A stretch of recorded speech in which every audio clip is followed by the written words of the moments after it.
Hello everyone, welcome back to Xylem, welcome back to the world of English. So നമ്മുടെ +1 public exam English preparation ഇന്ന് start ചെയ്യണം. And before I'm entering into the class, I have been going through your question paper, your model examination question paper. And എങ്ങനെ ഉണ്ടായിരുന്നു നിങ്ങളുടെ +1ന്റെ model examination? എളുപ്പമായിരുന്നോ അല്ലെങ്കിൽ കുറച്ചൊന്ന് ബുദ്ധിമുട്ടായിരുന്നോ? How do you feel? ആദ്യം അത് ചോദിച്ചിട്ടാണ് നമ്മൾ ഇന്നത്തെ ഈ ലൈവ് സ്റ്റാർട്ട് ചെയ്യുന്നത്. നിങ്ങൾക്കറിയാം, ഇന്നും നാളെയുമായിട്ട് 4 ലൈവുകളിലായി വളരെ സിസ്റ്റമാറ്റിക്കായി നമ്മൾ കാര്യങ്ങൾ എന്ത് ചെയ്യും, പഠിച്ചെടുക്കും. ആൻഡ് അതിനു മുമ്പ് എനിക്കറിയണം, how was your model examination? Actually I forgot to ask this question yesterday, so I'll begin with the question today. Right? How was your examination? Was it easy? I don't think it was an easy question paper for most of you because എന്താ കാരണം, this question paper was not easy for a major number of students because if you want to tackle this particular question paper, you need to have a thorough understanding about your textbook lessons. നമ്മൾ പലപ്പോഴും +1ലേക്ക് എത്തുന്ന സമയത്ത് 10ാം ക്ലാസ്സിലൊക്കെ നമ്മൾ കുറച്ചുകൂടെ focused ആയിരുന്നു. നമ്മൾ കുറച്ചുകൂടെ ആ പർട്ടിക്കുലർ സബ്ജക്റ്റ് അല്ലെങ്കിൽ ഇംഗ്ലീഷ് എന്ന് പറഞ്ഞ സബ്ജക്റ്റിന് നമ്മൾ കുറച്ചുകൂടെ ഇമ്പോർട്ടൻസ് കൊടുത്ത് പഠിച്ചിട്ടുണ്ടായിരുന്നു. But this time around the scenario change. നിങ്ങളുടെ കോർ സബ്ജക്റ്റുകൾക്ക് ഫോക്കസ് ചെയ്യാൻ തുടങ്ങി, ഇംഗ്ലീഷ് അവസാനം പഠിക്കാൻ തുടങ്ങി. ആൻഡ് പലപ്പോഴും നിങ്ങൾ പരീക്ഷയ്ക്ക് തലേന്നുള്ള ലൈവുകളെയാണ് മേജറായിട്ടും ഡിപ്പെൻഡ് ചെയ്യുന്നത്. And I am afraid that is going to backfire because this is a public exam. നിങ്ങൾക്ക് ഒരു ചാൻസ് 2 എടുക്കാനുള്ള സമയം ചിലപ്പോൾ ഇനി ഉണ്ടാവണമെന്നില്ല. നിങ്ങൾക്കറിയാം, അടുത്ത ഒരു ഇമ്പ്രൂവ്മെൻറ്റിന് വേണ്ടിയാണ് നിങ്ങൾ കാത്തിരിക്കുന്നതെങ്കിൽ അതിന് ഒരുപാട് സമയം എടുക്കും. അതൊക്കെ ചിലപ്പോൾ നിങ്ങൾക്ക് വലിയ ബുദ്ധിമുട്ടുള്ള കാര്യമാവും. അതുകൊണ്ട് തന്നെ ഈ ക്വസ്റ്റ്യൻ പേപ്പർ നിങ്ങൾക്ക് ബുദ്ധിമുട്ടാണ് എന്ന് നിങ്ങൾക്ക് തോന്നിയിട്ടുണ്ടെങ്കിൽ ഞാൻ നിങ്ങളോട് പറയാം, this question paper is actually an easy one. I explain Y. നിങ്ങളെ ബുദ്ധിമുട്ടിച്ചിട്ടുണ്ടാവുക ആദ്യത്തെ സെഷൻ ആയിരിക്കും. യെസ് ഓർ നോ കമൻറ്റ് ബോക്സിൽ പറഞ്ഞ്. നിങ്ങളെ ബുദ്ധിമുട്ടിച്ചിട്ടുണ്ടാവുക, നിങ്ങളെ കുറച്ചൊന്ന് കഷ്ടപ്പെടുത്തിയിട്ടുണ്ടാവുക ആദ്യത്തെ സെഷൻ ആയിരിക്കും എന്ന് എനിക്കറിയാം. റെഡി അല്ലേ? ആണോടാ? ആണ് അല്ലേ? നമ്മൾ മോർണിംഗിൽ വന്നിട്ട് ചടപടെ എന്ന് ചാപ്റ്റർ പറയുന്നതിന് മുമ്പ് we need to set the foundation, right? And I am so happy about the fact that ഇപ്പോൾ ഈ ലൈവ് തുടങ്ങി ഒരു 2 മിനിറ്റ് 3 മിനിറ്റ് ആകുമ്പോഴേക്കും ഇവിടെ 2200-ലധികം ആളുകളുണ്ട്. ഇപ്പം തന്നെ എന്ത് ചെയ്യുക, മാക്സിമം നിങ്ങൾ ലൈക്ക് ചെയ്യുക, എന്നിട്ട് എല്ലാ ആളുകളിലേക്കും ഈ ലൈവിൻ്റെ ലിങ്ക് എന്ത് ചെയ്യുക, ഷെയർ ചെയ്യുക. ആൻഡ് എനിക്കറിയാം, ഈ മോഡൽ എക്സാമിൽ ഒന്നാമത്തെ ക്വസ്റ്റ്യൻ ഇങ്ങനെയായിരുന്നു. I was so weighed down by responsibility that I had slight concern of myself. Who is referred to as I? ആദ്യത്തെ പ്രശ്നം, ഈ ചോദ്യത്തിന് ഈ 1 എന്ന് പറഞ്ഞ ക്വസ്റ്റ്യന് മുമ്പാണ് അതുമായിട്ട് ബന്ധപ്പെട്ട പാസേജ് കിടക്കുന്നത്. But it's okay. And who is the I referred? ആരാണ് ഈ ഐ? യെസ്, എനിക്കറിയാം നിങ്ങൾ യെസ് എന്ന് പറയുന്നത് എനിക്കറിയാം. Who is the I? നിങ്ങൾ ചിലപ്പോൾ ദ സെറംഗ് ഓഫ് റാണാഗിഞ്ചി എന്ന് പറഞ്ഞ AJ ക്രോണിൻ എഴുതിയ കഥ നിങ്ങൾ വായിച്ചിട്ടുണ്ടാവും. ഹസൻ്റെ ക്യാരക്ടർ സ്കെച്ച് വരെ നിങ്ങൾ പഠിച്ചിട്ടുണ്ടാവും. പക്ഷേ നിങ്ങൾ ആ ടെക്സ്റ്റ് ബുക്കിൽ കൂടെ ഒരു തവണ പോലും, അല്ലേ, നിങ്ങൾ ആ ടെക്സ്റ്റ് ബുക്കിൽ കൂടെ ഒരു തവണ പോലും കടന്നു പോയിട്ടുണ്ടാവില്ല എന്നെനിക്കറിയാം. ടെക്സ്റ്റ് ബുക്ക് വായിച്ചിട്ടുണ്ടാവില്ല എന്ന് ഞങ്ങൾക്കറിയാം. ആൻഡ് അപ്പോഴാണ് ഞാൻ നിങ്ങളോട് പറയുന്നത്, നമ്മൾ എന്തിനാണ് 4 സെഷൻ ആക്കിയത്? നമ്മൾ ഇന്ന് ഒരു 7 ചാപ്റ്ററോളം നമ്മൾ ഈ ഒരൊറ്റ ലൈവിൽ ഡിസ്കസ് ചെയ്യും, വളരെ ഡീറ്റെയിൽഡ് ആയിട്ട് ഡിസ്കസ് ചെയ്യും. And after that discussion you have a task. You have to go through the chapters, you have to go through the lesson in your textbook. Ready ആണല്ലോ? യെസ്, ഇതിൻ്റെ answer AJ ക്രോണിനാണ്. But that is an irrelevant fact because it has been asked. അത് കഴിഞ്ഞു, പരിപാടി കഴിഞ്ഞു. പക്ഷെ ഞാൻ പറഞ്ഞു വന്നത്, നമ്മൾ ഇന്ന് ഒരു 7 ചാപ്റ്റേഴ്സാണ് ഡിസ്കസ് ചെയ്യുന്നത് വിചാരിക്കാം. അങ്ങനെ 7 ചാപ്റ്റേഴ്സ് ഡിസ്കസ് ചെയ്തിട്ടുണ്ടെങ്കിൽ എൻ്റെ മക്കളെ, ദയവ് ചെയ്ത് നിങ്ങൾ നാച്ചു സാറിനെ വിശ്വസിക്കുന്നുണ്ട് എന്നെനിക്കറിയാം. നിങ്ങൾ കാണിക്കുന്ന സ്നേഹം ഞാൻ കാണുന്നുണ്ട്. അല്ലാതെ ഇത്രയും രാവിലെ ഒരു ലൈവ് തുടങ്ങിയിട്ട് 2.8K ആളുകളാണ് ഈ ലൈവ് കാണുന്നത്. എനിക്കൊരു സങ്കടമുണ്ട്. ഇതിൻ്റെ ലൈക്ക് കൗണ്ട് ഇപ്പോഴും 1.6 ഉള്ളൂ. ബട്ട് സ്റ്റിൽ 2.9K 3K ഒക്കെ ഹിറ്റ് ചെയ്യാൻ നിന്നുണ്ട്. പക്ഷെ ഞാനൊരു റിക്വസ്റ്റ് ആണ്, ഇത് നിങ്ങൾ ചെയ്യണം. ദയവ് ചെയ്ത് എനിക്ക് വേണ്ടി, നിങ്ങൾക്ക് വേണ്ടി ഇത് ചെയ്യണം. ഇന്ന് രാവിലത്തെ സെഷനിൽ നമ്മൾ എത്ര ചാപ്റ്റേഴ്സ് ആണോ ഡിസ്കസ് ചെയ്തത്, ആ ചാപ്റ്റേഴ്സിൻ്റെ ഒറിജിനൽ ടെക്സ്റ്റ് നിങ്ങൾ വായിക്കണം. And it is going to be an easy task for you after the live because you already got and a thorough understanding about all the discourses possible from the chapter. So if you are reading the chapter after the live, it is going to be a cakewalk for you, but I want you to read it. നിങ്ങൾ ആ text book എന്ത് ചെയ്യണം, വായിക്കണം. വായിക്കാതെ മുന്നോട്ട് പോകാൻ പറ്റില്ല, അല്ലേ? it was like eating a part of himself. What pathetic condition of the seagull is referred to here? അവിടെ seagull എന്ന് പറഞ്ഞുകൊണ്ട് നമുക്ക് മനസ്സിലായി എന്താണ് അത് his first flight എന്ന് പറഞ്ഞ ചാപ്റ്റർ ആണ്. പക്ഷെ അല്ലായിരുന്നെങ്കിൽ നമുക്ക് എന്ത് ചെയ്യില്ലായിരുന്നു, മനസ്സിലാവില്ലായിരുന്നു എന്നാണ് പറയേണ്ടത്. ഓക്കെ, അപ്പോൾ ആ രീതിയിൽ ആദ്യത്തെ പാർട്ടൊക്കെ ടെക്സ്റ്റ് ബുക്ക് ഓറിയന്റഡ് ആയിട്ടുള്ള ക്വസ്റ്റ്യൻസ് ആയിരുന്നു. സോ ടെക്സ്റ്റ് ബുക്ക് വായിക്കണം. So challenge accepted. That's A challenge because you are not going to write improvement examination for English next year. Okay, we need to make that sure, given the fact that we have enough days, or we have the right amount of days to prepare for the examination. I'm not saying enough or ample days. We have the right amount of days. So if you're concentrating enough, if you're working focused for the next 3 days with Xylem, with us, with me, you are good to get an A+. You're good to get an 80 out of 80. Trust me on that. But you need to do some work as well. Okay, live alone can save you. Live alone can give you full mark. ഞാനത് accept ചെയ്യണം, ഞാൻ ആ fact accept ചെയ്യണം. അല്ല, ഞാൻ നിങ്ങളോട് പറയുന്നില്ല ഈ ലൈവ് മാത്രം കണ്ടാൽ നിങ്ങൾക്ക് 80 out of 80 കിട്ടുന്ന അങ്ങനെ ആരെങ്കിലും പറഞ്ഞിട്ടുണ്ടെങ്കിൽ it is rang. But instead, what I am saying is, you need to read your textbook as well. You need to read the original text as well. Otherwise, you won't be confident enough to attempt the first few questions of your examination. പക്ഷെ നിങ്ങൾ ശ്രദ്ധിച്ചോന്ന് അറിയില്ല, ഞാൻ നിങ്ങളെ സമാധാനിപ്പിക്കാൻ വേണ്ടിയും നിങ്ങൾക്കൊരു confidence തരാൻ വേണ്ടിയാണ് പറയുന്നത്. നിങ്ങൾ കുറച്ചുകൂടി അങ്ങോട്ട് നോക്കുന്ന സമയത്ത് ഗ്രാമർ എളുപ്പമായിരുന്നു, യെസ് ഓർ നോ? ഗ്രാമർ എളുപ്പമായിരുന്നെങ്കിൽ നിങ്ങൾക്ക് ഒരു റെഡ് ഹാർട്ട് ഇടാം, ഗ്രാമർ ബുദ്ധിമുട്ടായിരുന്നെങ്കിൽ നിങ്ങൾക്ക് ഒരു ബ്ലൂ ഹാർട്ട് ഇടാം. Okay, so red and blue it doesn't signify anything for the time being. Let's choose that. Okay, grammar എളുപ്പമായിരുന്നോ? Nachu sir, thank you everybody. Okay ഒരു കാര്യം ചെയ്യും, നിങ്ങളൊരു ഫോട്ടോ ഇന്നലെ കണ്ടമാനം മെൻഷൻസ് ഉണ്ടായിരുന്നു. നിങ്ങളൊരു കാര്യം ചെയ്യും, നിങ്ങളൊരു ഫോട്ടോ ഒക്കെ എടുത്ത് ഇൻസ്റ്റാഗ്രാമിലും വാട്സപ്പിലും ഒക്കെ അപ്ലോഡ് ചെയ്ത് നമുക്കൊരു 4K 5K ഒക്കെ രാവിലത്തെ ലൈവിൽ വേണം. മാക്സിമം ആളുകളിലേക്ക് ലൈവ് ഷെയർ ചെയ്യണം. ഞാൻ വേണമെങ്കിൽ ഒന്ന് പോസ്റ്റ് ചെയ്ത് തരാം. റെഡിയാണോ? ഓക്കെ, യെസ്, ഇതാണ് പോസ്റ്റ്. Yes, okay, ready. അപ്പോൾ നിങ്ങൾ സ്ക്രീൻഷോട്ട് ഒക്കെ എടുത്തിട്ടുണ്ട്, നിങ്ങൾ ഇൻസ്റ്റഗ്രാമിലൊക്കെ മെൻഷൻ ചെയ്യാം. മെൻഷൻ ചെയ്ത് കഴിഞ്ഞാൽ സാർ എന്ത് ചെയ്യുന്നതാണ്, റീമെൻഷൻ ചെയ്യുന്നതാണ്. ഇൻസ്റ്റഗ്രാം ID അറിഞ്ഞുകൂടാത്തവർക്ക് ഇതാണ് നാസർ ഫാറുദ്ദീൻ. കുറച്ച് ബുദ്ധിമുട്ടുള്ള പേരാണ്, but this is my name. Okay, Nasar Faruddin. Right, ശരി. സോ കുറേ റെഡ് ഹാർട്ട്സും ബ്ലൂ ഹാർട്ട്സ് ഒക്കെ ഉണ്ട്. ആൻഡ് ഈ ബ്ലൂ ഹാർട്ട്സ് ഇടുന്ന ആൾക്കാരോട് എനിക്ക് ചോദിക്കാനുള്ള ചോദ്യം, സർ എത്ര മാർക്കിനാണ് ഗ്രാമർ ചോദിച്ചത്? നിങ്ങൾക്കറിയോ, ആകെ 6 മാർക്കിനാണ് ഗ്രാമർ ചോദിച്ചത്. വെറും 6 മാർക്കിന്, 80-ൽ 6 മാർക്കിനാണ് ഗ്രാമർ ക്വസ്റ്റ്യൻസ് ചോദിച്ചത്. ബട്ട് ദാറ്റ് ഡസൻറ്റ് മീൻ അടുത്ത എക്സാമിന്, ഈ പബ്ലിക് എക്സാമിന് 5-ാം തീയതി നടക്കുന്ന എക്സാമിനും 6 മാർക്കിന് തന്നെ ഗ്രാമർ ചോദിക്കണമെന്നില്ല. ഗ്രാമർ നമ്മൾ തറവായിട്ട് പഠിക്കും, പക്ഷേ ഇത്തവണ number of grammar questions was comparatively less. Okay, that's my point. And അത് കഴിഞ്ഞിട്ട് നിങ്ങൾ മുന്നോട്ട് പോയി കഴിഞ്ഞാൽ, അതും റിപ്പോർട്ട് സ്പീച്ചൊക്കെ വളരെ സിമ്പിൾ ആയിട്ടുള്ള ചോദ്യം, വൈ ആർ യു ലേറ്റ്? അത് റിപ്പോർട്ട് ചെയ്യുന്ന സമയത്ത് എന്താവും, the teacher asked Meera why she was late.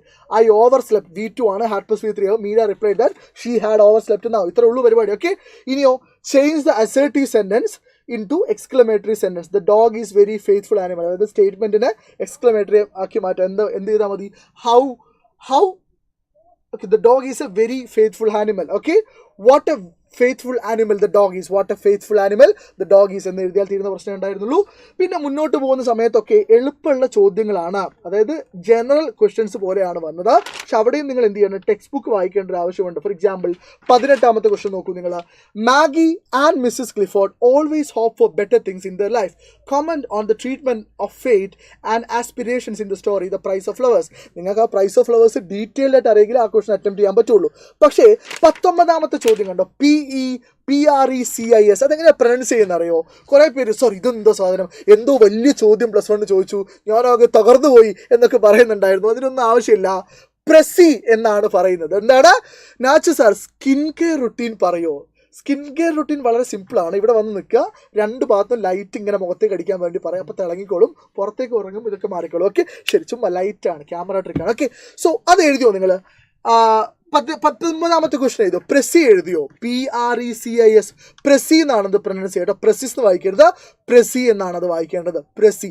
So പ്രസി റൈറ്റിംഗ് ഈസ് വെരി സിമ്പിൾ. ഞാൻ നിങ്ങൾക്ക് ഒരു കോണ്ടന്റ് വീഡിയോ ഇന്നോ നാളെയോ ചെയ്യും. ഒന്നുമില്ല, പ്രസി റൈറ്റിംഗ് എന്ന് പറഞ്ഞാൽ എന്താണ്, ചുരുക്കി എഴുതുക. അതായത് നിങ്ങൾക്ക് ആ തന്നിരിക്കുന്ന പാസേജിനെ 1/3 ആക്കിയിട്ട് ചുരുക്കുക. 1/3 വെച്ചാൽ കറക്റ്റ് 1/3, മൊത്തം 12 ലൈനാണെങ്കിൽ 1/3 4 വരി, അങ്ങനെയല്ല കേട്ടോ. ഓക്കെ, അങ്ങനെയല്ല, ചുരുക്കി എഴുതുക അതിൻ്റെ പ്രധാനപ്പെട്ട ആശയങ്ങൾ. Okay, you need to write a short paragraph. അതിനൊന്ന് ചുരുക്കിയിട്ട് without omitting all the major points. Okay, major points ഒന്നും ഒമിറ്റ് ചെയ്യാതെ നിങ്ങൾ ഒരു കുഞ്ഞ് പാസേജ് ആക്കി ഇതിനെ ഷോർട്ട് ആക്കുന്നതിനാണ് നമ്മൾ എന്ത് പറയുന്നത് പ്രസി റൈറ്റിംഗ് എന്ന് പറയുക. അതിനൊരു ഹെഡിങ് കൂടെ കൊടുക്കുക, അത്രേ ഉള്ളൂ. ഓക്കെ, പിന്നെ എന്താണ് I want a work that will make me use my head, brain work. How far do you agree with the statement like this? Prepare a write-up on your dream job. നിങ്ങളുടെ dream ജോബിനെ കുറിച്ച് ഒരു writeup എഴുതി കഴിഞ്ഞാൽ നിങ്ങൾക്ക് 6 mark കിട്ടും. And still you are saying it's a tough examination. I'm sorry, I can't agree with you. Okay, write a conversation between you and a travel agent seeking information about a place of interest you wish to visit. 21ാമത്തെ ചോദ്യമാണ്, ഒരു travel ഏജന്റുമായിട്ട് നിങ്ങൾ ഉണ്ടാക്കുന്ന conversation. Okay, ഞാനതിലേക്ക് വരാം. പിന്നെ എന്താണ്, yes, Titanic ഡിസാസ്റ്ററിനെ കുറിച്ച് ഒരു news paper report, disaster മാനേജ്മെന്റിനെ കുറിച്ച് എന്ത് എഴുതുക, ഒരു സ്പീച്ച് പ്രിപ്പയർ ചെയ്യാം, നമ്മളതൊക്കെ പഠിക്കും. പിന്നെ സെറംഗോ ഫറാനാഗഞ്ചിൽ നിന്ന് ഹസന്റെ ഒരു ക്യാരക്ടറിക്സ് വെച്ച് ഹസൻ പറയുന്നത് പോലെ എഴുതുക. 25th ക്വസ്റ്റ്യൻ, നിങ്ങളുടെ കയ്യിൽ ക്വസ്റ്റ്യൻ പേപ്പർ ഉണ്ടോ എന്ന് എനിക്കറിയില്ല. 25th ക്വസ്റ്റ്യൻ ആണ്. ഒരു minute. Okay, Okay, 25th question ഇങ്ങനെയാണ്. You happen to travel alone for the first time without your parents. നിങ്ങളുടെ പാരൻസ് ഇല്ലാതെ നിങ്ങൾ ആദ്യമായിട്ട് ഒറ്റയ്ക്ക് സഞ്ചരിക്കുന്നു. Write about your travel experience in about 120 words. നിങ്ങൾ എവിടെയെങ്കിലും ഒറ്റയ്ക്ക് പോയ തേരാപ്പാര പോയ ഒരു സ്ഥലത്തെക്കുറിച്ച്, സംഭവത്തെക്കുറിച്ച് ഒരു എസ്സേ എഴുതി കഴിഞ്ഞാൽ, അല്ല ഒരു ട്രാവൽ എസ്സേ എഴുതി കഴിഞ്ഞാൽ നിങ്ങൾക്ക് എത്ര മാർക്ക് കിട്ടും? You will get 6 marks. Okay, and പിന്നെ 8ാമത്തത് വിരാട് കോഹ്ലിയെ കുറിച്ച് ഒരു പ്രൊഫൈൽ എഴുതുന്നതാണ്. And most of the cricket fans might be very happy about this particular question. So am I. Okay, and you will get 8 marks. And this was a very unexpected question for me. 8 മാർക്കിന്റെ profile was quite unexpected. പക്ഷെ കുഴപ്പമില്ല, കാരണം എന്താ അറിയോ, നമ്മൾ ഈ 10ാം ക്ലാസ്സിൽ 6 മാർക്കിന് പ്രൊഫൈൽ ചോദിക്കുമ്പോഴും നമ്മൾ ഒരുപാടൊന്നും എഴുതാറില്ല. അപ്പോൾ പിന്നെ 8 മാർക്കിന് കുറച്ചുകൂടെ ഡാറ്റ തന്ന് പ്രൊഫൈൽ ചോദിച്ചു കഴിഞ്ഞാൽ നമുക്ക് ഞെട്ടേണ്ട ആവശ്യമൊന്നുമില്ല. സോ എഗെയിൻ, അപ്പോൾ നിങ്ങൾ പറ, ഈ മോഡൽ എക്സാം വലിയ ബുദ്ധിമുട്ടായിരുന്നോ? Yes or no? ഇനി പറ.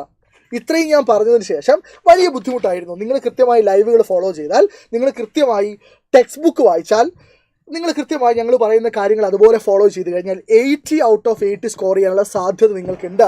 And if U are an average student, or if you think yourself as an average student, you still have chance to get an A+. That's our assurance, and I want you people to trust us. I want you to trust me, right? So ബുദ്ധിമുട്ടൊന്നുമില്ല. കൃത്യമായി കേട്ടിരുന്നു കഴിഞ്ഞാൽ കൃത്യമായി ഗംഭീരമായി നമുക്ക് എന്ത് ചെയ്യാൻ പറ്റും? മുന്നോട്ട് പോകാൻ പറ്റും. ഒറ്റ ഒരു റിക്വസ്റ്റ് കൂടെ ഉണ്ട്, then will start the class. ഇപ്പം നമ്മുടെ ലൈവ് കണ്ടുകൊണ്ടിരിക്കുന്നത് 3.8K ആണ്. അതൊന്ന് നിങ്ങൾ മാക്സിമം ആളുകളിലേക്ക് ഷെയർ ചെയ്താൽ 4K ആക്കണം. നാച്ചു സാർ വന്നിട്ടുണ്ട് എന്ന് പറയണം, നമ്മൾ ഗംഭീരമായി തുടങ്ങാൻ പോവുകയാണെന്ന് പറയണം. മാക്സിമം ആളുകളിലേക്ക് ലൈവിൻ്റെ ലിങ്ക് ഇപ്പം തന്നെ ഷെയർ ചെയ്യണം. എന്നിട്ട് എന്ത് ചെയ്യുക, എന്നിട്ട് ഈ ലൈവിന് എന്ത് ചെയ്യുക, ഒരു ലൈക്ക് കൂടെ പ്രസ് ചെയ്ത് കഴിഞ്ഞാൽ, ലൈക്ക് കൂടെ അടിച്ചു കഴിഞ്ഞാൽ we are good to go, ladies and gentleman. Once again, welcome back to Xylem. Welcome back to the world of English. Maybe you can take a screenshot of this and send it to your friends. So people, ആരംഭിക്കലാമോ? Shall we begin? അങ്ങനെയാണെങ്കിൽ ഒരു Nachu smile ഇട്ട് comment ബോക്സിൽ കത്തിക്കുക. നമുക്ക് start ചെയ്യാം. Ready ആയിട്ടിരിക്കുക, ഗംഭീരമായിട്ടിരിക്കുക. നമ്മൾ 3.9 cross ചെയ്തിട്ടുണ്ട്. നമ്മളിപ്പോൾ 4K അടിക്കും.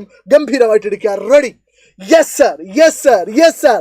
അടിപൊളി, right, good, super. And maximum എന്ത് ചെയ്യുക, പുഷ് ചെയ്തുകൊണ്ടിരിക്കുക. ലൈവ് മാക്സിമം ആളുകളിലേക്ക് പുഷ് ചെയ്തുകൊണ്ടിരിക്കുക. ഓക്കെ, നമ്മൾ 3K ലൈക്സും എന്ത് ചെയ്തിട്ടുണ്ട്, ക്രോസ് ചെയ്തിട്ടുണ്ട് sir. Congratulations. We are going to have a tremendous day. We are going to have a fantastic day today, and I wish you all the best, people, and I wish myself all the best as well. Okay, right, let's begin. Ladies and gentlemen, let's begin with the simplest chapter possible, right? This is your first chapter, his first flight. Okay, his first flight is your first chapter.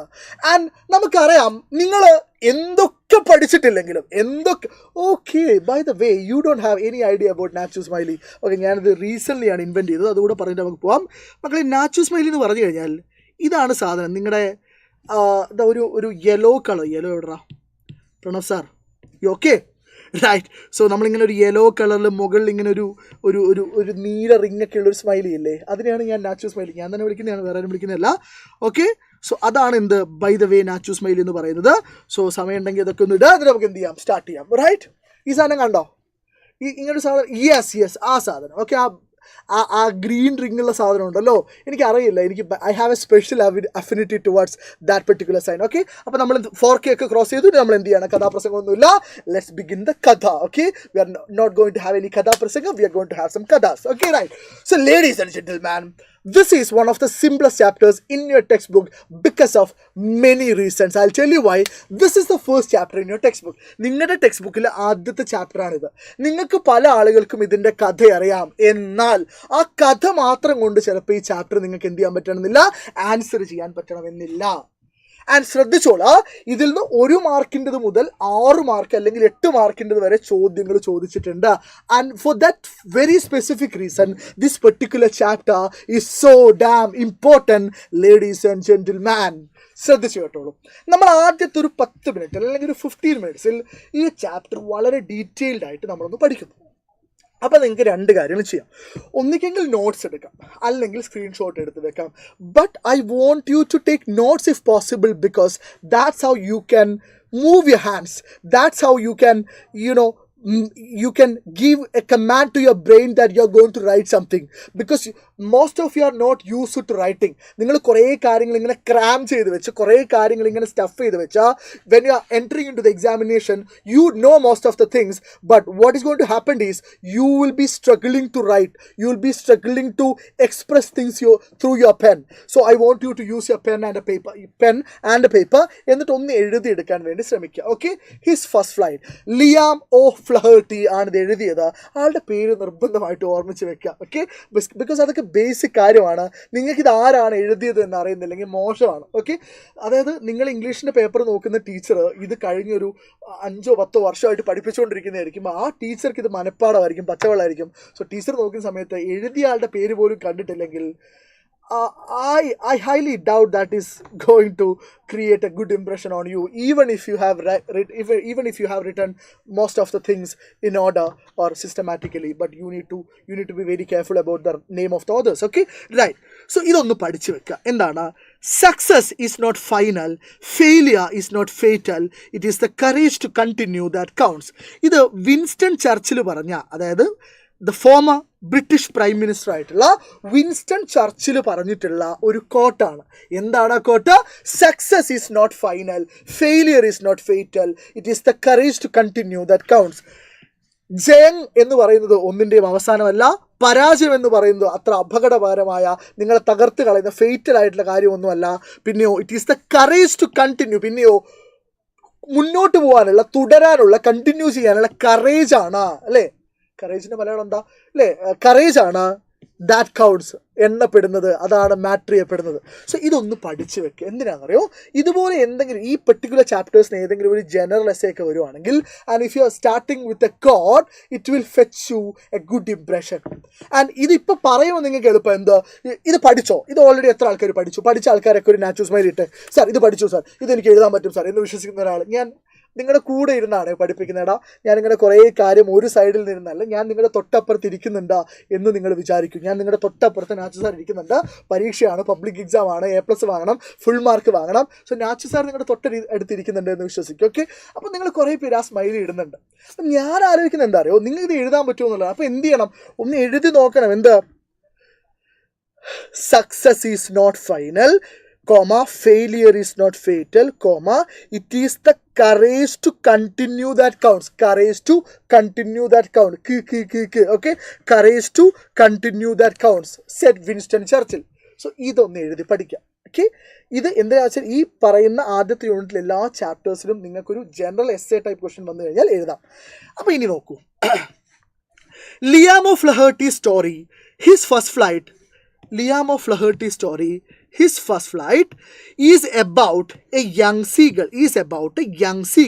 So the protagonist of the story is a young seagull. The central character of the story is a young seagull. And ആർക്കും ഈ കഥ അറിയില്ല എന്ന് വിചാരിച്ചിട്ടാണ് കേട്ടോ ഞാൻ ഈ class എടുക്കുന്നത്, അതായത് നിങ്ങൾ സ്കൂളിൽ നിന്ന് ഈ കഥ കേട്ടിട്ടില്ല, നിങ്ങൾക്ക് ഇതുവരെ ഇത് പഠിക്കാൻ പറ്റിയിട്ടില്ല എന്നൊക്കെ വിചാരിച്ചിട്ടാണ് സാർ ഈ ക്ലാസ് എടുക്കുന്നത്. അതുകൊണ്ട് ചില ആളുകൾക്ക് ഇത് എന്തായിട്ട് തോന്നും, അയ്യോ ഇതൊക്കെ എനിക്ക് അറിയുന്നതാണ് സാർ സമയം പോക്കല്ലേ. അങ്ങനെ വിചാരിക്കേണ്ട, അങ്ങനെ നിങ്ങൾ വിചാരിക്കേ വേണ്ട. എന്ത് ചെയ്താൽ മതി, നിങ്ങളൊന്ന് കോൺസെൻട്രേറ്റ് ചെയ്തിരുന്നാൽ മതി. Okay, Liam O'Flaherty story his first flight is about a young seagull. ആരെക്കുറിച്ചാണ്? ഒരു യങ് സീഗളിനെ കുറിച്ചാണ്. ഒരു ചെറിയ നീർക്കാക്ക, സീഗൾ, സ്പെല്ലിംഗ് ഓർമ്മിച്ച് വെച്ചാൽ മതി, SEAGULL. That was afraid to make its first flight. എന്താണ് പുള്ളിക്കാരൻ്റെ പ്രശ്നം? He was afraid to make its first flight. Flight എന്ന് പറഞ്ഞു കഴിഞ്ഞാൽ പറക്കലാണ്. ഫസ്റ്റ് ഫ്ലൈറ്റ് എന്ന് പറഞ്ഞാൽ എന്താണ്? പറക്കലാണ്. സോ തൻ്റെ ആദ്യത്തെ പറക്കലിൽ, തൻ്റെ ആദ്യത്തെ ഫ്ലൈറ്റിനെ കുറിച്ച് പേടിക്കുന്ന, അല്ലെങ്കിൽ ആദ്യത്തെ ഫ്ലൈറ്റ് ചെയ്യാൻ, ആദ്യത്തെ പറക്കൽ നടത്താൻ പേടിയുള്ള, ഭയങ്കര പേടിച്ച് നിൽക്കുന്ന ഒരു സീഗളിൻ്റെ കഥയാണ് young seagull that was afraid to make എന്ത് മേക്ക് ചെയ്യാൻ, എന്ത് നടത്താൻ? Make its first flight. And how its parents, and എങ്ങനെയാണ്, വെരി ഇമ്പോർട്ടൻ്റ് ആണ് ഇതിൽ, പാരൻസിൻ്റെ റോള് ഭയങ്കര ഇമ്പോർട്ടൻ്റ് ആണ്. ആൻഡ് എങ്ങനെയാണ് പാരൻസ് ഗോഡ് ചെയ്തത്? ഗോഡ് എന്ന് പറഞ്ഞു കഴിഞ്ഞാൽ സ്ട്രോങ്ലി എൻകറേജ് ചെയ്യാന്നാണ്. അല്ലെങ്കിൽ നിങ്ങൾക്ക് ഈ ഗോഡ് ബുദ്ധിമുട്ടാണെങ്കിൽ നിങ്ങൾ എന്ത് ചെയ്താൽ മതി? എൻകറേജഡ്. ഗോഡഡ് എന്നുള്ളത് ടെക്സ്റ്റ് ബുക്കിലുള്ള വേർഡായിരുന്നു, അതുകൊണ്ടാണ് അത് ഉപയോഗിച്ചത്. അല്ലെങ്കിൽ എന്ത് ഉപയോഗിച്ചാൽ മതി? എൻകറേജഡ്. എങ്ങനെയാണ് പേടിച്ചത്? പിന്നെ എങ്ങനെയാണ് പാരൻസ്, അതിൻ്റെ സീകളുടെ parents goaded it into action, എങ്ങനെയാണ് ആക്ഷനിലേക്ക്, പ്രവൃത്തിയിലേക്ക്, പറക്കുക എന്നുള്ള ആക്ഷനിലേക്ക് എൻകറേജ് ചെയ്തത് എന്നുമാണ് പറയുന്നത്. ആൻഡ് ദെർബൈ, അങ്ങനെ എൻകറേജ് ചെയ്തത് കൊണ്ട് എക്യുപ്ഡ് ഇറ്റ്, അതിനെ തയ്യാറെടുത്തു, അതിനെ തയ്യാറാക്കി, ആരെ? സീകളിനെ തയ്യാറാക്കി to face the challenges of life. ജീവിതത്തിലെ വലിയ വെല്ലുവിളികളെ, വലിയ ചാലഞ്ചുകളെ നേരിടാൻ, ഫേസ് ചെയ്യാൻ അതിനെ എക്യുപ്ഡ് ആക്കുകയാണ് ആദ്യത്തെ ഫ്ലൈറ്റ് ചെയ്യാൻ എൻകറേജ് ചെയ്യുന്നതിലൂടെ പാരൻസ് ചെയ്തത്. സോ പേടിച്ച്, തൻ്റെ ആദ്യത്തെ പറക്കൽ നടത്താൻ പേടിച്ചിരുന്ന ഒരു സീകള് അതിനെ എൻകറേജ് ചെയ്ത പാരൻസ് എൻകറേജ് ചെയ്തിട്ട് ജീവിതത്തിലെ ചാലഞ്ചസുകളൊക്കെ ഫേസ് ചെയ്യാൻ എക്യുപ്പ് ചെയ്യുന്ന ഒരു കഥയാണ് ഈ പറയുന്നത്. നിങ്ങൾ എന്ത് പഠിച്ചു വെച്ചിട്ടില്ലെങ്കിലും ഇതൊന്ന് എഴുതി പഠിക്കണം. എന്നിട്ട് ഒരു കാര്യം കൂടെ പഠിക്കണം. എന്താണ്? The story presents the importance of self-confidence and self-reliance. ഇത് രണ്ടും തമ്മിലുള്ള വ്യത്യാസം അറിയോ? ഈ രണ്ട് വേർഡ്സും തമ്മിലുള്ള വ്യത്യാസം അറിയുന്ന ആളുകളൊക്കെ കമൻറ്റ് ബോക്സിൽ ഒരു സ്മൈലി ഇട്ടെ. Self confidence and self reliance. What is the difference between self confidence and self reliance? സിമ്പിളാണ്. സെൽഫ് കോൺഫിഡൻസ് എന്ന് പറഞ്ഞു കഴിഞ്ഞാൽ ആത്മവിശ്വാസം എന്നാണ്. എന്നാൽ സെൽഫ് റിലയൻസ് എന്ന് പറഞ്ഞു കഴിഞ്ഞാൽ സ്വയം പര്യാപ്തത എന്നാണ്. അതായത് സ്വയം കാര്യങ്ങൾ ചെയ്യാൻ പറ്റുക, അതിനെയാണല്ലോ നമ്മൾ സ്വയം പര്യാപ്തത എന്ന് പറയുക. സോ സെൽഫ് കോൺഫിഡൻസും എന്താണ്? സെൽഫ് റിലയൻസും. സെൽഫ് കോൺഫിഡൻസ് എന്ന് പറഞ്ഞാൽ എന്താണ്? ആത്മവിശ്വാസം എന്നാണ്. സെൽഫ് റിലയൻസ് എന്ന് പറഞ്ഞാൽ എന്താണ്? സ്വയം പര്യാപ്തത, സ്വന്തമായി കാര്യങ്ങൾ ചെയ്യാൻ പറ്റുക. ഇതിങ്ങനെ മറ്റേ 1ാം ക്ലാസ്സിൽ കുട്ടിയെ പഠിപ്പിക്കുന്ന പോലെ അരിച്ചെറുക്കി പഠിപ്പിക്കുന്ന എന്തിനാണെന്നറിയോ? ഇതൊക്കെ ഇപ്പം പഠിച്ചു പോകാനാണ്. നിങ്ങൾക്കിത് റിവിഷനും ടെക്സ്റ്റ് ബുക്ക് വായിക്കലും നടക്കാൻ വേണ്ടിയിട്ടാണ്. സോ എന്തിൻ്റെ ഇമ്പോർട്ടൻസ് ആണ് പറയുന്നത്? Self confidence and self reliance. ഒന്ന് കമൻറ്റ് ബോക്സിൽ പറയാമോ എന്തിൻ്റെ ഇമ്പോർട്ടൻസാണ് പറയുന്നത്? Please trust me on this. എന്തിൻ്റെ ഇമ്പോർട്ടൻസാണ് പറയുന്നത്? സെൽഫ് കോൺഫിഡൻസിൻ്റെയും സെൽഫ് റിലയൻസിൻ്റെയും 2 വേർഡ്. ഓക്കെ, കാര്യപ്രാപ്തി. യെസ്, ആടുതോമ കാര്യപ്രാപ്തി എന്ന് പറയാം അല്ലേ? Yes. Though his brothers and sisters had already flown away. അപ്പോൾ നമ്മൾ മനസ്സിലാക്കുക, ഈ സീകൾ എന്താണ്? ഒരു ആൺ സീകളാണ്, ഒരു ആൺകുട്ടിയാണ്. ആൺകുട്ടിയല്ല, ആൺ സീകളാണ്. സോ ഈ സീകളിൻ്റെ ബ്രദേഴ്സ്, ഈ സീകളിൻ്റെ ചേട്ടന്മാരും ചേച്ചിമാരും, ചേച്ചി സീഗൾസും ചേട്ടൻ സീഗൾസും ഒക്കെ, അല്ലെങ്കിൽ അനിയൻ സീഗൾസും അനിയത്തി സീഗൾസ് ഒക്കെ എന്ത് ചെയ്യാണ്? Though his brothers and sisters had already flown away. അവൻ്റെ ബ്രദേഴ്സും സിസ്റ്റേഴ്സും ഒക്കെ ഓൾറെഡി പറന്നു പോയിട്ടുണ്ടെങ്കിലും self confidence and self reliance. അടിപൊളി. Okay, yes. അവൻ്റെ ബ്രദേഴ്സും സിസ്റ്റേഴ്സൊക്കെ ഓൾറെഡി പറന്നു പോയിട്ടുണ്ടെങ്കിലും, ഓൾറെഡി ഫ്ലോൺ അവേ ചെയ്തിട്ടുണ്ടെങ്കിലും, a young seagull was reluctant to fly. Young seagull എന്ന് വേണ്ട, നമുക്കറിയാലോ, ദ യങ് സീഗൾ അല്ലേ? അപ്പോൾ നമ്മളാളെ ഇളയാളാണ്. The young seagull was reluctant to fly അല്ലേ? റിലക്റ്റൻ്റ് ആവുക എന്ന് പറഞ്ഞാൽ എന്താ? മടി കാണിക്കുക എന്നാണ്. പക്ഷേ അവൻ്റെ ചേട്ടന്മാരും ചേച്ചിമാരും അനിയത്തിമാരും ഒക്കെ പറന്നു പോയപ്പോഴും അവന് പറക്കാൻ ഭയങ്കര റിലക്റ്റൻ്റ് ആയിരുന്നു. മടി കാണിച്ചു. അവന് ഭയങ്കര പേടിയും ബുദ്ധിമുട്ടൊക്കെ തോന്നി. His parents tried their level best to make him fly. His parents. മക്കളെ, ഈ ചാപ്റ്ററിൽ വളരെ പ്രധാനപ്പെട്ട ചോദ്യമാണ് role of parents in children's life. കുട്ടികളുടെ ജീവിതത്തിലെ പാരൻസിൻ്റെ റോള് എന്ന് പറഞ്ഞ ജനറൽ ക്വസ്റ്റ്യൻ പലതവണ ചോദിച്ചിട്ടുണ്ട്. നമ്മൾ ഇതിന് ശേഷം അതൊക്കെ ഡിസ്കസ് ചെയ്യാൻ പോവാണ്. ഓക്കെ, റെഡിയാണ്? അടിപൊളി. ഓക്കെ, അപ്പോൾ നോക്കൂ. His parents tried their level best to make him fly. അവൻ്റെ പാരൻസ് അവനെ പറപ്പിക്കാൻ വേണ്ടി പരമാവധി they tried their level best, maximum ശ്രമിക്കുന്നുണ്ട്. But he preferred to stay in his rough dirt cake nest. ശ്രദ്ധിച്ചോളെ, ഭയങ്കര പരുപരിക്കനായ, റഫ് എന്ന് പറഞ്ഞാൽ എന്താ, ഭയങ്കര പരുപരിക്കനായ, ഡേർട്ട് കേക്കഡ് ആയിട്ടുള്ള, ചെളി നിറഞ്ഞ, ഞാനത് പറയുകയാണ്, എഴുതുന്നില്ല. എന്താ റഫ് എന്ന് പറഞ്ഞാൽ പരുപരിക്കനായ, ചെളി നിറഞ്ഞ നെസ്റ്റിലാണ്, ഒരു കൂടിലാണ്, അല്ലെ കൂടെന്ന് പറയാവുന്ന കൂടിലാണ് അവനിപ്പോൾ നിൽക്കുന്നത്. സോ പറക്കുന്നതിന് പകരം അവൻ എന്താണ് പ്രിഫർ ചെയ്തത്, എന്തിനാണ് കൂടുതൽ താല്പര്യം കാണിച്ചത്? ഞാൻ പറക്കുന്നൊന്നുമില്ല, ഞാൻ എന്ത് ചെയ്യാം, ഞാൻ ഈ റഫായിട്ട് പരുപരിക്കനായ ഡേർട്ട് കേക്കഡ് ആയിട്ടുള്ള നെസ്റ്റിൽ എന്ത് ചെയ്യാം, ഇങ്ങനെ നിൽക്കാം. Because I am afraid to fly, എനിക്ക് പറക്കാൻ ഭയങ്കര പേടിയാണ്. Even though his parents tried their level best to make him fly, he was reluctant to fly. Rather, he preferred to stay in the rough, dirt-caked nest. ശരി, കൃത്യമായി കിട്ടിയല്ലോ. Hunger and heat, നോക്കിക്കോളെ, അവൻ അവിടെ കുറച്ച് ദിവസമായി, കഴിഞ്ഞ ഒരു ദിവസമായിട്ട് നിൽക്കുന്നുണ്ട്. Hunger and heat troubled him the following day. എന്നാൽ പിറ്റേ ദിവസം ഹങ്കർ, വിശപ്പും സൂര്യപ്രകാശവും ചൂടും അവനെ എന്ത് ചെയ്തു, അവനെ ട്രബിൾ ചെയ്യാൻ തുടങ്ങി, അവനെ ബുദ്ധിമുട്ടിക്കാൻ തുടങ്ങി. ഇത്രയും കാര്യങ്ങൾ സെറ്റാണല്ലോ, ഒരു കഥ പറയുന്നത് പോലെ, പാട്ട് പാടുന്ന പോലെ നമ്മൾ പഠിച്ചു കഴിഞ്ഞല്ലോ. ഓക്കെ ആണല്ലോ, സെറ്റാണെങ്കിൽ ഒന്ന് കമൻറ്റ് ബോക്സിൽ ഒരു തംസപ്പ് ഇടണം, ചുമ്മാ ഉറങ്ങിപ്പോകാതിരിക്കാൻ വേണ്ടിയാണ്. അടുത്തത്, he had watched his parents flying with his brothers and sisters. അവൻ അങ്ങനെ അവിടെ നിൽക്കുന്ന സമയത്തോ അവൻ്റെ പാരൻസിൻ്റെ കൂടെ ബ്രദേഴ്സും സിസ്റ്റേഴ്സും ഒക്കെ ഇങ്ങനെ പറന്നു കളിക്കുന്നത് ഇവൻ ഇങ്ങനെ നോക്കി നിൽക്കുകയാണ്. he had watched, അവൻ കണ്ടിട്ടുണ്ടായിരുന്നു, ഇന്നലെ കണ്ടിട്ടുണ്ടായിരുന്നു, എന്താ, parents flying with his brothers and sister. The other children were taught, അല്ലേ, അവനല്ലാത്ത the other children, അവൻ്റെ കൂടപ്പിറപ്പുകളായിട്ടുള്ള ബാക്കിയുള്ള കുട്ടികൾ, ബാക്കിയുള്ള seagulls were taught the art of flight. അവരൊക്കെ എന്ത് പഠിപ്പിക്കപ്പെട്ടു? പറക്കൽ എന്ന് പറഞ്ഞ ആർട്ട്, പറക്കൽ എന്ന കല അവരെ പാരൻസ് പഠിപ്പിച്ചുകൊണ്ടിരിക്കുകയാണ്. പക്ഷെ ഇവന് പഠിക്കാൻ താല്പര്യമില്ല. The whole family laughed at the cowardice of the young seagull. മക്കളെ ഒന്ന് ശ്രദ്ധിച്ചോളേ, ഇത് നിങ്ങൾ നെഗറ്റീവായിട്ടല്ല പോസിറ്റീവായിട്ടാണ് എടുക്കേണ്ടത്. ചോദിച്ചിട്ടുണ്ട് എന്തുകൊണ്ടാണ് ഇവരിങ്ങനെ ഇൻഡിഫറൻ്റ് ആയിട്ട് പെരുമാറുന്നത്, എന്തുകൊണ്ടാണ് അമ്മ സീകളുടെ മദർ സീകൾ യങ് സീകളിനോട് ഇൻഡിഫറൻ്റ് ആയിട്ട് പെരുമാറുന്നത് എന്നൊക്കെ ചോദിച്ചിട്ടുണ്ട്. സോ കവാഡൈസ് എന്ന് പറഞ്ഞാൽ എന്താണ്? ഒന്നുമില്ല, ഭീരുത്വം എന്നാണ്. അപ്പോൾ പറക്കാൻ തയ്യാറാവാതെ അവിടെ തന്നെ ഇരിക്കുന്ന ഈ യങ് സീകളിൻ്റെ ഭീരുത്വത്തെ, കവാഡൈസിനെ, ദ ഹോൾ ഫാമിലി, അച്ഛനും അമ്മയും ബാക്കിയുള്ള കുട്ടികളൊക്കെ എന്ത് ചെയ്യുന്നുണ്ട്? ലാഫ്റ്റ് അറ്റ് ചെയ്യുന്നുണ്ട്, മോക്ക് ചെയ്യുന്നുണ്ട്, കളിയാക്കുന്നുണ്ട്, അല്ലേ? ലാഫ്റ്റ് അറ്റ് എന്ന് പറഞ്ഞാൽ എന്താ? കളിയാക്കുന്നുണ്ട് ദ യങ് സീകളിൻ്റെ ഭീരുത്വത്തെ. His mother was standing on a high hump on the plateau. അവൻ്റെ അമ്മ എന്ന് പറഞ്ഞാൽ ആരമ്മ, അല്ലേ? യങ് സീകളുടെ അമ്മ ഒരു പ്ലാറ്റ്യൂൽ, അപ്പുറത്തൊരു സമതലത്തിൽ, പ്ലാറ്റ്യൂ എന്ന് പറഞ്ഞാൽ എന്താ, ഒരു ഫ്ലാറ്റ് ആയിട്ടുള്ള, ഇച്ചിരി റേസ്ഡ് ആയിട്ടുള്ള എന്നാൽ ഫ്ലാറ്റ് ആയിട്ടുള്ള സർഫേസ് ആണ് നമ്മൾ സമതലം എന്ന് പറയും. സോ തൊട്ടപ്പുറത്തുള്ളൊരു സമതലത്തിൽ, പ്ലാറ്റ്യൂല്, ഒരു ഹൈ ഹമ്പിൽ, ഒരു ഉയർന്ന പ്രദേശത്ത് ഒരു ഹൈ ഹമ്പിൽ അവൻ്റെ അമ്മ നിൽക്കുന്നുണ്ടായിരുന്നു. She tore a piece of fish, അല്ലേ? ടോർ എന്ന് പറഞ്ഞാൽ ടേറിൻ്റെ പാസ്റ്റ് ടെൻസ് ആണ്. അവൻ്റെ അമ്മ ഒരു പീസ് ഓഫ് ഫിഷ്, ഒരു മത്സ്യ കഷ്ണം എന്ത് ചെയ്യുന്നുണ്ട്? ഇങ്ങനെ കീറുന്നുണ്ട്, അല്ലേ? വൃത്തിയാക്കുന്നുണ്ട്, കീറുന്നുണ്ട്. വിത്ത് അറ്റ് ഹെർ ഫീറ്റ്, അവളുടെ കാലുകൊണ്ട്, at her feet. The sight of the food Madden him.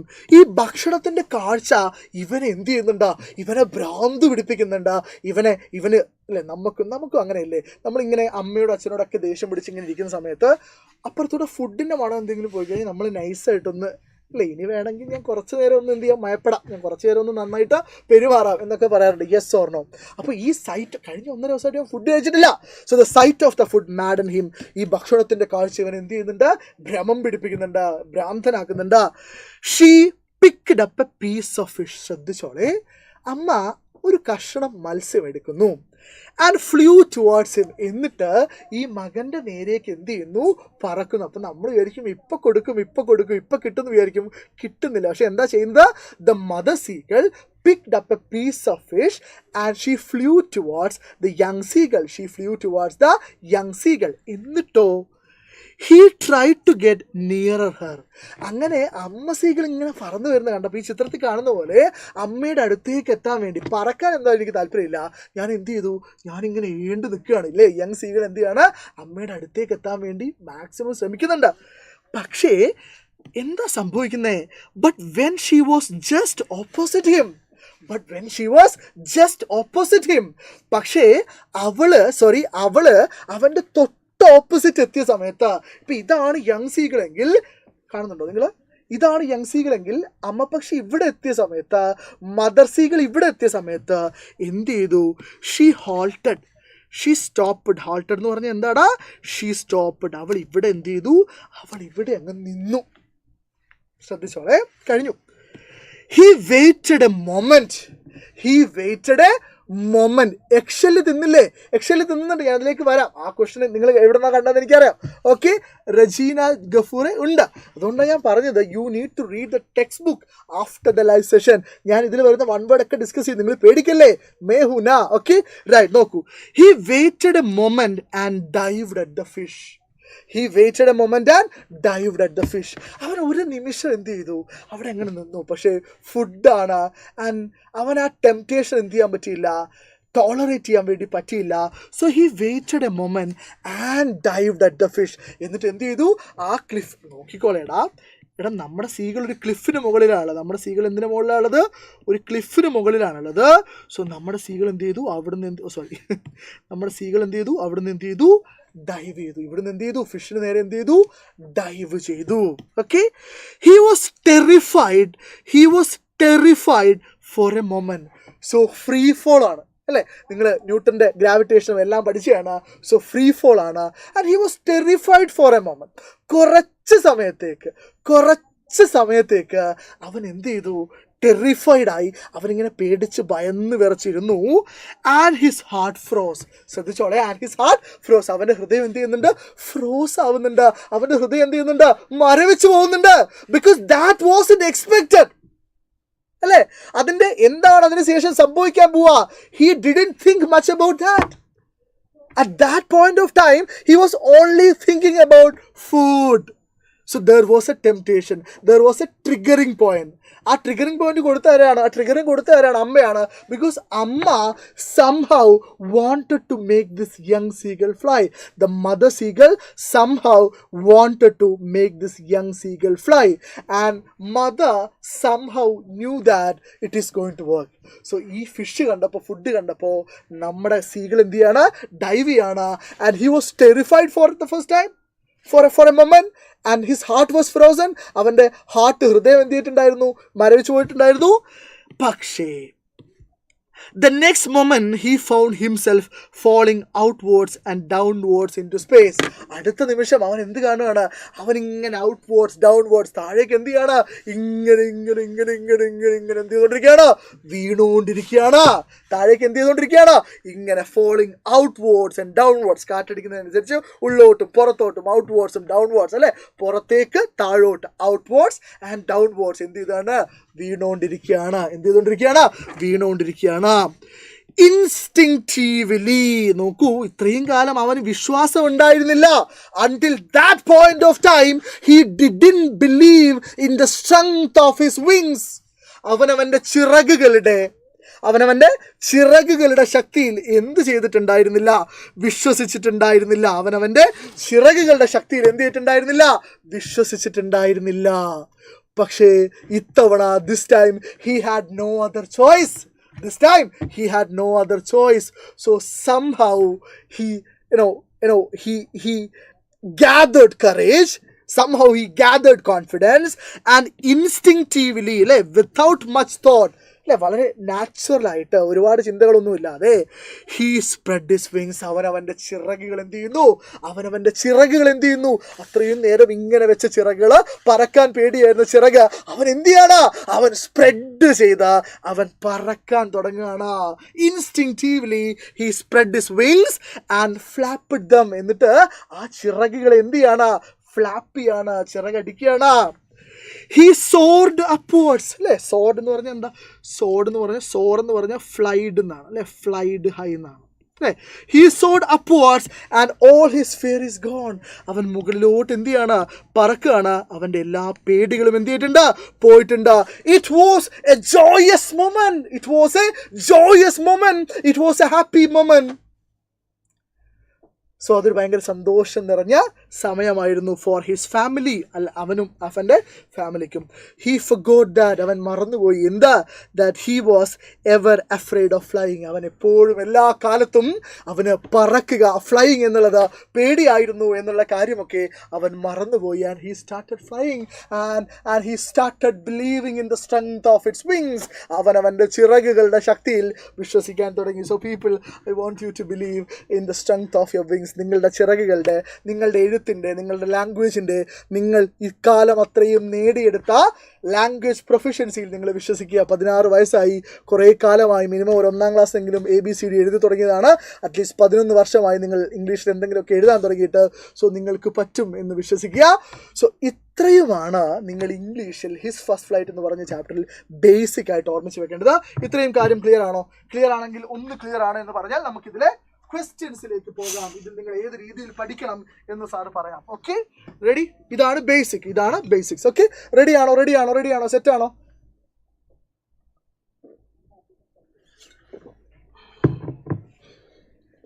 Yes, okay, ready. So മക്കളെ, ഒരൊറ്റ കാര്യം കൂടെ പറയണം. ഇന്ന് വൈകുന്നേരം 7 മണിയുടെ ലൈവിൽ നമ്മൾ ചാപ്റ്റേഴ്സിൻ്റെ പാർട്ട് 2 ആയിരിക്കില്ല ഡിസ്കസ് ചെയ്യുക, ഓൾ പോംസ് ആയിരിക്കും. ചാപ്റ്റേഴ്സിൻ്റെ പാർട്ട് 2 നാളെ രാവിലത്തെ ലൈവിൽ ഡിസ്കസ് ചെയ്യും. അതല്ലേ നല്ലത്? നിങ്ങളൊന്ന് കമൻറ്റ് ബോക്സിൽ പറഞ്ഞു, ഇന്ന് വൈകുന്നേരത്തെ ലൈവിൽ ഓൾ പോംസ് വേണോ, ചാപ്റ്റേഴ്സിൻ്റെ പാർട്ട് 2 വേണോ? എന്തായാലും നിങ്ങൾ പറയുന്ന പോലെ നമുക്ക് ചെയ്യാം. ഈ തോന്നുന്നു ഓൾ പോംസ് നമുക്ക് ഇന്ന് രാത്രി ഡിസ്കസ് ചെയ്യാം, എന്നിട്ട് ചാപ്റ്റേഴ്സിൻ്റെ പാർട്ട് 2 നാളെ രാവിലെ ഡിസ്കസ് ചെയ്യാം. Okay, set. യെസ്, അടുത്തത്. Then this is something I have clearly mentioned in the beginning of the life. നിങ്ങൾ ഒരു ചെറിയ എന്താ പറയുക നറേഷൻ പഠിച്ചതുകൊണ്ട് അല്ലെങ്കിൽ ഒരു ചെറിയ summary പഠിച്ചതുകൊണ്ട് that won't be suffice for your examination if you are planning to score above 70 or 75. And if you have a plan to score A+ or above that, make sure that you are going through the textbook thoroughly after the live. Okay, and ഞാൻ നിങ്ങൾക്ക് ഒരു example, ഇതൊക്കെ previous year ക്വസ്റ്റ്യൻസും ചോദിക്കാൻ സാധ്യതയുള്ള ക്വസ്റ്റ്യൻസും ആണ്. Okay, all poems, ready, I can understand your feeling. So I'll go with all poems. All poems എന്ന് പറഞ്ഞാൽ 5 poems line by line with questions നമ്മൾ ഡിസ്കസ് ചെയ്യും. 5 poems line by line with questions നമ്മൾ ഡിസ്കസ് ചെയ്യും. എന്ന് പറഞ്ഞാൽ ഇന്ന് രാത്രിത്തെ ഒരൊറ്റ ലൈവ് കൊണ്ട് നിങ്ങൾ പോംസിന് വായിക്കേണ്ട എന്നുള്ള രീതിയിലേക്ക് നമ്മൾ സെറ്റാക്കി തരും. Okay, ready. സോ എനിക്കൊരു ആഗ്രഹമുണ്ട്, നിങ്ങൾ ഇന്നും നിങ്ങളുടെ ഉറങ്ങിക്കിടക്കുന്ന, നിങ്ങളുടെ തിരിഞ്ഞു കളിക്കുന്ന നിങ്ങളുടെ സുഹൃത്തുക്കളുണ്ട്, അവരോടൊക്കെ ഒന്ന് ഓടി വരാൻ വേണ്ടി പറയുക. 4.5K വ്യൂസ് ആയിട്ടുണ്ട്, 4.5K ലൈവ് വ്യൂസ് ആയിട്ടുണ്ട്. നിങ്ങളൊന്ന് 5K or 6K ഒക്കെ ആക്കാൻ വേണ്ടി നിങ്ങൾ മാക്സിമം ആളുകളിലേക്ക് ഷെയർ ചെയ്യുക. Okay, ready. ഇൻസ്റ്റിങ്ക്റ്റീവ്ലി എന്ന് പറഞ്ഞു കഴിഞ്ഞാൽ വിത്തൗട്ട് മച്ച് എന്താ പറയുക ഡെലിബറേറ്റ് തോട്ട്സ് എന്നാണ്. ഭയങ്കര സൂക്ഷ്മമായി ആലോചിക്കാതെ ചിന്തിക്കാതെ ചെയ്യുന്നതിനാണ് നമ്മൾ ഇൻസ്റ്റിങ്ക്റ്റീവായിട്ട് ചെയ്യാന്ന് പറയുന്നത്, അല്ലേ? അപ്പം നിങ്ങൾ ഭയങ്കരമായിട്ട് ഒരാളുമായിട്ട് അടി കൂടിക്കൊണ്ടിരിക്കുകയാണ്, അടി പിടിച്ചുകൊണ്ടിരിക്കുകയാണ്. അപ്പോൾ നിങ്ങൾ പെട്ടെന്ന് നീ പോടാ പട്ടി എന്ന് വിളിക്കാറുണ്ട്. അത് ഇൻസ്റ്റിങ്ക്റ്റീവാണ്. നിങ്ങൾ ചിലപ്പോൾ വിചാരിച്ചിട്ട് പോലും ഉണ്ടാവില്ല, വായിന്ന് വീണു പോയതാണ്. ഓക്കെ, സോ അത്തരം ആക്ഷൻസ് നമ്മൾ ഇൻസ്റ്റിങ്ക്റ്റീവ് ആക്ഷൻസ് വിളിക്കും. ഓക്കെ, ശരി. സോ നമ്മൾ തുടങ്ങുകയാണ്. Read the following excerpt from the story His First Flight and answer the questions. Okay. The sight of the food, നമുക്ക് ഈ എക്സെപ്റ്റ് ഒന്ന് വായിക്കാം. The sight of the food maddened him. How he loved to tear food that way, scraping his beak now and again to wet it. He uttered a low cackle. His mother cackled too and looked at him. So ഇതാണ് passage. Text book നിർബന്ധമായിട്ട് വായിക്കണമെന്ന് ഞാൻ പറഞ്ഞിട്ടുണ്ട്. ഇനിയിപ്പോൾ ഈ passage വെച്ചിട്ട്, അതായത് നിങ്ങൾക്ക് ഞാൻ നേരത്തെ പഠിപ്പിച്ചെന്ന് നറേഷൻ വെച്ചിട്ട് പോലും നിങ്ങൾക്ക് ഇത് എന്ത് ചെയ്യാൻ പറ്റും, ആൻസർ ചെയ്യാൻ പറ്റും. ശ്രദ്ധിച്ചോളൂ. Why യെസ്, നമ്മൾ 4.6K ആയിട്ടുണ്ട്. അത് 5K നിങ്ങൾ ആക്കുമെന്ന് എനിക്കറിയാം. നിങ്ങൾ മാക്സിമം ആളുകളിലേക്ക് ഇൻസ്റ്റഗ്രാമിന് വാട്സപ്പിലൊക്കെ ഷെയർ ചെയ്ത് കൊടുക്കണം. ഈ ലൈവിന് ലൈക്ക് ചെയ്യാത്ത ആളുകൾ എന്ത് ചെയ്യണം, ലൈക്ക് ചെയ്യുക കൂടെ വേണം. Okay, so why did the sight of the food Madden him? ആർക്ക് പറയാൻ പറ്റും കമൻറ്റ് ബോക്സിൽ? നിങ്ങൾ പറഞ്ഞിട്ട് പോയാൽ മതി. Okay, why did the sight of the food Madden him? ഇത് 1 മാർക്കിൻ്റെ ചോദ്യമാണ്. Why did the sight of the food Madden him? എന്തുകൊണ്ടാണ് ഈ ഭക്ഷണത്തിൻ്റെ കാഴ്ച അവനെ ഭ്രാന്ത് പിടിപ്പിച്ചത്? ഒരു 1 വേർഡായിട്ട് എഴുതി തന്നാൽ മതി. നീട്ടി വലിച്ചൊന്നും എഴുതണ്ട. കമൻറ്റ് ബോക്സ് ആണ്, എനിക്ക് മുഴുവൻ വായിക്കാൻ പറ്റില്ല, പക്ഷെ ഞാൻ വായിക്കും. അതുകൊണ്ട് എന്ത് ചെയ്യുക, ഒരു 1 വേർഡായിട്ട് എഴുതിയാലും മതി. Why did the sight of the food Madden him?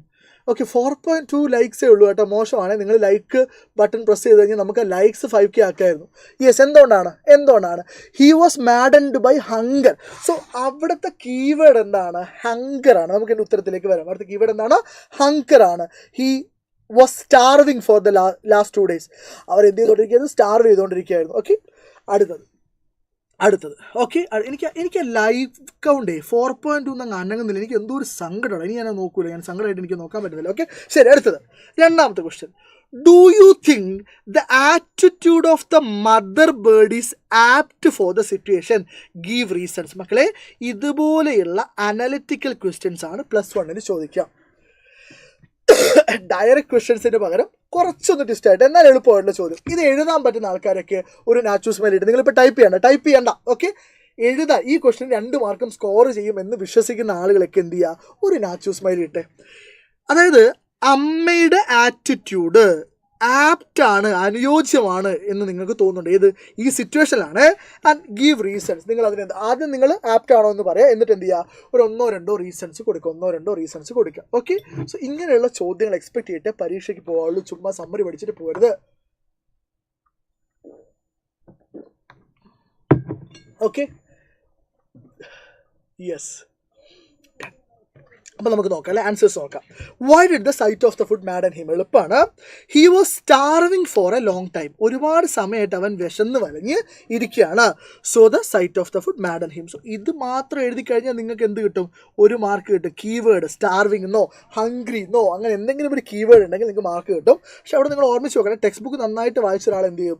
Hungry. നമ്മളെല്ലാവരും ഹംഗ്രിയാണ്, പക്ഷെ സ്റ്റാർവിങ് ആണ് അവിടെ കുറച്ചുകൂടെ അപ്രോപ്രിയേറ്റ് ആയിട്ടുള്ള വേർഡ്. അവൻ വിശന്ന് വലഞ്ഞിരിക്കുകയായിരുന്നു. ഇനി അമ്മയുടെ ആറ്റിറ്റ്യൂഡ് നിങ്ങൾക്ക് ഇഷ്ടപ്പെടും. എന്ത് തള്ളച്ചിയാണത് എന്നാണ് നിങ്ങൾ പറയേണ്ടത്. എന്നാണോ നിങ്ങൾ പറയേണ്ടത്? അല്ല, I didn't like the attitude of the mother because if she is a mother she should be serving food to the child.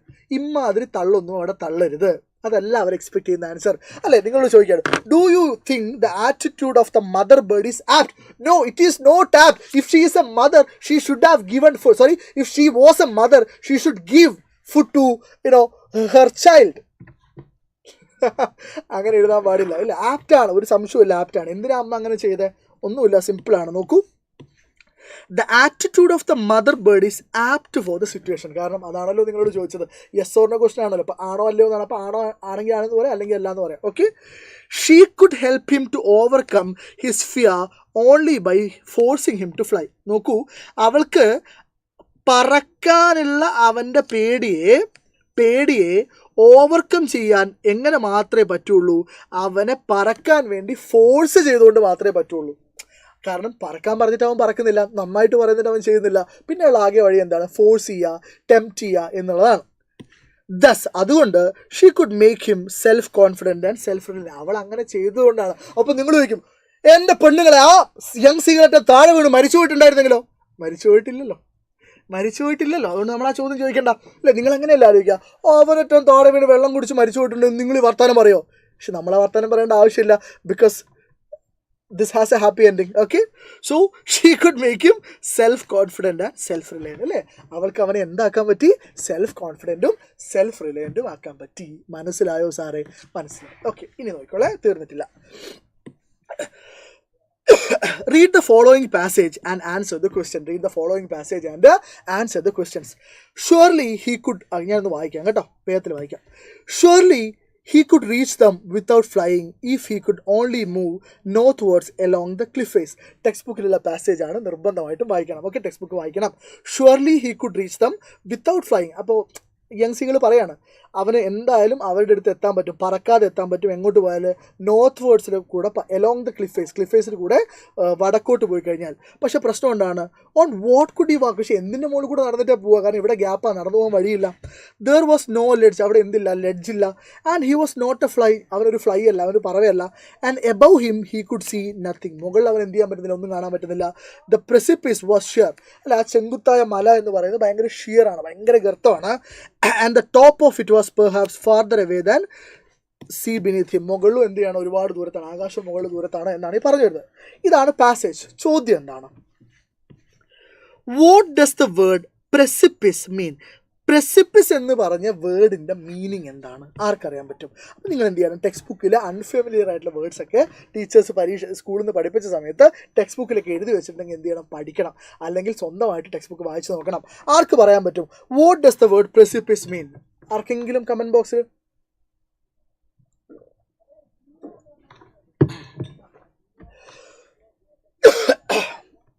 Yes cliff എന്ന് പറഞ്ഞാൽ മതി, അല്ലെങ്കിൽ എന്ത് പറയാം, എ സ്റ്റീപ്പ് ക്ലിഫ് എന്ന് പറയാം, ഒരു ആഴമേറിയ ക്ലിഫ് എന്ന് പറയാം. ചെങ്കുത്തായ ഒരു മലനിര എന്നുള്ള അർത്ഥത്തിലാണ് നമ്മൾ precipice ഉപയോഗിക്കുന്നത്. ക്ലിഫ് ഫേസ് എന്നോ സ്റ്റീപ്പ് ക്ലിഫ് എന്നോ, ക്ലിഫ് എന്ന് പറഞ്ഞ കീവേഡ് ഉണ്ടെങ്കിൽ നിങ്ങൾക്ക് എന്ത് കിട്ടും, മാർക്ക് കിട്ടും. ഇനിയോ, why could the seagull not succeed in his attempt? നിങ്ങൾക്ക് അറിയാൻ വേണ്ടി മാത്രം ഒരു കാര്യം പറയുകയാണ്. ഇതൊരു പ്രീവിയസ് ഇയർ ക്വസ്റ്റൻ ആണ്.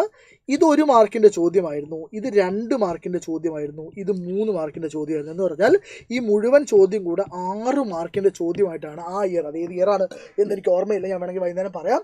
സോ ഇയർ ചോദിച്ചിട്ടുണ്ടായിരുന്നു. Okay so why could the seagull not succeed in his attempt? എന്തുകൊണ്ടാണ് സീഗളിന് തൻ്റെ അറ്റംപ്റ്റിൽ, തൻ്റെ ശ്രമത്തിൽ പരാജയപ്പെട്ടു പോയത് അല്ലെങ്കിൽ സക്സീഡ് ചെയ്യാൻ പറ്റത്? നിങ്ങൾ കൃത്യമായിട്ട് ആലോചിക്കുക. ഇതിൻ്റെ ആൻസർ ഒന്ന് കമൻറ്റ് ബോക്സിൽ പറയോ? ഇതിൻ്റെ ആൻസർ ഒന്ന് കമൻറ്റ് ബോക്സിൽ പറയും. ഇതിൻ്റെ ആൻസർ തെറ്റിക്കരുത്. ഇതിൻ്റെ ആൻസർ എന്തല്ല, അതായത് he was afraid to fly എന്ന് എഴുതി വെക്കരുത്.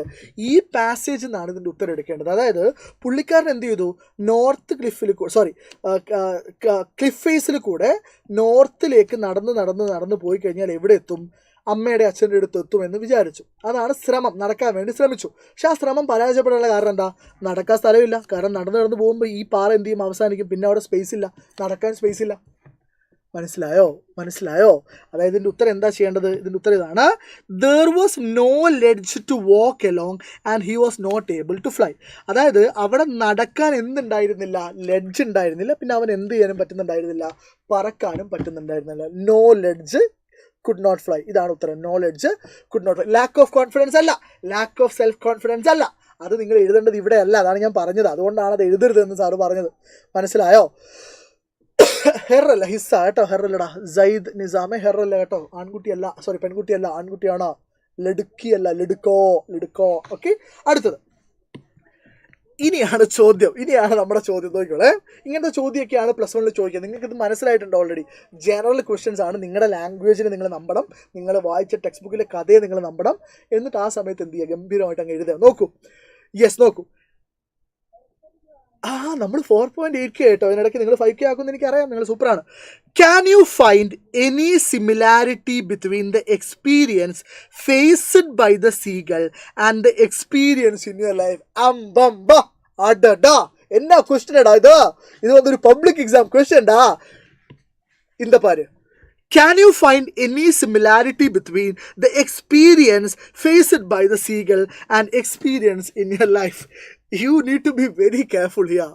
Nachu sir waiting for SSLC public. Yes. നീ എന്താ ഇവിടെ പോയി 10ാം ക്ലാസ് പഠിക്കടാ. ഞാൻ അങ്ങോട്ട് വരാം, ഇത് കഴിഞ്ഞിട്ട് വരാം കേട്ടോ. പോയി 10ാം ക്ലാസ് റൈറ്റ്. ഇതെൻ്റെ SSLC മക്കളാ. ഈ നിൽക്കുന്ന 4800 പേരും എൻ്റെ കഴിഞ്ഞ വർഷത്തെ എൻ്റെ സൈലത്തിൽ ആദ്യത്തെ SSLC മക്കളാണ്. Okay, right. അപ്പോൾ ഞാൻ പറഞ്ഞു വന്നത്, ക്യാൻ യു ഫൈറ്റ്, നിങ്ങൾക്ക് കണ്ടുപിടിക്കാൻ പറ്റുമോ? എന്ത് കണ്ടുപിടിക്കാൻ പറ്റുമോ? ഈ സീകള് എക്സ്പീരിയൻസ് ചെയ്ത ആ കാര്യവും നിങ്ങളുടെ ലൈഫിൽ എന്തെങ്കിലും സിമിലാരിറ്റി കണ്ടുപിടിക്കാൻ പറ്റുമോ? നിങ്ങൾ എന്താ പറയേണ്ടത്? Yes I can, full stop. 3 mark കിട്ടുമോ? ഇല്ല, നിങ്ങൾ കണ്ടുപിടിച്ചിട്ട് എഴുതണം. ഇനി നിങ്ങൾ പറയോ, no I can't find any similarity, thank you, good bye. 3 mark കിട്ടുമോ? ഇല്ല, കിട്ടൂല. പിന്നെ എന്താ കാര്യം? നിങ്ങൾ ഈ സിമിലാരിറ്റി ഇല്ലെങ്കിൽ ഒരു അവിടെ തള്ളണം. യെസ് ദർ ആർ എന്ന് പറഞ്ഞിട്ട്, അല്ലെങ്കിൽ ദർ ഈസ് എന്ന് പറഞ്ഞിട്ട് എഴുതണം. ഞാൻ പറഞ്ഞാൽ മനസ്സിലായോ? നിങ്ങൾക്ക് സീകളുടെ ലൈഫും നിങ്ങളുടെ ലൈഫും തമ്മിലുള്ള എന്തെങ്കിലും സിമിലാരിറ്റി കണ്ടുപിടിക്കാൻ പറ്റുമോ? No sir, I can't find any similarities, thank you. That will not fetch you 3 marks. So you need to push. I know you are good at pushing, but when you are doing that in English, it makes you some kind of problems. But you need to somehow overcome it. Okay? So don't worry, people. We'll do it together. Okay? Yes, നോക്കിക്കോളെ. Yes, I had similar experiences. തള്ളങ്ങ് തുടങ്ങിയാണ്. അതെ, എനിക്കും സമാനമായ അനുഭവങ്ങൾ ഉണ്ടായിട്ടുണ്ട്. When I started walking as a child. ഞാൻ ഒരു കുട്ടിയായിരിക്കുമ്പോൾ നടക്കാൻ തുടങ്ങിയ സമയത്ത് my parents stood a distance. തെണ്ടികൾ, എൻ്റെ പാരൻസ് ഒരു ഡിസ്റ്റൻസിൽ ദൂരെ മാറി നിന്നു. Showing attractive things to make me walk up to them. എന്നിട്ട് അവരെന്ത് ചെയ്തു, എന്താ മോനെ നാച്ചുമോനെ ഇങ്ങോട്ട് വാ, കിലുക്കത്തി തരാം, നാച്ചുമോനെ ഇങ്ങോട്ട് വാ, പാവ തരാം എന്നൊക്കെ പറയുമ്പോൾ ഞാൻ എന്ത് ചെയ്യും, ഞാനിങ്ങനെ അവരുടെ അടുത്തേക്ക് നടന്നു പോകും അല്ലേ. Showing attractive things to make me walk up to the cliff, walk up to them. അവരുടെ അടുത്തേക്ക് അല്ലേ ദൂരെ നിന്നിട്ട് അവരെന്ത് ചെയ്യും, കിലുക്കുത്തിയും മറ്റേ ബൊമ്മയൊക്കെ കാണിക്കും. അപ്പോൾ ഞാൻ എന്ത് ചെയ്യും, നാച്ചുമോൻ പാവം ഇങ്ങനെ നടന്ന് പോകും. അപ്പോൾ പോകുന്ന വഴിക്ക് എന്ത് ചെയ്യും, I use to fall down while walking. ഞാനിങ്ങനെ നടന്നു പോകുന്ന സമയത്ത് ഞാൻ എന്ത് ചെയ്യും, ഞാനിങ്ങനെ വീഴും, ഞാൻ പിന്നെ എഴുന്നേക്കും, ഞാൻ പിന്നെ വീഴും, ഞാൻ പിന്നെ എഴുന്നേക്കും. പക്ഷെ കിലുക്കുത്തി ഉണ്ട്, അവിടെ അപ്പുറത്തുണ്ട് ബൊമ്മക്കുട്ടി ഉണ്ട്, മുട്ടായി ഉണ്ട്, ഇതൊക്കെ കിട്ടണം. So I use to fall down while walking. നിങ്ങൾ എപ്പോഴെങ്കിലും അമ്മേനെ വഴക്ക് പറഞ്ഞോ, ഹൗ ഡെയർ യു അമ്മ, how cruel you are. Okay, can't you see I'm falling down every damn time and you keep on saying this kulukutti bommakutti? Why are you doing this to me? ഞാൻ മറ്റേ അവിൽ കൊടുത്ത് വാങ്ങിയാണോ? Did you buy me giving avil? Oh sorry. Right, നോക്കൂ. I used to fall down while walking, but gradually പതുക്കെ I learned to walk properly by balancing the body. പക്ഷെ പതുക്കെ ഞാൻ എൻ്റെ ബോഡി ബാലൻസ് ചെയ്ത്, ഇത്രയും വലിയ ബോഡിയാണ് ബാലൻസ് ചെയ്യാൻ ബുദ്ധിമുട്ടാണ്, ഞാൻ എന്ത് ചെയ്യാൻ തുടങ്ങി, നടക്കാൻ തുടങ്ങി. സോ പണ്ടെന്നെ അമ്മ ഒന്ന് പറ്റിച്ചതാ, പക്ഷെ ഞാനിപ്പോൾ എന്ത് ചെയ്യുന്നുണ്ട്, നടക്കുന്നുണ്ട്. മനസ്സിലായോ? സെറ്റല്ലേ, പവറല്ലേ, റെഡി അല്ലേ, സൂപ്പർ അല്ലേ? ഓക്കെ, യെസ്, അടിപൊളി. ഓക്കെ, യെസ് അടിപൊളി. നോക്കിക്കോളെ, കൃത്യമായിട്ട് ശ്രദ്ധിച്ചോളെ. അടുത്ത ചോദ്യം അല്ലേ, അങ്ങനെ പറഞ്ഞിട്ടില്ല, അവല് കൊടുത്ത് വാങ്ങിയതാണെന്ന് പറയാറില്ല. ഞാൻ എൻ്റെ അനിയത്തിയുടെ ഒരു ചിന്നു എന്നാണ്, ഖദീജ എന്നാണ്. ചിന്നോട് ഞാൻ പറയും, നിന്നെ അവില് കൊടുത്ത് വാങ്ങി, നിനക്ക് പൂച്ചക്കണ്ണുണ്ട്, എനിക്ക് പൂച്ചക്കണ്ണില്ലല്ലോ, എനിക്ക് അസൂയായിരുന്നു, നമുക്ക് പൂച്ചക്കണ്ണുള്ളത്. ഓക്കെ, ശരി, വിട്ടേക്ക്. Let's don't push four the time being, let's practice questions. Okay, കഴിഞ്ഞില്ലേ, മതി, നിർത്ത്. Okay, yes. Liam of Leghor's his first flight makes the reader think about the kind of support given by parents to make their children self-reliant and self-confident. ഞാൻ ആ word പഠിച്ചു വെക്കാൻ പറഞ്ഞു, ഇതുകൊണ്ടാണ് അത് വീണ്ടും ചോദിക്കും. ഓക്കെ, അപ്പോൾ ലിയാം ഓഫ് ലഹേർട്ടിയുടെ ഹിസ് ഫ്ലൈറ്റ് എന്ന് പറയുന്ന കഥ റീഡേഴ്സിനെ കൊണ്ട് ചിന്തിപ്പിക്കുന്നുണ്ട്. എന്തിനെക്കുറിച്ച്? കുട്ടികളെ സെൽഫ് റിലയൻറ്റും സെൽഫ് കോൺഫിഡൻറ്റും ആക്കാൻ വേണ്ടി പാരൻസിൻ്റെ പങ്ക്. Okay, After reading the story, you decide to communicate your feelings to your friend abroad. ഇത് വായിച്ചതിന് ശേഷം നിങ്ങൾ നിങ്ങളുടെ എബ്രോഡിലുള്ള ഫ്രണ്ടിന് നിങ്ങളുടെ ഫീലിങ്സ്, നിങ്ങളുടെ വികാരങ്ങളെക്കുറിച്ച്, നിങ്ങളുടെ ചിന്തകളെക്കുറിച്ച് അറിയിക്കുന്നു. Draft an email. Okay, email അയക്കാനാണ് പറഞ്ഞത്. ഓക്കെ, ഇതൊരു 4 മാർക്കിന് ചോദിച്ച ചോദ്യമായിരുന്നു ആ കാലത്ത്, ഒരു 3-4 വർഷം മുമ്പ്. ഇമെയിലിൻ്റെ ഫോർമാറ്റ് അറിയുന്ന ആൾക്കാരുണ്ടോ? തവിട് നാച്ചു സപ്പോടാ. ഇമെയിലിൻ്റെ ഫോർമാറ്റ് ആർക്കൊക്കെ അറിയാം? ഞങ്ങൾ സാർ ഇമെയിലിൻ്റെ ഫോർമാറ്റ് അറിയാം സാർ, ഇമെയിലൊക്കെ ചോദിച്ചു കഴിഞ്ഞാൽ ഞങ്ങൾക്ക് എഴുതാം, അത്ര വലിയ കാര്യമൊന്നുമല്ല എന്ന് വിശ്വസിക്കുന്ന എത്ര പേരുണ്ട്? അല്ല, നല്ല കാര്യമാണ് ഇമെയിലിൻ്റെ ഫോർമാറ്റ് അറിയുന്ന ആൾക്ക്. യെസ്, 5K ലൈക്സ് ആയിട്ടുണ്ട്. പക്ഷേ നമ്മുടെ ലൈവ് കൗണ്ട് ഇപ്പോഴും 4.9 കിടന്ന് തൂങ്ങി കളിക്കുകയാണ്. എനിക്കറിയാം കുറച്ച് പേര് ചായ കുടിക്കാൻ പോയിട്ടുണ്ടാവും, പക്ഷേ മാക്സിമം ഓടി വാട്ടോ. കൊതുകിനെ മോഡിഫൈ ചെയ്ത് കൊടുക്കുന്നു, ഇംഗ്ലീഷിന് A+ മേടിച്ച് കൊടുക്കുന്നു, വേണ്ട.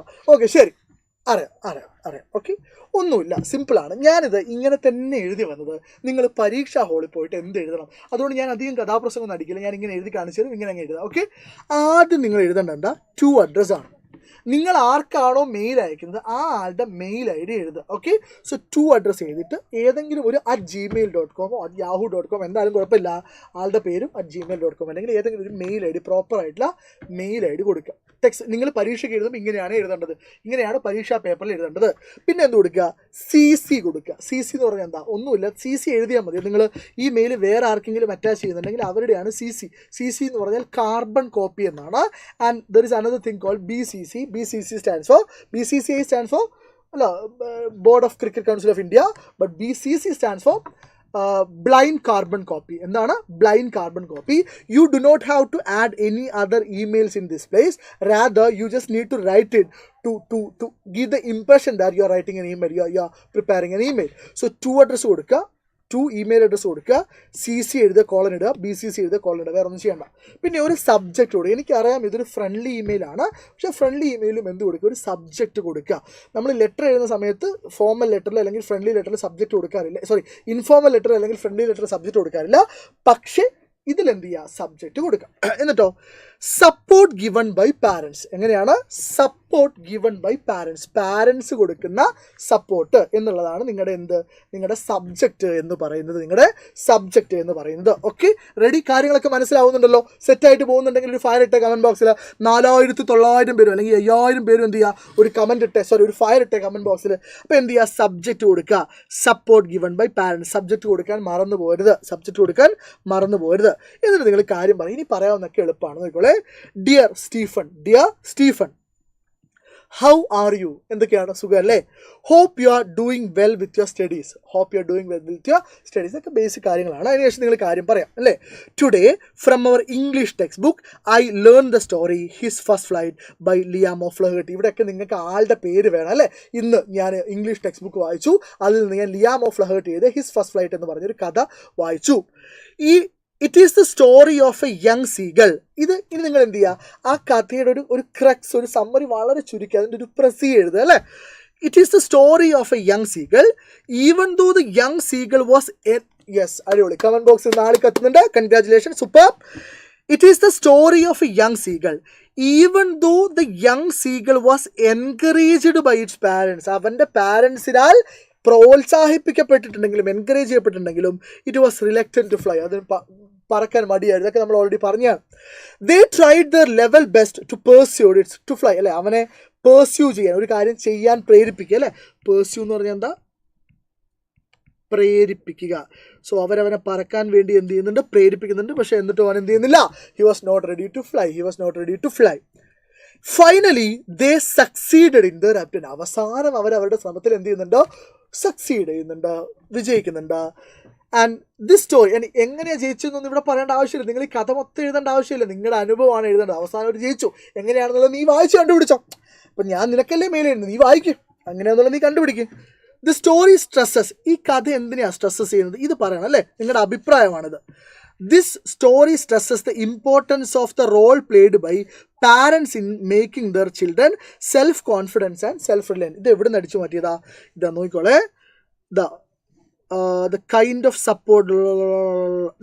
ഈ ചോദ്യത്തിലുള്ള ഈ സെൻറ്റൻസ് ആണ് നിങ്ങൾ എന്ത് ചെയ്തത്? നിങ്ങൾ ഇവിടെ മെയിലേക്ക് മാറ്റി എഴുതുന്നത്. എന്താണ്?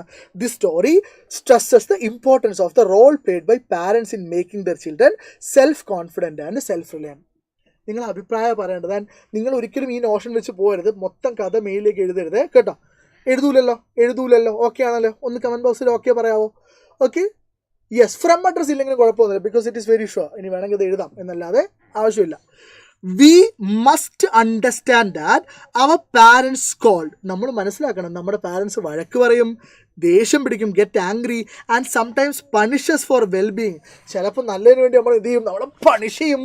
നല്ലതിന് വേണ്ടിയാണ്. അടി കിട്ടുമ്പോൾ നല്ലതിന് വേണ്ടിയാണ്. Their aim is to motivate us. അവരുടെ എയിം എന്താണ്? നമ്മളിങ്ങനെ മോട്ടിവേറ്റ് ചെയ്യാൻ വേണ്ടി. നമ്മൾ എന്ത് ചെയ്യാൻ വേണ്ടിയിട്ടാണ്? യെസ്, താങ്ക് യു മക്കളെ, താങ്ക് യു. നിങ്ങൾ ഗംഭീരമായിട്ട് കമൻറ്റ് ബോക്സിൽ പാർട്ടിസിപ്പേറ്റ് ചെയ്യുന്നുണ്ട്. ഭയങ്കര സന്തോഷമാണ്. ആൻഡ് നിങ്ങളിപ്പോൾ 4.9 ഇങ്ങനെ കറങ്ങി കളിക്കുന്നുണ്ട്. അത് 5ലേക്ക് കയറാത്തതുകൊണ്ടും എനിക്ക് ചെറിയൊരു സങ്കടമുണ്ട്. പക്ഷേ നിങ്ങൾ എന്ത് ചെയ്യുക? ഒന്നുമില്ല. നിങ്ങൾ ആരെങ്കിലും സ്റ്റേറ്റസ് വെക്കാനുണ്ടെങ്കിൽ, അതായത് ഈ ലൈവിൻ്റെ ലിങ്ക് സ്റ്റേറ്റസ് വെക്കാനുണ്ടെങ്കിൽ ദയവ് ചെയ്ത് സാറിന് വേണ്ടിയെങ്കിലും എന്ത് ചെയ്യുക? ഒന്ന് സ്റ്റേറ്റസ് വെക്കുക. അവർക്കൊന്നും ഇതുണ്ടാവില്ല, നഷ്ടമാവില്ല, ലാഭം മാത്രമേ ഉണ്ടാവുള്ളൂ. മാക്സിമം മാർക്ക് അവർക്ക് സ്കോർ ചെയ്യാൻ പറ്റും. ഓക്കെ, ശരി.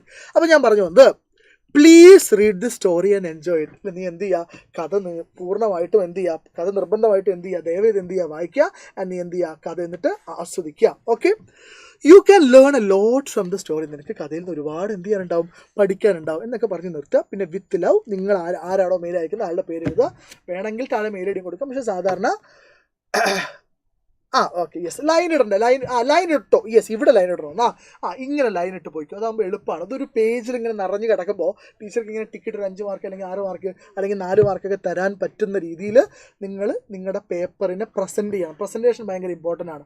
നിങ്ങൾ എന്ത് ഗ്യാസ് അടിക്കുമ്പോഴും നിങ്ങൾ എങ്ങനെ പ്രസൻറ്റ് ചെയ്യുന്നു എന്നുള്ളത് വളരെ പ്രധാനമാണ്. ഇത് ഓക്കെ ആണല്ലോ? സെറ്റ് ആണെങ്കിൽ ഒന്ന് കമൻറ്റ് ബോക്സിൽ സെറ്റാണ് എന്ന് പറയണം. ഓക്കെ, അല്ലെങ്കിൽ ഒരു നാച്ചുറൽ സ്മൈൽ ഇട്ടാലും മതി. ഓക്കെ,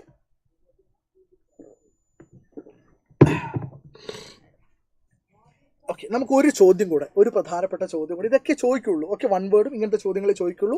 ഉറപ്പായിട്ടും ഈ ചാപ്റ്റർ ഇങ്ങനത്തെ ചോദ്യങ്ങളെ ചോദിക്കുള്ളൂ. Okay, ready. അടുത്തത് അല്ലെങ്കിൽ ജനറൽ ക്വസ്റ്റ്യൻ ഒക്കെ നമ്മൾ പഠിച്ചു കഴിഞ്ഞു. In the story, his first flight, the writer tells us about the first victory in the life of the young seagull. ശ്രദ്ധിച്ച് കേട്ടോളൂ, ഇതൊരു വൻ തള്ള ഞാൻ തള്ളാൻ പോകുന്നത്. യെസ് മക്കളെ, thank you. In the story his first flight, the writer tells us about the first victory. Young സീകളുടെ ലൈഫിലെ ആദ്യത്തെ വിജയത്തെക്കുറിച്ചാണ് പറയുന്നത്. എന്താ എഴുതാൻ പറഞ്ഞേ? The helping hand of the maiden flight was extended by his mother. So അത് ആരാണ് അതിനെ മോട്ടിവേറ്റ് ചെയ്തത്? അമ്മയാണ് മോട്ടിവേറ്റ് ചെയ്തത്. Have you not received such support in your life too? നിങ്ങൾക്ക് ഇതൊരു പ്രീവിയസ് ഇയർ ക്വസ്റ്റൻ ആണ്, ഞാൻ ഉണ്ടാക്കിയ ക്വസ്റ്റൻ ഒന്നുമല്ല. സോ നിങ്ങളുടെ ലൈഫിൽ ഇതുപോലെ സംഭവം നടന്നിട്ടുണ്ടോ? Narrate your experience in a paragraph. So നടന്നിട്ടുണ്ടെങ്കിലും ഇല്ലെങ്കിലും ഒക്കെ നിങ്ങൾക്ക് എന്ത് ചെയ്യണം? ഇങ്ങനൊരു എക്സ്പീരിയൻസ് നറേറ്റ് ചെയ്യണം. സോ ഞാൻ നിങ്ങൾക്കൊരു മോഡൽ ആൻസർ വായിച്ചു തരണം. നല്ല തൊള്ളമായിരിക്കും, സഹിച്ചിരിക്കേണ്ടി വരും. വായിച്ചു തരണം. നിങ്ങളുടെ ലൈഫിൽ ഇങ്ങനൊരു എക്സ്പീരിയൻസ് നടന്നിട്ടുണ്ടോ, ഉണ്ടെങ്കിൽ എന്തുകൊണ്ട്, എങ്ങനെയെന്നുള്ളത് നറേറ്റ് ചെയ്യാൻ വേണ്ടി ചോദിക്കുകയാണ്. ഇതൊരു 4 മാർക്കിനോ 5 മാർക്കിനോ ഒക്കെ ചോദിച്ചിട്ടുണ്ട്, ചോദിക്കാം. ഞാൻ തള്ളട്ടെ? റെഡി ആണെങ്കിൽ പുഷ് എന്ന് പറയാം കമൻറ്റ് ബോക്സിൽ. റെഡി ആണെങ്കിൽ, അതായത് സാറ് പുഷ് ചെയ്തു, സാറ് തള്ളിക്കോ എന്നാണെങ്കിൽ പുഷ് എന്ന് പറയാം. അല്ലെങ്കിൽ നമുക്ക് അടുത്ത ചാപ്റ്ററിലേക്ക് പോവാം. നിങ്ങൾ പുഷ് എന്ന് പറയാം, പുഷ് ചെയ്തോളാം. നിങ്ങൾ പുഷ് എന്ന് പറയാം, ഞാൻ പുഷ് ചെയ്തോളാം. Okay,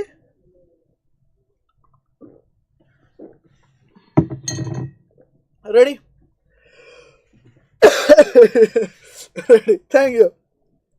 Thank you for granting me the permission. Thank you for the permission. I highly appreciate it.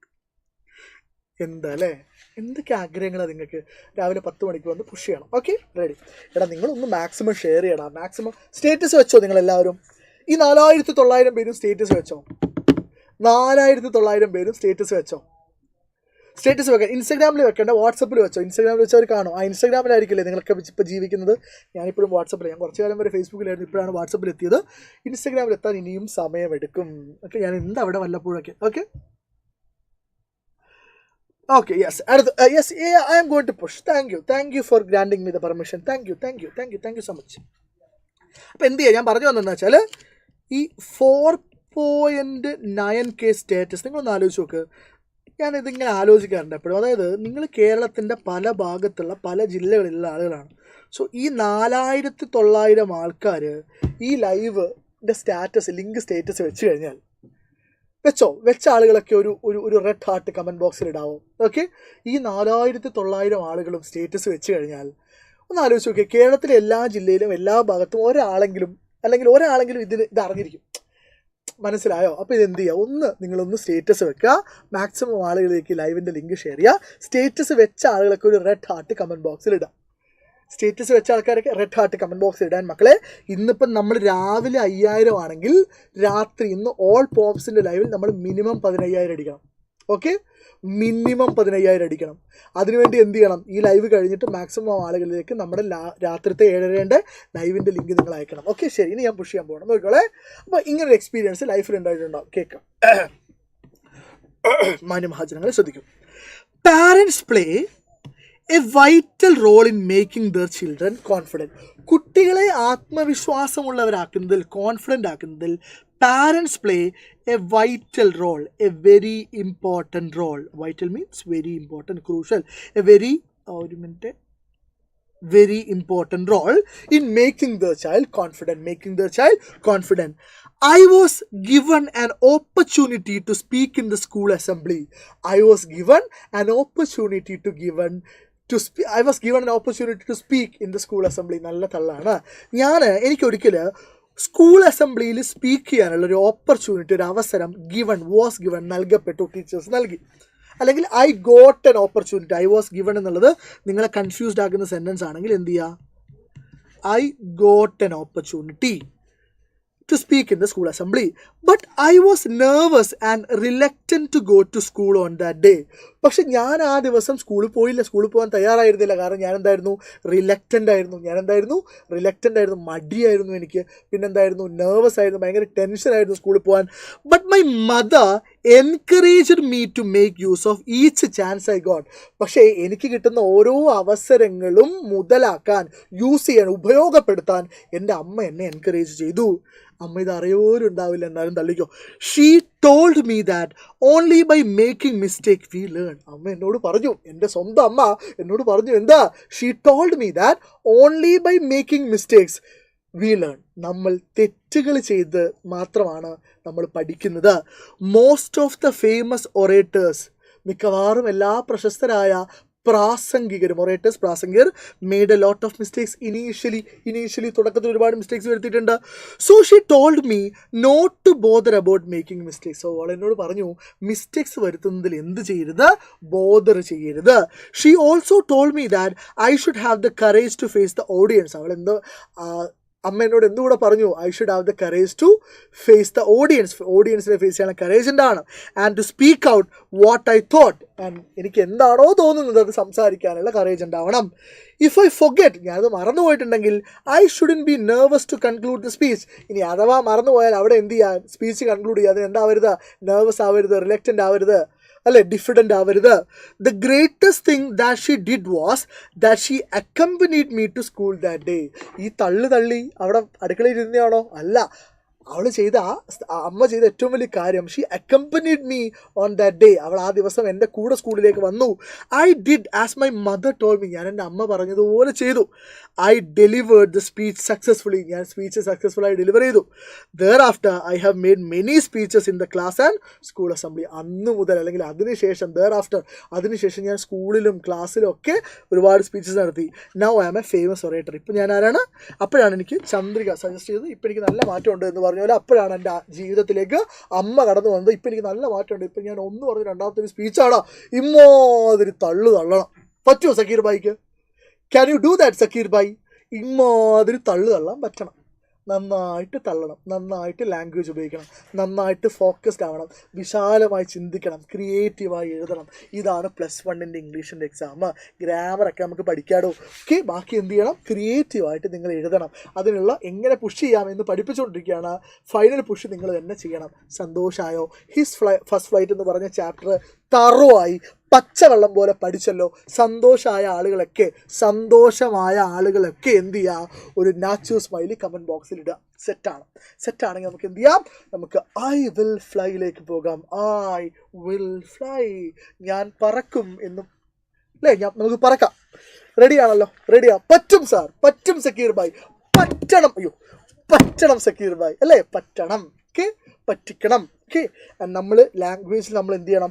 ആ കോൺഫിഡൻസ് നമുക്ക് വേണമെങ്കിൽ നമ്മൾ നന്നായിട്ട് പഠിച്ചു പോകണം. വരാൻ സാധ്യതയുള്ള സകലമായ ചോദ്യങ്ങൾ നോക്കി ടെക്സ്റ്റ് ബുക്ക് കൃത്യമായി വായിച്ച് കുറച്ചൊക്കെ എഴുതി പഠിച്ചു പോയി കഴിഞ്ഞാൽ നമുക്ക് എക്സാം ഹോളിൽ എന്ത് ചെയ്യാൻ പറ്റും? ഗംഭീരമായിട്ട് എന്ത് ചെയ്യാൻ പറ്റും? പെർഫോം ചെയ്യാൻ പറ്റും. So now will move on to the next chapter, I will fly. Again simple ചാപ്റ്ററാണ്, പക്ഷേ ചോദ്യങ്ങൾ പലതരത്തിൽ ചോദിക്കാം. നോക്കിക്കോളൂ. ഈ ചാപ്റ്റർ നിങ്ങൾ ഇതുവരെ ഒന്നും പഠിച്ചില്ല, ഒന്നും ഓർമ്മയില്ല, ഒന്നും അറിയില്ല.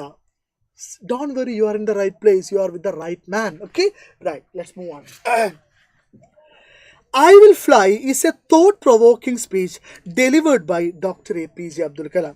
I will fly എന്ന് പറയുന്നത് നമ്മളെ കൊണ്ട് ചിന്തിപ്പിക്കുന്ന തോട്ട് പ്രൊവോക്കിംഗ് ആയിട്ടുള്ളൊരു സ്പീച്ചാണ്. ആരാണ് ഡെലിവർ ചെയ്തത്? യെസ്, എനിക്ക് ആ കമൻറ്റ് ബോക്സ് കാണുമ്പോൾ എങ്ങനെ രോമാഞ്ചം വന്നിട്ട് രക്ഷയില്ല കേട്ടോ. Thank you everybody for being so kind, for being so attentive and being so energetic throughout the session. I am super happy about your performances. Okay, right, appreciate it, I highly appreciate it. ശ്രദ്ധിക്കൂ. I will fly is a thought-provoking speech delivered by Dr. APJ Abdul Kalam. I will fly എന്ന് പറയുന്നത് doctor APJ Abdul Kalam deliver ചെയ്ത thought provoking ആയിട്ടുള്ള, നിങ്ങളെ കൊണ്ട് ചിന്തിപ്പിക്കുന്ന ഒരു സ്പീച്ചാണ്. The former president and distinguished aerospace scientist of India. So APJ Abdul Kalam ആരാ നമ്മൾ പറഞ്ഞു കൊടുക്കേണ്ട ആവശ്യമൊന്നുമില്ല. എന്നാലും ഇന്ത്യയുടെ മുൻ പ്രസിഡൻ്റാണ്, ഫോമർ പ്രസിഡൻ്റാണ്. പിന്നെ എന്താണ്? ഡിസ്റ്റിങ്ക്വിഷ്ഡ് എന്ന് പറഞ്ഞാൽ വെൽ നോൺ, ഫേമസ്, പോപ്പുലർ എന്നുള്ള അർത്ഥത്തിലാണ്. എയ്റോസ്പേസ് സയൻറ്റിസ്റ്റുമാണ്. ഓക്കെ, അദ്ദേഹം ഡെലിവർ ചെയ്തൊരു സ്പീച്ചാണ്. സോ ഐ വിൽ ഫ്ലൈ എന്ന് പറയുന്ന ഒരു സ്പീച്ചാണ് എന്നുള്ളതാണ് ബേസിക് ഐഡിയ. ആരാണ് ഡെലിവർ ചെയ്തത്? Delivered by the former President of India, the distinguished aerospace engineer, scientist in India, Mr. APJ Abdul Kalam. Okay, APJ sir. Glossary മാത്രം പഠിച്ചാലും മതി, പക്ഷേ എന്നാലും ടെക്സ്റ്റ് ബുക്ക് ഒരു തവണ വായിക്കണം മക്കൾ, നിർബന്ധമായിട്ട് കേട്ടോ, ഉറപ്പായിട്ടും വായിക്കണേ. ഓക്കെ, ശരി. നോക്കും. In this speech, he tells that In the past, the youth contributed much for the benefit of the world today in many fields. ശ്രദ്ധിക്കണേ, ഒരുപാട് കാര്യമൊന്നും APJ അബ്ദുൽ കലാം പറയുന്നില്ല. ഒന്നാമത് പറയുന്നത് യൂത്തിനെ കുറിച്ചാണ്, അല്ലെങ്കിൽ ഇതിൽ പ്രധാനമായും പറയുന്ന ആരെക്കുറിച്ച് തന്നെയാണ്? യൂത്തിനെ കുറിച്ചാണ്, യുവാക്കളെ കുറിച്ചാണ്. യുവാക്കൾ എന്ന് പറയുമ്പോൾ യുവാക്കളും യുവതികളും പെടും. അതൊരു ജെൻഡർ ന്യൂട്രൽ വേർഡാണ് യൂത്ത്. അവിടെ യുവാക്കളും പെടും, യുവതികളും പെടും. അല്ലാതെ ഇംഗ്ലീഷിൽ യൂത്തി എന്ന് പറഞ്ഞ വേർഡൊന്നും ഇല്ല. എന്തില്ല? യൂത്തി എന്ന് പറഞ്ഞ വേർഡില്ല. യൂത്ത് ഫെസ്റ്റിവൽ അല്ലേ ഉള്ളൂ, യൂത്ത് ആൻഡ് യൂത്തി ഫെസ്റ്റിവൽ ഇല്ലല്ലോ, ഇല്ല. ശരി, അപ്പോൾ നോക്കൂ, in this speech he tells us that in the past the youth contributed much for the benefit of the world today in many fields. ശ്രദ്ധിച്ചോളൂ, എന്താ പറഞ്ഞത്? അതായത് കഴിഞ്ഞ കാലത്തൊക്കെയും, ഇൻ ദ പാസ്റ്റ് എന്ന് പറഞ്ഞാൽ APJ അബ്ദുൽ കലാം പ്രസംഗം നടക്കുന്നതിന് മുമ്പുള്ള കാലം അല്ലേ, കഴിഞ്ഞ കാലത്തൊക്കെയും youth contributed much for the benefit of the world. ഈ ലോകത്തിൻ്റെ ബെനിഫിറ്റിന് വേണ്ടി, ഈ ലോകത്തിൽ നല്ല കാര്യങ്ങൾ നടക്കാൻ വേണ്ടി, ഈ ലോകത്തിൽ മാറ്റങ്ങൾ ഉണ്ടാക്കാൻ വേണ്ടി യുവാക്കൾ എന്ത് ചെയ്യുന്നുണ്ട്? ഭീകരമായിട്ട് കോൺട്രിബ്യൂട്ട് ചെയ്യുന്നുണ്ട്. യൂത്ത് എന്ത് ചെയ്യുന്നുണ്ട്? ഭീകരമായിട്ട് ഇമ്മൻസ്ലി എന്ത് ചെയ്തിട്ടുണ്ട്? കോൺട്രിബ്യൂട്ട് ചെയ്തിട്ടുണ്ട്. Youth had contributed immensely for the benefit of the world today in many fields അല്ലേ. ഒരുപാട് ഫീൽഡിൽ, ഒരുപാട് മേഖലകളിൽ യൂത്ത് എന്ത് ചെയ്തിട്ടുണ്ട്? അവരവരുടെ കോൺട്രിബ്യൂഷൻസ് കൊടുത്തിട്ടുണ്ട്. And today the youth does not have to fear the future. And യുവാക്കളോട് APJ അബ്ദുൽ കലാം പറയാണ്, നിങ്ങൾ നിങ്ങളുടെ ഫ്യൂച്ചറിനെ കുറിച്ച് എന്ത് ചെയ്യേണ്ട ആവശ്യമില്ല, ഭയപ്പെടേണ്ട ആവശ്യമില്ല. ആൻഡ് ശ്രദ്ധിച്ചോളൂ, ഇതാണ് നമ്മുടെ ആദ്യത്തെ sentence. The ignited mind of the youth is the most powerful resource on the earth. ഒന്നുകൂടെ പറയാം, എന്താണ്? ഇതൊന്ന് കോട്ട് ചെയ്ത് വെച്ച് പഠിച്ചോ, നിർബന്ധമായിട്ട് പഠിക്കണം. ഇത് കാണാതെ എഴുതാൻ പറ്റുന്ന ആളുകളൊക്കെ ഒന്ന് കമൻറ്റ് ബോക്സിൽ ഒരു റെഡ് ഹാർട്ട് ഇട്ടേക്ക് കേട്ടോ. എന്താ പറഞ്ഞത്? The ignited mind of the youth, യുവാക്കളുടെ ജ്വലിക്കുന്ന മനസ്സാണ് എന്താ? The most powerful resource on the earth. എർത്തിലെ, ലോകത്തിലെ ഏറ്റവും പവർഫുൾ ആയിട്ടുള്ള റിസോഴ്സ് എന്ന് പറയുന്നത് എന്താണ്? വിഭവം എന്ന് പറയുന്നത് എന്താണ്? The ignited mind of the youth ആണ്, യുവാക്കളുടെ ജ്വലിക്കുന്ന ഹൃദയമാണ് എന്ന് നിങ്ങൾ പഠിച്ചു വെക്കുക, എന്ന് നിങ്ങൾ ഓർമ്മിച്ച് വെക്കുക. The ignited mind of the youth is the most powerful resource on the earth. Opined doctor APJ Abdul Kalam. Opined doctor APJ Abdul Kalam. ഇനി നോക്കൂ, അടുത്തൊരു പ്രധാനപ്പെട്ട പോയിന്റ് എന്ന് പറയുന്നത് ശാസ്ത്രയാനാണ്. അടുത്തൊരു പ്രധാനപ്പെട്ട പോയിന്റ് എന്താണ്? ശാസ്ത്രയാനാണ്. നമുക്കറിയാം, ശാസ്ത്രയാൻ എന്ന് പറഞ്ഞു കഴിഞ്ഞാൽ മലയാളത്തിലും ശാസ്ത്രയാനാണ്. ശാസ്ത്രയാൻ എന്ന് പറഞ്ഞാൽ എന്താണ്? ശാസ്ത്രത്തിൻ്റെ അയനം എന്നാണ് അല്ലേ. രാമായണം എന്ന് പറഞ്ഞാൽ എന്താ? രാമായണം മീൻസ് രാമൻ്റെ അയനം എന്നാണ്, രാമൻ്റെ യാത്ര എന്നാണ്. സോ ശാസ്ത്രയാൻ എന്ന് പറഞ്ഞാൽ ശാസ്ത്രത്തിൻ്റെ അയനം, ശാസ്ത്രത്തിൻ്റെ യാത്ര, പ്രൊപ്പഗേഷൻ ഓഫ് സയൻസ് എന്നാണ്. സയൻസിന് എന്ത് ചെയ്യുക? വ്യാപിപ്പിക്കുക. അതിനുവേണ്ടി നടത്തുന്ന പ്രോഗ്രാമാണ് എന്ത്? ശാസ്ത്രയാൻ എന്ന് പറയുന്നത്. അപ്പോൾ നോക്കൂ, the previous year he inaugurated a program called Shastrayan which was meant for the propagation of science അല്ലേ.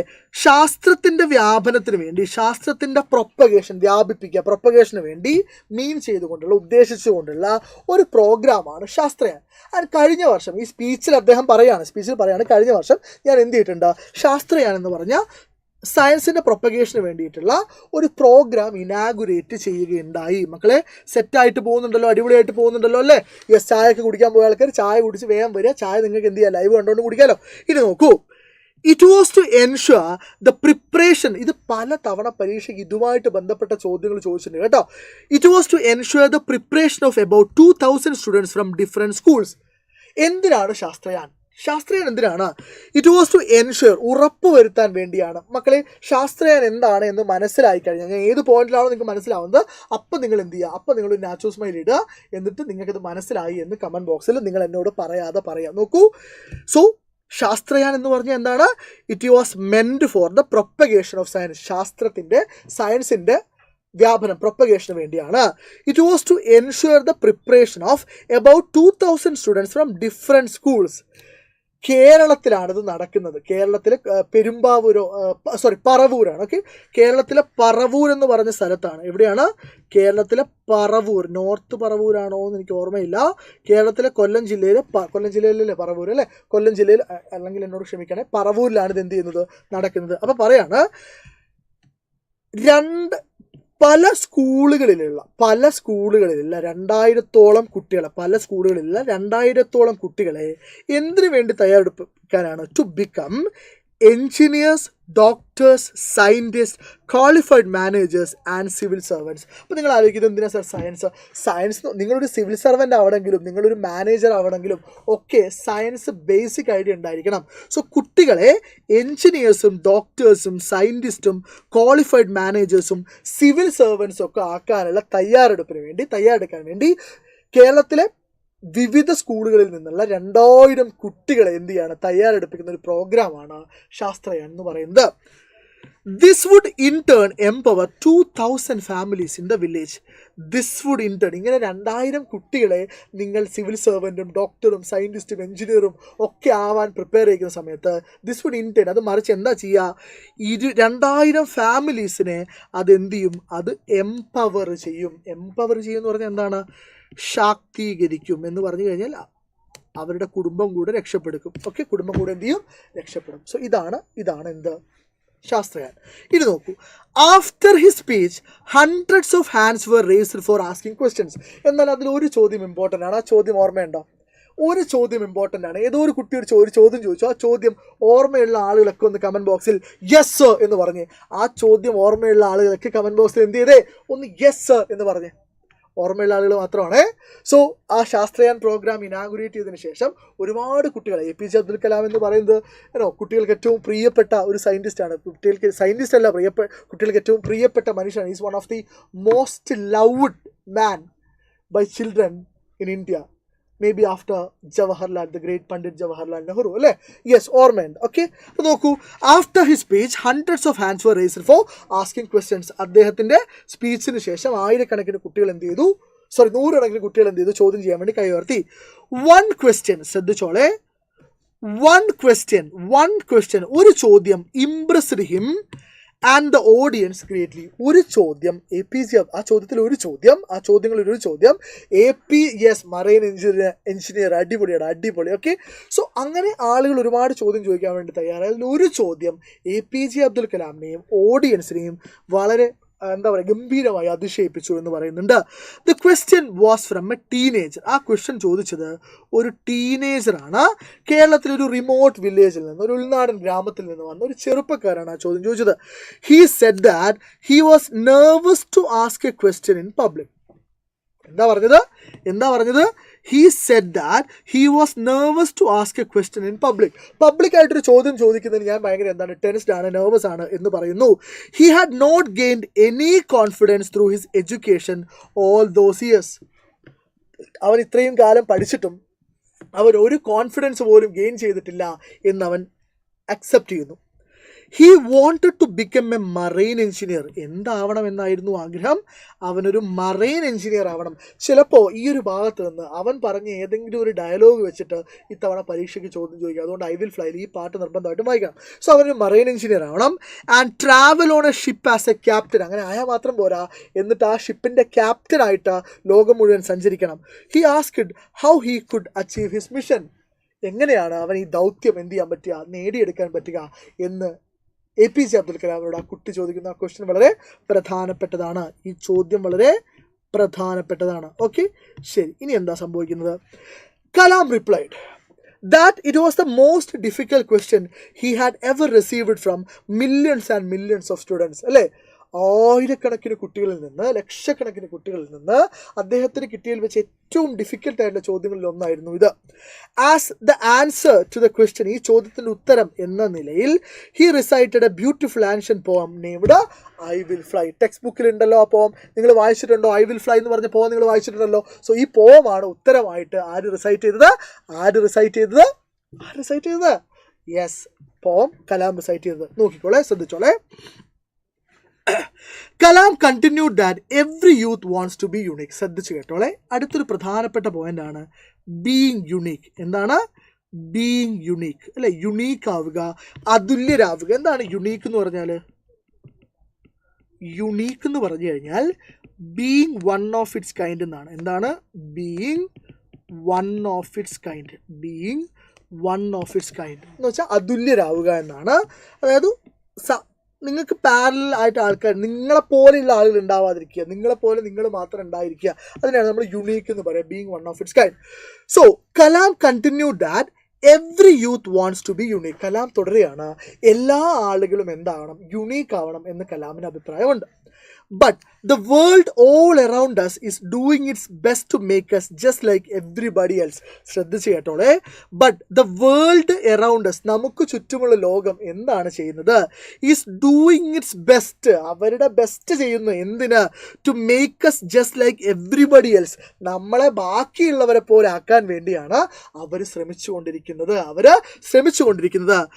At home, we are asked by our parents to be like the neighbor's children. അല്ലേ, നമ്മുടെ വീട്ടിൽ നിന്ന് എന്താ പറയുന്നത്? എടാ, അപ്പുറത്തെ വീട്ടിലെ മാഷ മോനെ പോലെയാവ്, ഇപ്പുറത്തെ വീട്ടിലെ വക്കീലിൻ്റെ മോളെ പോലെയാവ് എന്നൊക്കെയാണ് നമ്മളോട് പറഞ്ഞുകൊണ്ടിരിക്കുന്നത്. സോ നമ്മൾ കേട്ട് നമ്മൾ നന്നാവണം കേട്ടോ.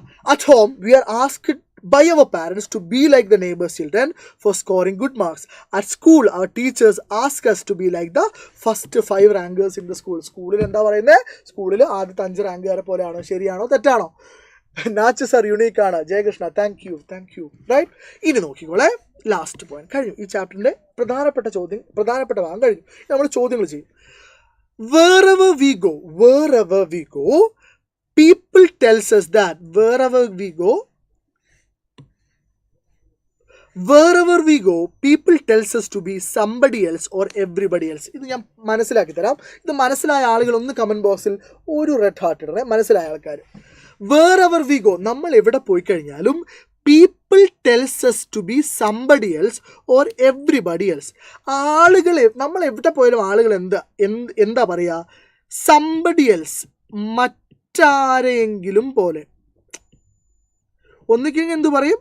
മറ്റാരെങ്കിലും പോലെ ആവാൻ പറയും. അല്ലെങ്കിൽ എന്ത് പറയുമ്പോൾ എവ്രിബഡി എൽസസിനെ പോലെ, എല്ലാവരെയും പോലെ. മനസ്സിലായല്ലോ? അതായത് നമ്മൾ എവിടെ പോയി കഴിഞ്ഞാൽ ആൾക്കാർ എന്ത് പറയും? മറ്റാരെങ്കിലും പോലെ ആവാൻ പറ്റും, അല്ലെങ്കിൽ എല്ലാവരെയും പോലെ ആവാൻ പറ്റും. But we should be unique. പക്ഷെ നമ്മൾ എന്താവണം? യുണീക്ക് ആവണം. That is we should be our self. നമ്മൾ എന്താവണം? നമ്മൾ തന്നെ ആവണം.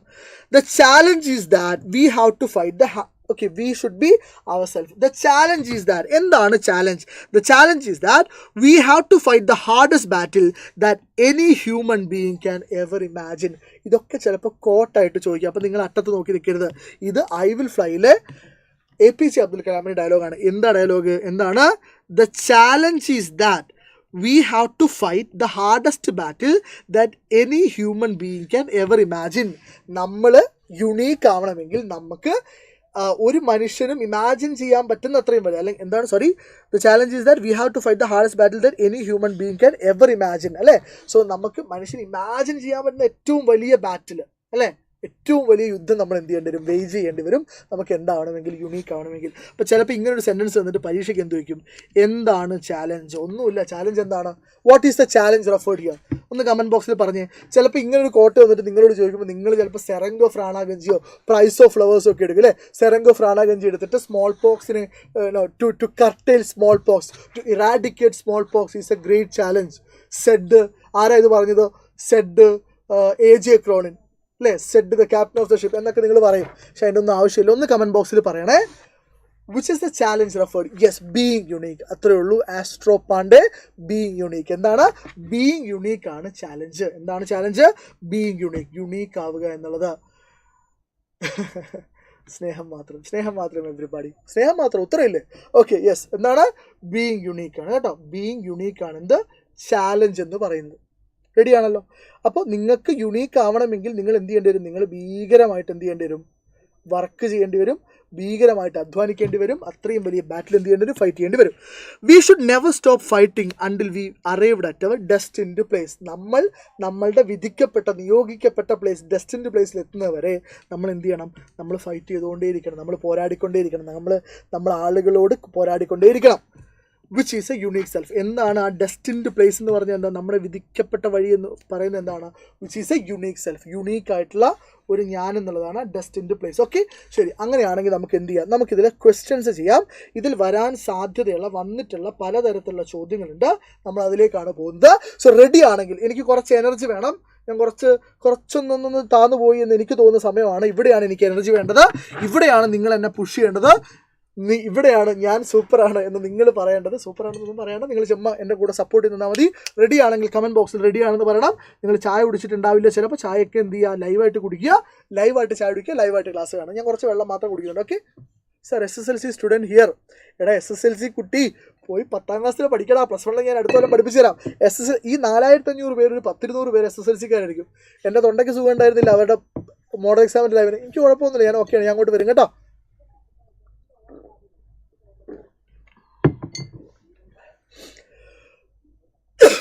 Okay, ready. യെസ്, ഇതാണ് ചോദ്യം. Explain the title of the speech I will fly. I will fly എന്ന് പറഞ്ഞ സ്പീച്ചിൻ്റെ തലക്കെട്ടിൻ്റെ പ്രാധാന്യം എന്താണ്? തലക്കെട്ടിൻ്റെ പ്രാധാന്യം. സാർ ഇന്ന് എത്ര ചാപ്റ്റർ എടുക്കും? ഇന്ന് നമ്മൾ മിനിമം 7 ചാപ്റ്റേഴ്സ്. ഈ ഒരു ഒറ്റ ലൈവിൽ നമ്മൾ 7 ചാപ്റ്റേഴ്സ് ഡീറ്റെയിൽഡ് ആയിട്ട് എടുക്കും. നിങ്ങൾ കണ്ടല്ലോ നമ്മൾ എങ്ങനെയാണ് നേരത്തെ ചാപ്റ്റർ എടുത്തത്. നീ സൂപ്പർ ആയിട്ടാ, താങ്ക് യു ഡാ. ഹോട്ട് വാട്ടർ ആണോ സാർ? ഹോട്ട് വാട്ടർ ആയിരുന്നു, ഇപ്പോൾ കോൾഡ് വാട്ടർ ആയിട്ടുണ്ട്. ഹോട്ട് ആക്കാൻ വേണ്ടി പറയണം. ഓക്കെ, ശരി, ready. So explain the title of the speech I will fly. ഇത് പറയാൻ പറ്റും. ഈ ചോദ്യം വന്നു കഴിഞ്ഞാൽ ഒരു 3 mark, let's say 3 2 to 3 mark ഈ ചോദ്യം വന്നു കഴിഞ്ഞാൽ 3 മാർക്കും സ്കോർ ചെയ്യാൻ പറ്റും എന്ന് ഉറപ്പുള്ള ആൾക്കാരൊക്കെ ഒരു തംസപ്പ് ഇട്ടെ. ഞാൻ പറയണേ, നമുക്ക് ഇത് കഴിഞ്ഞിട്ട് അടുത്തൊരു ചാപ്റ്റർ ഉണ്ട്. അതൊരു വല്ലാത്ത ചാപ്റ്ററാണ്, the quest for a theory of everything. എനിക്കറിയാം നിങ്ങൾ ആരും ആ ചാപ്റ്റർ കൃത്യമായി വായിച്ചിട്ടൊന്നും ഉണ്ടാവില്ല. പക്ഷെ നിങ്ങൾക്ക് ഞാൻ ഡീറ്റെയിൽഡ് ആയിട്ടുള്ള എക്സാം ഓറിയൻറ്റഡ് ആയിട്ട് വളരെ ഷാർപ്പായിട്ടൊരു നോട്ട്സും അതിൻ്റെ എക്സ്പ്ലനേഷൻ ഞാൻ തരും. So wait for that. When I wish upon a star makes no difference who I am, anything my heart desires will come to me. Yes, it will. Yes, നോക്കിക്കോളെ. നമ്മൾ ഇതിൻ്റെ answer ഒന്ന് പറയാൻ പോവാണ്. ഇതിൻ്റെ ആൻസർ നമ്മൾ ഒന്ന് പറയാൻ പോവുകയാണ്. ശ്രദ്ധിച്ചോളെ, നോക്കിക്കോളൂ.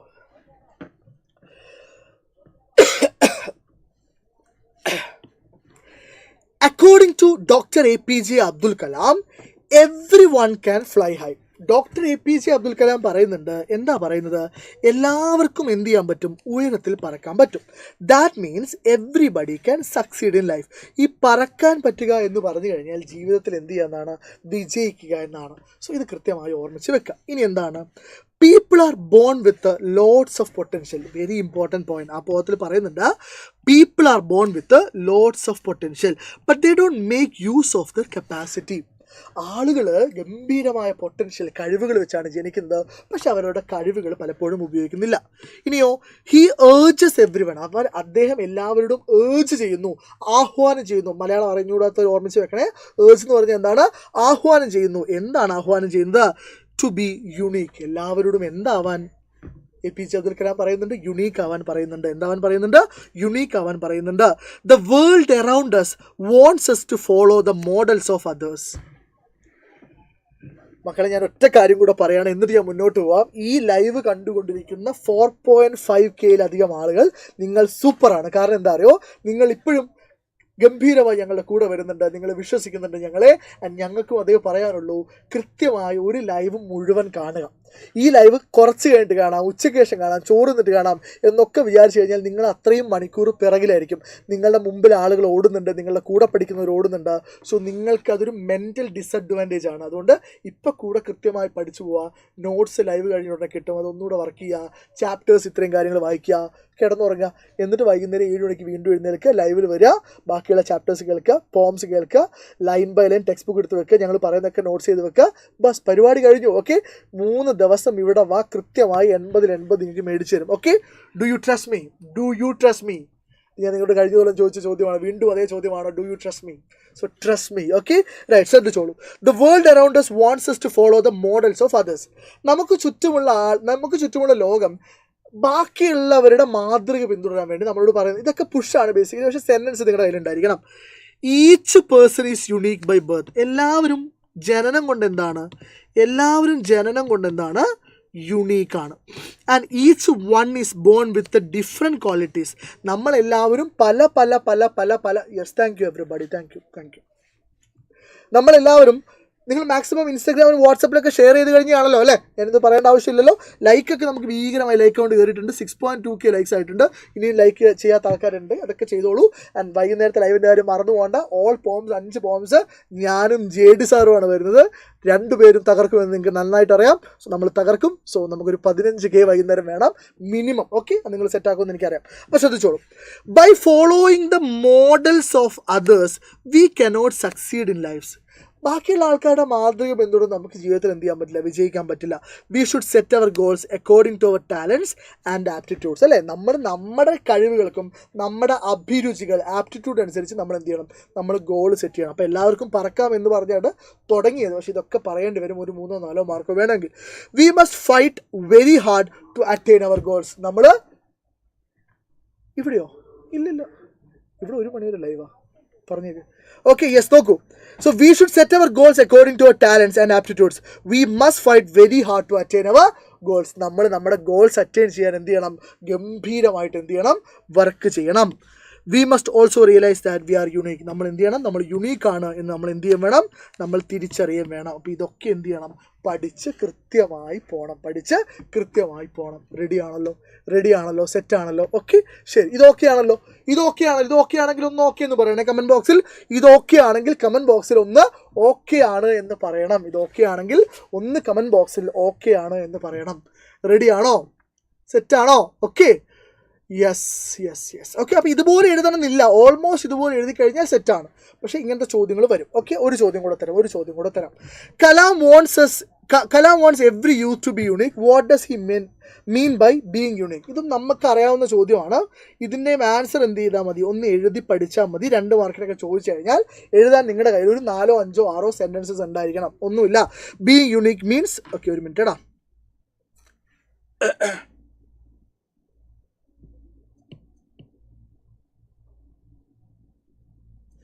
യെസ്, നോക്കൂ. Being unique means being one self. Unique ആവുക എന്ന് പറയുന്നത് ഒരാളാവുക എന്നാണ്, വേറെ ആരെയും പോലെ ആവാതെ ഞാൻ തന്നെ ആവുക എന്നുള്ളതാണ് being unique. Okay, we should not follow any one as our models. നമുക്ക് ആളുകളെ ഇൻസ്പിറേഷൻ ആയിട്ട് കാണാം, പക്ഷെ നമ്മൾ ഇയാളാവണം, നമ്മൾ ഭാവിയിൽ ഇന്ന ആളാവണം, അല്ല, നമ്മളാവുക എന്നുള്ളത് ഇമ്പോർട്ടൻ്റ് ആണ്.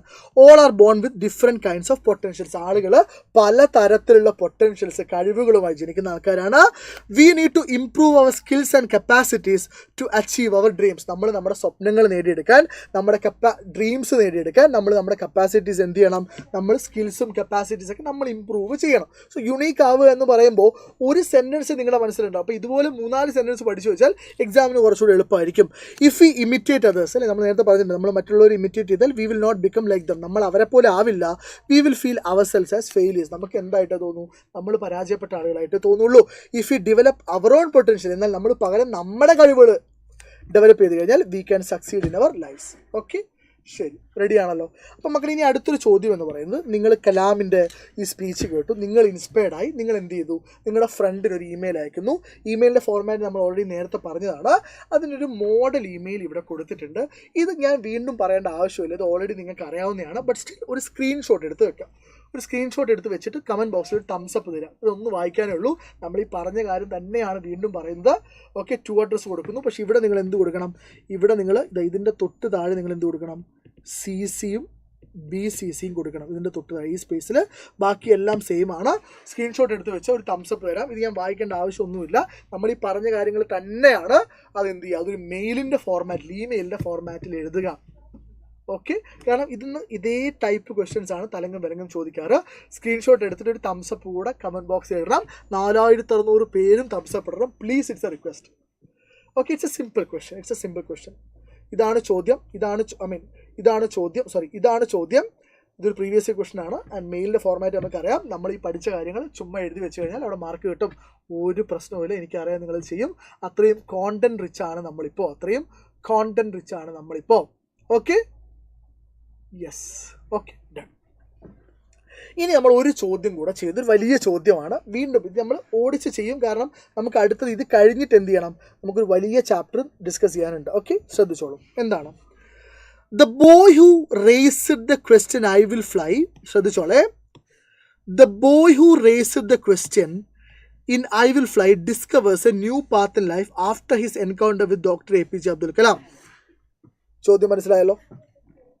He writes a letter to his friend describing the impact of Kalam's words on him and changes that have come in his character.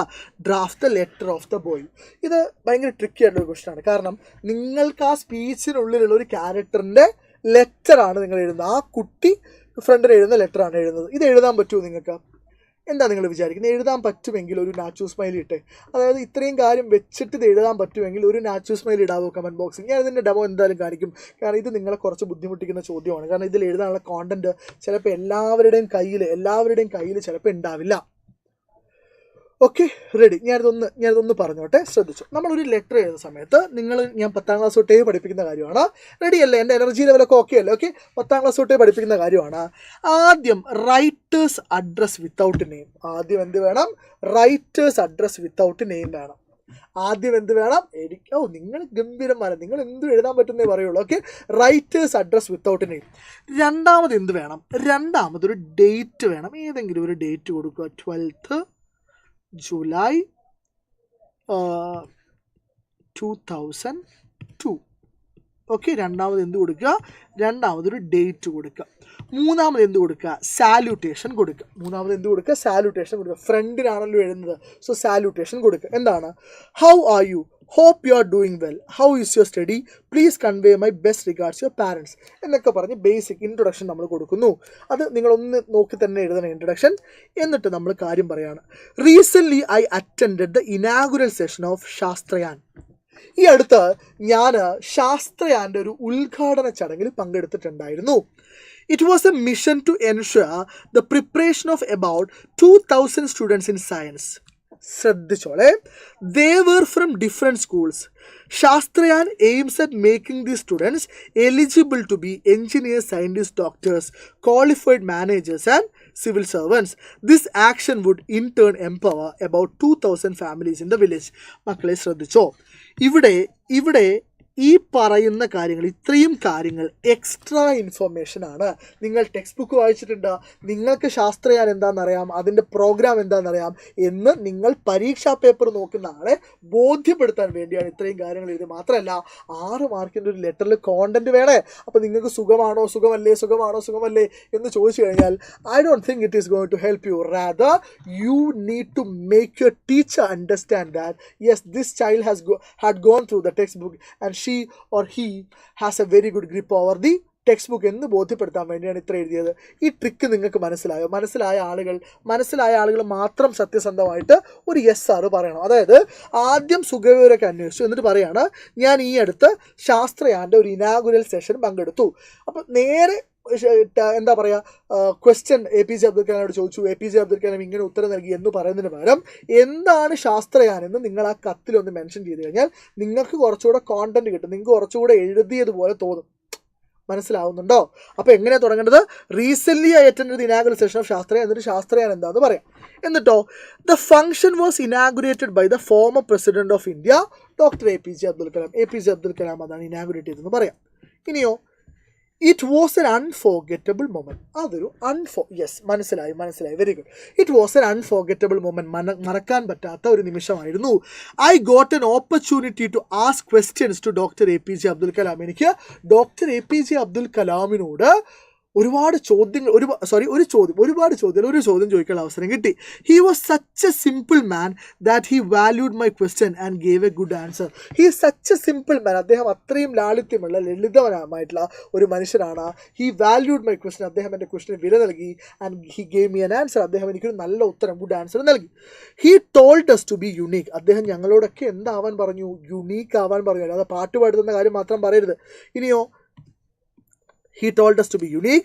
He also told that we should fight very hard to reach our goals. നമ്മുടെ goals നേടാൻ വേണ്ടി നന്നായിട്ട് എന്ത് ചെയ്യേണ്ടി വരും? Fight ചെയ്യേണ്ടി വരും. That means we must become unique persons. നമ്മൾ എന്താവണം? നമ്മൾ യുണീക്ക് ആയിട്ടുള്ള ആളുകളായിട്ട് മാറണം. We must develop our talents to become the best person. നമ്മൾ നമ്മുടെ ടാലൻസ് എന്ത് ചെയ്തുകൊണ്ട്, നമ്മുടെ പൊട്ടൻഷ്യൽസ്, നമ്മുടെ ടാലൻസ് എന്ത് ചെയ്തോണം? ഡെവലപ്പ് ചെയ്തുകൊണ്ടിരിക്കണം. എന്തിനാവാൻ വേണ്ടിയിട്ട്? To become a best person, to become the best version of our self. I am trying my level best to improve my talents to make myself unique. ഞാൻ എന്നെ യുണീക്ക് ആക്കാൻ വേണ്ടി എൻ്റെ ടാലൻസ് എന്ത് ചെയ്തുകൊണ്ടിരിക്കുകയാണ്? വർക്ക് ചെയ്തുകൊണ്ടിരിക്കുകയാണ്. I don't want to be someone else. എനിക്ക് വേറെ ആരും ആവണ്ട. I want to be unique. I don't want to be someone else. I am not ready to imitate others. ഞാൻ ബാക്കിയുള്ള ആൾക്കാർ എന്ത് ചെയ്യില്ല? ഇമിറ്റേറ്റ് ചെയ്യാൻ തയ്യാറല്ല. I am trying to improve my confidence level by socializing with others. ഞാൻ എൻ്റെ confidence level കൂട്ടാൻ ശ്രമിക്കുകയാണ്. എങ്ങനെ? ബാക്കിയുള്ള ആൾക്കാരുമായിട്ട് ഇടപഴകി സോഷ്യലൈസ് ചെയ്തുകൊണ്ട് ശ്രമിച്ചുകൊണ്ടിരിക്കുകയാണ്. I have to tell you the same thing that Dr. Kalam told us. Kalam പറഞ്ഞ കാര്യമാണ് എനിക്കും നിന്നോട് പറയാനുള്ളത്. എന്താണ്? B unique. പിന്നെ എന്താണ്? അവസാനം എന്ത് ചെയ്യുക? യുവേഴ്സ് ലവിംഗ്ലി SD സൈൻ ഇടുക. ആരാണോ കത്തിരുന്ന ആളുടെ പേര് എഴുതുക. ഓക്കെ, ആ ചെറുപ്പക്കാരൻ ഇപ്പോൾ തൽക്കാലം ഞാൻ നാസർ ഫാറുദ്ദീൻ എന്ന് എഴുതിയെന്നാണ്. ഓക്കെ, യെസ്, കഴിഞ്ഞു. ഓക്കെ ആണല്ലോ? റെഡിയാണ്. ഓക്കെ, നമുക്ക് എന്ത് ചെയ്യാം? ഈ ഒരു ചോദ്യം കൂടെ ഉണ്ട്. Yes, doctor APJ Abdul Kalam exhort the youth to be unique. How can you be unique? So unique ആവുന്നത് എങ്ങനെയാണെന്നാണ്. ഇത് വീണ്ടും പറഞ്ഞ കാര്യമാണ്, നമ്മൾ ഓൾറെഡി ഡിസ്കസ് ചെയ്ത കാര്യമാണ്. നിങ്ങൾക്ക് ഇത് എന്ത് ചെയ്യാം? ഒരു സ്ക്രീൻഷോട്ട് എടുത്ത് വെച്ചിട്ട് ഇതൊന്ന് വായിക്കാം. ഇതും ഞാൻ ഓൾറെഡി പറഞ്ഞ കാര്യമാണ്. ഇതിന് വേറെ എക്സ്പ്ലനേഷൻ്റെ ആവശ്യം ഇല്ല എന്ന് ഞാൻ വിശ്വസിക്കുന്നു. Okay, ready. And that brings us to the next chapter.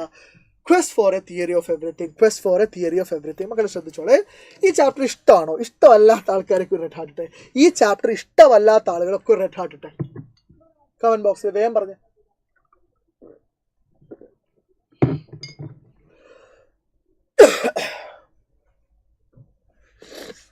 Sir 8 മാർക്കിൻ്റെ ക്വസ്റ്റൻ എത്ര എഴുതുന്നത്? ഇതൊക്കെ നമുക്ക് പറയാം കേട്ടോ. അതിന് മുമ്പ് നിങ്ങൾ പറയും. ഈ ചാപ്റ്റർ എനിക്ക് ഈ ചാപ്റ്റർ ഇഷ്ടമല്ല. Personally this is not one of my favourite chapters. But I am not ashamed to say that. ചില ചാപ്റ്റേഴ്സൊക്കെ ഭയങ്കര ബോറിംഗ് ആണ്, ഭയങ്കര ഡ്രൈ ആണ്. അതുപോലെ ഭയങ്കര ഡ്രൈ ആയിട്ടുള്ളൊരു ചാപ്റ്ററാണ്. പക്ഷേ ഇത് ഭയങ്കര മോട്ടിവേറ്റിംഗ് ആണ് കേട്ടോ. പക്ഷേ നമുക്കൊരു എക്സാം പോയിന്റ് ഓഫ് വ്യൂ ഭയങ്കര ഡ്രൈ ആയിട്ട് പലപ്പോഴും ചോദ്യങ്ങളൊന്നും ചോദിക്കാത്ത ചാപ്റ്ററാണ്. എന്നാലും നമ്മൾ അറിഞ്ഞിരിക്കണം. എന്ത് ചെയ്യണം? ഇത് അറിഞ്ഞിരിക്കണം. ഓക്കെ, ശ്രദ്ധിച്ചോളെ. Ready. Quest for a theory of everything is the profile of Stephen Hawking prepared by Kitty Gale Ferguson. Prepare ചെയ്ത സ്റ്റീഫൻ ഹോക്കിങ്ങിൻ്റെ ഒരു പ്രൊഫൈലാണ് ഏത്? Quest for a theory of everything എന്ന് പറയുന്നത്. Okay, yes, it shows how Hawking proved his uniqueness even while fighting against the adversities and limitations. എങ്ങനെയാണ് Hawking? ഒരു minute എടാ. Okay, yes, എങ്ങനെയാണ് ജീവിതത്തിൽ ഒരുപാട് അഡ്വേഴ്സിറ്റീസ്, ദുരിതങ്ങളും ഒരുപാട് ലിമിറ്റേഷൻസ് ഉണ്ടായിരുന്നെങ്കിലും എങ്ങനെയാണ് സ്റ്റീഫൻ ഹോക്കിങ് തൻ്റെ യുണീക്ക്നെസ് തെളിയിച്ചത് എന്നാണ് ഈ കഥയിൽ പറയുന്നത്, അല്ലെങ്കിൽ ഈ പ്രൊഫൈൽ പറയുന്നത്. എങ്ങനെയാണ് സ്റ്റീഫൻ ഹോക്കിങ്സ് തൻ്റെ യുണീക്ക്നെസ് പ്രൂവ് ചെയ്തത്? അല്ലേ, എന്തിനെതിരെ ഫൈറ്റ് ചെയ്തിട്ട്? ഒരുപാട് ദുരിതങ്ങൾക്കെതിരെ, ഒരുപാട് ലിമിറ്റേഷൻസ്, ഒരുപാട് കുറവുകൾ ഉണ്ടായിട്ടും എന്നാണ്.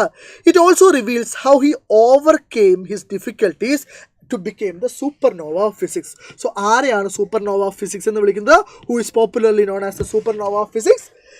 സ്റ്റീഫൻ ഹോക്കിംഗ് അല്ലേ. അപ്പോൾ സ്റ്റീഫൻ ഹോക്കിംഗ് എങ്ങനെയാണ് തൻ്റെ ഡിസബിലിറ്റീസിനെ, തൻ്റെ ഡിസീസിനെ ഓവർകം ചെയ്ത്, തരണം ചെയ്ത് എന്തായത്? സൂപ്പർനോവ ഓഫ് ഫിസിക്സ് ആയത്.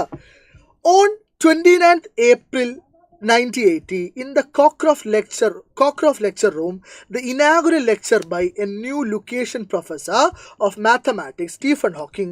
The title of the lecture is The End in Sight for Theoretical Physics. ഒന്നുമില്ല, ഈ കഥ തുടങ്ങുന്ന സമയത്ത്, അത് ടെക്സ്റ്റ് ബുക്ക് നിങ്ങൾ വായിക്കുമ്പോൾ കൺഫ്യൂഷൻ ഉണ്ടാവരുത്. എപ്പോഴാണ്?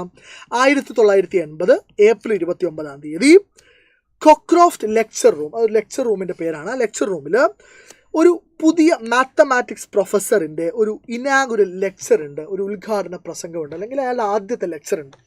എന്താണ് ആ ലെക്ചർ? അയാളുടെ പേര് സ്റ്റീഫൻ ഹോക്കിംഗ് എന്നാണ്. അയാളുടെ ലെക്ചറിൻ്റെ പേര് the title of the lecture was എന്താണ്? Is the end in sight for theoretical physics. നോക്കിക്കോളെ, ഡ്രൈ ആണ് എന്ന് പറയുമ്പോഴും നമുക്കിത് സിമ്പിൾ ആക്കാൻ പറ്റും. എന്താണ്? തിയറിറ്റിക്കൽ ഫിസിക്സ് അല്ലേ. പ്രാക്ടിക്കൽ ഫിസിക്സും ഉണ്ട്, തിയററ്റിക്കൽ ഫിസിക്സും ഉണ്ട്. ഇതിൽ കമ്പാരിറ്റീവ്ലി ഡ്രൈ ആയിട്ടുള്ളൊരു ടോപ്പിക്കാണ് തിയറിറ്റിക്കൽ ഫിസിക്സ് എന്ന് പറയുന്നത്. സോ അയാളുടെ സ്പീച്ചിൻ്റെ ടൈറ്റിൽ എന്ന് പറയുന്നത് ഈ തിയററ്റിക്കൽ ഫിസിക്സിൻ്റെ അവസാനം കാണുന്നുണ്ടോ എന്നുള്ളതാണ്. His listeners were surprised when he said it was the end. അയാളുടെ അഭിപ്രായം എന്താണ്? തിയററ്റിക്കൽ ഫിസിക്സ് എന്ത് ചെയ്യാൻ പോവാണ്? അവസാനിക്കാൻ പോവാണ് എന്ന് അദ്ദേഹം പറഞ്ഞപ്പോൾ കാഴ്ചക്കാരൊക്കെ എന്ത് ചെയ്യുന്നുണ്ട്? അത്ഭുതപ്പെടുന്നുണ്ട്, സർപ്രൈസ്ഡ് ആവുന്നുണ്ട്. He invited them to join in him a sensational escape through time and space. ഇതൊന്ന് ഓർമ്മിച്ച് വെക്കുക. അതായത് സ്റ്റീഫൻ ഹോക്കിംഗ് തൻ്റെ പ്രസംഗത്തിൽ അവിടെ കൂടിയിരുന്ന ആളുകളെ പ്രസംഗത്തിലേക്ക് ക്ഷണിക്കുന്നുണ്ട്, സ്പീച്ചിലേക്ക്. മക്കളെ, ഞാൻ പറയുന്നത് മനസ്സിലാവുന്നുണ്ടോ? ഇത് പറഞ്ഞിട്ട് നമുക്ക് മുന്നോട്ട് പോകാം. ഞാൻ ഈ പറയുന്നത് കുറച്ച് സ്പീഡിൽ പറയും, കാരണം ഇത് ഡ്രൈ ചാപ്റ്ററാണ്. പക്ഷെ ഒരു കാര്യം പോലും വിട്ടുപോകാതെ ഞാൻ പറയും. സോ റെഡി ആണല്ലോ? Right, thank you. Sir is പൊളി എന്നൊക്കെ പറയുന്നുണ്ട്. Thank you everybody. കേൾക്കുമ്പോൾ ഭയങ്കര സന്തോഷം. അത് അതിനിടയ്ക്ക് സാർ ഈ സ്പീഡിൽ പോയാൽ മുഴുവൻ ചാപ്റ്ററും തീരും, ഉറപ്പായിട്ടും തീരും. നമ്മൾ നിങ്ങളോട് പറഞ്ഞില്ലേ 2 പാർട്ടായിട്ട് ഓരോ ചാപ്റ്ററും ഡീറ്റെയിൽ ആയിട്ട് എടുക്കുമെന്ന് പറഞ്ഞില്ലേ? അങ്ങനെ എടുക്കാതെ കാര്യമില്ല. ഇതൊരു മോഡേൺ എക്സാമോ ക്രിസ്മസ് എക്സാമോ ഒക്കെ ആയിരുന്നെങ്കിൽ നമ്മൾ ആ റിസ്ക് എടുക്കുമായിരുന്നു. നമ്മൾ എന്തെങ്കിലുമൊക്കെ പഠിപ്പിച്ച് അവിടെ ഇവിടെയൊക്കെ തൊടിയിച്ച് എല്ലാ ചാപ്റ്ററും പറഞ്ഞു ഓടിപ്പോവായിരുന്നു. പക്ഷേ ഇതത് പറ്റില്ല. നമുക്ക് ഡീറ്റെയിൽഡ് ആയിട്ട് പോകണം, എന്നിട്ടേ കാര്യമുള്ളൂ. ഓക്കെയാണ്, റെഡിയാണ്? Yes, ready. സോ നോക്കൂ, ഹീ ഇൻവൈറ്റഡ് ദം. അവിടെ കൂടിയിരിക്കുന്ന ആൾക്കാരെ സ്റ്റീഫൻ ഹോക്കിംഗ് ഇൻവൈറ്റ് ചെയ്തു. എന്തിന് ഇൻവൈറ്റ് ചെയ്തു? To a sensational escape through time and space. എന്ന് പറഞ്ഞാൽ അയാളുടെ പ്രസംഗം എന്ന് പറയുന്നത് ടൈമിനെയും സ്പേസിനെയൊക്കെ എസ്കേപ്പ് ചെയ്തുകൊണ്ടുള്ള ടൈമിനെയും സ്പേസിനെയൊക്കെ എസ്കേപ്പ് ചെയ്തുകൊണ്ടുള്ള യാത്രയാണ്. അതിലേക്ക് എല്ലാവരെയും ക്ഷണിക്കുകയാണ് എന്ന് പറഞ്ഞാൽ അയാൾ തന്നെ വിശേഷിപ്പിക്കുന്നതാണ്. He sat silently in a wheelchair as one of his students read his lecture to the audience. അയാൾക്ക് സംസാരിക്കാൻ പറ്റില്ല, അതുകൊണ്ട് അയാളുടെ ലെക്ചർ മറ്റൊരു സ്റ്റുഡൻറ്റ് വായിച്ചു കൊടുക്കുകയാണ്. ശ്രദ്ധിച്ചോളെ. Yes, thank you. യെസ്, നോക്കൂ. Hawking was born on 8 January 1942 in Oxford. ഇതൊക്കെ ശ്രദ്ധിച്ചോളാം. ഇത് പലപ്പോഴും എഡിറ്റിങ്ങിനൊക്കെ ഈ ഭാഗത്ത് നിന്ന് ചോദ്യം വരാറുണ്ട്. Hawking was born on 8 January 1942 in Oxford, England. His parents Frank and Isabel Hawking were not wealthy. അദ്ദേഹത്തിൻ്റെ പാരൻസ് ആയിട്ടുള്ള ഫ്രാങ്ക് ഹോക്കിങ്സും ഇസബൽ ഹോക്കിങ്സും വെൽത്തി ആയിരുന്നില്ല, സമ്പന്നരായിരുന്നില്ല. But they believed in the value of education. പക്ഷെ അവർ വിദ്യാഭ്യാസത്തിൻ്റെ വാല്യൂവിൽ വിശ്വസിച്ചിട്ടുണ്ടായിരുന്നു. അതുകൊണ്ട് തന്നെ he attended the local Saint Alban school by the time he was 8. Public exam public സ്കൂളിലേക്ക് പോയ സമയത്ത് അവിടെ എന്തോ പ്രശ്നം ഉണ്ടായതാണ്. He attended the saint Alban school by the time he was 8. He was thinking of becoming a scientist. So 8 വയസ്സാവുന്ന സമയത്ത് തന്നെ സ്റ്റീഫൻ ഹോക്കിങ്ങിന് ആരാവണമെന്നായിരുന്നു ആഗ്രഹം? ഒരു സയൻറ്റിസ്റ്റ് ആവണം എന്നായിരുന്നു ആഗ്രഹം. He wanted a subject that gave exact answers to get in to the root of things. ഇതൊന്നും ഓർമ്മിച്ച് വെക്കണേ. എന്തുകൊണ്ടാണ് സയൻറ്റിസ്റ്റ് ആവണമെന്ന് ആഗ്രഹം? സയൻറ്റിസ്റ്റ് ആവണമെന്ന് മാത്രമല്ല, ഏത് സബ്ജക്റ്റ് ആവണം എന്നുകൂടെ ഇമ്പോർട്ടൻ്റ് ആണ്. He wanted a subject that gave exact answers to get in to the root of things. അല്ലേ? ഏത് സബ്ജക്റ്റിലാണ് സയൻറ്റിസ്റ്റ് ആവേണ്ടത്? കൃത്യമായ ഉത്തരം തരാൻ പറ്റുന്ന സബ്ജക്റ്റിലായിരിക്കണം. നോക്കിക്കോളെ. He was just an ordinary English boy. അദ്ദേഹം ഒരു സാധാരണക്കാരനായ ഇംഗ്ലീഷ് ബോയ് ആയിരുന്നു. ഇപ്പാണെന്നല്ല, ആയിരുന്നു. ഓർഡിനറി ആയിട്ട് സാധാരണക്കാര കുട്ടിയായിരുന്നു. He was slow in learning to read. അല്ലേ? And his handwriting was bad. അവൻ്റെ എഴുത്ത് ഭയങ്കര സ്ലോ ആയിരുന്നു. അവൻ്റെ ഹാൻഡ് റൈറ്റിംഗ് ഭയങ്കര മോശമായിരുന്നു. He was ranked somewhere in the middle of the class. ഒരു ക്ലാസ്സിൽ 40 കുട്ടികളുണ്ടെങ്കിൽ അതിൻ്റെ ഒരു മിഡിൽ, ഒരു 20-21ാമത്തെ റാങ്കൊക്കെ ഇവന് കിട്ടാറുള്ളൂ. And at the age of 17, 17ാമത്തെ വയസ്സിൽ he went to Oxford to specialise in physics. 17ാമത്തെ വയസ്സിൽ. മക്കളെ, ഈ ടെക്സ്റ്റ് ബുക്കിൽ ഈ ചാപ്റ്റർ നിങ്ങൾ നിർബന്ധമായിട്ട് വായിക്കണം. ഞാൻ ഈ പറഞ്ഞ കാര്യം മനസ്സിലായാൽ ഒരു റെഡ് ഹാർട്ട് കമൻറ്റ് ബോക്സിൽ ഇടണം. നിങ്ങൾ ഏത് ചാപ്റ്റർ ആദ്യത്തെ യൂണിറ്റിൽ വിട്ടാലും എന്തായാലും നിങ്ങൾ ലൈൻ ബൈ ലൈൻ പഠിക്കും. ഐ വിൽ ഫ്ലൈയും പിന്നെ ഹിസ് ഫസ്റ്റ് റൈഡ് നമ്മൾ ഡീറ്റെയിൽ ആയിട്ട് പഠിച്ചു. ഇനി ഈ ചാപ്റ്റർ നിങ്ങൾ എന്ത് ചെയ്യണം? ഈ ചാപ്റ്റർ നിങ്ങൾ ലൈൻ ബൈ ലൈൻ വായിക്കണം. കാരണം ഇതിൽ നിന്ന് എഡിറ്റിംഗ് ഒക്കെ ചോദിക്കാൻ സാധ്യതയുണ്ട്. ഓക്കെ, റെഡിയാണല്ലോ? ഓക്കെ, ശരി. So at the age of 17 he went to Oxford to specialise in physics. 17ാമത്തെ വയസ്സിൽ ഓക്സ്ഫോർഡിലേക്ക് പോയി. എന്തിനാ? ഫിസിക്സിൽ സ്പെഷ്യലൈസ് ചെയ്യാൻ. For about 1 year Hawking was lonely and bored. ആദ്യത്തെ ഒരു വർഷം ഹോക്കിംഗ് ഭയങ്കര ഒറ്റപ്പെട്ടതുപോലെയായിരുന്നു, ഭയങ്കര ബോറടി ആയിരുന്നു. But by the middle of the second year, പക്ഷേ ഓക്സ്ഫോർഡിൽ middle of the second year, 2ാമത്തെ കൊല്ലം പകുതിയാകുന്ന സമയത്ത് he began enjoying Oxford university അവൻ എൻജോയ് ചെയ്യാൻ തുടങ്ങി. Okay, he became popular and was well accepted by his PS എന്ന് പറഞ്ഞാൽ കൂടെ പഠിക്കുന്ന ആളുകൾ, സഹപാഠികൾ ഭയങ്കര പോപ്പുലറായി, എല്ലാവരും അക്സെപ്റ്റ് ചെയ്യപ്പെടുന്ന ഒരാളായി മാറി. He started doing PhD at Cambridge. അതിന് അടുത്തൊരു ജമ്പ് നടത്തുന്നത് ഓക്സ്ഫോർഡ് കഴിഞ്ഞിട്ട് കേംബ്രിഡ്ജ്. അതിനിടയ്ക്ക് ഒരു കഥയൊക്കെ നടക്കുന്ന, ഇൻ്റർവ്യൂ ഒക്കെ നടക്കുന്നുണ്ട്. അതൊക്കെ നിങ്ങൾ വായിക്കണം. സോ അതിനുശേഷം കേംബ്രിഡ്ജിൽ PhD ചെയ്യുന്നു. His poor mathematical background troubled him. അവൻ ഡിഗ്രിക്ക് മാത്തമാറ്റിക്സ് പഠിക്കാത്തതുകൊണ്ട് അവൻ്റെ മാത്തമാറ്റിക്കൽ ബാക്ക്ഗ്രൗണ്ട് അവനെ ട്രബിൾ ചെയ്യുന്നുണ്ട്, ബുദ്ധിമുട്ടിക്കുന്നുണ്ട്. പക്ഷേ ഇതേ മനുഷ്യനാണ് മാത്തമാറ്റിക്സിലും ഫിസിക്സിലൊക്കെ ഭീകരനാവുന്നത്. He found general relativity extremely tough. അല്ലേ? ജനറൽ റിലേറ്റിവിറ്റി എന്ന് പറഞ്ഞാൽ ഐൻസ്റ്റീൻ്റെ തിയറി അദ്ദേഹത്തിന് ഭയങ്കര ബുദ്ധിമുട്ടായിട്ട് തോന്നുന്നൊക്കെ ഉണ്ടായിരുന്നു. ഓക്കെ, ഒന്നുമില്ലടാ, സിമ്പിളാണ്, ശ്രദ്ധിച്ചാൽ മതി കേട്ടോ. During his third year he had started getting A bit careless. ഒരു 3-ാമത്തെ വർഷമൊക്കെ ആവുന്ന സമയത്ത് അദ്ദേഹം കുറച്ച് കെയർലെസ് ആവുകയാണ്. ഇനിയാണ് ശ്രദ്ധിക്കേണ്ടത്. He had fallen once or twice for no apparent reason. Apparent എന്ന് പറഞ്ഞാൽ എന്താ? അപ്പാരൻ്റ് എന്ന് പറഞ്ഞാൽ പ്രത്യക്ഷത്തിൽ നിന്നാണ്, പ്രത്യക്ഷമായ കാരണം. അതായത് പെട്ടെന്ന് ആൾക്കാർക്ക് പ്രത്യക്ഷമായ ഒരു കാരണവും ഇല്ലാതെ അദ്ദേഹം 1-2 തവണ എന്ത് ചെയ്യുന്നു, വീഴുന്നുണ്ട്. അദ്ദേഹത്തിന് ഒരു അസുഖം ഉണ്ടായിരുന്നു. ആ അസുഖത്തിൻ്റെ പേരറിയോ? കമൻറ്റ് ബോക്സിൽ പറയാമോ ആ അസുഖത്തിൻ്റെ പേര്? Soon he had trouble in tying his shoes. പെട്ടെന്ന് കുറച്ച് കഴിഞ്ഞപ്പോൾ അവൻ്റെ ഷൂ ടൈ ചെയ്യുന്നതിലൊക്കെ ഭയങ്കര ബുദ്ധിമുട്ട് തോന്നി തുടങ്ങി, വീഴാൻ തുടങ്ങി. ഷൂ ഒന്നും പ്രോപ്പറായിട്ട് ടൈ ചെയ്യാൻ പറ്റുന്നില്ല. ഇൻ ടോക്കിംഗ്, സംസാരിക്കാൻ പറ്റുന്നില്ല. ആൻഡ് പിന്നെ എന്താ സംഭവിച്ചത്? In 1963, shortly after his 21st birthday, 1963 തൻ്റെ 21ാമത്തെ ബർത്ത്ഡേക്ക് തൊട്ടടുത്ത് he got A rare disease. അല്ലേ, അദ്ദേഹത്തിന് ഒരു അപൂർവമായ അസുഖം ബാധിച്ചു. അസുഖത്തിൻ്റെ പേരെന്താണ്? അമിയോട്രോപ്പിക് ലാറ്ററൽ സ്ക്ലിറോസിസ്, ALS എന്നാ പറയുക. എന്താ പറയുക? ALS, അമിയോട്രോപ്പിക് ലാറ്ററൽ സ്ക്ലിറോസിസ് എന്ന് പറഞ്ഞ അസുഖം എന്ത് ചെയ്യുന്നുണ്ട്? സ്ഥിരീകരിക്കുന്നുണ്ട്. There was no known cure for the disease. അതിന് അറിയപ്പെടുന്ന യാതൊരു പ്രതിവിധിയും പരിഹാരവും ഇല്ല, ക്യൂറും ഇല്ല. It caused a gradual disintegration of the nerve cells. അല്ലെ, ഗ്രാജുവലി നെർവ് സെൽസ് എന്ത് ചെയ്യുന്നു? ഇങ്ങനെ ഡിസ്ഇൻറ്റഗ്രേറ്റ് ചെയ്ത് വരുന്നു. ഇൻ ദ സ്പൈനൽ കോഡ്, അല്ലെ, നട്ടെല്ലിലെ നെർവ് സെൽസ് എന്ത് ചെയ്യുന്നു? ഡിസ്ഇൻറ്റഗ്രേറ്റ് ചെയ്ത് വരുന്നു. ആൻഡ് എവിടത്തെയും ബ്രെയിനിലെയും, നട്ടെല്ലിലെയും ബ്രെയിനിലെയും പ്രധാനപ്പെട്ട കാര്യങ്ങളൊക്കെയാണ്. He went in to a deep depression. അപ്പോൾ ഈ അസുഖം സ്ഥിരീകരിച്ചതിന് ശേഷം അവർ ഭയങ്കര ഡിപ്രഷൻ വരുന്നു. ആ സമയത്താണ് ആര് വരുന്നത്? ഉൻമുഖം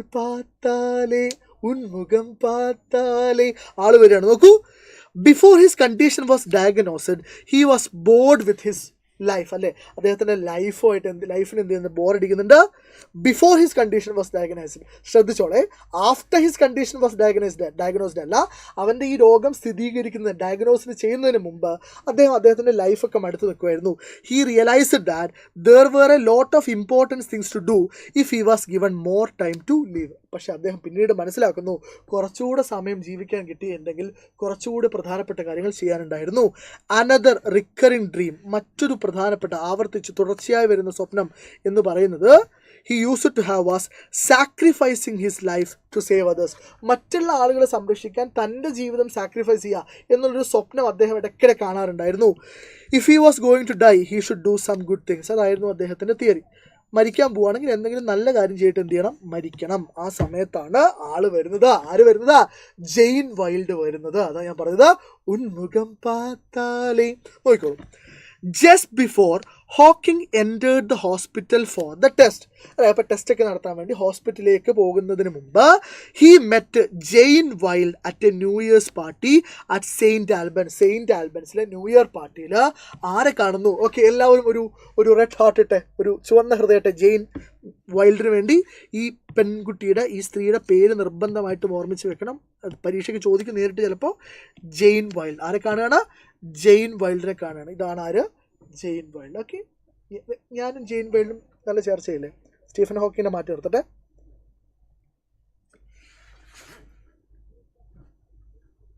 ഓക്കെ, ശരി, റൈറ്റ്. അപ്പോൾ ജെയിൻ വൈൽഡിനെ കാണുകയാണ്. ജെയിൻ വൈൽഡ് ആരാണ്?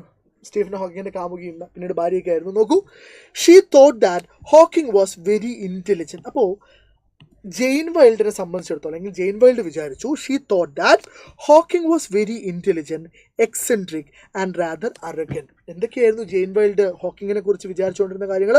ഒന്നെന്താണ്? ഭയങ്കര ഇൻ്റലിജൻ്റ് ആണ്, ഭയങ്കര ബുദ്ധികൂർമ്മതയാണ്, എക്സെൻട്രിക് ആണ്, എന്തും എപ്പോഴും വെട്ടി തുറന്ന് പറയുന്ന ഒരാളാണ്, പിന്നെന്താണ്? ഭയങ്കര അറഗൻ്റ് ആണ്, അല്ലേ, ഭയങ്കര കർക്കശക്കാരനാണ് എന്നൊക്കെയായിരുന്നു വിചാരിച്ചുകൊണ്ടിരുന്നത്. ഓക്കെ, ഇനിയോ, but he was interesting and she liked his വിറ്റ്. അല്ലേ, വിറ്റ് എന്ന് പറഞ്ഞാൽ എന്താ? വിറ്റ് നമ്മൾ പറയില്ലേ, വിറ്റോ അത് വിറ്റായിരുന്നു കേട്ടോ എന്ന് നമ്മൾ പറയാറുണ്ട്. വിറ്റ് എന്ന് പറഞ്ഞാൽ എന്താ? വിറ്റ് എന്ന് പറഞ്ഞാൽ ക്ലെവർ ജോക്സ് എന്നാണ്. വിറ്റ് എന്ന് പറഞ്ഞാൽ എന്താണ്? ഇഷ്ടപ്പെട്ടോ? എന്നെയും ജെയിൻ വൈൽഡിനെ ഇഷ്ടപ്പെട്ടോ? ഓക്കെ, നാസർ ഫാറുദ്ദീൻ, ജെയിൻ വൈൽഡ്. അപ്പം എനിക്കുണ്ടാവുന്നത് പെൺകുട്ടിയാണെങ്കിൽ നജ എന്ന് പേരിടാം. ജെയിൻ വൈൽഡിൻ്റെ ജായും, നാസർ ഫാറുദ്ദീൻ്റെ നായും ജെയിൻ വൈൽഡിൻ്റെ ജായും നജ. ആൺകുട്ടിയാണ് എന്ത് പേരിടും? വൈൽഡ് എന്ന് പേരിടേണ്ടി വരും. ഓക്കെ, ശരി. അപ്പം ഞാൻ പറഞ്ഞത് വിറ്റ് എന്ന് പറഞ്ഞാൽ എന്താണ്? ക്ലെവർ ജോക്സ്, ബുദ്ധിപരമായ തമാശകളെയാണ് നമ്മൾ വിറ്റ് എന്ന് വിളിക്കുക. അപ്പോൾ ഇങ്ങനെ ഇയാൾ ഇൻ്റലിജൻറ്റും എക്സെൻട്രിക്കും അറഗൻ്റ് ആണെന്നൊക്കെ അവൾ വിചാരിച്ചിരുന്നെങ്കിലും ഷീ വാസ് ബട്ട് ജെയിൻ വൈൽഡിനെ സംബന്ധിച്ചിടത്തോളം സ്റ്റീഫൻ ഹോക്കിംഗ് ഭയങ്കര എന്തായിരുന്നു, ഇൻട്രസ്റ്റിംഗ് ആയിരുന്നു. പിന്നെയോ സ്റ്റീഫൻ ഹോക്കിങ്ങിൻ്റെ വിറ്റ്സ് ഒക്കെ, അതായത് ക്ലെവർ ജോക്സ് ഒക്കെ ജെയിൻ വൈൽഡിന് ഭയങ്കര ഇഷ്ടമായിരുന്നു. ഇത്രയേ ഉള്ളൂ, കഴിഞ്ഞു കേട്ടോ, ഇതുകൂടെ ഉള്ളൂ, പരിപാടി കഴിഞ്ഞു. ഇനി നോക്കിയോ, she was A shy teenager with a strong faith in God. ഇത് ആരെക്കുറിച്ചാണ് പറയുന്നത്? ഇത് പറയുന്നത് ജെയിൻ വൈൽഡിനെ കുറിച്ചാണ്. ജെയിൻ വൈൽഡ് വളരെ ഷൈ ആയിട്ട്, നാണം കുടുങ്ങിയായിട്ട് ഒരു ചെറുപ്പക്കാരിയായിരുന്നു. അവൾക്ക് ദൈവത്തിൽ നല്ല വിശ്വാസം ഉണ്ടായിരുന്നു. Strong faith in God. Hawking liked her optimism and their friendship grew. ഹോക്കിങ്ങിന് ജെയിൻ വൈൽഡിൻ്റെ ഒപ്റ്റിമിസം, ജെയിൻ വൈൽഡിൻ്റെ ശുഭാപ്തി വിശ്വാസം ഇഷ്ടപ്പെട്ടു. അങ്ങനെ അവരുടെ ഫ്രണ്ട്ഷിപ്പ് വളർന്നു. In 1965 when he was 23. എനിക്ക് 28 വയസ്സായി, ഇതൊക്കെ നടക്കുന്നത് 23-ാമത്തെ വയസ്സിലാണ് കേട്ടോ. He received his fellowship at Caius college in Cambridge university. അപ്പോൾ 23-ാമത്തെ വയസ്സിൽ ഫെലോഷിപ്പ് കിട്ടുന്നു.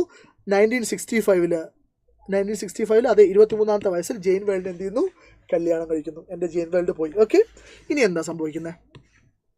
Hawking moved about in the university with a cane. ഒരു സ്റ്റിക്കുമായിട്ട്, ഒരു വടിയുമായിട്ട് ഹോക്കിംഗ് അങ്ങോട്ടും ഇങ്ങോട്ടും യൂണിവേഴ്സിറ്റിയിൽ കൂടെ നടക്കാറുണ്ടായിരുന്നു. സപ്പോർട്ടിങ് ഹിംസെൽഫ് എഗെയിൻസ്റ്റ് ദ വോളിനെതിരെ ഇങ്ങനെ സപ്പോർട്ട് ചെയ്ത് നടക്കാൻ നല്ല ബുദ്ധിമുട്ടാണ്.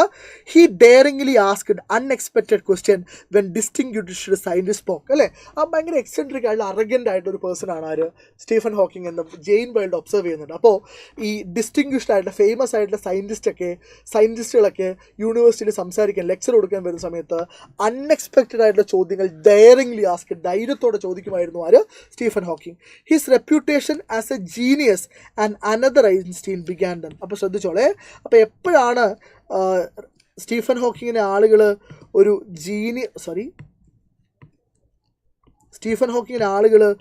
ജീനിയസ് ആയിട്ടും മറ്റൊരു ഐൻസ്റ്റീൻ ആയിട്ടൊക്കെ കാണാൻ തുടങ്ങിയത്? He daringly asked questions to reputed scientist or distinguished scientist in the university. Okay, he completed the first draft a book about the universe in 1984. 1984 യൂണിവേഴ്സിനെ കുറിച്ചൊരു പുസ്തകം എഴുതുന്നുണ്ട്. 84 എന്ന് പറയുമ്പോൾ 65, 75, 85, 23, 33, 43, ഏകദേശം ഒരു 42-ാമത്തെ വയസ്സിൽ. His purpose in writing this book was to make science understandable to non-scientists. എന്തായിരുന്നു ആ പുസ്തകം എഴുതുന്നതിനുള്ള അദ്ദേഹത്തിൻ്റെ ലക്ഷ്യം?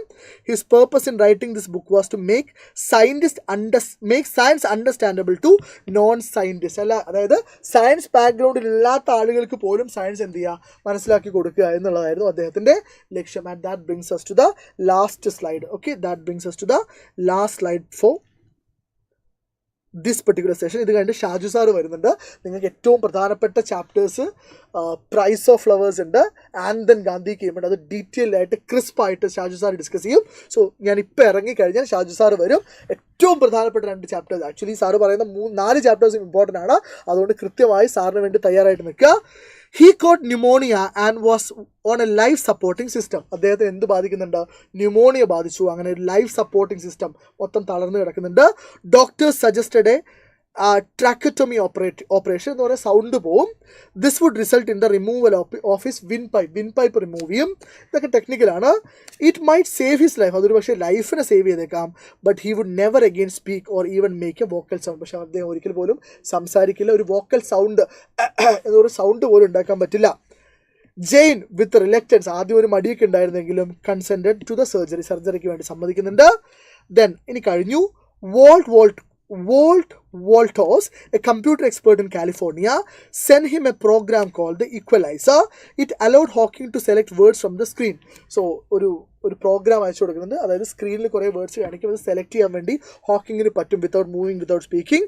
വിത്ത് the support of the student Brian Whitt a brief history of time was published. So ഇങ്ങനെ പാരലൈസ്ഡ് ആയതിനു ശേഷമാണ് സ്റ്റീഫൻ ഹോക്കിങ്ങിൻ്റെ ഈ പുസ്തകം എന്ത് ചെയ്യുന്നത്, പബ്ലിഷ് ചെയ്യുന്നത്. So he സർപാസ്ഡ് all his difficulties and he proved the world that he is unique. അദ്ദേഹം യുണീക്കാണ് എന്ന് അദ്ദേഹം ഈ ലോകത്തെ എന്ത് ചെയ്യുന്നു, തെളിയിച്ചു കൊടുക്കുന്നുണ്ട്.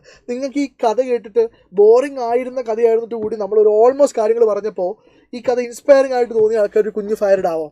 ഓക്കെ, യെസ് സർ, ഈ കഥ ഇൻസ്പയറിംഗ് ആയിട്ട് തോന്നിയ ആൾക്കാർ ഒരു കുഞ്ഞു ഫയർ ഇട്ടെ. ഇനി നോക്കൂ.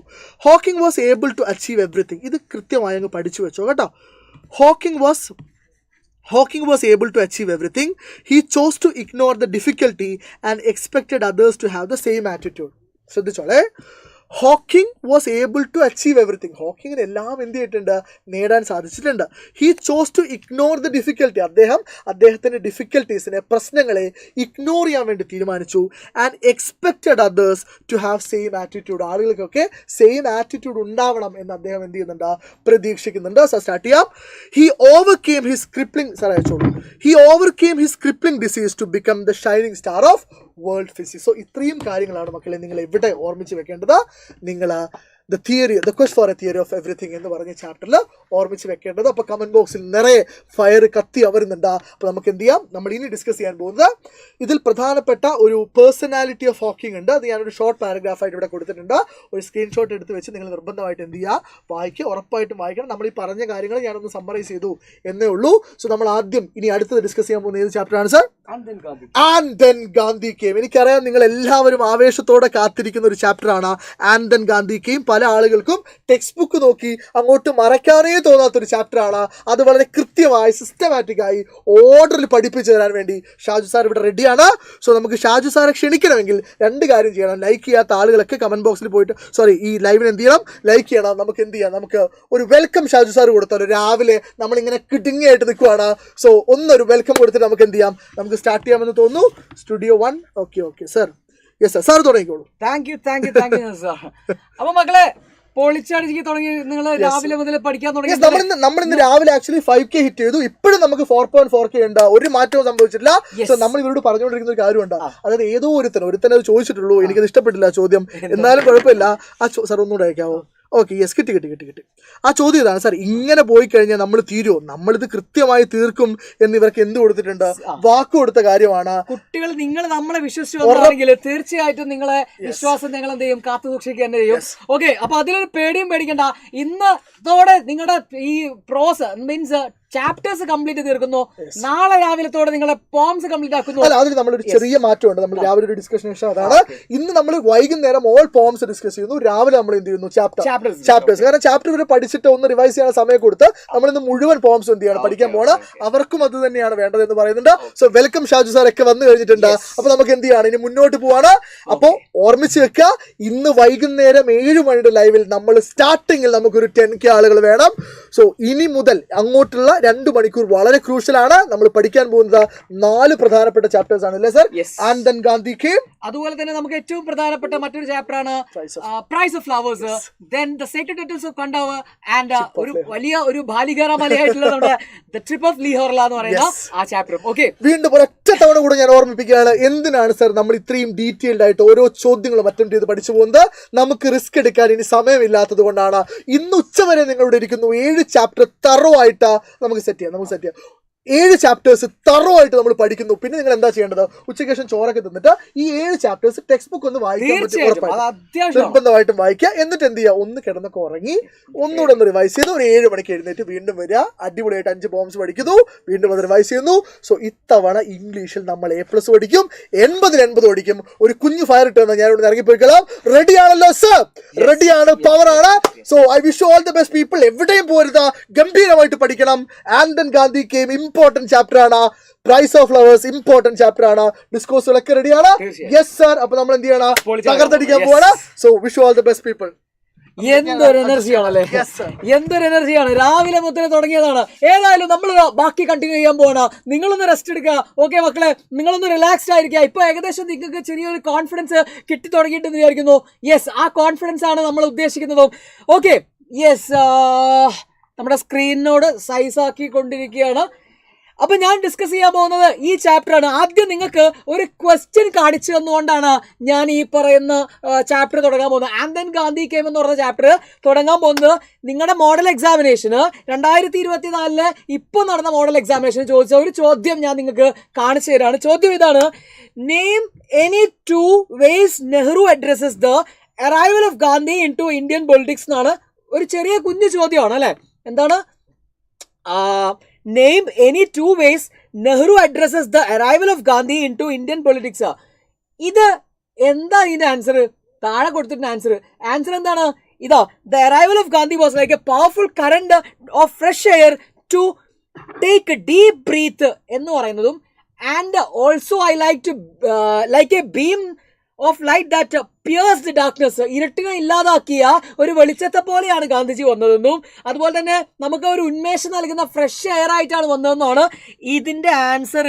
പക്ഷേ പല ആൾക്കാർക്കും ഇതിന് ആൻസർ കിട്ടിയില്ല, ഒരുപാട് ആൾക്കാർക്ക് ഇതിന് ആൻസർ കിട്ടിയില്ല, ഒരുപാട് ആൾക്കാർ അത് വിട്ട് ചെയ്ത് ഓക്കെ എന്തൊക്കെയോ എഴുതി വെച്ചിട്ടുണ്ട്. അപ്പൊ നമ്മൾ മനസ്സിലാക്കുക, ഈ ആൻസർ നമ്മൾ എഴുതണമെങ്കിൽ ശരിക്കും മക്കളെ നമുക്ക് എന്തറിഞ്ഞിരിക്കണം? ടെക്സ്റ്റ് ബുക്ക് നന്നായിട്ട് അറിഞ്ഞിരിക്കണം. ടെക്സ്റ്റ് വായിക്കുന്ന ഒരാൾക്ക് മാത്രമേ ആ ആൻസർ എഴുതാൻ പറ്റുള്ളൂ. സാധാരണഗതിയിൽ ഇങ്ങനെയല്ല ഈ ചാപ്റ്ററിൽ നിന്നും ചോദ്യങ്ങൾ ചോദിക്കാറ്. സാധാരണഗതിയിൽ ഒരു ജനറൽ ക്വസ്റ്റ്യൻ ആണ് ചോദിക്കാറ്. അപ്പൊ ഇതിനകത്തും ഉറപ്പിക്കാവുന്ന ഒരു ചോദ്യം ഏതാണെന്നറിയോ? ഉറപ്പിക്കാവുന്ന ഒരു ചോദ്യം 8 മാർക്കിന്റെ ഒരു ചോദ്യമല്ലേ, നമ്മളെ ഏറ്റവും അവസാനത്തെ ക്വസ്റ്റ്യൻ 8 മാർക്കിന്റെ ചോദ്യമല്ലേ. അതിൽ ഒരു ക്വസ്റ്റ്യൻ പോയം ആയിരിക്കും, നമുക്കറിയാലോ. പോയം തന്നിട്ട് അതിന്റെ അപ്രീസിയേഷൻ ഏതിലായിരിക്കുമല്ലോ. ഈ അവസാനത്തെ ചോദ്യം പോലെ ഒരു ചോദ്യം ആൻഡ് ദെൻ ഗാന്ധി കെയിം എന്നാണ് ഉണ്ടാവുക. Okay, and then Gandhi came എന്നായിരിക്കും 8 മാർക്കിന്റെ ഒരു ചോദ്യം. അപ്പൊ ഈ ചാപ്റ്ററിൽ നിന്നും ഒരു ജനറൽ ആയിട്ടൊരു ആൻസർ നിങ്ങൾ പഠിച്ചു വെക്കുകയാണെങ്കിൽ, ഏതിലേക്കും അപ്ലൈ ചെയ്യാൻ പറ്റുന്ന ഒരു ആൻസർ പഠിച്ചു വെക്കുകയാണെങ്കിൽ ആ 8 മാർക്ക് കിട്ടും. പോയത്തിന്റെ 8 മാർക്ക് കിട്ടും. 16 മാർക്ക് അവിടെ തന്നെയായി. ക്ലിയർ അല്ലേ മക്കളെ? ഇനി നമുക്ക് 16 കിട്ടിയില്ലെങ്കിലും മക്കളെ ഒരു 12 എന്തായാലും കിട്ടൂലേ? റെഡി അല്ലേ? അപ്പോൾ ഈ 8 മാർക്കിന് വേണ്ടിയിട്ടുള്ളത് നമ്മൾ എന്ത് ചെയ്യണം? കൃത്യമായിട്ടും പഠിച്ചു വെക്കണം. ഇതിന്റെ കൂടെ ചെറിയ ഒരു ടെക്സ്റ്റിൽ 1 2 3 4 പേജറ്റേ ഉള്ളൂ ആ ടെക്സ്റ്റ്, ഈ ഒരു ചാപ്റ്റർ. ഓക്കെ, പുറം നോക്കുകയാണെങ്കിൽ 2 പേജേ ഉള്ളൂ പേജ് നോക്കുകയാണെങ്കിൽ. അങ്ങനെയാണെങ്കിൽ നിങ്ങൾ അത് നിർബന്ധമായിട്ട് എന്ത് ചെയ്യണം? ഒറ്റ തവണയെങ്കിലും ഒന്ന് വായിച്ചു നോക്കണം. നമുക്ക് അത്രേ സമയമുള്ളൂ. അപ്പൊ അതുപോലെ നേരെ ഞാൻ ചാപ്റ്ററിലേക്ക് വരികയാണ്, ഇൻട്രൊഡക്ഷനിലേക്ക് വരികയാണ്. ഇൻട്രൊഡക്ഷൻ നോക്കാം. ചാപ്റ്റർ എന്തിനെ കുറിച്ചാണ് പറയുന്നത് നമുക്ക് നോക്കാം. ഇതൊരു ജനറൽ എസ്സേ എഴുതാൻ വേണ്ടി സാധനമായിട്ടോ ഞാൻ പറയുന്നത്. നോക്കിക്കോ. The lesson is taken from Jawaharlal Nehru's discovery of India. ഈ പാഠം ആൻഡ് ദെൻ ഗാന്ധി കെയിം എന്ന് പറയുന്ന ഈ പാഠം എടുത്തിട്ടുള്ളത് ഏതിൽ നിന്നാണ്? ഞാൻ പറയുമ്പോൾ നിങ്ങൾ കേട്ടിരുന്നാൽ മാത്രം മതി കേട്ടോ, ജസ്റ്റ് ഇങ്ങനെ കേട്ടിരുന്നാൽ മാത്രം മതി. വേണമെങ്കിൽ നിങ്ങൾക്ക് എന്ത് ചെയ്യുക, ഇതാ ഇങ്ങനെ ഒന്ന് നോട്ട് ചെയ്ത് വെക്കുക. ഈ പറയുന്ന ചില ഇമ്പോർട്ടൻറ്റ് പോയിന്റ്സ് ഒക്കെ ഒന്ന് എഴുതി വെക്കുക. ഓക്കെ, നമ്മുടെ ഒരു സ്റ്റഡി നോട്ട് ഉണ്ടാക്കൂലേ, പിന്നെ നിങ്ങൾ വൈകുന്നേരം ആ നോട്ട് വായിച്ചാൽ മതി, അല്ലെങ്കിൽ ടെക്സ്റ്റ് വായിച്ചതിന് ശേഷം ആ നോട്ട് ഒന്ന് ജസ്റ്റ് കണ്ടുപിടിച്ചാൽ മതി. അത് നല്ലൊരു പരിപാടിയാണ്, ഞാനൊക്കെ ചെയ്യുന്ന ഒരു പരിപാടിയാണ്. ഏത് നോട്ട് ഉണ്ടാക്കിയ നോട്ട് ടേക്കിംഗ് പല ആൾക്കാർ ചെയ്യുന്നതാണ് അല്ലേ. അപ്പൊ നോക്കുക, ലെസൺസ് ഈസ് ടേക്കൺ ഫ്രം, ഈ ചാപ്റ്റർ എടുത്തിരിക്കുന്നത് ഏത് പുസ്തകത്തിൽ നിന്നാണ്? യെസ്, ഡിസ്കവറി ഓഫ് ഇന്ത്യ എന്ന് പറയുന്ന ജവഹർലാൽ നെഹ്റുയുടെ ഈ പുസ്തകത്തിൽ നിന്ന് എടുത്ത ഭാഗമാണിത്. അടുത്തത് നെഹ്റു റൈറ്റ്സ് അബൌട്ട്. നെഹ്റു ഇതിനകത്ത് എഴുതുന്നത് എന്തിനെ കുറിച്ചാണ്? Timely arrival of Gandhiji to Indian politics. ഗാന്ധിജിയുടെ ഇന്ത്യൻ രാഷ്ട്രീയത്തിലേക്കുള്ള, ഇന്ത്യൻ പൊളിറ്റിക്സിലേക്കുള്ള കൃത്യമായ സമയത്തുള്ള വരവിനെ കുറിച്ചാണ് ഇതിനകത്ത് പറയുന്നത്. ആ ചാപ്റ്റർ ടൈറ്റിൽ നോക്കിയാൽ മതി, ആൻഡ് ദെൻ ഗാന്ധി കെയിം. അപ്പോഴാണ് ഗാന്ധിജി വന്നത് എന്ന് പറയുന്നു. ഈ 2 പോയിന്റ് കിട്ടിയില്ലേ? 2 പോയിന്റ് കിട്ടിയില്ലേ? എന്താ? ഒന്ന്, yes, discovery of India written by Nehru.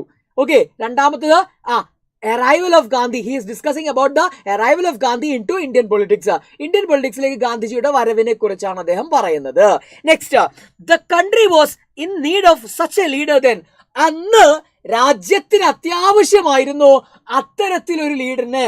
നാഥനില്ല പടയായിരുന്നു India, നാഥന്മാരില്ലായിരുന്നു, leaders ഇല്ലായിരുന്നു, ആർക്കും ആരെയും ട്രസ്റ്റ് ഇല്ലായിരുന്നു. ഓക്കെ, അങ്ങനെ ഒരു സമയത്താണ് ഒരു നേതാവായിട്ട് ആര് വരുന്നു? ഗാന്ധിജി വരുന്നു. The lesson tells us about the effect of Gandhiji's arrival to India's freedom fighter. The lesson tells us, ഈ പാഠം നമുക്ക് പഠിപ്പിച്ചു തരുന്നത് എന്താന്ന് വെച്ചാൽ, about the effect of Gandhiji's arrival to India. ഇന്ത്യയിലേക്ക് ഗാന്ധിജി വന്ന സമയത്ത് ഇവിടെ ഉണ്ടായിട്ടുള്ള എഫക്റ്റ്, ആളുകളുടെ ഉള്ളിൽ ഉണ്ടായിട്ടുള്ള ആ ഒരു ഫയർ ആണ് പറയുന്നത്. ഫ്രീഡം ഫൈറ്റിന് വേണ്ടിയിട്ട് ആളുകൾക്ക് കിട്ടിയ ഒരു എനർജിയെ പറ്റിയിട്ടാണ്, ഗാന്ധിജിയുടെ വരവോട് കിട്ടിയ എനർജിയെ പറ്റിയിട്ടാണ് ഈ ചാപ്റ്ററിൽ ഡിസ്കസ് ചെയ്യുന്നത്. ക്ലിയർ അല്ലേ? ഓക്കെ, ഇനി അടുത്ത ഭാഗത്തേക്ക് വരുന്നു. അല്ലെങ്കിൽ അത് ഇൻട്രൊഡക്ഷൻ കഴിഞ്ഞു, ചാപ്റ്ററിലേക്ക് വരികയാണ്. കൃത്യമായ ചാപ്റ്ററിലേക്ക് വരികയാണ്. ഇൻട്രൊഡക്ഷൻ എന്ന് പറഞ്ഞാൽ ഫസ്റ്റ് പാരഗ്രാഫ് ആട്ടോ, ആ ചാപ്റ്ററിന്റെ ഫസ്റ്റ് പാരഗ്രാഫ് അപ്പോൾ നമ്മൾ ഡിസ്കസ് ചെയ്ത്. ഇനി നെക്സ്റ്റ് അതിന്റെ ഒരു ഭാഗത്തേക്ക് വരാം. മലയാളം മീഡിയമുള്ള കുട്ടികൾ പഠിച്ചു വന്ന ആൾക്കാരുണ്ടാവും, അവർക്ക് വേണ്ടിയിട്ട് ഞാൻ മലയാളത്തിലും കൂടെ കൊടുത്തിട്ടുണ്ട്. സോ കൃത്യമായിട്ട് നിങ്ങൾ മനസ്സിലാക്കി വെക്കുക. നിങ്ങളിത് കേൾക്കുക നിങ്ങളുടെ ഭാഷയിൽ, എന്ന് വെച്ചാൽ മലയാളത്തിലല്ല, നിങ്ങളുടേതായ ഇംഗ്ലീഷിൽ ഇത് പരീക്ഷയ്ക്ക് എഴുതിയാൽ മതി. No need of any type of worries. നിങ്ങൾ മനസ്സിലാക്കേണ്ടത്, എഴുതാത്ത പേപ്പറിന് മാർക്ക് ഉണ്ടാവില്ല, എന്തെങ്കിലും എഴുതി വെച്ചാലേ നമുക്ക് മാർക്ക് ഇടാൻ അവിടെ സ്ഥലം ഉണ്ടാവുള്ളൂ. സോ ശ്രദ്ധിക്കുക. The impact of world war 1, ഇതാണ് ആദ്യം അതിൽ പറയുന്നത്. The impact of world war 1. World war വണ്ണിന്റെ ഒരു ഇമ്പാക്ട്. ഓക്കെ, ഒന്നാം ലോക മഹായുദ്ധത്തിന്റെ ഒരു അനന്തര ഫലം ഇതാണ് ആദ്യം പറയുന്നത്. 1914 to 1918 ആയിരുന്നു വേൾഡ് വാർ വൺ അല്ലെ on India. India was the largest colony of Britain. ബ്രിട്ടനിന്റെ ഏറ്റവും വലിയ ഒരു കോളനി ആയിരുന്നു ആര്? India. The country was a major source of men and material for Britain during the world war one. ഒന്നാം ലോക മഹായുദ്ധകാലത്ത് ബ്രിട്ടന് അത്യാവശ്യമാണ് വേണ്ടിയിരുന്ന ഒരു എന്താ പറയാ മെറ്റീരിയൽസും അതുപോലെ തന്നെ സൈനിക ബലവും ഒക്കെ ആളുകളെയൊക്കെ ഇവിടുന്ന് ഉപയോഗിച്ചിട്ടുണ്ടായിരുന്നു. ഇന്ത്യയിൽ നിന്ന് ഒരുപാട് ആളുകളെ കൊണ്ടുപോയിട്ടുണ്ടായിരുന്നു യുദ്ധത്തിന് വേണ്ടിയിട്ട്. അതുപോലെ ഇന്ത്യയിൽ നിന്ന് ഒരുപാട് മെറ്റീരിയൽസ് കൊണ്ടുപോയിട്ടുണ്ടായിരുന്നു യുദ്ധത്തിന്, ഒന്നാം ലോക മഹായുദ്ധത്തിന്. Wheat, rice, sugar, tea, coffee etcetera were exported to Europe huge quantities. യൂറോപ്പിലേക്ക് ധാരാളമായിട്ട് wheat, rice, sugar, tea, coffee ഒക്കെ കയറ്റി അയച്ചിട്ടുണ്ടായിരുന്നു. Such large scale exploitation led to poverty here. ഇങ്ങനെ വലിയ തോതിൽ ഇതെല്ലാം കൂടെ അങ്ങോട്ട് കെട്ടിപ്പറക്കി കൊണ്ടുപോയപ്പോ സ്വാഭാവികമായിട്ട് നമുക്ക് എന്തുണ്ടാവും? എക്സ്പ്ലോയിറ്റേഷൻ ഉണ്ടാവില്ലേ? നമുക്കിവിടെ എക്സ്പ്ലോയിറ്റേഷൻ ഉണ്ടാവില്ല. നമ്മളവിടെ ഈ എക്സ്പ്ലോയിറ്റേഷൻ എന്ന് ഉദ്ദേശിക്കുന്നത് എന്താ? നമുക്ക് ഇവിടെ എന്തില്ല, പറയുന്ന പോലെ പോവർട്ടി ആയി, ഭക്ഷണം ഇല്ല, പട്ടിണിയായി. there was a sharp rise in prices. വില വർധനവുണ്ടായി. over 10 lakh Indian fought in the war. ഏകദേശം 10 ലക്ഷം ഇന്ത്യക്കാര് ഈ യുദ്ധത്തില് വേൾഡ് വാർ ഫസ്റ്റിൽ പങ്കെടുത്തത് നിങ്ങൾക്ക് വേറെ എവിടെയും കാണാൻ കഴിയില്ല കേട്ടോ. നിങ്ങൾ ഈ പോയിന്റ്സ് ഒക്കെ നിങ്ങൾ ഓർത്തു വെച്ചോട്ടോ. 10 ലക്ഷം ഇന്ത്യക്കാര് ഈ യുദ്ധത്തിൽ ജോലി ചെയ്തിട്ടുണ്ട്. if we supported the Britain, they would give us self-government after the war. This was the hope of Indians. ഇന്ത്യക്കാരോട് പറയപ്പെട്ടത് എങ്ങനെയാണ്, അല്ലെങ്കിൽ ഇന്ത്യക്കാരുടെ പ്രതീക്ഷ ഇതായിരുന്നു, നമ്മൾ ഈ യുദ്ധത്തിൽ പങ്കെടുത്താല് ഇവന്മാര് നമുക്ക് സെൽഫ് ഗവൺമെന്റിനുള്ള സംവിധാനം ഏർപ്പെടുത്തി തരും, ഈ അടിമത്തത്തിൽ നിന്ന് നമ്മൾ രക്ഷപ്പെടും എന്നൊരു തോന്നലായിരുന്നു, വിശ്വാസമായിരുന്നു പാവപ്പെട്ട ഇന്ത്യക്കാർക്ക് ഉണ്ടായിരുന്നത്. ബട്ട് ആഫ്റ്റർ ദ വാർ, പക്ഷേ യുദ്ധത്തിന് ശേഷം ഇവന്മാരുടെ നിറം മാറി. It became clear that this would not happen. വളരെ വ്യക്തമായി ഇത് നടക്കൂല, ഇന്ത്യക്കാർക്ക് സ്വാതന്ത്ര്യം കിട്ടൂല എന്ന് മനസ്സിലായി. When the war was over, Indian soldiers became unemployed. യുദ്ധം കഴിഞ്ഞപ്പോ ഇന്ത്യക്കാരായ പട്ടാളക്കാർക്ക് ജോലി ഇല്ലാതെയായി. This led to unrest. ഇത് എന്താ പറയാ, ഒരു this led to unrest in Punjab and many other places in India. ഇന്ത്യയിലും അതുപോലെ തന്നെ പഞ്ചാബിലും അതുപോലെ തന്നെ പല സ്ഥലങ്ങളിലും ഇത് ഒരുപാട് കുഴപ്പങ്ങൾ ഉണ്ടാക്കി, അസ്വസ്ഥതകൾ ഉണ്ടാക്കി. The British government brought marshal law in Punjab. അപ്പൊ ബ്രിട്ടീഷുകാർ എന്ത് ചെയ്തു? ഈ അസ്വസ്ഥതയും കുഴപ്പമുണ്ടാകാൻ തുടങ്ങിയപ്പോൾ ബ്രിട്ടീഷുകാർ അവിടെ എന്തുണ്ടെന്നു? മാർഷൽ ലോ എന്ന് പറയുന്ന പട്ടാള നിയമം കൊണ്ടുവന്നു. Poverty, unemployment, hopelessness, feelings of humiliation and anger is in the mind of the people. This was the condition of India after the World War I. വളരെ ഇമ്പോർട്ടൻ്റ് ആയിട്ടുള്ള ഒരു പോയിന്റ് ആണ്. ഞാനൊന്നുകൂടെ വായിക്കാം. ഇന്ത്യയിലെ ആളുകളുടെ വേൾഡ് വാർ വണ്ണിന് ശേഷമുള്ള അവസ്ഥയാണ് പറയുന്നത്. ശ്രദ്ധിച്ചു കേൾക്കാം മക്കളെ. പോവർട്ടി, ഒന്നാമത്തെ എന്താണെന്നറിയോ? പോവർട്ടി, യുദ്ധത്തിന് ശേഷം നമുക്ക് വലിയ ദാരിദ്ര്യമായിരുന്നു. അൺഎംപ്ലോയ്മെന്റ്, ജോലിയില്ലായിരുന്നു ആളുകൾക്ക്. ഹോപ്പ്ലെസ്നെസ് എന്ന് വെച്ചാല് ഒരു പ്രതീക്ഷയുമില്ല, പ്രതീക്ഷയറ്റ ഒരു ജനതയായി മാറി ഇന്ത്യക്കാര്. ഫീലിങ്സ് ഓഫ് ഹ്യൂമിലിയേഷൻ, അപമാനം. കാരണം നമുക്ക് ഏറ്റവും വലിയൊരു പ്രശ്നം എന്ന് പറയുന്നത് അപമാനമാണ് അല്ലെ. നമ്മളോട് വഞ്ചിക്കുകയാണ് ശരിക്കും നമ്മളെ ചെയ്തത്. യുദ്ധത്തിൽ പങ്കെടുത്തു, ഒരുപാട് ആളുകളുടെ ജീവൻ നഷ്ടപ്പെട്ടു, നമ്മുടെ സമ്പത്തൊക്കെ പോയി, എന്നിട്ട് അവസാനം നമ്മളെ പറ്റിക്കുകയും ചെയ്തു. ഇത് കണ്ടപ്പോ നമുക്ക് വല്ലാത്ത അപമാനം ഉണ്ടായി. ഇനിയോ the end of the war brought more suffering than relief. ഈ യുദ്ധം അവസാനിച്ചിട്ടുണ്ടെങ്കിൽ ശരിക്കും നല്ല ആശ്വാസമാണ് ഉണ്ടാവേണ്ടത് അല്ലെ.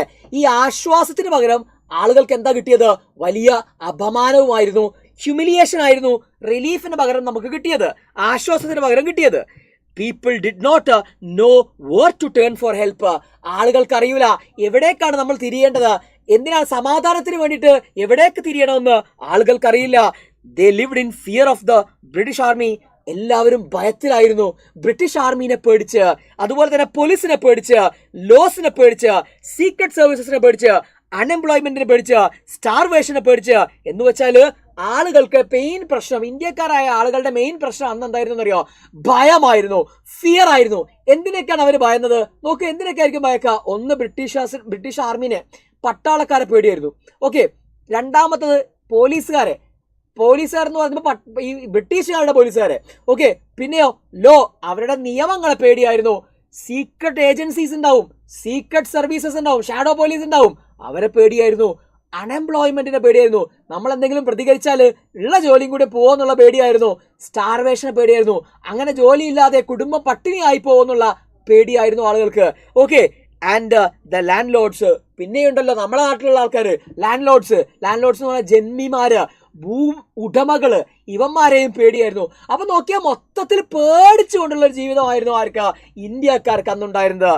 India had become an abandoned nation. അങ്ങനെ ഒരു അനാഥമാക്കപ്പെട്ട ഒരു രാജ്യമായിട്ട് ഇന്ത്യ മാറി. The nation had suffered for generations. ഈ രാജ്യത്ത് അങ്ങനെ ജനറേഷൻസ് ആയി, അല്ലെ, ഒരുപാട് തലമുറകളായിട്ട് ഇങ്ങനെ ഈ ഒരു അവസ്ഥയിലൂടെ കടന്നു പോവുകയാണ്. ഈ ഒരു അവസ്ഥയിലൂടെ, ഗതി കിട്ടാത്ത അവസ്ഥയിലൂടെ ഒരുപാട് തലമുറകളായിട്ട് ഇന്ത്യ കടന്നു പോവുകയാണ്. As A result the people had lost in there faith. ഇപ്പൊ നമുക്കൊരു ചെറിയ പ്രതീക്ഷയുണ്ട്, ഇതല്ലെങ്കിൽ അത്, അല്ലെങ്കിൽ 2 ദിവസം കഴിഞ്ഞാൽ ശരിയാവും, അല്ലെങ്കിൽ 1 വർഷം കഴിഞ്ഞാൽ ശരിയാവും എന്നൊക്കെ നമുക്ക് പ്രതീക്ഷ ഉണ്ടാവും, അല്ലെ. എന്നാൽ ഒരുപാട് കാലങ്ങളായി ഒരു മാറ്റവും ഇല്ലാതെ ഇങ്ങനെ ഒരു കാര്യം നടന്നുകൊണ്ട് പോകുമ്പോൾ, അല്ലെങ്കിൽ ഇങ്ങനെ നമ്മൾ പീഡനത്തിന് ഇരയായിക്കൊണ്ടേയിരിക്കുമ്പോൾ, അടിച്ചമർത്തപ്പെടലുകൾക്ക് ഇരയായിക്കൊണ്ടേയിരിക്കുമ്പോൾ സ്വാഭാവികമായിട്ടും ആളുകളുടെ പ്രതീക്ഷ നഷ്ടപ്പെടും. ഓക്കെ, നമുക്ക് ഫെയ്ത്തിലുള്ള വിശ്വാസം നഷ്ടപ്പെടും, ദൈവത്തിലുള്ള വിശ്വാസം നഷ്ടപ്പെടും, അല്ലെങ്കിൽ പറയുന്ന പോലെ നമുക്ക് ഒന്നിലും വിശ്വാസമില്ലാത്ത ഒരവസ്ഥയിലേക്ക് നമ്മൾ വരും. ഇതാണ് ഫസ്റ്റ് ഭാഗം. ഓക്കെ, ഇത്രയാണ് എനിക്ക് ആദ്യമായി നിങ്ങളോട് പറയാനുള്ളത്. നിങ്ങൾ ഇതിനകത്ത് ഓർത്തു വെക്കേണ്ട 1-2 പോയിന്റ്സ് ഞാൻ പറഞ്ഞുതരാം. 1-ാം ലോക മഹായുദ്ധത്തിന് ശേഷമുള്ള കാര്യമാണ് പറയുന്നത്. അന്ന് ഇന്ത്യയുടെ അവസ്ഥ എന്തായിരുന്നു എന്നാണ് പറയുന്നത്. ഇന്ത്യക്കാരെ വഞ്ചിച്ചു, അല്ലെ, ബ്രിട്ടീഷുകാർ ഇന്ത്യക്കാരെ വഞ്ചിച്ചപ്പോൾ നമുക്ക് എന്ത് സംഭവിച്ചു? നമ്മള് അൺഎംപ്ലോയ്മെന്റ് ആയി, ജോലി ഇല്ലാത്ത അവസ്ഥ ഉണ്ടായി, പോവർട്ടി ഉണ്ടായി നമുക്ക്. ഓക്കെ, ഇന്ത്യക്കാർക്ക് മൊത്തത്തിൽ പേടിയായിരുന്നു, ഭയമായിരുന്നു. ബ്രിട്ടീഷ് ആർമീനെ, പോലീസിനെ, ലോനെ, ലാൻഡ് ലോഡ്സിനെ, അല്ലെ, പോവർട്ടീനെ, അൺഎംപ്ലോയ്മെന്റിനൊക്കെ ഇന്ത്യക്കാർക്ക് പേടിയായിരുന്നു.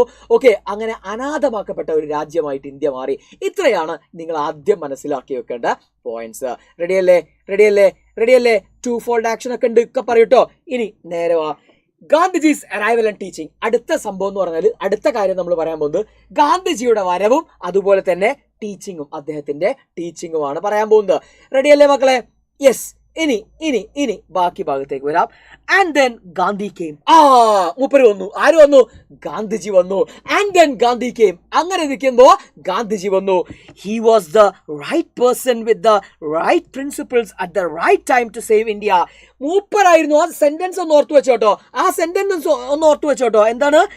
He was the right person with the right principles and the right time to save India. കൃത്യമായ സമയത്ത് കൃത്യമായ പ്രിൻസിപ്പിൾസോട് കൂടിയിട്ട് വന്ന കൃത്യമായ ആളായിരുന്നു ആര്? അദ്ദേഹം. ഓക്കെ, ഇനി എന്താ പറയുന്നത്? He was one among us. അതാണ് ഏറ്റവും ഇമ്പോർട്ടന്റ് ആയ സാധനം. He was one among us. അദ്ദേഹം നമ്മളിൽ ഒരാളായിട്ടാണ് വന്നത്. എന്ന് വെച്ചാൽ അതെന്താ അങ്ങനെ പറയുന്നത്? ഇപ്പൊ ഒരു വലിയ സ്ഥാനത്തുള്ള ഒരാള് താഴേക്ക് ഇറങ്ങി വന്നു കഴിഞ്ഞാൽ നമ്മൾ അയാളെപ്പോഴും ഒരു ആരാധനയോട് കൂടി കാണുള്ളൂ. പക്ഷെ വലിയൊരു കുടുംബത്തിൽ ജനിച്ചിട്ട്, ഇപ്പൊ രാഹുൽ ഗാന്ധി ഒരു വലിയ കുടുംബത്തിൽ ജനിച്ചതെന്ന്, അല്ലെ, അദ്ദേഹം ഒരു നമ്മുടെ സാധാരണക്കാരന്റെ ഇടയിലേക്ക് ഇറങ്ങി വരുമ്പോൾ ആളുകൾക്കൊക്കെ ഭയങ്കര എക്സൈറ്റ്മെന്റ് ആണ്. കാരണം ഇത്രയും വലിയൊരാൾ നമ്മുടെ ഇടയിലേക്ക് ഇറങ്ങി വരുന്നു. മനസ്സിലായോ? പക്ഷേ ഗാന്ധിജി അങ്ങനെയല്ല വന്നത്. ഗാന്ധിജി എങ്ങനെ വന്നത് അറിയോ? He was one among us. അദ്ദേഹം ഞങ്ങളിൽ ഒരാളായിട്ട് ഉയർന്നു വന്നതാണ്. വ്യത്യാസം മനസ്സിലായില്ലേ? അപ്പോ ആളുകള് എന്തായി സംഭവിക്കും? സ്പീക്കിംഗ് അവർ ലാംഗ്വേജ്, നമ്മുടെ ഭാഷ സംസാരിക്കുന്നു എന്ന് വെച്ചാൽ കോമൺ മാന്റെ സംസാരങ്ങൾ ഭാഷ സംസാരിക്കുന്നു. He was like a powerful current of fresh air. അദ്ദേഹം വന്ന് എങ്ങനെയാണെന്നറിയോ? A powerful current of fresh air എന്ന് വെച്ചാൽ വലിയ ഒരു ശക്തി, ഒരു കാറ്റ് പോലെ, ഒരു വലിയ എന്താ പറയാ, പവർഫുൾ കറണ്ട് പോലെയാണ്, കാറ്റ് പോലെയാണ് അദ്ദേഹം വന്നത്. ആ കാറ്റ് എന്താ ചെയ്യുക? A beam of light and whirlwind, ഒരു ചുഴലിക്കാറ്റ് പോലെ, ഒരു വെളിച്ചം പോലെയാണ് അദ്ദേഹം വന്നത്. ബീം ഓഫ് ലൈറ്റ് ഓർത്തു വെക്കണം. അതുപോലെ powerful fresh air, current of fresh air. Whirlwind എന്ന് പറഞ്ഞാൽ ചുഴലിക്കാറ്റ് പോലെയാണ് അദ്ദേഹം വന്നത്. He awakened us. അദ്ദേഹം ഉറങ്ങിക്കിടന്ന ഇന്ത്യക്കാരെ ഉണർത്തി. He cleared the darkness in our minds. നമ്മുടെ മനസ്സുകളിൽ ഉണ്ടായിരുന്ന ഡാർക്ക്നെസ് ഉണ്ടല്ലോ, ഇരുട്ടിനെ അദ്ദേഹം എന്ത് ചെയ്തു? വെളിച്ചമാക്കി മാറ്റി, ക്ലിയർ ചെയ്തു. And changed our thinking. നമ്മുടെ ചിന്താരീതികളെ അദ്ദേഹം മാറ്റിത്തന്നു. He asked to stop exploiting the poor. അദ്ദേഹം പറഞ്ഞു, എടാ എന്താണ് നിങ്ങൾ ഈ എക്സ്പ്ലോയിറ്റ് ചെയ്യരുത് കേട്ടോ, പാവപ്പെട്ടവനെ നിങ്ങളിൽ തന്നെ പെട്ട ഇന്ത്യക്കാരിൽ തന്നെ പെട്ട ആരെ പാവങ്ങളായിട്ടുള്ള മനുഷ്യന്മാരെ ഇനി ചൂഷണം ചെയ്യരുത്. He gave a new direction and meaning to political freedom. അദ്ദേഹം ഒരു പുതിയ ദിശ നമുക്ക് നൽകി, ഒരു പുതിയ പൊളിറ്റിക്കൽ ഫ്രീഡത്തിലേക്കുള്ള ഒരു പുതിയ ദിശ അദ്ദേഹം നമുക്ക് നൽകി. He taught for truth and fearlessness. അദ്ദേഹം നമ്മളെ പഠിപ്പിച്ചത് എന്താണെന്നറിയോ? 2 മെയിൻ സംഗതികളാണ്. ഒന്ന് ട്രൂത്ത്, ഓക്കെ, രണ്ടാമത്തെ എന്താണ്? ഫിയർലെസ്നെസ്. ഇത് മറന്നു പോരുത്. എന്താണ് ഒന്ന് അദ്ദേഹം പഠിപ്പിച്ചത്? എന്താണ്? അദ്ദേഹം പഠിപ്പിച്ചത് എന്താണ് മക്കളെ? ട്രൂത്ത് ആണ്. രണ്ടാമത് പഠിപ്പിച്ചത് എന്താണ്? ഫിയർലെസ്നെസ് ആണ്. ഭയമുള്ള സമയത്താണ് നമ്മൾ എന്ത് ചെയ്യുക? കള്ളം പറയാ. ഭയന്നുകൊണ്ടാണ് നമ്മൾ കള്ളം പറയാ, അല്ലെ? ഭയമില്ലാത്ത സമയത്ത് നമുക്ക് എന്തുണ്ടാവില്ല? കള്ളം പറയൂല, സത്യം മാത്രമേ പറയുള്ളൂ. സത്യം മാത്രം പറയുന്ന ഒരാൾക്ക് ഭയമുണ്ടാവുകയുമില്ല, അല്ലെ? സത്യം മാത്രം പറയുന്ന ഒരാൾക്ക് ഭയമുണ്ടാവുകയില്ല. ഈ ഒരു സാധനമാണ് ഗാന്ധിജി മുമ്പോട്ടേക്ക് വെച്ചത്. Okay, be not afraid he said. ആളുകളോട് പറഞ്ഞു, നിങ്ങളെ ഭയക്കരുത് കേട്ടോ. All our action should be guided by truth and fearlessness. നമ്മുടെ എല്ലാ പ്രവർത്തനങ്ങളും സത്യത്തെ മുറുകെ പിടിച്ചുകൊണ്ടുള്ളതായിരിക്കണം, ഭയമില്ലാത്ത അവസ്ഥയെ മുറുകെ പിടിച്ചുകൊണ്ടുള്ളതായിരിക്കണം. ദ വെൽഫെയർ എന്ന് പറഞ്ഞാൽ ക്ഷേമം. The welfare of the common people should be the aim of our actions. നമ്മുടെ എല്ലാ പ്രവർത്തനങ്ങളുടെയും എയിം എന്ന് പറയുന്നത് എന്തായിരിക്കണം? നമ്മുടെ കോമൺ പീപ്പിളിന്റെ വെൽഫെയർ ആയിരിക്കണം. പാവപ്പെട്ടവന്റെ, സാധാരണക്കാരന്റെ ക്ഷേമമായിരിക്കണം നമ്മുടെ ഏറ്റവും പ്രധാനപ്പെട്ട ലക്ഷ്യം എന്ന് പറയുന്നത്. This was the essence of his teaching. ഇതായിരുന്നു അദ്ദേഹത്തിന്റെ പഠിപ്പിക്കലിന്റെ, ടീച്ചിങ്സിന്റെ എസെൻസ് എന്ന് പറയുന്നത്. ഓക്കെ, അപ്പൊ എന്തെല്ലാം കാര്യങ്ങളാണ് നമ്മൾ ഇതിൽ പറഞ്ഞത്? ഒന്നുകൂടെ പറഞ്ഞിട്ട് പറയാം. Gandhiji strictly practised what he taught. Gandhiji എന്താണോ പഠിച്ചത് അത് കൃത്യമായി സ്ട്രിക്റ്റ് ആയിട്ട് പ്രാക്ടീസ് ചെയ്യുന്ന ഒരു വ്യക്തിയായിരുന്നു. ശ്രദ്ധിച്ചു കേൾക്കുക. എന്തൊക്കെയാണ് ഗാന്ധിജിയുടെ ടീച്ചിങ്സ്? എന്നെങ്ങനെയായിരുന്നു ഗാന്ധിജിയുടെ അറൈവല്? ഗാന്ധിജി വന്നത് നേരത്തെ നമ്മൾ പറഞ്ഞു എങ്ങനെ ഒരു സാഹചര്യത്തിലേക്കാണ് വന്നതെന്ന്, അല്ലെ? അപ്പൊ അതില് നമ്മളോട് ചോദിച്ച ചോദ്യം ഇതാണ്. മോഡൽ എക്സാമിനേഷന് ചോദിച്ച ചോദ്യം ഇതായിരുന്നു. ഏത്? ഗാന്ധിജിയുടെ വരവ് എങ്ങനെയായിരുന്നു? അപ്പൊ നമ്മൾ പറഞ്ഞു ഇതായിരുന്നു അതിന്റെ answer. Like a powerful current of fresh air, അതുപോലെ തന്നെ beam of light and world wind. ഇനിയിപ്പോൾ അത് ചോദിക്കുന്നൊന്നുമില്ല, കാരണം പരീക്ഷയ്ക്ക് ഒരുപാട് ചോദിച്ചല്ലോ. ഇനി അതിൻ്റെ അകത്തുനിന്ന് അദ്ദേഹത്തിന്റെ ടീച്ചിങ് ആണ് നമ്മൾ മനസ്സിലാക്കേണ്ടത്. എന്താ അദ്ദേഹം പഠിപ്പിച്ചത്? അദ്ദേഹം പഠിപ്പിച്ചത് he taught truth and fearlessness. ഉറപ്പിച്ചോ? എനിക്ക് തോന്നുന്നു ഇതായിരിക്കും മിക്കവാറും വരിക. അല്ലെങ്കിൽ എന്തായാലും ഈ ക്വസ്റ്റ്യൻ ഉണ്ടാവും. ഇതിനകത്ത് നമ്മൾ എഴുതാനുള്ള സാധനം ഇതാണ്. Taught truth and fearlessness. Ready അല്ലേ? അടുത്തത് പറയുന്നു ബി നോട്ട് എഫ്രൈഡ് എന്ന് അദ്ദേഹം പറഞ്ഞിട്ട് നമ്മളോട്. ബി നോട്ട് എഫ്രൈഡ്, നിങ്ങൾ ഭയക്കരുത് കേട്ടോ. പിന്നെയോ, all our actions should be guided towards truth and fearlessness. നമ്മുടെ എല്ലാ പ്രവർത്തനങ്ങളും, അതൊന്ന് വിശദീകരിച്ച് എഴുതിയുള്ളൂ. നമ്മുടെ എല്ലാ പ്രവർത്തനങ്ങളും എന്താണ്? It should be guided with by truth and fearlessness. ഇനി ഒരൊറ്റ കാര്യം കൂടെ വേണമെങ്കിലും ആഡ് ചെയ്യാം. ഏത്? the welfare of the common people should be the aim of our actions. നമ്മുടെ പ്രവർത്തനങ്ങളുടെ അനന്തരഫലം എന്ന് പറയുന്നത്, അല്ലെങ്കിൽ അതിന്റെ ഒരു റിസൾട്ട് എന്ന് പറയുന്നത് പാവപ്പെട്ട ആളുകളുടെ ക്ഷേമമായിരിക്കണം. ഇത്രയും കാര്യങ്ങൾ ഓർത്തു വെക്കുക. ഇനി ഇതൊന്നും ഓർത്തു വെക്കാൻ പറ്റാത്ത ആൾക്കാർ എന്തെങ്കിലും എഴുതി വെക്കുക. ട്രൂത്ത് ആൻഡ് ഫിയർലെസ്നെസ് ആയിരുന്നു ഗാന്ധിജിയുടെ ടീച്ചിങ്ങിന്റെ പ്രിൻസിപ്പിൾസ് എന്ന് പറയുന്നത്. ഓക്കെ, ഇനി അപ്പൊ അത് കിട്ടിയിട്ടുണ്ടല്ലോ. അല്ല, നിങ്ങൾ എന്തൊക്കെയോ കാര്യങ്ങൾ ഇങ്ങനെ പറഞ്ഞുകൊണ്ടിരിക്കുകയാണ്. അപ്പോൾ എനിക്ക് എന്നെ ഫോളോ ചെയ്യുന്നുണ്ടോ എന്ന് ചോദിക്കാൻ വേണ്ടിയിട്ട്, ക്ലിയർ ആവുന്നുണ്ടോ? ഈ രീതിയിൽ തന്നെയാണോ? ഈ പേസിൽ തന്നെ പോയാൽ മതി. ഭയങ്കര സ്പീഡ് പോയിട്ടൊന്നും കാര്യമില്ല. നമ്മൾ പഠിക്കുന്നത് വൃത്തിയായിട്ട് പഠിക്കാന്നുള്ളത് അപ്പോൾ ഞാൻ ഉദ്ദേശിക്കുന്നത്. സോ ഈ ഒരു പേസിൽ, ഈ ഒരു രീതിയിൽ പോയാൽ മതി. ക്വസ്റ്റ്യൻസ് ഒക്കെ നമ്മൾ ഡിസ്കസ് ചെയ്യും. ഓക്കെ, എന്താണ് അങ്ങനെയാണെങ്കിൽ ഒന്ന് നമുക്ക് കണ്ടിന്യൂ ചെയ്യാമെങ്കിൽ നമ്മുടെ ആ ഒരു ചിഹ്നം ഫയർ ഒന്ന് നിങ്ങൾ ഇട്ട് കഴിഞ്ഞാൽ നമുക്ക് മനസ്സിലാക്കാം. ഇങ്ങനെ തന്നെ നമുക്ക് എന്ത് ചെയ്യാം? മുൻപോട്ടേക്ക് പോകാം. ഓക്കെ, ഒന്ന് എല്ലാവരും ഒന്ന് വരട്ടെ. ഇത്രയും പറഞ്ഞ കാര്യങ്ങൾ ക്ലിയർ ആണോ നിങ്ങൾക്ക്? ഈ ഒരു ചാപ്റ്റർ ക്ലിയർ അല്ലേ? ചാപ്റ്റർ കഴിഞ്ഞില്ല? ക്ലിയർ ആണെന്ന് പറയുന്നുണ്ട്. Okay, set. ഓക്കെ. അപ്പോൾ ഞാൻ അടുത്ത ഭാഗത്തേക്ക് വരാണ്. ദ എഫക്റ്റ് ആണ് നമ്മൾ അടുത്ത് പറയുന്നത്. ഓക്കെ, അടിപൊളി. ഓക്കെ, ക്ലിയർ ആണ്. ഇനി ദ എഫക്റ്റ് എന്തൊക്കെയാ നമുക്ക് നോക്കാം. സൈക്കോളജിക്കൽ എഫക്റ്റും ഉണ്ട്. ഓക്കെ, അതുപോലെ തന്നെ സൈക്കോളജിക്കൽ റെവല്യൂഷൻ, അങ്ങനെ പറയാം നമുക്ക്. ഇതിന്റെ ഒരു എഫക്റ്റ് ഗാന്ധിജി വന്നതോട് കൂടിയിട്ട് ഇവിടെ ഉണ്ടായ എഫക്റ്റ് എന്ന് പറഞ്ഞാൽ അതൊരു സൈക്കോളജിക്കൽ റിഫ്ലക്ഷൻ ആയിരുന്നു, റെവല്യൂഷൻ ആയിരുന്നു ഇവിടെ ഉണ്ടായത്. നോക്കാം നമുക്ക്. The result was A change of attitude among the Indians. ഇന്ത്യക്കാരുടെ മൊത്തം ആറ്റിറ്റ്യൂഡ് അങ്ങോട്ട് മാറി. ഇന്ത്യക്കാരുടെ മൊത്തം ആറ്റിറ്റ്യൂഡും അങ്ങോട്ട് മാറി.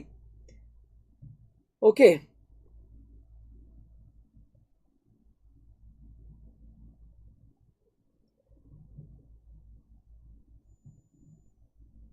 ഓക്കെ, ഇന്ത്യക്കാരുടെ മൊത്തം ആറ്റിറ്റ്യൂഡ് അങ്ങോട്ട് മാറി. ഫാൾസ്ഹുഡ് ലെസൻഡ് എന്ന് വെച്ചാൽ ഫാൾസ്ഹുഡ് തിന്മ ചെയ്യുന്ന പരിപാടി, ആളുകളുടെ തിന്മ ചെയ്യുന്ന പരിപാടി, ഫാൾസ്ഹുഡ് ലെസൻഡ് കുറഞ്ഞു. കംപ്ലീറ്റ് പോയി എന്ന് പറഞ്ഞില്ല, കുറഞ്ഞു. സത്യത്തെ മുറുകെ പിടിച്ചു ആൾക്കാര്. ഇനിയോ the Indian mind became free from fear of the British empire. ഗാന്ധിജിയുടെ ഉദ്ദേശം അതായിരുന്നു. ഭയം വേണ്ടെന്ന് പറഞ്ഞാല് ആളുകൾക്ക് ബ്രിട്ടീഷ് ആർമിയോടുള്ള, ബ്രിട്ടീഷ് എംപയറിനോടുള്ള ആ ഒരു ഭയം ഇല്ലാതെ ആയി, കുറഞ്ഞു. The desire for freedom arose. ആളുകളുടെ ഉള്ളിൽ എന്തുണ്ടായി? ദ ഡിസയർ ഫോർ ഫ്രീഡം, അല്ലെ, വിജയിക്കാനുള്ള, ഫ്രീഡം നേടാനുള്ള ആ ഒരു ആഗ്രഹം. ഡിസയർ എന്ന് പറഞ്ഞാൽ അതിയായ ആഗ്രഹമാണ്, അതുണ്ടായി. New standards and values were set up. പുതിയ സ്റ്റാൻഡേർഡുകൾ, പുതിയ വാല്യൂകള്, മൂല്യങ്ങള് ഒക്കെ ആളുകൾക്ക് ഉണ്ടായി തുടങ്ങി. Simplicity of life and self respect were important. അതിൽ ആളുകൾക്കിടയിൽ ഇപ്പോൾ ഏറ്റവും കൂടുതൽ ഇമ്പോർട്ടൻ്റ് ആയിട്ടുള്ള സാധനം എന്താണെന്നറിയോ? സിംപ്ലിസിറ്റി ആണ്. വളരെ സിമ്പിളായിട്ട് വേഷം ധരിക്കുക, അതുപോലെ തന്നെ വളരെ സിമ്പിളായിട്ട് ജീവിക്കുക, സെൽഫ് റെസ്പെക്ട് ഉണ്ടാവുക. എന്താ സെൽഫ് റെസ്പെക്ട് എന്ന് പറഞ്ഞാൽ? ആത്മാഭിമാനം ഉണ്ടാവുക. ഓക്കെ, ആത്മാഭിമാനം ഉണ്ടാവുക. ഇതായിരുന്നു ആളുകൾക്ക് അന്നത്തെ ഒരു ട്രെൻഡായിട്ട് മാറി. സിമ്പിൾ ആവുക, അതുപോലെ തന്നെ എന്ന് വെച്ചാൽ ഗാന്ധിയൻ പ്രിൻസിപ്പിൾസ് ഒക്കെ നിങ്ങൾ കണ്ടില്ലേ? നമ്മുടെ സന്ദേശം സിനിമയിലൊക്കെ കണ്ടില്ലേ? ഗാന്ധിയന്മാർ കുറെ ആൾക്കാർ കതറൊക്കെ ഇട്ട് വരുന്നത്, തൊപ്പിയൊക്കെ വെച്ചിട്ട്, അങ്ങനെ ഒരു ട്രെൻഡ് ആളുകളുടെ ഉള്ളിലുണ്ടായി. അതുപോലെ തന്നെ ആളുകളൊക്കെ എന്ത് തുടങ്ങി? സെൽഫ് റെസ്പെക്റ്റിന് ഇമ്പോർട്ടൻസ് കണ്ടു തുടങ്ങി. ഓക്കെ, ആത്മാഭിമാനത്തിന് ഇമ്പോർട്ടൻസ് ഉണ്ടെന്ന് ആളുകൾക്ക് മനസ്സിലായി. Then the respect for the British people and titles went down. ഈ ബ്രിട്ടീഷേഴ്സിനെ അങ്ങുന്നേ എന്ന് വിളിച്ച് നടക്കുന്ന ആ ഒരു പരിപാടി ഉണ്ടല്ലോ, മേൽക്കോയ്മ ഉണ്ടല്ലോ, അതൊക്കെ അങ്ങോട്ട് കുറഞ്ഞു. ആളുകൾക്ക് അവരുടെ ടൈറ്റിൽസിനോടുള്ള, അവരുടെ ടൈറ്റിൽസ്, അവർ കൊടുക്കുന്ന പദവികളോടുള്ള ഇഷ്ടവും താല്പര്യവും കുറഞ്ഞു. Gandhiji asked us to fight both against foreign rule and our own social evils. ഇതാണ് നേരത്തെ പറഞ്ഞിട്ടുള്ള പോയിന്റ്. ഒരാൾ ചോദിച്ചില്ലേ, ടു ഫോൾഡ് ആക്ഷൻ ചോദിച്ചില്ലേ? അതാണ് ഇവിടെ പറയുന്നത്. എന്താ ശ്രദ്ധിച്ചു കേൾക്കുക. Gandhiji asked us to fight both against foreign rule and to our own social evils. Gandhiji നമ്മളോട് നിർബന്ധിക്കുകയാണ്. എന്തെന്നറിയോ നിർബന്ധിച്ചത്? മക്കളെ, നിങ്ങൾ രണ്ട് ഫോൾഡ് ആക്ഷൻ ആണ് ചെയ്യേണ്ടത്. ഒന്ന്, നമ്മൾ ഫോറിൻ റൂളിനോട് എതിർക്കണം. രണ്ടാമത്തത്, നമുക്കിടയിലുള്ള സതി പോലെയുള്ള, അല്ലെ, തൊട്ടുകൂടായ്മ, തീണ്ടിക്കൂടായ്മ എന്നൊക്കെ പറയുന്ന ഇത്തരത്തിലുള്ള ഇപ്പറയുന്ന സൂപ്പർസ്റ്റിഷ്യസ് ബിലീഫ്സിനൊക്കെ, അല്ലെങ്കിൽ ഇപ്പറയുന്ന അനാചാരങ്ങൾക്കെതിരെ, സോഷ്യൽ ഈവിൾസിനെതിരെ നമ്മൾ പോരാടണം. അങ്ങനെ രണ്ട് ഫോൾഡ് ആയിട്ടായിരിക്കണം നമ്മുടെ ആക്ഷൻ പോകുന്നത്. ഒന്ന് ബ്രിട്ടീഷേഴ്സിനെതിരെ, മറ്റൊന്ന് നമുക്കിടയിൽ തന്നെയുള്ള ഈ സോഷ്യൽ ഈവിൾസിനെതിരെ. ഇതാണ് ടു ഫോൾഡ് ആക്ഷൻ എന്ന് പറയുന്നത്. ഇതാണ് ടു ഫോൾഡ് ആക്ഷൻ എന്ന് പറയുന്നത്. ക്ലിയർ അല്ലേ? ആക്ഷൻ ഉണ്ട്, ആ ആക്ഷൻ രണ്ട് ഫോൾഡ് ആയിട്ടാണ്, മടക്കായിട്ടാണ്. ആ ഒരു മടക്ക് ഏതാണ്? ബ്രിട്ടീഷേഴ്സിനോട് ഫൈറ്റ് ചെയ്യുക. രണ്ടാമത്തെ മടക്ക് ഏതാണ്? അത് നമുക്കിടയിലുള്ള സോഷ്യൽ ഈവിൾസിനോട് ഫൈറ്റ് ചെയ്യുക. സോഷ്യൽ ഈവിൾസ് എന്താണെന്ന് മനസ്സിലല്ലേ? സദ്യ പോലുള്ള ആചാരങ്ങൾ. ഇനി he aimed at the independence, national unity and social justice. അദ്ദേഹം എയിം ചെയ്തത് ഇൻഡിപെൻഡൻസ്, സ്വാതന്ത്ര്യമാണ്, നാഷണൽ യൂണിറ്റി, ഈ രാഷ്ട്രത്തിന്റെ ഐക്യമാണ്, അതുപോലെ തന്നെ സോഷ്യൽ ജസ്റ്റിസ് ആണ്, സാമൂഹിക നീതിയാണ്. Gandhiji set his messengers to the villages. Gandhiji അദ്ദേഹത്തിന്റെ മെസ്സഞ്ചേഴ്സിനെ വില്ലേജസിലേക്ക് പറഞ്ഞയച്ചു. അദ്ദേഹത്തിന്റെ അനുയായികളെ, നെഹ്റു അടക്കമുള്ള അനുയായികളെ വില്ലേജുകളിലേക്ക് പറഞ്ഞയച്ചു. എന്തിനാണ്? He wanted to liberate and educate the poor Indian villages. ഏറ്റവും കൂടുതൽ ഇന്ത്യയിലുള്ളത് വില്ലേജസ് ആണ്. ആ വില്ലേജിലുള്ള ഇന്ത്യയുടെ ആത്മാവ് വില്ലേജുകളിലാണെന്നാണ് ഗാന്ധിജി പറഞ്ഞത്. അപ്പൊ വില്ലേജുകളിലുള്ള നിരക്ഷരരായ, ഇക്കണ്ട രാജ്യത്ത് നടക്കുന്ന കാര്യങ്ങളൊന്നും അറിയാത്ത പാവപ്പെട്ട ഇന്ത്യക്കാരെ വിദ്യാഭ്യാസം കൊടുക്കാനും അവർക്ക് ബോധം ഉണ്ടാക്കാനും വേണ്ടിയിട്ട് തന്റെ അനുയായികളെ ഗാന്ധിജി എവിടേക്ക് വിട്ടു? വില്ലേജിലേക്ക് വിട്ടു. He knew that India lived in its villages. എന്നർത്ഥം പറഞ്ഞ കാര്യം. Thus, the poor village farmers became aware of exploitation. അങ്ങനെയാണ് പാവപ്പെട്ട നമ്മുടെ ഈ വില്ലേജിലെ ഫാമേഴ്സ് ഒക്കെ ഈ ചൂഷണത്തെ കുറിച്ചിട്ട് മനസ്സിലാക്കുന്നത്. ഇനിയോ, they decided to make a change in their life. അവരൊരു തീരുമാനമെടുത്തു, ഒരു വലിയ മാറ്റം കൊണ്ടുവരാൻ അവർ തീരുമാനിച്ചു. We knew the miseries of Indian villages. നമുക്കറിയാമല്ലോ ഇന്ത്യൻ വില്ലേജേഴ്സിന്റെ പ്രയാസങ്ങളെ കുറിച്ചൊക്കെ, ദുരിതങ്ങളെ കുറിച്ചൊക്കെ we learn our Indian economics from those villagers. അപ്പൊ നെഹ്റു പറയാണ്, ഈ പുസ്തകങ്ങളിൽ നിന്നും നമ്മൾ പഠിച്ച ഈ പറയുന്ന എക്കണോമിക്സിനേക്കാളും അടിപൊളിയായിട്ട് ഇന്ത്യയിലെ ഗ്രാമങ്ങളിൽ ചെന്നപ്പോൾ നേരിട്ട് ഞങ്ങൾ വില്ലേജസിന്റെ പ്രശ്നങ്ങളൊക്കെ ഞങ്ങൾ പഠിച്ചു എന്നാണ് ആര് പറയുന്നത്? ഈ നെഹ്റു, ഈ പുസ്തകം എന്നാണ് നെഹ്റു പറയുന്നത് കേട്ടോ. അപ്പൊ ഇവിടെ നമ്മൾ ഈ ഒരു പോയിന്റിൽ എഫക്റ്റിൽ നമ്മൾ ഓർത്തു വെക്കേണ്ടത് സൈക്കോളജിക്കൽ ചേഞ്ച് ഉണ്ടായിരുന്നു. എന്താണ് ഈ സൈക്കോളജിക്കൽ ചേഞ്ച്? ആളുകളുടെ പ്രശ്നം എന്താണെന്ന് ഗാന്ധിജി പഠിച്ചു, ഒരു സൈക്കോളജിസ്റ്റിനെ പോലെ. അപ്പോൾ ഈ സൈക്കോളജിസ്റ്റിനെ പോലെ ഗാന്ധിജി ഈ ആളുകളുടെ പ്രശ്നം നോക്കിയപ്പോൾ മനസ്സിലായി, ഇന്ത്യക്കാർക്ക് പേടിയാണ് പ്രശ്നം. പേടി, എല്ലാത്തിനും പേടി. ഈ പേടിന്ന് ഒരു രക്ഷപ്പെട്ടില്ലെങ്കിൽ എന്താവില്ല, നമുക്ക് സ്വാതന്ത്ര്യം കിട്ടൂല. ബ്രിട്ടീഷേഴ്സിനെ പേടി, അവരുടെ ആർമിനെ പേടി, പോലീസിനെ പേടി, സീക്രട്ട് ഏജന്റിനെ പേടി, ലാൻഡ് ലോഡ്സിനെ പേടി, എല്ലാത്തിനും പേടിയാണ്. അത് മാറ്റണം. അപ്പോൾ ഫിയർലെസ്നെസ് ആണ് അദ്ദേഹം ആദ്യം പഠിപ്പിച്ചത്. രണ്ടാമത്, ആ ഫിയർലെസ്നെസ് ഉണ്ടാകുമ്പോൾ നമ്മൾ എന്ത് മാത്രമേ പറയുള്ളൂ? പിന്നെ ട്രൂത്ത് മാത്രമേ പറയുള്ളൂ. അതാണ് അദ്ദേഹത്തിന്റെ ടീച്ചിങ്സ് എന്ന് പറയുന്നത്. അതിന്റെ ഒരു കണ്ടിന്യൂഷൻ ആണ് എന്താ സൈക്കോളജിക്കൽ ചേഞ്ച് എന്ന് പറയുന്നത്. ക്ലിയർ അല്ലേ? ഇനി the India in Gandhiji's dream. ഇനി ഗാന്ധിജി സ്വപ്നം കണ്ട ഇന്ത്യ. നമ്മളൊരു തമാശയിലാണെങ്കിലും പറയാറില്ലേ, ഗാന്ധിജി സ്വപ്നം കണ്ട കിനാശേരി എന്ന് പറയാറില്ലേ? അപ്പൊ അതേപോലെ the India in Gandhiji's dream. Gandhiji സ്വപ്നം കണ്ട India. In the India in Gandhiji's dream the poorest shall feel that it is their country. ഏറ്റവും ദരിദ്രനായ മനുഷ്യന് വരെ തോന്നും ഇതെന്റെ നാടാണെന്ന് തോന്നുന്നതാണ് ഗാന്ധിജി സ്വപ്നം കണ്ട India. They shall enjoy their life in the free India. അവരുടെ ജീവിതം സന്തോഷപൂർവ്വമായിട്ട് എവിടെ ജീവിക്കും? ഇന്ത്യയിൽ, ഫ്രീ ഇന്ത്യയിൽ ജീവിക്കും. They shall have a role in the making of the nation. ഈ രാജ്യത്തെ കെട്ടിപ്പടുക്കുന്നതിൽ, ഈ രാജ്യത്തെ സൃഷ്ടിക്കുന്നതിൽ അവർക്കും ഒരു പങ്കുണ്ടാവും. There shall not be any class division in the society. സൊസൈറ്റിയിൽ, ആ സ്വപ്ന രാജ്യത്തെ ഇന്ത്യയിൽ ഒരു ക്ലാസ് ഡിവിഷൻസും ഉണ്ടാവില്ല. ഓൾ കമ്മ്യൂണിറ്റീസ്, എല്ലാ സമുദായങ്ങളും ഷാൽ ലിവ് ഇൻ ഹാർമണി. എല്ലാവരും സൗഹാർദ്ദത്തോട് കൂടിയിട്ട്, ഐക്യത്തോട് കൂടിയിട്ട് ജീവിക്കും. ആൻഡ് ബ്രദർഹുഡ്, സാഹോദര്യത്തോടു കൂടി ജീവിക്കും. Men and women will enjoy equal rights. സ്ത്രീകളും പുരുഷന്മാരും ഒരേപോലെ ഈക്വൽ റൈറ്റ്സ്. എന്ന് വെച്ചാൽ ഈക്വൽ റൈറ്റ്സ് എന്ന് പറയുന്നത് നമ്മളെ എല്ലാ അവകാശങ്ങളും ഈക്വാലിറ്റി ഉണ്ടാവും എന്നർത്ഥം. അൺടച്ചബിലിറ്റി, ഐത്തം, liquor and drugs have no place in Gandhiji's dream. Untouchability ആയിക്കോട്ടെ, അതുപോലെ തന്നെ മദ്യമായിക്കോട്ടെ, അതുപോലെ തന്നെ മയക്കുമരുന്നുകൾക്കൊന്നും എവിടെ സ്ഥാനമില്ല, പുതിയ ഇന്ത്യയിൽ സ്ഥാനമില്ലെന്ന് ഗാന്ധിജി സ്വപ്നം കണ്ടു. അപ്പൊ ഇതാണ് ഗാന്ധിജി സ്വപ്നം കണ്ട കിനാശേരി. ഓക്കെ, അപ്പൊ അത് ഓർത്തു വെക്കണേ. എന്താ, ഒന്നുമില്ല, നമുക്ക് അടിച്ചു വിടാൻ പറ്റുന്ന സാധനങ്ങളേ ഉള്ളൂ. കുറച്ച് പോയിന്റ്സ് നമ്മൾ ഇതിനകത്തുനിന്ന് എടുക്കണം. ഒന്ന് ഏതാണ്? അതേ പൂറസ്റ്റ് പോലും ഫീൽ ചെയ്യും. എന്ന് വെച്ചാൽ ക്ലാസ്സിൽ ഏറ്റവും പഠിക്കാത്തവന് വരെ തോന്നണത് എന്റെ ക്ലാസ് ആണെന്ന്. അത് നോക്കാം, ക്ലാസ്സിൽ ഏറ്റവും പഠിക്കാത്തവന് വരെ തോന്നണത് എന്റെ ക്ലാസ് ആണെന്ന്. ആ പുതിയ ക്ലാസ് ഉണ്ടാക്കുന്നതിൽ അവനൊരു പങ്കുണ്ടായിരിക്കും. ഓക്കെ, ഇവിടെ പഠിച്ചവൻ പഠിക്കാത്തവൻ എന്നുള്ള ഒരു വേർതിരിവ് ഉണ്ടാവില്ല. അതാണ് ക്ലാസ് ഡിവിഷൻ ഉണ്ടാവില്ല. പിന്നെയോ എല്ലാ സമുദായത്തിൽപ്പെട്ട ആളുകളും ഒരേപോലെ ആയിരിക്കും, ഐക്യത്തോടെയും സാഹോദര്യത്തോടെയും ജീവിക്കുന്നത്. സ്ത്രീകൾക്കും പുരുഷന്മാർക്കും തുല്യ അവകാശമായിരിക്കും. അൺടച്ചബിലിറ്റി ഉണ്ടാവില്ല, മദ്യം ഉണ്ടാവില്ല, മയക്കുമരുന്നുകൾ ഉണ്ടാവില്ല. ഇതായിരിക്കും. ഓക്കെ, ഇനി അടുത്ത ഭാഗത്തേക്ക് വരാം. Gandhiji and culture of India. Gandhiji and culture of India. Ready അല്ലേ? ഗാന്ധിജിയും ഇന്ത്യയുടെ കൾച്ചറും തമ്മിലുള്ള ഒരു ചെറിയൊരു ബന്ധത്തെ പറ്റി അതിനകത്ത് പറയുന്നുണ്ട്. Gandhiji was proud that he was a Hindu. Gandhiji ഒരു ഹിന്ദു ആയതിൽ അദ്ദേഹത്തിന് അഭിമാനം ഉണ്ടായിരുന്നു. ഓക്കെ, ഇനിയോ he tried to give Hinduism a universal appeal. ഹിന്ദുയിസത്തിന് ഒരു യൂണിവേഴ്സൽ അപ്പീൽ കൊടുക്കുന്നതിൽ അദ്ദേഹത്തിന് ഭയങ്കര ഇഷ്ടമായിരുന്നു. എന്ന് വെച്ചാൽ നമ്മൾ പറയില്ലേ, ആഗോള തലം ഈ ഹിന്ദുയിസത്തിന് കൊടുക്കുന്നതിന് അദ്ദേഹത്തിന് താല്പര്യമുണ്ടായിരുന്നു, ഇഷ്ടമായിരുന്നു അദ്ദേഹത്തിന്. ഓക്കെ, പറയാം എന്താന്ന്. He said Indian culture is A fusion of all cultures. അദ്ദേഹം പറയുമായിരുന്നു ഇന്ത്യൻ കൾച്ചർ എന്ന് പറഞ്ഞാൽ മൊത്തത്തിൽ എല്ലാ കൾച്ചേഴ്സിന്റെയും ഒരു ഫ്യൂഷനാണ് ഇന്ത്യൻ കൾച്ചർ എന്ന് പറയുന്നത്. എത്ര മണിയൊക്കെ ക്ലാസ് കഴിയാൻ ചോദിക്കുന്നുണ്ട്. ഒരു 1 മണി വരെയാണ് ഞാൻ ഉദ്ദേശിക്കുന്നത് കേട്ടോ.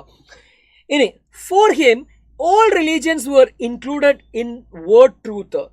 എല്ലാ എന്താ പറയുക, അദ്ദേഹം പറയുന്നത് all religions were included in the word truth. സത്യം എന്ന പദത്തിനകത്ത് എല്ലാ മതങ്ങളും ഉൾപ്പെടുന്നതാണ്. Gandhiji welcomed all cultures. അദ്ദേഹം എല്ലാ കൾച്ചേഴ്സിനെയും കൊണ്ട് സ്വീകരിച്ചിട്ടുണ്ട്. ഒന്നും കുഴപ്പമില്ല എന്ന് പറഞ്ഞിട്ടുണ്ട്. He was influenced by modern thoughts. ആധുനിക ചിന്തകൾ വരെ അദ്ദേഹത്തെ സ്വാധീനിച്ചിട്ടുണ്ട്.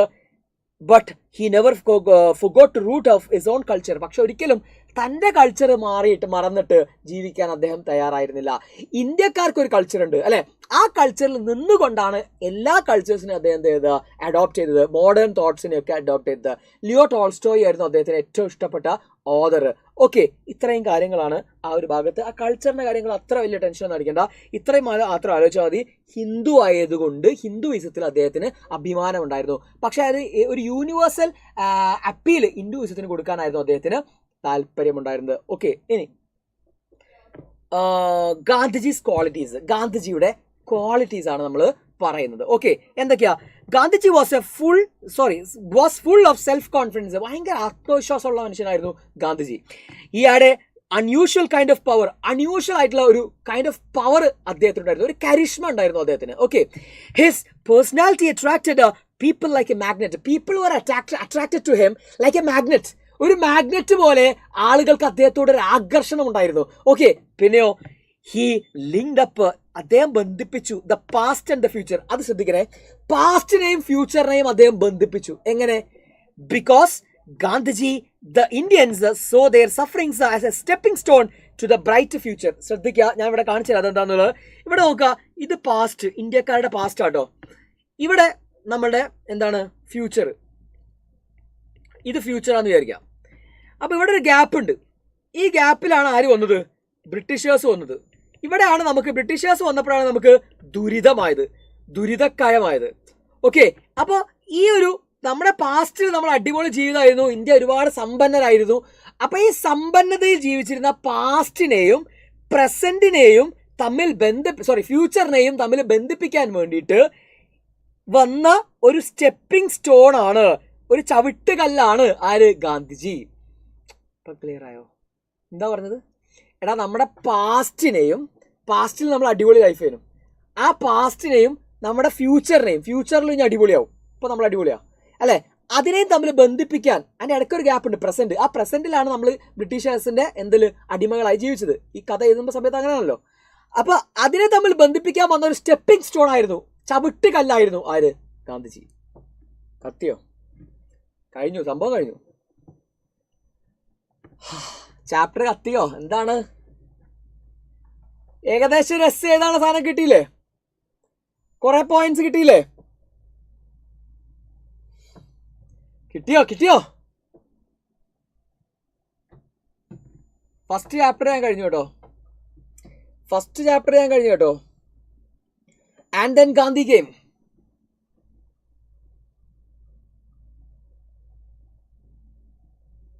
ചാറ്റ് ബോക്സിന്റെ ദയനീയാവസ്ഥയാണ്, നോക്കിയിട്ട് കാര്യമില്ല. ഓക്കെ, സെറ്റ് എന്ന് പറയുന്നുണ്ട്. ഞാൻ നേരെ ഓക്കെ നമ്മുടെ ഒരു ക്വസ്റ്റ്യനിലേക്ക് വരാം. ഒരു തവണ ചോദിച്ച ഒരു മോഡൽ ക്വസ്റ്റ്യൻ ആണ്, നോക്കാം.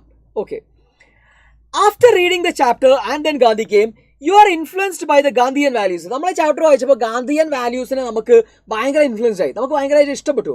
അപ്പോൾ നമ്മൾ എന്താ ചെയ്യുന്നു? Write a letter to the editor of a local news diary on increasing use of drugs. 6 മാർക്കിന്റെ ചോദ്യമാണ്. ഈ അടുത്ത് ചോദിച്ച ക്വസ്റ്റ്യൻ പേപ്പർ കണ്ടിട്ട്. സോ അതിന്റെ ഒരു മോഡലാണ് ഞാൻ പറയുന്നത്. അപ്പോൾ ഒരു ലോക്കൽ ഡെയിലിയിലുള്ള എഡിറ്ററിന് ഈ വാല്യൂസിനെ കുറിച്ചിട്ട് നിങ്ങൾ ഒരു കത്ത് എഴുതാണ് വേണ്ടത്. അപ്പോൾ നമ്മൾ നോക്കാം എന്തൊക്കെ കാര്യങ്ങളാണ് നമ്മളിവിടെ ഇരുന്ന്. ഒന്നാമത്, നമ്മൾ ആദ്യം തന്നെ നിങ്ങൾ എന്ത് അഡ്രസ്സ് ചെയ്തേണ്ടത്? ഫ്രം അഡ്രസ്സ് എഴുതണം അല്ലേ? ഫ്രം എന്ന് എഴുതണമെന്നൊക്കെ കുറച്ച് ആൾക്കാർ എന്നോട് ചോദിച്ചിട്ടുണ്ടായിരുന്നു. ഫ്രം എന്നൊന്നും എഴുതണ്ട കേട്ടോ, ടു ഒന്നും നമ്മൾ എഴുതണ്ട. നമ്മൾ നേരെ അഡ്രസ്സ് എഴുതിയാൽ മതി.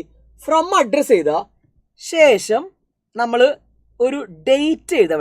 ഇവിടെ എന്ത് ചെയ്താൽ ഡേറ്റ് എഴുതി വെക്കുക കേട്ടോ, ഡേറ്റ് എഴുതി വെക്കുക. അല്ലെങ്കിൽ നമ്മൾ ഡേറ്റ് ചെയ്താൽ മറക്കും. അപ്പോൾ അവിടെ തന്നെ എഴുതി വെക്കുക. ഫ്രം അഡ്രസ്സ് എഴുതുന്നു, ഡേറ്റ് എഴുതുന്നു. തൊട്ട് താഴെ ടു അഡ്രസ്സ് എഴുതുമ്പോൾ ടു എന്ന് എഴുതിക്കോ, കുഴപ്പമൊന്നുമില്ല. എഴുതിയില്ലെങ്കിലും പ്രശ്നമില്ല. ടു ദ എഡിറ്റർ എന്ന് എഴുതാൻ മറക്കരുത്. The head master, the principal, the editor, the manager എന്നൊക്കെ നമ്മൾ പറയാം. ദ ചേർക്കണം. ഡേറ്റ്, അദ്ദേഹത്തിന്റെ ഡേറ്റിന് ശേഷമാണ് നമ്മളിത് എഴുതുന്നത്. ശേഷം നമ്മൾ സർ അല്ലെങ്കിൽ റെസ്പെക്റ്റഡ് സർ എന്നൊരു സാല്യൂട്ടേഷൻ കൊടുക്കാം. ശേഷം സബ്ജക്റ്റ് എഴുതുക. ഇനി ഒരാൾക്ക് സംശയം, സബ്ജക്റ്റിന് മുമ്പേ സല്യൂട്ടേഷന് മുമ്പേ സബ്ജക്ട് ചെയ്താലോ, റെസ്പെക്റ്റഡ് സാറിന് മുമ്പേ സബ്ജക്ട് ചെയ്താലോ? കുഴപ്പമില്ല, അതൊന്നും 2 രീതിയിലുണ്ട് കേട്ടോ. അപ്പോൾ ഏത് എഴുതിയോ നിങ്ങൾക്ക്? അപ്പോൾ സബ്ജക്റ്റ് എന്താ ഇവിടെ? Increasing drug problems and drug addicts എന്ന് പറഞ്ഞിട്ട് നമുക്ക് തുടങ്ങാം. സബ്ജക്റ്റ് എന്തും കൊടുക്കാം. താഴെ നമ്മുടെ ലെറ്ററിലേക്ക് വരികയാണ്. I would like to invite your attention to the problem of increasing drug users and the number of drug addicts in our area. എനിക്ക് നിങ്ങളുടെ ശ്രദ്ധയിൽപ്പെടുത്താനുണ്ട്, പത്രാധിപനോട് പറയാണ്, എനിക്ക് നിങ്ങളുടെ ശ്രദ്ധയിൽപ്പെടുത്താനുണ്ട് എന്താ, to invite your attention to the problems of increasing drug user and the number of drug addicts in our area. ഞങ്ങളുടെ ഏരിയയിൽ ഈ drug use ചെയ്യുന്ന ആളുകളുടെ എണ്ണം വർദ്ധിച്ചുകൊണ്ടിരിക്കുകയാണെന്നുള്ള കാര്യം നിങ്ങളുടെ ശ്രദ്ധയിലേക്ക് പെടുത്താണ്.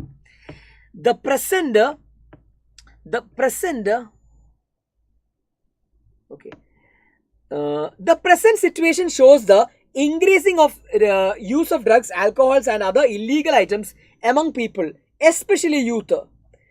This is alarming. ഇതൊരു വലിയ എന്താ പറയുക, നമ്മളെ ഭീതിജനകമാക്കുന്ന ഒരു വിഷയമാണ്. We have to seriously think about where we are going. നമ്മൾ എവിടേക്കാ പോകുന്നത് എന്നുള്ള കുറിച്ച് നമ്മളൊന്ന് ആലോചിക്കേണ്ടതുണ്ട്. The youth is considered as a future of this country.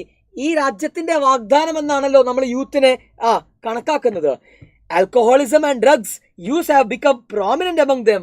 അവരിലാണ് ഈ ആൽക്കഹോളിസവും അതുപോലെ തന്നെ ഡ്രഗ്സ് ഉപയോഗിക്കുന്നതും കൂടി വരുന്നത്. Even students are found of using drugs. കുട്ടികളും വിദ്യാർത്ഥികളും ഇത് ഉപയോഗിക്കുന്നതായി കണ്ടിട്ടുണ്ട്.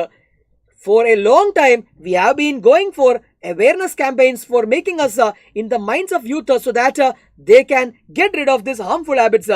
I think it's high time we thought of other ways of dealing with this social malady. ഈ ഒരു സോഷ്യൽ മാലഡിയെ നമ്മൾ മറ്റു രീതിയിൽ കാണേണ്ടതായിട്ടുണ്ട്.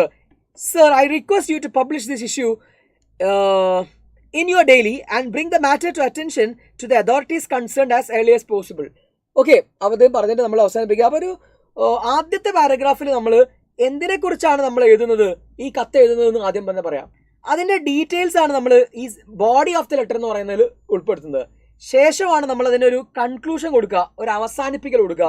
താഴെ നമ്മൾ ഡേറ്റ് ഇത് അവിടെ നേരത്തെ എഴുതിയതുകൊണ്ട് ഇവിടെ എഴുതണമെന്നില്ല, ഇത് മറന്നു പോകും, അതുകൊണ്ടാണ് മേലെ എഴുതാൻ പറഞ്ഞത്, 2 മേലെ എഴുതാൻ പറഞ്ഞത്. ഇനി യുവേഴ്സ് ട്രൂലി നിതിൻ. അപ്പോൾ ഇവിടെ സംശയമുണ്ട്, ഈ സാധനം ഇവിടെ എഴുതിയാൽ മതിയൊന്ന്.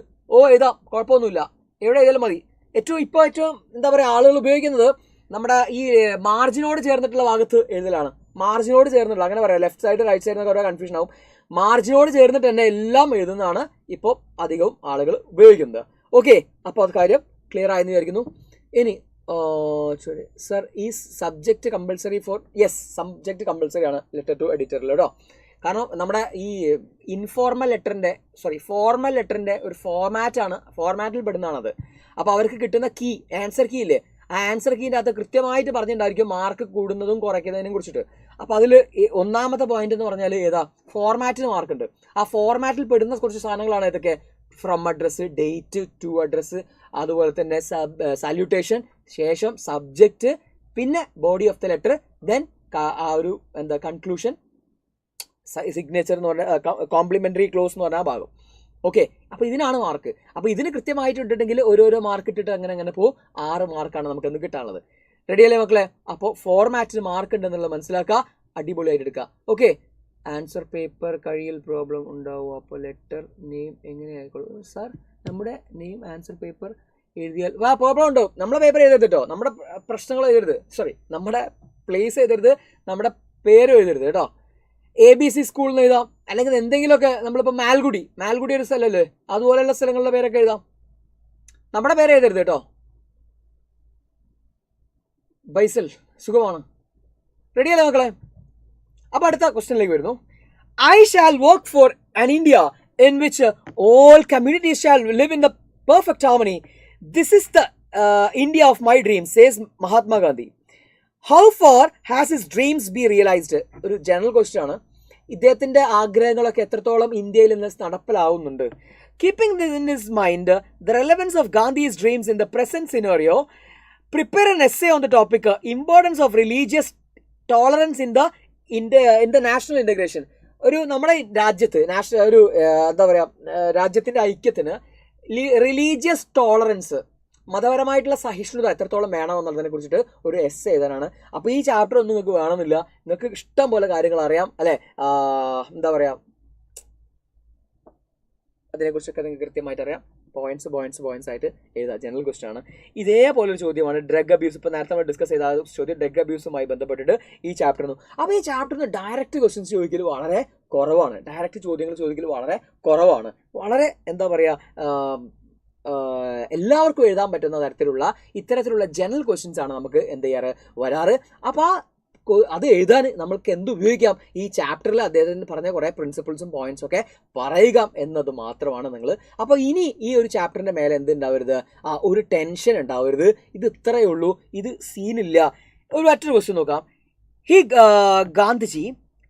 Gandhi sent us to the villages and the countrysides hymned with activities and innumerable messengers of the gospel of action. Says Nehru, write an essay on the topic India lives in its villages. India ജീവിക്കുന്നത് അതിൻ്റെ വില്ലേജുകളിലാണ് എന്നതിനെ കുറിച്ചാണ് നിങ്ങളോട് essay എഴുതാൻ പറയുന്നത്. Okay, അത് farmers, ഇന്ത്യയിൽ ഏറ്റവും കൂടുതൽ വില്ലേജസ് ആണുള്ളത്. വില്ലേജസ് നിന്നാണ് നമുക്ക് ഭക്ഷണം ഉണ്ടാവുന്നത്. അപ്പോൾ എന്ത് കാര്യം നടക്കുകയാണെങ്കിലും നമ്മൾ വില്ലേജിലാണ് പോകേണ്ടത്, അല്ലെങ്കിൽ അവിടെയാണ് നമ്മൾ ആദ്യം മാറ്റങ്ങൾ കൊണ്ടുവരേണ്ടത്, അല്ലെ? ഇങ്ങനെയുള്ള കാര്യങ്ങളൊക്കെയാണ് നിങ്ങൾ അതിനകത്ത് എന്ത് ചെയ്യേണ്ടത് പറയേണ്ടത്. അപ്പോൾ നിങ്ങൾ എന്താ ചെയ്യേണ്ടത് വെച്ചാൽ, ഇങ്ങനെ ക്വസ്റ്റ്യൻ കിട്ടിയാൽ, എസ്സേ കിട്ടിക്കഴിഞ്ഞാൽ നിങ്ങൾ പെട്ടെന്ന് തന്നെ എന്ത് ചെയ്യുക, ഒരു സൈഡിൽ എവിടെയെങ്കിലും ഇങ്ങനെ കുറച്ച് പോയിന്റ്സ് ഉണ്ടാവുമല്ലോ. അപ്പോൾ ഹിൻഡിൽ ഇപ്പോൾ എന്താണ് ഫാമേഴ്സ്, അല്ലേ? ഫാമേഴ്സ്, അതുപോലെ തന്നെ സോൾ ഓഫ് ഇന്ത്യ, ഇന്ത്യയുടെ ആത്മാവ് എന്ന് പറയുന്നത് എവിടെയാണ്? ഈ പറയുന്ന വില്ലേജസിലാണ്. അതുപോലെ തന്നെ നമ്മുടെ ഫുഡ്, മെയിനായിട്ട് നമ്മുടെ ഫുഡ്, അതുപോലെ തന്നെ എഡ്യൂക്കേഷൻ, ഇവരുടെ എഡ്യൂക്കേഷനെ കുറിച്ച്, ഇങ്ങനെ കുറച്ച് സാധനങ്ങൾ ഉണ്ടാക്കി വെക്കാം, പോയിന്റ്സ്. അപ്പോൾ നിങ്ങളിങ്ങനെ വേറെ ക്വസ്റ്റ്യൻസ് ഒക്കെ അറ്റൻഡ് ചെയ്യുന്ന സമയത്ത് നിങ്ങൾക്ക് ഈ പറയുന്ന സാധനങ്ങൾ മൈൻഡിലുണ്ടാവും. കാരണം നമ്മൾ 8 മാർക്കിൻ്റെ എസ്സേ അല്ലേ. അപ്പോൾ അതിനിങ്ങനെ നിങ്ങളിങ്ങനെ സൈഡിൽ ഇങ്ങനെ ഏതെങ്കിലും ഒരു ക്വസ്റ്റ്യൻ പേപ്പറിൻ്റെ മൂലയിൽ പോയിന്റ്സ് ഇങ്ങനെ എഴുതി വെക്കുക. ഈ ഓരോ പോയിന്റ്സിനെയും നിങ്ങൾ എന്ത് ചെയ്യുക, ഓരോ പാരഗ്രാഫ് ആക്കിയിട്ട് മാറ്റുക. ഇതാണ് ഏറ്റവും നല്ലൊരു മാർഗം കേട്ടോ. ജനറൽ ക്വസ്റ്റ്യൻസ് എഴുതാൻ പറ്റുന്ന ഏറ്റവും നല്ലൊരു മാർഗം അതാണ്. അങ്ങ് കുറേ നമുക്ക് എഴുതാനും ഉണ്ടാവും, അതുപോലെ തന്നെ നമുക്ക് എന്തും കിട്ടും, കുറേ പോയിന്റ്സ് എഴുതാൻ കിട്ടും. ടൈം മാനേജ് ചെയ്യാൻ പറ്റും നമുക്ക്. ടൈം മാനേജ്മെൻറ്റ് വലിയൊരു പ്രശ്നമാണ് പല ആൾക്കാർക്കും, അല്ല? എത്ര കുറേ എഴുതാണ്ട്, 80 മാർക്കിന് 2 പേജെങ്കിലും എഴുതണം. അപ്പോൾ ഈ 2 പേജ് എഴുതുന്ന സമയത്ത് നമുക്ക് എവിടെ എഴുതും. അതിന് ഈ മാർഗം നിങ്ങൾക്ക് സ്വീകരിക്കാം.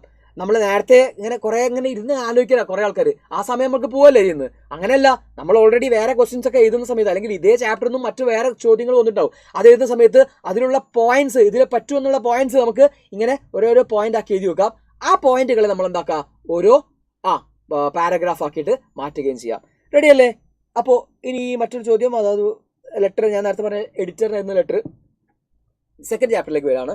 സെക്കൻഡ് ചാപ്റ്ററിൻ്റെ പേര് ദ പ്രൈസ് ഓഫ് ഫ്ലവേഴ്സ് എന്നാണ് കേട്ടോ. സെക്കൻഡ് ചാപ്റ്ററിൻ്റെ പേര് എന്താണ്? ദ പ്രൈസ് ഓഫ് ഫ്ലവേഴ്സ് ആണ്. വളരെ ഇമ്പോർട്ടൻ്റ് ആയിട്ടുള്ള മറ്റൊരു ചാപ്റ്റർ പ്രഭാത് കുമാർ മുഖോപാധ്യായ് ആണ്. പക്ഷേ ഇത് ഈസിയാണ്, ചാപ്റ്റർ ഈസിയാണ്, ഇമ്പോർട്ടൻ്റ് ആണ്, ഒരുപാട് ക്വസ്റ്റ്യൻസ് ഉണ്ടാവും ഇതിനകത്തുനിന്നും, പക്ഷേ ഈസി ചാപ്റ്റർ ആണ്. നോക്കാം, നമുക്ക് ഈ ചാപ്റ്ററിൻ്റെ ഒരു സമ്മറിയിലേക്ക് വരാം. First meeting of mister Gupta and Maggie. ഗുപ്തയും മാഗിയും തമ്മിൽ ആദ്യത്തെ കണ്ടുമുട്ടലാണ് പറയുന്നത്. നോക്കാം. The narrator of Mr. Gupta was in London for civil service training. It was 1 o'clock in the Saturday.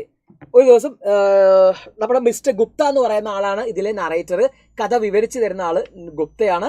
അദ്ദേഹം ഒരു ദിവസം ലണ്ടനിൽ സിവിൽ സർവീസിംഗ് ട്രെയിനിങ്ങിൽ പോയ സമയത്ത് 1 o'clock ആയപ്പോൾ സാറ്റർഡേ അദ്ദേഹം ഭക്ഷണം കഴിക്കാൻ വേണ്ടി പോയി. He walked up to restaurant in Saint Martin's lane. Saint Martin's ലൈനിൽ അദ്ദേഹം എന്ന് വെച്ചാൽ ഒരു തെരുവിൻ്റെ പേരാണ്. ആ തെരുവിൽ അദ്ദേഹം പോയിട്ട് ഭക്ഷണം കഴിക്കാൻ ഒരു റെസ്റ്റോറൻറ്റിൽ കയറി. He entered A vegetarian restaurant. അദ്ദേഹം ഒരു വെജിറ്റേറിയൻ റെസ്റ്റോറൻറ്റിലാണ് കയറിയത്. The waitress came. Gupta ordered lunch. Waitress വന്നു, ഗുപ്ത ലഞ്ചിന് ഓർഡർ ചെയ്തു. At that time Gupta so N English girl 13 or 14 years old. ആ സമയത്ത് ഗുപ്ത ഒരു പെൺകുട്ടിനെ അവിടെ കണ്ടു. 13-14 വയസ്സ് മാത്രമുള്ള ഒരു പെൺകുട്ടി, with long hair and large eyes. ഈ പെൺകുട്ടിയുടെ രൂപം നിങ്ങൾക്കൊന്ന് വേണേ മനസ്സിൽ വേണേ, 13-14 വയസ്സുള്ള പെൺകുട്ടി, ക്യാരക്ടർ സ്കെച്ച് വയ്ക്കും. അതിന് വേണ്ടിയിട്ട് ലോങ് ഹെയർസ് ഉണ്ട്, ലാർജ് ഐസ് ഉണ്ട്, നീളമുള്ള കണ്ണുകളാണ്, നീളമുള്ള മുടിയാണ്. Her clothes were cheap. വസ്ത്രങ്ങൾ അവളുടേത് വളരെ ചീപ്പായിട്ടുള്ള വസ്ത്രങ്ങളാണ്. She was having her lunch at another table. മറ്റൊരു ടേബിളിൽ അവൾ ഭക്ഷണം കഴിച്ചുകൊണ്ടിരിക്കുകയാണ്. She was watching Gupta with interest and surprise. വളരെ താല്പര്യത്തോടു കൂടിയിട്ട് അവൾ ഇങ്ങനെ ഗുപ്തയെ നോക്കിക്കൊണ്ടിരിക്കുന്നുണ്ടായിരുന്നു. Gupta noticed it. ഇത് ഗുപ്തയും ശ്രദ്ധിച്ചു. He looked at her. Immediately she turned eyes away. അല്ലേ, അദ്ദേഹം ഒന്ന് നോക്കി. അതെന്താ തന്നെ അങ്ങ് നോക്കിയപ്പോൾ അവൾ പെട്ടെന്ന് തന്നെ ആ നോട്ടം മാറ്റിക്കളഞ്ഞു. The girl finished her lunch and got up. She went to the cashier and paid the bill. She asked cashier about Gupta whether he was an Indian. അവൾ കാഷ്യർ അടുത്ത് പോയിട്ട് പൈസ കൊടുക്കുന്ന സമയത്ത് എന്നെ നോക്കിയിട്ട് ഇങ്ങനെ ചോദിച്ചു, എന്ത് കാഷ്യറോട് ചോദിച്ചു, അയാൾ ഇന്ത്യക്കാരനാണോ എന്ന് ചോദിച്ചു. Then once more he looked at Gupta and went out. When Gupta was surprised. ആരായിരിക്കും അത്, എന്നെക്കുറിച്ച് ചോദിക്കുന്നത് ആരായിരിക്കുമെന്ന് ഗുപ്തയ്ക്ക് ഒരു സർപ്രൈസ് ഉണ്ടായി. He asked waitress about the girl. She has the lunch here on Saturdays, the waitress said. ആരാണ് അവളെന്ന് വെയിട്രസിനോട് ചോദിച്ചപ്പോൾ വെയിട്രസ് പറഞ്ഞു ഏതൊരു കുട്ടിയാണ്, അവളിവിടെ സാറ്റർഡേസിൽ ലഞ്ച് കഴിക്കാൻ വരാറുണ്ട്, അത്ര എനിക്കറിയുള്ളൂ. The girl was working in the nearby shop. Saturday was the payday, so she went to the restaurant for having the lunch on Saturday only. She received a low salary. Okay, അപ്പോൾ ഏതായാലും കാര്യം ഇങ്ങനെ മനസ്സിലായി. തൊട്ടടുത്ത ഏതൊരു കടയിൽ ജോലി ചെയ്യുന്ന ഒരു പാവപ്പെട്ട പെൺകുട്ടിയാണ് അവള്. സാറ്റർഡേ ആണ് അവിടെ പേഡേ എന്ന് പറഞ്ഞാൽ പൈസ കിട്ടുന്ന ദിവസം. അന്ന് മാത്രമാണ് അവിടെ ലഞ്ച് കഴിക്കാൻ വരാറ്. ഒരു പാവപ്പെട്ട പെൺകുട്ടിയാണ് അവളെന്ന് മനസ്സിലായി. Second meeting with Gupta. Gupta wanted to know more about the girl. ഗുപ്തയ്ക്ക് ആ കുട്ടിയെ കുറിച്ചിട്ട് കൂടുതൽ അറിയണമെന്നുണ്ടായിരുന്നു. On the next Saturday he went to the restaurant and meet her. പിറ്റേ ദിവസം സാറ്റർഡേ അദ്ദേഹം ആ റെസ്റ്റോറന്റിൽ പോയിട്ട് അവളെ കണ്ടു. Okay, he talked to Har.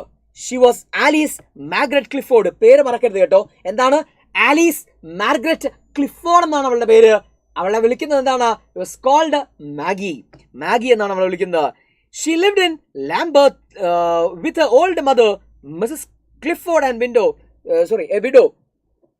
Mises Clifford എന്ന് പറയുന്ന വിധവയായ തൻ്റെ അമ്മയുടെ കൂടെ ലണ്ടനിലെ ഏറ്റവും പാവപ്പെട്ട ആളുകൾ താമസിക്കുന്ന ഒരു ഏരിയയിലാണ് അവൾ താമസിക്കുന്നത്.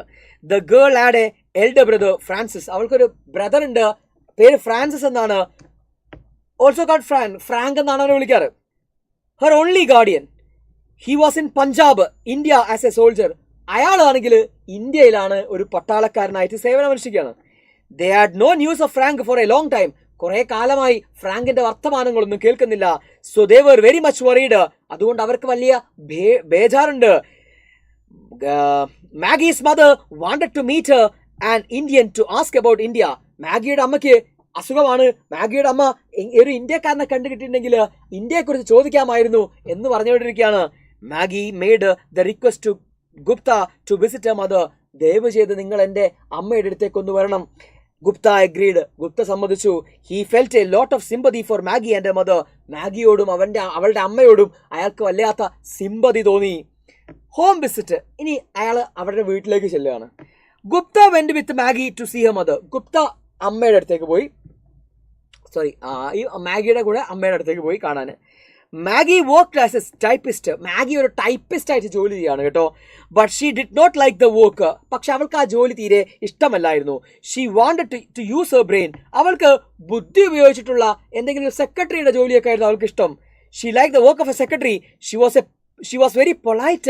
She cared of mother. She was a loving sister. Her mother made cakes and sold them on Saturday evenings. അവളുടെ അമ്മയുടെ ജോലി എന്താണെന്ന് വെച്ചാൽ അമ്മ കേക്കുകൾ ഉണ്ടാക്കിയിട്ട് സാറ്റർഡേ ഇവർക്ക് പേഡേ ആണല്ലോ, അന്ന് നല്ല കച്ചവടം ഉണ്ടാവും, അന്ന് കച്ചവടത്തിന് വേണ്ടിയിട്ട് അവർ വിൽക്കാറുണ്ടായിരുന്നു.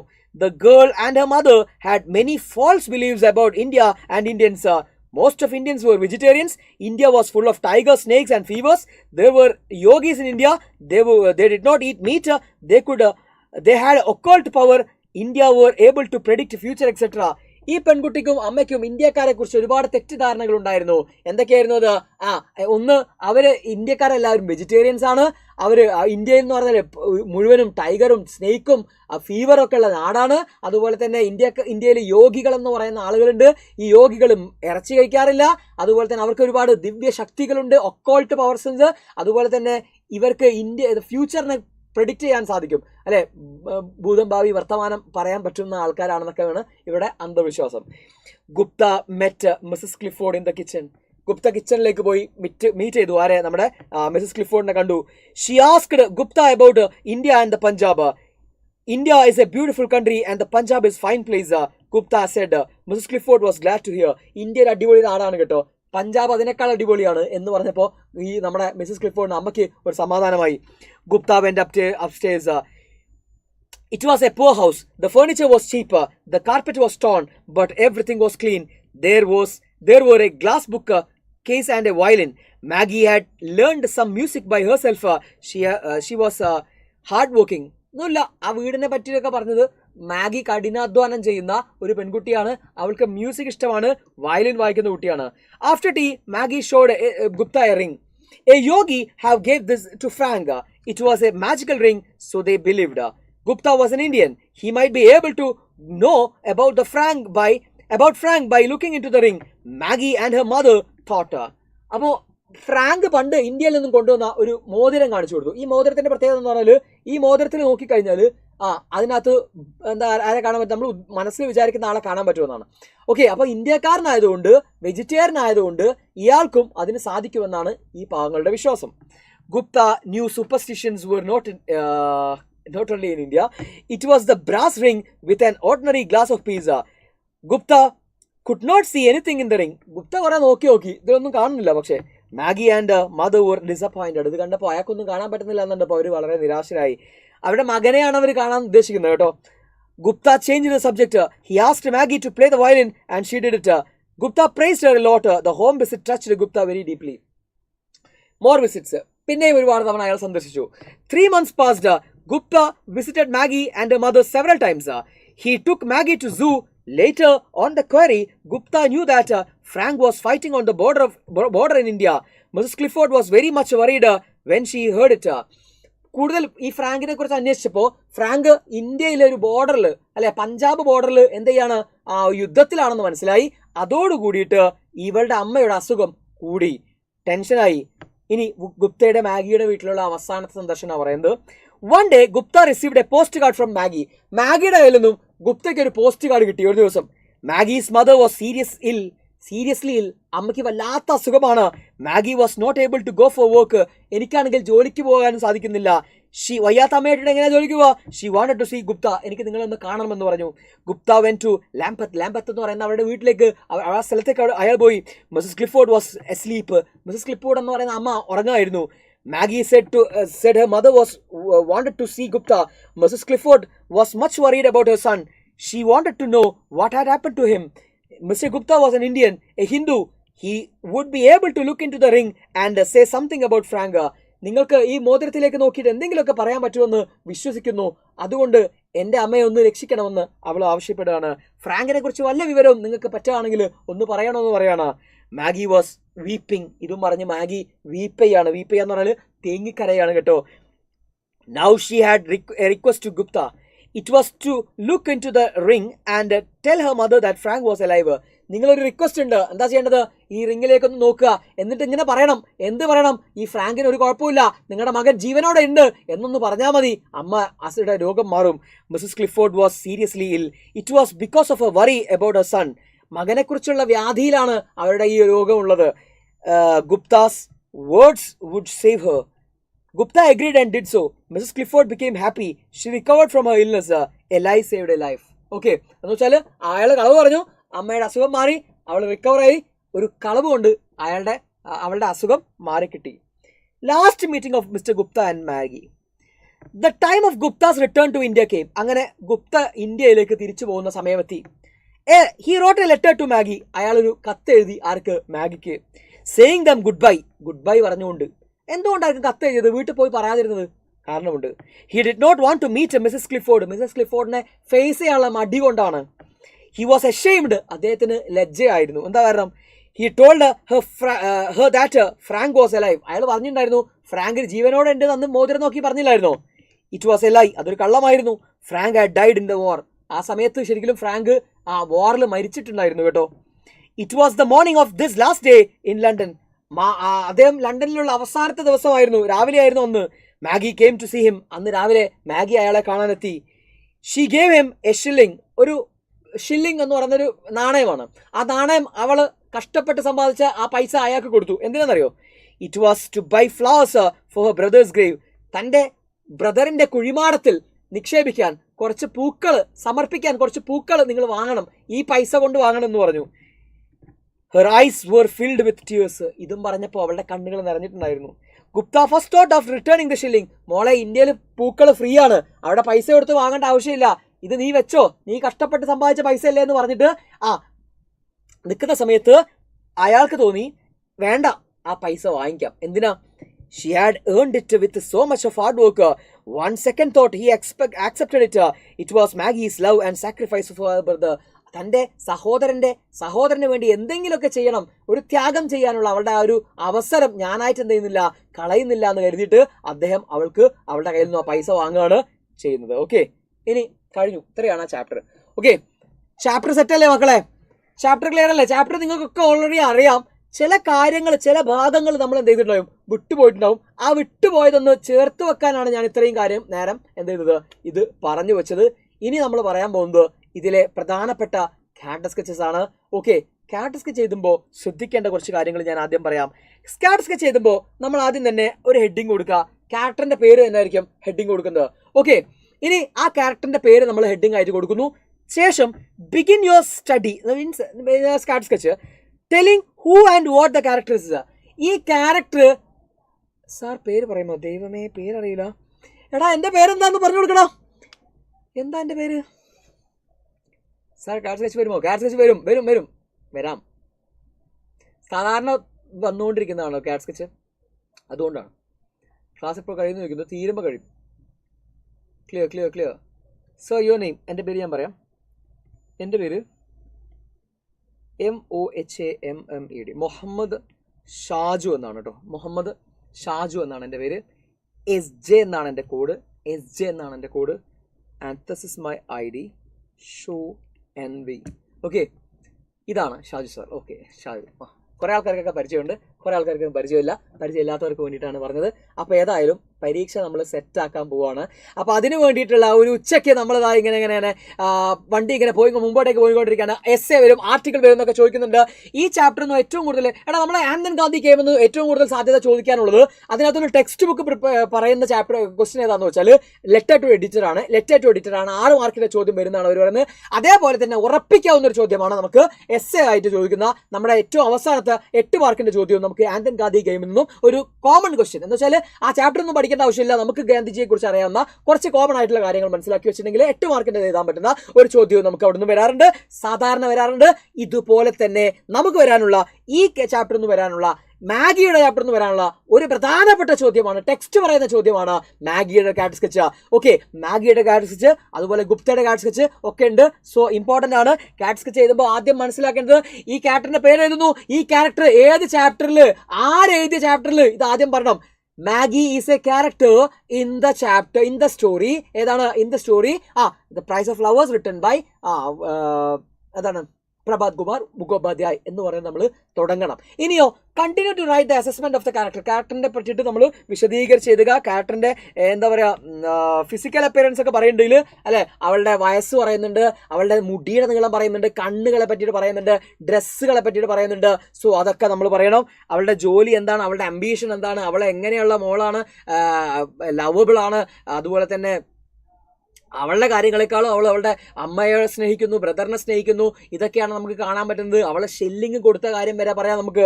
ഇനിയോ conclude by telling how the character influenced you. ആ ക്യാരക്ടർ നമ്മളെ എങ്ങനെ സ്വാധീനിച്ചു എന്ന് പറഞ്ഞിട്ട് നമ്മൾ അവസാനിപ്പിക്കുക. ഇത് ഏറ്റവും ഇമ്പോർട്ടൻ്റ് ആയിട്ടുള്ള കാര്യമാണ്.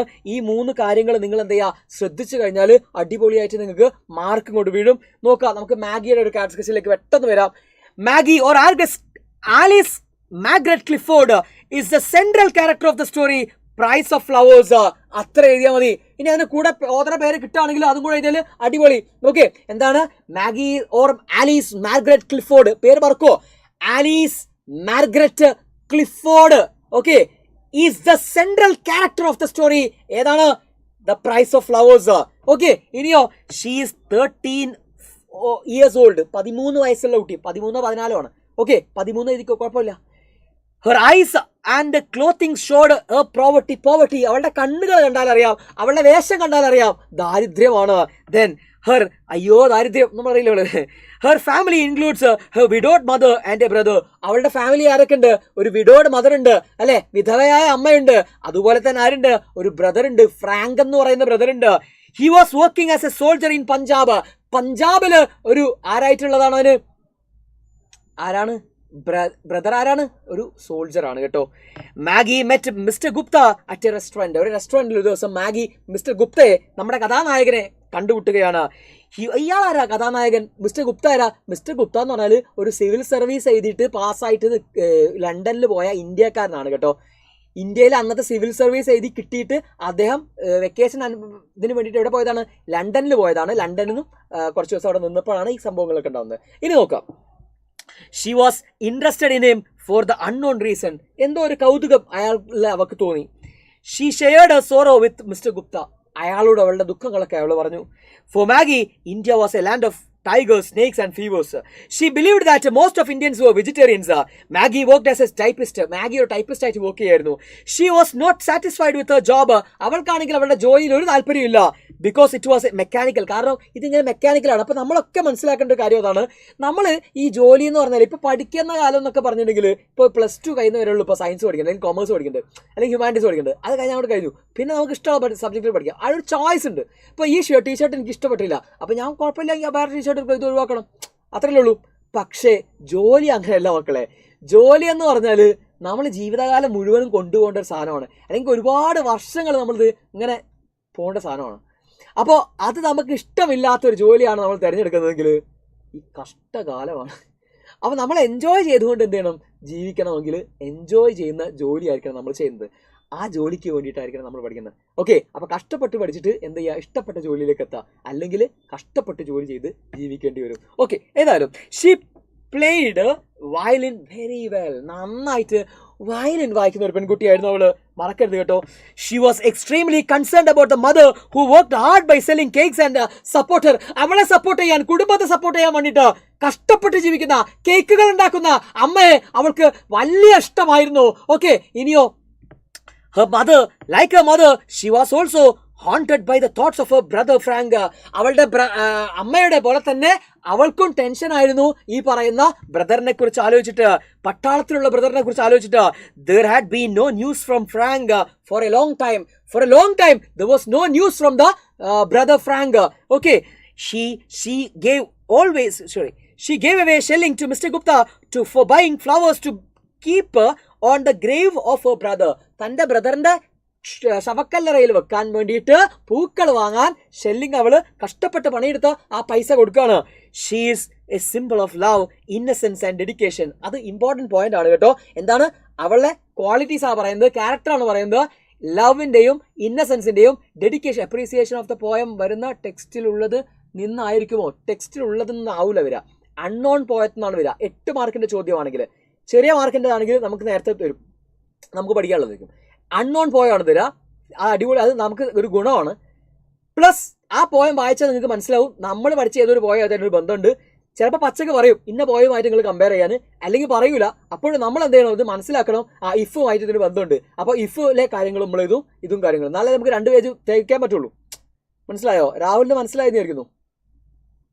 ഓക്കെ, പോയം അപ്രീസിയേഷൻ ചോദിക്കുന്നത് അതല്ലേ ഞാൻ പറഞ്ഞത്. റെഡി അല്ലേ മക്കളെ? അപ്പോൾ ഞാൻ പറഞ്ഞത് എന്താ, Maggie is a touching character. അതാ എൻ്റെ ഒരു ഇൻഫ്ലുവൻസ്, എൻ്റെ ഒരു ടെൻഡൻസ് എന്താണ്, Maggie is a touching character in the story price of flowers. വെറുതെ അങ്ങോട്ട് പറയണേ, ഭയങ്കര ടച്ചിങ് ആയിട്ടുള്ള ഒരു ക്യാരക്ടർ ആണെന്നൊക്കെ പറഞ്ഞിട്ട് നമ്മൾ എന്ത് ചെയ്യുക, സെറ്റാക്കുക. ഓക്കെ, ഇനി അപ്പോൾ അതൊരു ഡൗട്ടാണ് എല്ലാ ആൾക്കാർക്കും ഉള്ള അല്ലേ, ഈ ക്യാരക്ടർ സ്കെച്ചിനെ പറ്റിയിട്ട്, സോറി അപ്രീസിയേഷനെ പറ്റിയിട്ട്. അപ്രീസിയേഷനൊക്കെ ഗംഭീരമായിട്ട് എഴുതണം, അടിപൊളിയാക്കി എഴുതണം. അതിനൊരു നിങ്ങളുടെ ഒരു യുണീക്ക് ഫോർമാറ്റിലേക്ക് കൊണ്ടുവരണം. ഏറ്റവും നല്ലൊരു പരിപാടി ഞാൻ പറഞ്ഞുതരാം, കുറേ എഴുതാൻ വേണ്ടി ഒരു പരിപാടി ഞാൻ പറഞ്ഞുതരാം. നിങ്ങളെ ഇങ്ങനെ ലൈൻസ് ഉണ്ടാവില്ലേ, ലൈൻസ് ഇതപ്പോൾ ഇതേപോലെ ലൈൻസ് ഒന്നുണ്ടാവും കുറേ.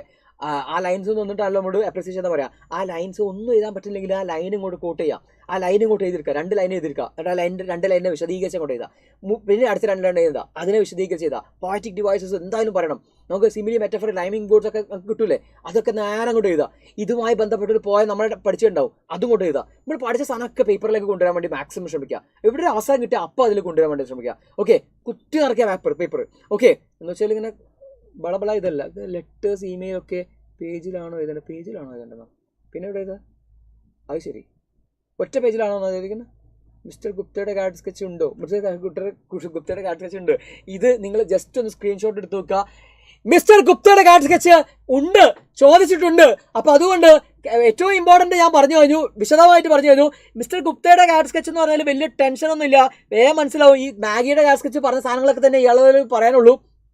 അപ്പോൾ അതുകൊണ്ട് നമ്മൾ എന്ത് ചെയ്യുക, ജസ്റ്റ് ഒന്ന് വായിച്ചു നോക്കാൻ വേണ്ടിയിട്ട് ഒന്ന് സ്ക്രീൻഷോട്ട് എടുത്തിട്ട് എപ്പോഴെങ്കിലും ഭക്ഷണം കഴിക്കുന്ന സമയത്തോ എപ്പോഴെങ്കിലും ഒന്ന് ജസ്റ്റ് എന്ത് ചെയ്യുക, ഒന്ന് വായിച്ചു നോക്കുക. ഞാനിവിടെ പറയാൻ സമയം കളയുന്നില്ല. Mr Gupta is a narrator of the story. കണ്ടോ, അയാളാണ് നറേറ്റർ എന്ന് ആദ്യം പറഞ്ഞു. അതന്നെയല്ലേ നമ്മൾ നേരത്തെ പറഞ്ഞത് അല്ലേ, മാഗിൻ്റെ ചാപ്റ്ററിലെ ആളാന്ന്. പിന്നെയോ, he is an Indian citizen staying in England. അദ്ദേഹം ഒരു ഇന്ത്യക്കാരനാണ്, എവിടെ നിൽക്കുന്നത്, ഇംഗ്ലണ്ടിലാണ്, തൽക്കാലം പോയതാണ്. Okay, he is a learned and educated man. പഠിപ്പുള്ള വ്യക്തിയാണ് അദ്ദേഹം. ഓക്കെ, അപ്പോൾ അത് ബാക്കിയൊക്കെ നിങ്ങൾക്ക് കഥയുണ്ട്, നമുക്കറിയാം, അത് എഴുതിയാൽ മതി കേട്ടോ. ഇനി നമ്മുടെ ക്വസ്റ്റ്യൻസിലേക്ക് വരാം. ക്വസ്റ്റ്യൻസിലേക്ക് വരാം. I feel ashamed to face Mrs. Clifford, so I wrote a letter to them announcing my departure and bidding them goodbye. These are the Gupta's words in the story. ഗുപ്തയുടെ വാക്കുകളാണ്. എനിക്ക് അവരുടെ ലജ്ജയായിരുന്നു, അവരുടെ നേരെ മുമ്പ് ചെല്ലാൻ എനിക്ക് മടിയായിരുന്നു, അതുകൊണ്ട് ഞാൻ പോവാണെന്നുള്ള കാര്യം ഞാനൊരു കത്ത് അയച്ചു എഴുതി. ഓക്കെ, കത്തല്ല, ഇവിടെ ഇമെയിലാണ് നമ്മളോട് ചോദിച്ചത്. ഇമെയിൽ എങ്ങനെ എഴുതുന്നതാണ് ചോദ്യം. ഓക്കെ, ഇനി നമ്മുടെ ഇമെയിലിലേക്ക് വരാം. സർ, ടൈം തികയോ? എന്തിന്? 1 മണിൻ്റെ ഉള്ളിൽ ഞാൻ തീർക്കുമെന്നാ? 2 മണിയാവും. അതോ എഴുതി തീരുമെന്നാ? ടെക്സ്റ്റ് ബുക്ക് പോയാൽ അപ്രീസിയേഷൻ ജസ്റ്റ് ഒന്ന് നോക്കിയാൽ പോരെ? അത്ര മതി, ജസ്റ്റ് ഒന്ന് നോക്കിയാൽ മതി. പോയ നന്നായിട്ട് പഠിക്കണോടാ. 8 മാർക്കിൻ്റെ പ്രൊഫൈലോ? അത് ആരാ പറഞ്ഞത്? 8 മാർക്കിൻ്റെ പ്രൊഫൈലൊന്നും തരില്ല, 6 മാർക്കിൻ്റെ പ്രൊഫൈൽ കേട്ടോ. PDF ഗ്രൂപ്പിലുണ്ടാവും കേട്ടോ, അത് നോക്കി വായിച്ചാൽ മതി. ടെക്സ്റ്റ് ബുക്ക് പോയാൽ എന്തൊക്കെയോ പറയുന്നുണ്ട്, കാണുന്നില്ല. ഓക്കെ, ഇതവിടെ ഇമെയിൽ ശ്രദ്ധിക്കുക.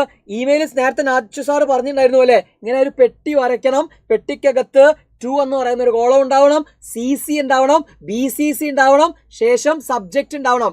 ഓക്കെ, ഇപ്പം എല്ലാവർക്കും എനിക്ക് റിപ്ലൈ ചെയ്യാൻ കഴിയുന്നില്ല, കാരണം അത് ഒരുപാട് സമയം ലാഗ് ഇങ്ങനെ പോകുന്നുണ്ട്. നിങ്ങളുടെ ഡൗട്ട് ജെന്യുവിൻ ആയിട്ടുള്ള ഡൗട്ട് ആണെങ്കിൽ നിങ്ങൾ എന്ത് ചെയ്യാം, എനിക്ക് ടെക്സ്റ്റ് ചെയ്താൽ മതി, നമുക്കത് ക്ലിയർ ചെയ്യാം. ഓക്കെ, ഇപ്പോൾ തൽക്കാലം ഇതിലേക്ക് ഒന്ന് ശ്രദ്ധിക്കുക. ഞാനൊന്നും കാണുന്നില്ല, ഇതിങ്ങനെ വളരെ സ്പീഡിൽ ഒരുപാട് മെസ്സേജ് വരുന്നുണ്ട്, ഇങ്ങനെ പോകുന്നുണ്ട്. ക്വസ്റ്റ്യൻസ് പേപ്പർ കണ്ടില്ലേ? എന്താണ് സാർ ക്വസ്റ്റ്യൻ പേപ്പർ കണ്ടത്? ഏത് ക്വസ്റ്റ്യൻ പേപ്പർ? എന്താ പറയുന്നത്?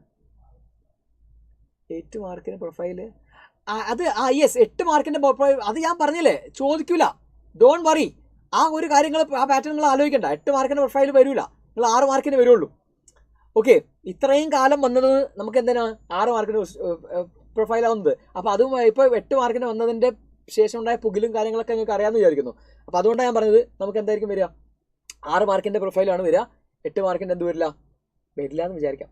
ഇനി വന്നാൽ നമ്മൾ ഈ പറഞ്ഞ സാധനം മാത്രം എഴുതിയാൽ മതി. എല്ലാ ക്വസ്റ്റ്യനും നമുക്ക് 2 പേജിൽ നിന്ന് എഴുതാണ്ടാവില്ല. പ്രൊഫൈൽ, ഇപ്പോൾ ഡയറി, അതുപോലെ തന്നെ എഡിറ്ററിൻ്റെ ലെറ്റർ, അത് നമുക്ക് 8 മാർക്കിന് ഒന്നും വിചാരിക്കുക. എഡിറ്ററിൻ്റെ ലെറ്റർ 6 മാർക്കിന് വരുള്ളൂ. കഷ്ടകാലത്തിന് പറഞ്ഞ പോലെ ഏതോ ഒരു തലയിരുന്നതിന് ക്വസ്റ്റ്യൻ പേപ്പർ ഇട്ടിട്ട് 8 മാർക്കിന് ഒന്നും വിചാരിക്കുക. നമുക്ക് ഒരുപാടൊന്നും എഴുതാണ്ടാവില്ല, നമ്മൾ അത്ര എഴുതിയാൽ മതി. പക്ഷെ നമുക്ക് കംപ്ലീറ്റ് പോയിന്റ്സ് ഉണ്ടെങ്കിൽ, കീ പോയിന്റ്സ് എന്ന് പറയാം, കീ പോയിന്റ്സ് ഉണ്ടെങ്കിൽ നമുക്ക് ഫുൾ മാർക്ക് തരണം. മനസ്സിലായില്ലേ? പ്രൊഫൈൽ നമുക്ക് അങ്ങനെ വാരി വലിച്ച് 2 പേജൊക്കെ എഴുതാൻ പറ്റുമോ? ഇല്ല. പക്ഷെ അത് എഴുതിയാൽ നിങ്ങൾക്ക് ഫുൾ മാർക്ക് കിട്ടും. ആ പ്രൊപ്പോർഷൻസ് ഒക്കെ കറക്റ്റ് ആണെങ്കിൽ സെറ്റല്ലേ? അപ്പം അതാ ഞാൻ പറഞ്ഞത്, മോഡലിൽ വന്ന കാര്യം ഞാൻ പറയുന്നത്. ഓക്കെ, ഇനി നോക്കാം. സബ്ജക്റ്റ് എഴുതുന്നു. നമ്മൾ എന്താണ് 2 എഴുതി, CC എഴുതി, BCC എഴുതി, സബ്ജക്റ്റ് എഴുതി. സബ്ജക്റ്റിൽ good bye returning to India എന്നുള്ളത് സബ്ജക്റ്റാണ് എഴുതിയത്. ഇനിയോ, ഇനി ഡിയർ മിസ്സസ് ക്ലിഫോർഡ് എന്ന് പറഞ്ഞ് നമ്മൾ എഴുതി. ശേഷം നേരെ നമ്മുടെ ആ ഒരു ഇമെയിൽ എന്ന് പറഞ്ഞാൽ നേരെ നമ്മുടെ ഏത് തന്നെയാണ്? യെസ് മക്കളെ, ലെറ്ററിൻ്റെ ഫോർമാറ്റ് തന്നെയാണ്. ലെറ്റർ പോലെ തന്നെ നിങ്ങൾ എന്ത് ചെയ്യുക, അങ്ങനെ എഴുതിയിട്ട് അവസാനം my heart felt condolence sorry എന്ന് പറഞ്ഞിട്ട് അവസാനിപ്പിക്കുന്നു. With love mister Gupta. ഇത്രയും മതി നമ്മുടെ ഈ പറയുന്ന ഈ ഒരു സാധനം. ഓക്കെ, ഇമെയിൽ എന്ന് പറയുന്നത്. അപ്പോൾ അതിൻ്റെ ഒരു തുടക്കം ഞാൻ പറയാം. To be frank with you. Dear Mrs Clifford, dear അമ്മേ എന്നാണ് പറയുന്നത്. എന്താ പറയുന്നത്? Yes, to be frank with you. നിങ്ങളോട് വളരെ ഫ്രാങ്ക് ആയിട്ട് ഞാനൊരു കാര്യം പറഞ്ഞോട്ടെ. I am in a mental dilemma. ഒരു മാനസിക പ്രശ്നത്തിലാണ് ഞാൻ. Hence I can't meet you in person. അതുകൊണ്ടാണ് എനിക്ക് നിങ്ങളുടെ അടുത്തേക്ക് നേരിട്ട് വരാൻ പറ്റാത്തത്. To inform you about my departure to India. ഇന്ത്യയിലേക്കുള്ള എൻ്റെ മടക്കിപ്പോക്കിനെ കുറിച്ചിട്ട് എനിക്ക് നിങ്ങളോട് വന്ന് പറയണമെന്നുണ്ട്. പക്ഷെ എനിക്ക് വരാൻ പറ്റുന്നില്ല. എന്താ കാരണം എന്നറിയോ? Because I wish I could, but I'm ashamed to face you. I should admit I did a lie to you. I had lied to you and gave you a false hope that your son is alive. It was a lie. ഞാൻ നിങ്ങളോട് കള്ളം പറഞ്ഞിട്ടുണ്ടായിരുന്നു, നിങ്ങളുടെ മകൻ ജീവിച്ചിരിപ്പുണ്ടെന്ന്. അതൊരു കള്ളമായിരുന്നു. ഇതിലെനിക്ക് വിഷമമുണ്ട്, അതുകൊണ്ടാണ് എനിക്ക് നേരിട്ട് വരാൻ പറ്റാത്തതെന്ന് പറഞ്ഞിട്ട് നമ്മൾ ആദ്യത്തെ പാരഗ്രാഫ് തുടങ്ങി. ശേഷം ഇയാളുടെ ബാക്കി കാര്യങ്ങളൊക്കെ നിങ്ങളെ മോർണിംഗിലാണ് ആയിരിക്കും. ഇപ്പോൾ മോർണിംഗ് എന്ന് പറഞ്ഞാൽ രാവിലെ അല്ല, വിലാപത്തിലായിരിക്കും, മരിച്ചതിൻ്റെ ആ ഒരു ചടങ്ങിലായിരിക്കും ഇപ്പോൾ. അപ്പോൾ അതിൽ നിങ്ങൾക്ക് ഞാൻ നിങ്ങളുടെ വിഷമത്തിൽ പങ്കുചേരുന്നു എന്നൊക്കെ പറയാം. കാര്യങ്ങളൊക്കെ കുറച്ച് സപ്പോർട്ടീവ് ആയിട്ടുള്ള കാര്യങ്ങളൊക്കെ നിങ്ങൾക്ക് അവിടെ ചേർക്കാം. ശേഷം നിങ്ങൾക്ക് എന്ത് ചെയ്യാം, അവസാനിപ്പിക്കാം. ഇത്രയും കാര്യങ്ങൾ മതി കേട്ടോ. Next after arriving in India, Oda paid a visit to Frank's grave in Fort Monroe near Dera Gazigan. He writes a letter to Maggie narrating the incident, preparing a letter more than 100 words. ഇവിടെ letter എഴുതാനാണ്. ഇത് എന്ത് ലെറ്ററാണ് മക്കളെ? Informal letter ആണ്, friendly letter ആണ് അല്ലേ? Friendly letter ആണ്. ഇയാള് നമ്മുടെ ഓതർ എവിടെ എത്തി? ഇന്ത്യയിലെത്തിയിട്ട് പഞ്ചാബിലുള്ള ദേരാഗാസി ഖാനിലുള്ള ഈ പറയുന്ന ഫ്രാങ്കിന്റെ ശവക്കല്ലറയിൽ പോയിട്ട് പൂക്കളൊക്കെ അർപ്പിച്ചു. എന്നിട്ട് അയാൾ ഒരു കത്ത് എഴുതാണ്. ആർക്ക്? നമ്മുടെ മാഗിക്ക്. ആ മാഗിക്കുള്ള ലെറ്റർ എങ്ങനെയായിരിക്കും? ഫ്രണ്ട്ലി ലെറ്റർ ആയിരിക്കും. അപ്പോൾ ആദ്യം തന്നെ ഫ്രം അഡ്രസ്സ് അല്ലെങ്കിൽ സെൻഡേഴ്സ് അഡ്രസ്സ് എഴുതാം. ഇനി പ്ലേസ് മാത്രം എഴുതിയിരിക്കുക. പ്ലേസ് മാത്രം എഴുതിയാലും മതി കേട്ടോ. പ്ലേസ് മാത്രം എഴുതിയാലും മതി. ശേഷം നമ്മൾ ഡേറ്റ് എഴുതണം. അപ്പോൾ ഇവിടെയൊക്കെ ഡേറ്റ് ഇവിടെയാണ് എഴുതി കണ്ട് അവിടെ എഴുതിയാലും മതി. പക്ഷെ ഇവിടെ എഴുതിയാലാണ് ഏറ്റവും നല്ലത്. കാരണം എന്താണെന്ന് വെച്ചാൽ തെറ്റിപ്പോവില്ല, മറന്നുപോകില്ല. ശേഷം നമ്മൾ ഡിയർ മാഗി എന്ന് എഴുതി. Greetings, fine, hope you are the same എന്ന് പറയുന്ന നമ്മളൊരു ഓപ്പണിംഗ് പാരഗ്രാഫ്. 3 പാരഗ്രാഫുകൾ നിർബന്ധമാണ് കേട്ടോ. 3 പാരഗ്രാഫുകൾ നിർബന്ധമാണ്. ആദ്യത്തെ പാരഗ്രാഫാണ് നമ്മൾ ഈ പറഞ്ഞ ഓപ്പണിംഗ് പാരഗ്രാഫ് എന്ന് പറയുന്നു. സുഖവിവരങ്ങൾ അന്വേഷിക്കുന്നു. രണ്ടാമത്തത് നമ്മൾ എന്താ പറയുക, നമ്മുടെ ലെറ്ററിന്റെ ഒരു കാര്യങ്ങളില്ലേ. I am writing this letter to inform you I visit your brother's Frank's grave last week. I also brought flowers with the money you gave me. നീ എനിക്ക് തന്ന പൈസ കൊണ്ട് ഞാൻ പൂക്കൾ വാങ്ങി അവിടെ വെച്ചിട്ടുണ്ട്. I wish that you were also with me. ഞാൻ വിചാരിച്ചു നീയും എൻ്റെ കൂടെ ഉണ്ടായിരുന്നുവെങ്കിൽ എന്ന് അല്ലേ. I prayed for your family. ഞാൻ നിന്റെ കുടുംബത്തിന് വേണ്ടി പ്രാർത്ഥിച്ചിട്ടുണ്ട് മോളെ. I am sure that you will be blessed by your brother. നിന്റെ ബ്രദറിന്റെ അനുഗ്രഹം നിന്റെ മേലെ എപ്പോഴും ഉണ്ടാവുമെന്ന് ഞാൻ വിശ്വസിക്കുന്നു. Then Maggie, you try to visit Punjab with your mother. I will take you to your brother's tomb. Let me inform your arrival. Convey my regards to all your family members. ഇതാണ് എന്ത് നമ്മുടെ 3ാമത്തെ paragraph, closing paragraph എന്ന് പറയും. അപ്പോൾ ഈ 3rd പാരഗ്രാഫിൽ നിങ്ങൾ നിർബന്ധമായിട്ട് എഴുതണം. അപ്പോൾ താഴെ യോസ് ലവിംഗ്ലി ഗുപ്ത. ഇത് ഇപ്പുറത്തെ എഴുതിയാലും കുഴപ്പമില്ല കേട്ടോ. ഇപ്പുറത്തെ എഴുതിയാലും കോംപ്ലിമെന്ററി, ക്ലോസ് ഇപ്പുറത്തെ എഴുതിയാലും കുഴപ്പമില്ല. മാർജിനോട് ചേർത്ത് എഴുതാണ് ഏറ്റവും നല്ലത്. അപ്പോൾ ഏതായാലും ശ്രദ്ധിക്കേണ്ട കുറച്ച് കാര്യങ്ങൾ എന്താണ് യെസ്, നമ്മുടെ ആദ്യം തന്നെ പ്ലേസ് എഴുതുന്നു, ഡേറ്റ് എഴുതുന്നു, ശേഷം ഡിയർ ഫ്രണ്ട് എന്ന് എഴുതുന്നു, അല്ലെങ്കിൽ ഡിയർ മാഗി എന്നോ ആരാണോ അത് എഴുതാനുള്ളത്. ശേഷം നമ്മൾ സബ്ജക്റ്റ് ഒന്നും എഴുതേണ്ട, 3 പാരഗ്രാഫുകളായിട്ടിരിക്കുന്നു. 3ാമത്തെ പാരഗ്രാഫും 1ാമത്തെ പാരഗ്രാഫും ഒരൊറ്റ ലൈനായാലും മതി. താഴെ യുവേഴ്സ്. ഇത്രയും കാര്യങ്ങൾ ഉണ്ടെങ്കിൽ തന്നെ നമുക്കൊരു പകുതിയിലേറെ മാർക്കും കിട്ടും. 2 മാർക്കൊക്കെയാണ് നമുക്ക് ഈ ഗ്രാമർ മിസ്റ്റേക്കിനൊക്കെ പോവുക കേട്ടോ. അപ്പോൾ 8 മാർക്കിന്റെ ചോദ്യം അല്ലെങ്കിൽ ഒരു 6 മാർക്കിന്റെ ചോദ്യത്തിനൊക്കെ നമുക്ക് ഇത്രയും മാർക്ക്, 2 മാർക്ക് പോയാലും 4 മാർക്ക് കിട്ടാണ്ട് ഗ്രാമർ തെറ്റുമോ എന്ന് പേടിച്ചിട്ട് ആരും എഴുതാതിരിക്കരുത്. ഓക്കെ, സോ അത്രയും കാര്യങ്ങൾ ശ്രദ്ധിക്കുക. ഇനി അടുത്തൊരു ടെലിഫോണിക് കോൺവെർസേഷൻ ആണ് ഒരു തവണ ചോദിച്ചത്. നമുക്ക് നോക്കാം എന്താ telephonic conversation. Telephonic conversation between Maggie and Gupta. മാഗിയും ഗുപ്ത എന്നുള്ള ഒരു ടെലിഫോണിക് കോൺവെർസേഷൻ ആണ്. ഇത് ചോദിച്ചിട്ടുണ്ട്. മാഗി പറയുന്നു, hello, is this Maggie from England? Maggie പറയുന്നു, hello, this is Maggie from England. May I speak to Mr Gupta? Gupta, hi Maggie, it is me, so nice to hear from U.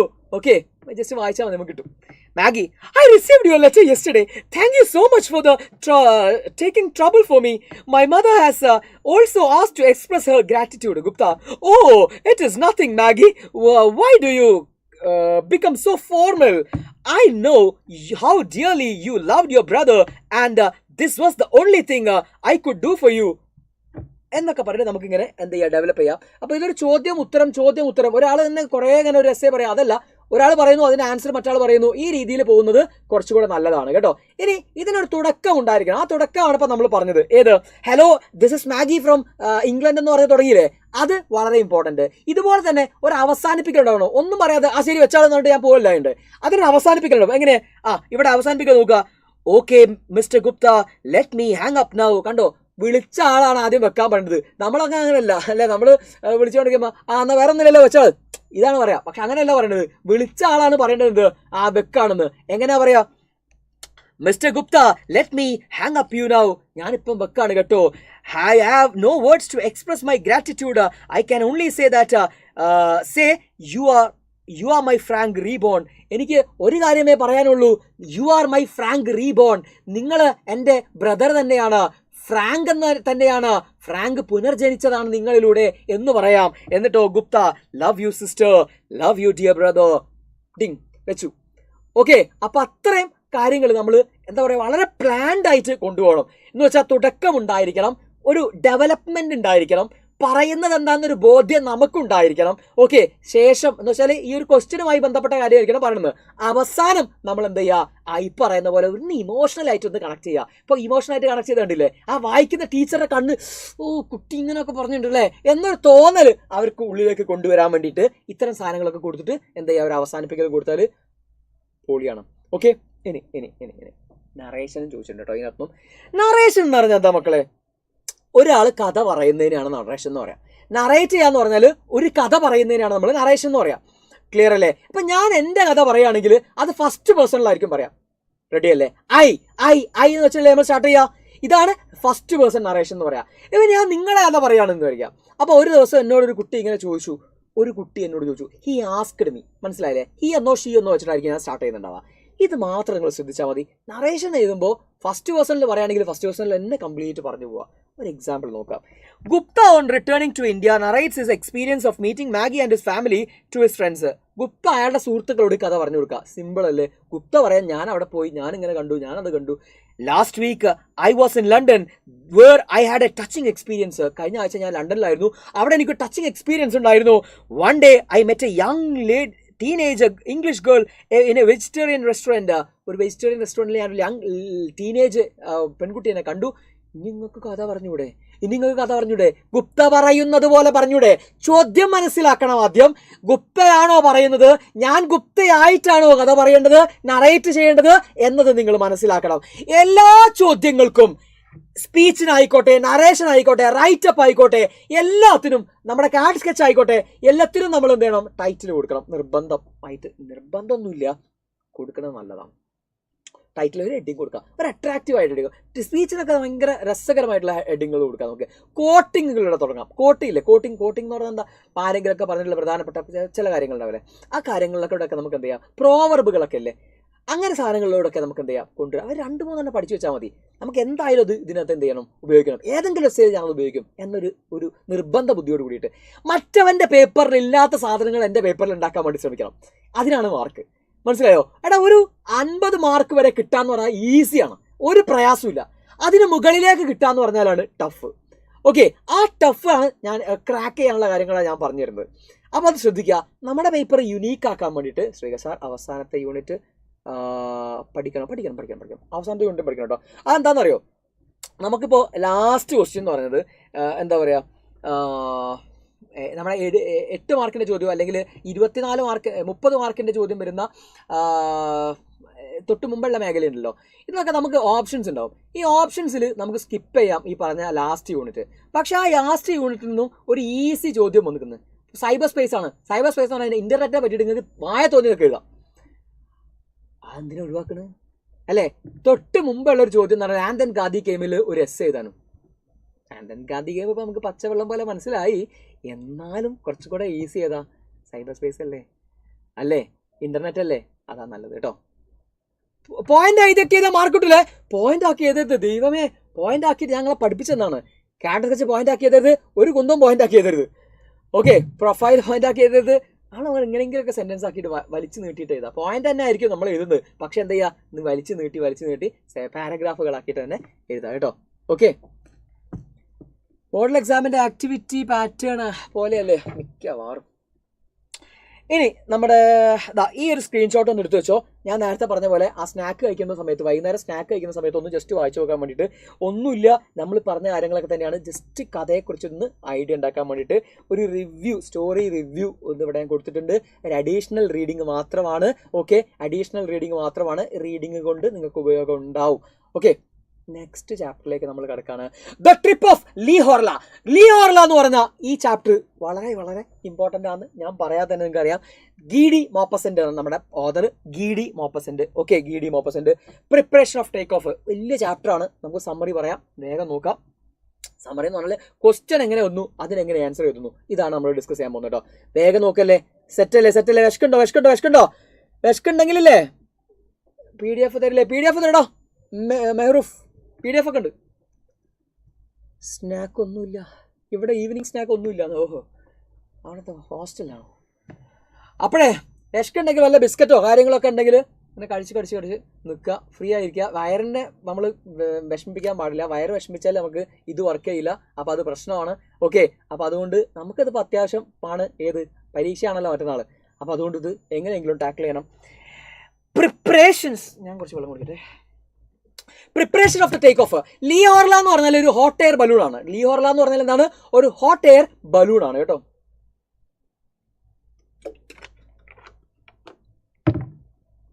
എൻ്റെ photo കണ്ടില്ല നിങ്ങൾ? ഇതാ ലീഹോർല എന്ന് പറഞ്ഞാൽ hot air ബലൂണാണ്. അപ്പോൾ ആ ബലൂണിൽ ഇവർ യാത്ര ചെയ്യാണ്, കുറച്ച് ആൾക്കാർ യാത്ര ചെയ്യാണ്. സാർ പാസ്സാവോ അറിയില്ല, ദൈവമേ. എടാ അങ്ങനത്തെ നെഗറ്റീവ് ഒന്നും പറയരുത്. പാസ് നമ്മളല്ലാതെ ആരാടാ പാസ്സാവാ? അല്ല പിന്നെ നമ്മളിപ്പോൾ എത്ര കാലം ഈ ഇംഗ്ലീഷ് പഠിക്കാൻ തുടങ്ങിയിട്ട്? ഇവിടെ 24 മാർക്ക് വാങ്ങിക്കാൻ പറ്റില്ല എന്ന് പറയാം. ഞാൻ പറഞ്ഞത് 50 മാർക്ക് ഫ്രീ ആയിട്ട് കിട്ടും. 50 മാർക്ക് തന്നെ നമുക്ക് നല്ലോണം കിട്ടും. ഒന്നും അറിയാത്തവന്മാർക്ക് മാത്രമാണ് ഈ പറഞ്ഞ പോലെ 50 കുറയുന്നുള്ളൂ. അതിനെ പറ്റി ടെൻഷനേ വേണ്ട. ജയിക്കുന്ന ഒരു കളി ഇവിടെ ഇല്ല കേട്ടോ. ഞാൻ പറയുന്നത് നിങ്ങൾക്ക് ഏറ്റവും ടോപ്പ് മാർക്കിനെ കുറിച്ചാണ് പറയുന്നത്. അതിനാണ് ലൈവൊക്കെ കാണാൻ വേണ്ടി ഒന്നുമില്ല. അല്ലാതെ എന്തില്ല ജയിക്കുന്ന പരിപാടി തോക്കുന്ന പരിപാടി അങ്ങനത്തെ വർത്താനം ഇല്ല കേട്ടോ.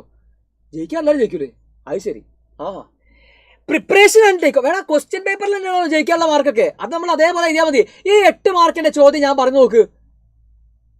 8 മാർക്കിന്റെ ചോദ്യം ഞാൻ പറഞ്ഞു നോക്ക്. ഈ അൺനോൺ പോയിന്റ് തന്നിട്ടില്ലേ? ആ അൺനോൺ പോയിന്റ് തന്നെ അങ്ങനെ എഴുതി വെക്കാം. കുറെ നമ്മൾ അങ്ങോട്ട് കത്ത് എഴുതുക. നമ്മൾ പഠിച്ച ഏതോ പോയതിനെ പറ്റിയിട്ട് എഴുതുക. 8 മാർക്കാ. ഇനി അതിൽ 6 മാർക്ക് കിട്ടൂലേ? പിന്നെതാ ഞാൻ പറഞ്ഞ ഗാന്ധി ഗെയിമിന്റെ ക്വസ്റ്റ്യൻ കുറെ ഗാന്ധിയുടെ കാര്യം അറിയില്ലേ? അതൊന്നും 8 മാർക്കിന്റെ ചോദ്യമാണ്. പിന്നെ ഇതേപോലെ പ്രൊഫൈല് സാധനങ്ങളൊക്കെ ഇല്ലേ? Leghor. On the morning of 8th July, Maupassant got to a telegram from Mr. Jovius. It was an invitation to a balloon ride in the Belgian frontier. Belgian അതിർത്തിയിൽ ഒരു ബലൂൺ റൈഡിന് വേണ്ടിയിട്ട് ഒരു ടെലഗ്രാം കിട്ടുകയാണ് മോപ്പസന്റ് എന്ന് പറയുന്ന നമ്മുടെ ഗീഡി മോപ്പസന്റ് എന്ന് പറയുന്ന നമ്മുടെ ഓദറിന്. ഓക്കെ, ടെലഗ്രാം കിട്ടി, ക്ഷണമുണ്ട്, അവിടേക്ക് പോകാം, നിങ്ങൾക്ക് ബലൂണിൽ പോകാനുള്ള അവസരമുണ്ട്. Preparations for the ride would start at 3 PM. ഈ യാത്ര തുടങ്ങാനുള്ള പ്രിപ്പറേഷൻസ് ഒക്കെ 3 മണിക്ക് തുടങ്ങും. ജോബിയസ് വുഡ് വെയിറ്റ് ഫോർ മോപ്പസന്റ് അറ്റ് ലാവിലറ്റ് എന്ന് പറയുന്ന ഗ്യാസ് സ്റ്റേഷനിൽ ഞാൻ നിങ്ങളെ കാത്തു നിൽക്കാം എന്ന് ജോബിയസ് എന്ന് പറയുന്ന ഇതിന്റെ ക്യാപ്റ്റൻ, ഈ പറക്കുന്ന വാഹനത്തിന്റെ ക്യാപ്റ്റൻ അദ്ദേഹത്തിന് മെസ്സേജ് അയച്ചു, ടെലഗ്രാം അയച്ചു.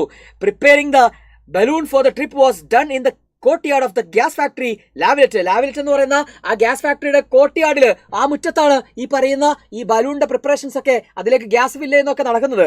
ഓക്കെ, ഇനി Maupassant reached the spot at 5 PM. നമ്മളെ പോലെ തന്നെയാണ് അല്ലേ? 3 മണിക്ക് വരുന്ന 5 മണിക്ക് എത്തി. ഓക്കെ, ഇനിയോ A giant yellow cloth balloon was lying flat on the courtyard of the rope under A rope. ഒരു വലിയ കയറിന്റെ ഉള്ളിൽ ഇങ്ങനെ ബലൂണ് വീർപ്പിക്കാത്തത് കൊണ്ട്, വായു നിറയ്ക്കാത്തത് കൊണ്ട് ക്ലോത്ത് ആയിട്ട് അങ്ങനെ കിടക്കുകയാണ്.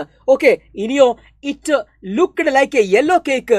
അത് ഓതറിന് തോന്നാണ് ഒരു യെല്ലോ കേക്ക് പോലെ, ഒരു യെല്ലോ കേക്ക്, വലിയ കേക്ക് മുറിച്ചതുപോലെ ഉണ്ട്.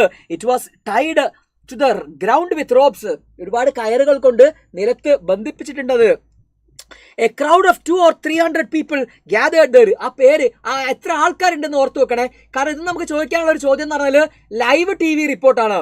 ലൈവ് TV റിപ്പോർട്ട് പറയണമെങ്കിൽ നമുക്ക് അവിടെ കാണുന്ന കാഴ്ചകളൊക്കെ പറയണം. കേക്ക് പോലെയുള്ള ഈ പറയുന്ന വലിയ ബലൂണ്, അതുപോലെ തന്നെ 100-300ഓളം ആളുകൾ അവിടെ കാണാനുണ്ട്. They wanted to see the balloon take off. അവരെല്ലാവരും ഈ ടേക്ക് ഓഫ് കാണാൻ വേണ്ടി നിൽക്കുകയാണ്. There was a square big basket for carrying the passengers. ആളുകളെ വഹിക്കാൻ വേണ്ടിയിട്ട്, കൊണ്ടുപോകാൻ വേണ്ടിയിട്ട് ഒരു വലിയ ബാസ്ക്കറ്റ് ഉണ്ട് അവിടെ. ഓക്കെ, ഒരു വലിയ ബാസ്ക്കറ്റ് ഉണ്ട് അവിടെ. ഇനിയോ ആ ബാസ്ക്കറ്റിലാണ് കയറിയ ആൾക്കാർ. On the side of the basket, Leghor was written in golden letters on a mahogany plate. ഒരു മഹാഗണി പ്ലേറ്റിൽ ഇങ്ങനെ ലീഹോർലാന്ന് ഈ ഒരു വാഹനത്തിന്റെ പേര് ലീഹോർലാന്ന് എഴുതി വെച്ചിട്ടുണ്ട്. People had different opinion about the balloon. ആൾക്കാർ അങ്ങനെയാണല്ലോ, പല ഒപ്പീനിയൻ ഉണ്ടായിരുന്നു ബലൂണിനെ കുറിച്ച്. ഇതിപ്പോ എത്താൻ പോകുന്നില്ല, ഇത് മേലേക്കൊന്നും പോകില്ല, ഇതിപ്പോ താഴേക്ക് വെക്കും എന്നൊക്കെ ആൾക്കാർ ഇങ്ങനെ പറഞ്ഞുകൊണ്ടിരിക്കുന്നുണ്ട്. So some said it would not complete the journey. ചില ആൾക്കാർ പറഞ്ഞു അത് ജേണി കംപ്ലീറ്റ് ചെയ്യാനൊന്നും പോകുന്നില്ല അല്ലെ. എന്ത് കണ്ടാലും കുറ്റം പറഞ്ഞ ആൾക്കാരല്ലേ നമ്മുടെ നാട്ടില്. അപ്പൊ ഇനി അടുത്തത്, പീപ്പിൾ സഡൻലി സ്റ്റുഡ് ബാക്ക്. പെട്ടെന്ന് തന്നെ ഈ ബലൂൺ വലുതായി, ആളുകൾ ബാക്കോട്ടേക്ക് നിന്നു. Gas began to enter to the balloon through the long tube of the yellow ക്ലോത്തിന്റെ വലിയ ട്യൂബിലൂടെ ഇതിനകത്തേക്ക് ഗ്യാസ് ഫില്ല് ചെയ്യാൻ തുടങ്ങിയിട്ടുണ്ട്. The tube looked like a giant worm. ഒരു വലിയ പുഴുവിനെ പോലെ തോന്നി ഈ tube. Moving when the gas was flowing through. അപ്പൊ ഇങ്ങനെ അണ്ടിലേറ്റിംഗ് എന്ന് പറയാം. അണ്ടിലേറ്റിംഗ് എന്ന് പറയുന്നത് ഇങ്ങനെ എടാ ഗ്യാസ് നടക്കുമ്പോഴേ, ഈ പറയുന്ന തുണിയിലൂടെ ഗ്യാസ് നടക്കുമ്പോൾ ഇതിങ്ങനെ കളിക്കുന്നുണ്ട്. പിന്നെയോ slowly the balloon was filled with gas. പതിയെ ഈ ഗ്യാസ് നിറയ്ക്കുന്നുണ്ടായിരുന്നു ഈ ബലൂണിന്റെ അകത്ത്. And it rose to the air, in to the air. അങ്ങനെ പതുക്കെ അത് മുകളിലേക്ക് ഉയർന്നു. The rays of the setting sun fell on the balloon. It looked like a giant golden pear fruit. ഒരു പിയർ ഫ്രൂട്ടിനെ പോലെ, പിയർ ഫ്രൂട്ട് എന്ന് പറഞ്ഞാൽ ഒരു കനി, ഒരു പഴം, ഒരു വലിയ പഴുത്ത പിയർ ഫ്രൂട്ട് പോലെ തോന്നി. സെറ്റിംഗ് സണ്ണിന്റെ പ്രകാശം ഇതിന്റെ മേലേക്ക് അടിച്ചപ്പോൾ എന്ന് വെച്ചാൽ ആ ക്രിംസൺ റെഡ് കളറില്ലേ സൂര്യന്റെ, അത് ഈ മഞ്ഞ നിറത്തിലുള്ള ബലൂണിന്റെ മേലേക്ക് അടിച്ചപ്പോൾ അതൊരു വലിയ പഴുത്ത പഴം നിൽക്കുന്നത് പോലെ തോന്നി. ഓക്കെ, ഇനി അവിടെ മറ്റൊരു ഉപമ പോയിട്ട് പറയുന്നുണ്ട്. ഈ വായു നിറയ്ക്കുന്നത് കണ്ടപ്പോൾ ഈ ട്യൂബിലൂടെ ഈ വലിയ പെട്ടിയിൽ ഗ്രാമർ മിസ്റ്റേക്സ് വരുത്തിയ വഴിയുണ്ടോ, എന്താ വരാതിരിക്കാൻ വഴിയുണ്ടോന്നാ? ഗ്രാമർ മിസ്റ്റേക്ക് ഒക്കെ വരും. നമ്മൾ ഇന്ത്യക്കാരാണ് അല്ലേ, നമ്മൾ ഇന്ത്യക്കാരല്ലേ? നമ്മൾ ഇംഗ്ലീഷുകാരൊന്നും അല്ലല്ലോ. ഇംഗ്ലീഷുകാരെ എഴുതുമ്പോൾ വരെ ഗ്രാമർ മിസ്റ്റേക്ക് വരും. അപ്പോൾ നമുക്ക് അതൊന്നും ഒരു വിഷയമല്ല. നിങ്ങൾ അത് ആലോചിച്ച് നിന്ന് കഴിഞ്ഞാൽ നമ്മളൊന്നും എഴുതൂല. മനസ്സിലായില്ലേ? അടുത്ത വർഷം നമുക്ക് ഉഷാറാക്കണം, ഗ്രാമർ മിസ്റ്റേക്ക് ഒന്നും ഇല്ലാതെ. ഇപ്പോൾ ഗ്രാമർ മിസ്റ്റേക്ക് ഉള്ള ആൾക്കാരോട് അവിടെ പറയുന്നത്. അപ്പോൾ ഇപ്പോൾ കോൺഫിഡൻസ് ആയിരിക്കാം. കോൺഫിഡൻസ് ആണ് മോനെ ഏറ്റവും വലിയ എന്ത്. അത് തന്നെ സർ, ഇത് ഗ്രൂപ്പിൽ ഇടൂലേ? ഇടും മോനെ, ഇടും കേട്ടോ. നമ്മൾ പറഞ്ഞേ. അപ്പം ഞാൻ പറഞ്ഞു വന്നത്, ഇവിടെ വേറൊരു ഉപമ അദ്ദേഹം നടത്തുന്നുണ്ടായിരുന്നു. ഒന്നുമില്ല, ആ വലിയ ബലൂണിലേക്ക് ഇന്ധനം നിറയ്ക്കുന്നത് കണ്ടപ്പോൾ അദ്ദേഹത്തിന് തോന്നിയത് ഗർഭപാത്രത്തിലെ കുഞ്ഞിൻ്റെ അമ്മയുടെ വയറ്റിൽ കിടക്കുന്ന കുഞ്ഞിന് ഭക്ഷണം കിട്ടുന്നത് ഏതിലൂടെയാണ്? യെസ്, പൊക്കിൾക്കൊടിയില്ലേ, ആ പൊക്കിൾക്കൊടിയിലൂടെ കിട്ടുക, അംബിളിക്കൽ കോഡിലൂടെ കിട്ടുക. അതുപോലെ അദ്ദേഹത്തിന് തോന്നിയെന്ന് ഒരു ചെറിയൊരു ഉപമ പറയുന്നുണ്ട്. എങ്ങാനും ഈ എന്താ പറയുക, മോഡൽ എക്സാമിനേഷൻ്റെ പോലെയുള്ള ക്വസ്റ്റ്യൻ പേപ്പർ ആണെങ്കിൽ ചിലപ്പോൾ ചോദിക്കാൻ സാധ്യതയുണ്ട്. അപ്പോൾ അതാണ് നിങ്ങൾക്കൊന്ന് ഓർത്ത് വെക്കാൻ വേണ്ടി ഞാൻ പറഞ്ഞതാണ്. The basket for the passengers was attached to the balloon. Basket attach ചെയ്തു ബലൂണിൽ. ക്യാപ്റ്റൻ ജോബിയസ് and his assistants made the final preparation. Captain ജോബിയസും അയാളുടെ അസിസ്റ്റൻസും ഫൈനൽ പ്രിപ്പറേഷൻ ഒക്കെ നടത്തി. 2 barometers and a siren, 2 trumpets, overcoats, raincoats, food, cigarettes, papers and a bag of ballast. മണലും കല്ലും ചേർന്ന മിശ്രിതമാണ് ഈ ബാലസ്റ്റ് എന്ന് പറയുന്നത്. അതൊക്കെ റെഡിയാക്കി വെച്ചു. were taken into the basket. ഇതെല്ലാം ബാസ്ക്കറ്റിലേക്ക് കയറ്റി. The travelers were, ആരൊക്കെ ട്രാവലേഴ്സ് നോക്കാം? ക്യാപ്റ്റൻ ജോബിയസ്, lieutenant Mallet, Mr Etienne Beer, Mr Paul Bessand and the other. നിങ്ങൾക്ക് പേരൊന്നും ഓർമ്മ ഉണ്ടാവില്ല, ഇതിപ്പോഴും പഠിക്കുന്ന ആൾക്കാർക്ക് പേരൊന്നും ഓർമ്മ ഉണ്ടാവില്ല. അപ്പം ഞാനൊരു ഐഡിയ പറഞ്ഞുതരാം. മോപ്പസെന്റ് എന്നുള്ള പേര് ഓർത്ത് വെക്കാം, അല്ലെങ്കിൽ ഓദർ. മോപ്പസെന്റ് തന്നെയാണ് ഓദർ. ജോബിയസ് എന്നുള്ള പേര് ഓർത്ത് വെക്കാം. ജോബിയസ് ഓർമ്മ ഉണ്ടാവുമല്ലോ അല്ലേ? അത് മാത്രം തൽക്കാലം ഓർത്ത് വെക്കാം. ബാക്കി കുറച്ച് ആൾക്കാരുണ്ടായിരുന്നു. ഓക്കെ, എവിടെയും തൊടാത്ത രീതിയിൽ പേര് ഓർമ്മ ഉണ്ടെങ്കിൽ എഴുതി വെക്കുക. അല്ലാതെ നിങ്ങളെ പേരുണ്ടാക്കിയിട്ട് ആളുകളെ എഴുതരുത്. അപ്പോൾ അണ്ടർലൈൻ ചെയ്ത് ജോബ് വാശിക്കൊണ്ട് മാർക്ക് കുറയും. അറിയില്ലെങ്കിൽ അവിടെ വിട്ടേക്കത്. ഓക്കെ, സ്ഥലം വിട്ടേക്കരുത്. Lieutenant Mallet climbed on the aerial net between the basket and the balloon. ബലൂണിന്റെയും ബാസ്ക്കറ്റിന്റെയും ഇടയിലാണ് മൂപ്പര്. ആര്? മാലറ്റ്. Lieutenant Mallet. ആ പേര് ഓർത്ത് വെക്കാൻ പറ്റുകയാണെങ്കിൽ നല്ലതാട്ടോ, Mallet. There he could watch the movement of the Leghor during the night. രാത്രിയിൽ അയാൾ അവിടെ ഇരുന്നിട്ടാണ് ഈ യാത്ര കാണാൻ പോകുന്നത്. സൈഡ് സീറ്റ് വേണമെന്ന് അറിയില്ല നമ്മൾ. All other got into the basket. എല്ലാവരും ബാസ്ക്കറ്റിലേക്ക് കയറി. ക്യാപ്റ്റൻ ജോബിയസ് was a leader. Okay, then the rope were cut off. നിലത്തൊന്നും അതിനെ വിച്ഛേദിച്ചു. ഇനിയോ in 1 second Leghor flew skywards. ഒരൊറ്റ സെക്കൻഡ് കൊണ്ട് Leghor മുകളിലേക്ക് ഉയർന്നു. The crowd shouted and appalled. ആളുകളൊക്കെ കാണികളൊക്കെ കണ്ട് കൈയടിച്ചു. ഓക്കെ, അടിപൊളി. The ride began. യാത്ര തുടങ്ങി കേട്ടോ. It was A new experience. അതൊരു പുതിയ അനുഭവമായിരുന്നു. The balloon went up. ആ ബലൂൺ അങ്ങനെ ഉയർന്നു. 500 meters പാരീസിൽ നിന്നും 500 മീറ്റർ ഉയരത്തിലേക്ക് അത് സ്പ്രെഡ് ചെയ്തു. പാരീസ് അവരുടെ താഴെ ഇങ്ങനെ വിരിഞ്ഞു നിൽക്കുകയാണ്. നമ്മൾ ഗൂഗിൾ മാപ്പിലൊക്കെ കാണുന്ന പോലെ. They saw the street, buildings, green fields, open country yard, woods and the setting of sun. The aerial view. ഉയരത്തിൽ നിന്നുള്ള കാഴ്ചയ്ക്കാണ് നമ്മൾ ഏരിയൽ വ്യൂ എന്ന് പറയാം കേട്ടോ. ആകാശത്തു നിന്നുള്ള കാഴ്ച ഓഫ് പാരീസ് വാസ് ഗ്രാൻഡ്. ഉജ്ജ്വലമായിരുന്നു താഴേക്കുള്ള കാഴ്ച. The earth look like a coloured map. ഒരു കളേർഡ് മാപ്പിനെ പോലെ തോന്നുന്നു. ആര്? ഭൂമിയെ. They could hear the noise from the earth. ഭൂമിയിൽ നിന്നുള്ള ശബ്ദങ്ങൾ അവർക്ക് കേൾക്കാൻ പറ്റുന്നുണ്ട്. They were able to recognize each noise. ഓരോ ശബ്ദവും, കുട്ടികളുടെ കരച്ചിൽ മുതൽ, അത് ആൺകുട്ടികളുടെ കരച്ചിലായിരുന്നു, ശബ്ദവും ബഹളം ഉണ്ടാക്കുന്നതായിരുന്നു ഏറ്റവും വലിയ ഐഡന്റിഫൈ ചെയ്യാൻ പറ്റുന്ന സൗണ്ട് എന്ന് പറയുമ്പോൾ. They felt the smell of the earth. ഭൂമിയുടെ ഗന്ധം അവർക്ക് കിട്ടി. നമ്മൾ പുതുമയൊക്കെ പെയ്താൽ ഞാൻ കിട്ടുന്ന ഒരു ഗന്ധമില്ലേ? It was now past 10 PM. ഏകദേശം 10 മണിയായി കഴിഞ്ഞു രാത്രി. It was dark from the earth, but up above Leghor was in the light. ഭൂമിയിലൊക്കെ ഇരുട്ടായിട്ടുണ്ട്, പക്ഷെ ഞങ്ങൾ വെളിച്ചത്തെ തന്നെയാണ് കേട്ടോ. The balloon was moving towards Belgian borders. Belgium അതിർത്തിയിലേക്കാണ് ഈ ബലൂൺ യാത്ര ചെയ്തുകൊണ്ടിരിക്കുന്നത്. The travellers heard country noises, the barking of dogs, the mewing of cats, the howling of cows. They had left sky of Paris. Paris വിട്ട് അവർ ബെൽജിയത്തിലേക്ക് എത്തിയിരിക്കുന്നു. They threw out cigarette papers to know whether the balloon was rising or sinking. If the papers fell down, the balloon was rising. If the papers went up, the balloon was sinking. ഒരു idea ഉണ്ട്. പേപ്പറില്ല, cigarette paper എടുത്തിട്ട് അവർ നിലത്തേക്ക് ഇട്ട് നോക്കും. നിലത്തേക്ക് ഇടുന്ന സമയത്ത് ഇത് മുകളിലേക്ക് ബട്ടർഫ്ലൈസ് പോലെ പറക്കും. പറക്കുകയാണെങ്കിൽ അതിനർത്ഥം നമ്മളെ ബലൂൺ താഴേക്ക് പോകാനാണ്. ഓക്കെ, ഇത് കല്ല് പോലെ താഴേക്ക് വീഴുകയാണെങ്കിൽ അതിനർത്ഥം ബലൂൺ മുകളിലേക്ക് പൊന്തി പോകുക എന്നുള്ളതാണ്. ഇനി when the balloon was sinking, balloon താഴേക്ക് പോകുമ്പോൾ, സിങ്കിങ് എന്ന് പറഞ്ഞാൽ താഴേക്ക് വീഴുമ്പോൾ, captain Jobis through out handful of sand from the ballast ബാഗിൽ നിന്നും അദ്ദേഹം എന്ത് ചെയ്യും, ആ മണൽ ബാഗിൽ നിന്നും കുറച്ച് മണലെടുത്ത് താഴേക്ക് ഇടും. അപ്പോൾ ഇതിന്റെ വെയിറ്റ് കുറയും, ഇത് മേലേക്ക് പോകും. It reduced the weight of the balloon a little and began to rise again. The balloon is the slave of the wind. Balloon ഒരു അടിമയാണ് എന്തിന്റെ, കാറ്റാണ് ഇതിനെ ഇങ്ങനെ കൊണ്ടുപോകുന്നത്. Controlling its needs much skill and care. ഇതിനെ കൺട്രോൾ ചെയ്യാൻ, ബലൂണിനെ കൺട്രോൾ ചെയ്യാന്ന് പറഞ്ഞാൽ നല്ല നൈപുണ്യം വേണം, അതുപോലെ തന്നെ നല്ല കെയറും വേണം. ഇനിയോ beauty and joy of the journey, ആ രാത്രിയുടെ ആ ഭംഗി, അല്ലെങ്കിൽ ആ യാത്രയുടെ ഭംഗിയാണ്. Le Horla reached a height of 2000 meters. It was still rising. ഇപ്പോഴും 2000 മീറ്റർ ഉയരത്തിലെത്തിയിട്ടും അതിങ്ങനെ മുകളിലേക്ക് തന്നെ പോയിക്കൊണ്ടിരിക്കുകയാണ്. The travellers blew the trumpets എന്ന് പറഞ്ഞാൽ ആ പപ്പര വായിക്കുന്ന സാധനമല്ലേ, നമ്മൾ മാച്ചൊക്കെ കാണാൻ പോകുന്ന സമയത്ത് നിങ്ങൾ സ്കൂളിലൊക്കെ ഉപയോഗിക്കുന്ന സാധനമാണ്, സ്പോർട്സിന്റെ സമയത്തൊക്കെ ആ trumpet. But there was no echo from the earth. പക്ഷേ ഇപ്പോൾ ഭൂമിയിൽ തട്ടിയിട്ട് ഇങ്ങോട്ട് തിരിച്ചിട്ട് എന്ത് വരുന്നില്ല, എക്കോ ഒന്നും വരുന്നില്ല കേട്ടോ. പിന്നെയോ they could not see the earth. ഇപ്പോൾ അവർക്ക് ഭൂമി കാണാനും പറ്റുന്നില്ല. It was covered with milky mist. ഇപ്പോൾ ഒരു വെളുത്ത മൂടൽ മഞ്ഞുകൊണ്ട് ഭൂമിയെ ഇവരിൽ നിന്നും വേർതിരിച്ചിരിക്കുന്നു. They saw the star sprinkling, മിന്നുന്ന നക്ഷത്രങ്ങളെ അവർക്ക് മുകളിലായിട്ട് അവർ കണ്ടു. The moon rose in the sky, അവരുടെ മുകളിലേക്കായിട്ട് ചന്ദ്രൻ ഉദിച്ചു വന്നു. It appeared like another balloon travelling in the sky.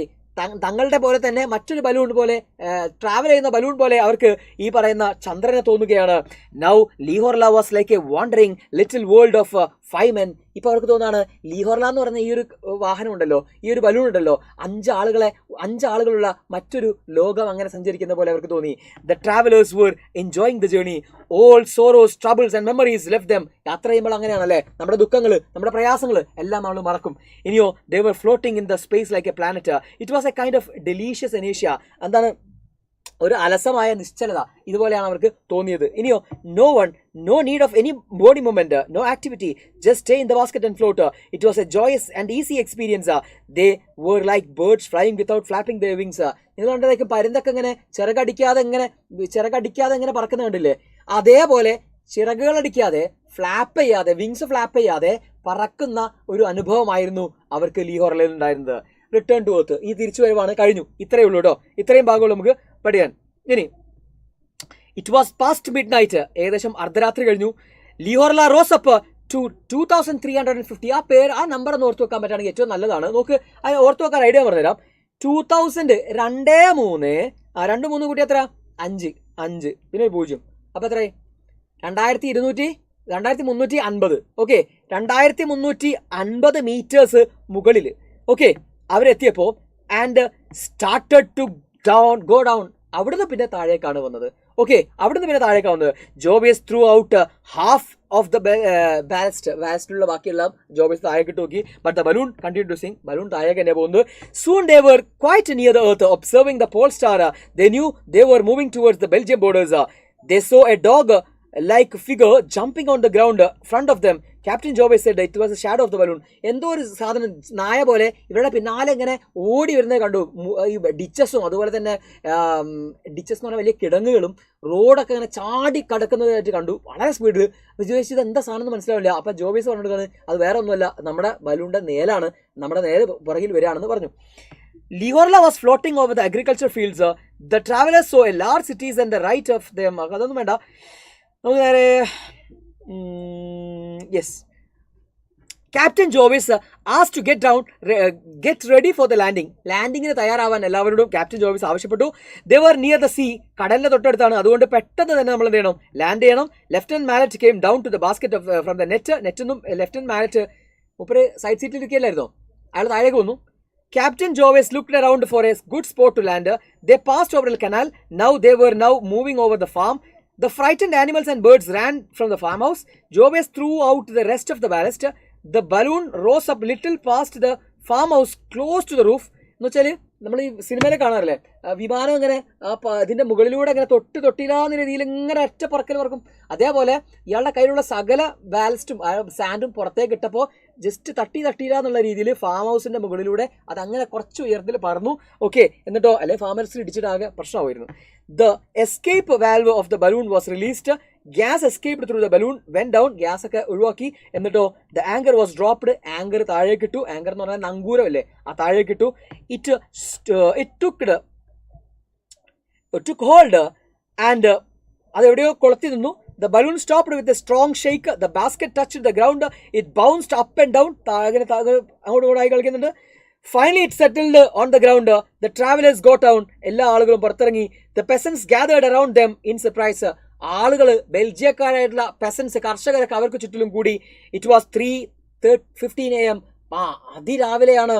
ഇനിയോ, with the help of the Belgian peasants, the travelers reached the railway station at haste and took a train to Paris at 8:20 AM. ഒന്നുമില്ല, പാരീസിലേക്കുള്ള train ഒരു കയറി, ഇത്രയേ ഉള്ളൂ.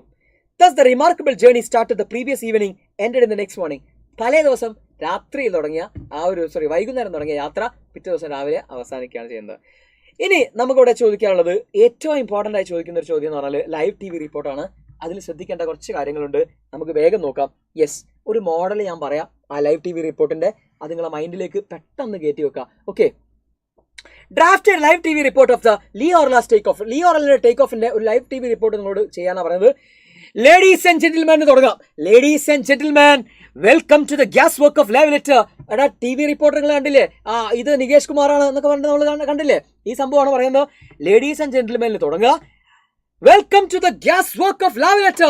Here there are some 500 people gathered here to watch the takeoff of Leghor. The hot air balloon has been filled up and it is swelling and wriggling like a huge worm. Now the passengers are getting in. The Captain Jovius, Lieutenant Mallet, Edwin Beer, Paul Besant and Paul Mopesant are entering into the basket one by one. They seems to be very enthusiastic. The ladies are asked to keep off as there is a possibility of sand being thrown on their heads. The rope is cut. The rope is cut. The Leghorla is rising up like a bird. All the people are looking at it. Their eyes are moving up and the balloons are soaring up. They appalled with joy. Leghorla climbs above the city of Paris. It is now slowly disappearing. Let us wish the passengers a good luck and a safe landing. Together with photographer Ajit, I am Anisha Prabhakar, Asianet News. എന്നൊക്കെ പറഞ്ഞ് നിങ്ങൾക്ക് എന്ത് ചെയ്യാം, അവസാനിപ്പിക്കാം. Okay, അപ്പോൾ മക്കളെ ഒന്നുമില്ല, ഇത്രയേ ഉള്ളൂ. ഇതിൻ്റെ ഒരു ഫോർമാറ്റ് നിങ്ങൾ മനസ്സിലാക്കി വെക്കണം. കഥയിൽ എന്തൊക്കെയാണ് നടക്കുന്നത് നിങ്ങൾ അറിഞ്ഞിരിക്കണം. ഇമ്പോർട്ടൻ്റ് ആയിട്ടുള്ള സാധനമാണ്. ഓക്കെ, എന്തൊക്കെയാണ് വേണ്ടത്? ലേഡീസ് ആൻഡ് ജെന്റിൽമെൻ എന്ന് പറയണം. അവിടെ കണ്ട കാഴ്ചകൾ. അപ്പോൾ 500 ആൾക്കാരൊന്നുമില്ലല്ലോ, 300 ആൾക്കാരല്ലേ പറഞ്ഞുള്ളൂ. ഇവന്മാർ കുറച്ച് എന്താ പറയുക, TV കാരല്ലേ, കുറച്ച് അധികമായിട്ട് പറയും. 300 എഴുതിയാലും മതി കേട്ടോ. അപ്പോൾ അതാണ് സീൻ. ഓക്കെ, അപ്പോൾ റെഡിയല്ലേ മക്കളെ? നോക്ക്, ഒരു ക്വസ്റ്റ്യൻ പേപ്പറിൽ വന്നതാണ്. 2022 ചോദ്യമാണ്. Write a newspaper report of Le Horla's take off. Same സാധനം നമ്മൾ ന്യൂസ് പേപ്പർ റിപ്പോർട്ടിൻ്റെ രീതിയിലേക്ക് മാറ്റാം. അപ്പോൾ ന്യൂസ് പേപ്പർ റിപ്പോർട്ടിൽ ശ്രദ്ധിക്കേണ്ട കുറച്ച് കാര്യങ്ങൾ. ഹെഡിങ് വേണം അല്ലേ? ഹെഡിങ് വേണം. ഹെഡിങ് എന്തൊക്കെയാ? Formal letter to the editor പറഞ്ഞു തരുമോ? Formal letter to the editor ഞാൻ ഇപ്പോൾ എത്ര പ്രാവശ്യം പറഞ്ഞതാണ്, നേരത്തെ പറഞ്ഞിട്ട് കേട്ടോ, അത് നോക്കി കാണാം. ഓക്കെ, കമൻറ്ററി ബോക്സിൽ ഷാജു ഇരടാ ദാമോദരൻ. എന്തെല്ലാം സഹിക്കണം അല്ലേ?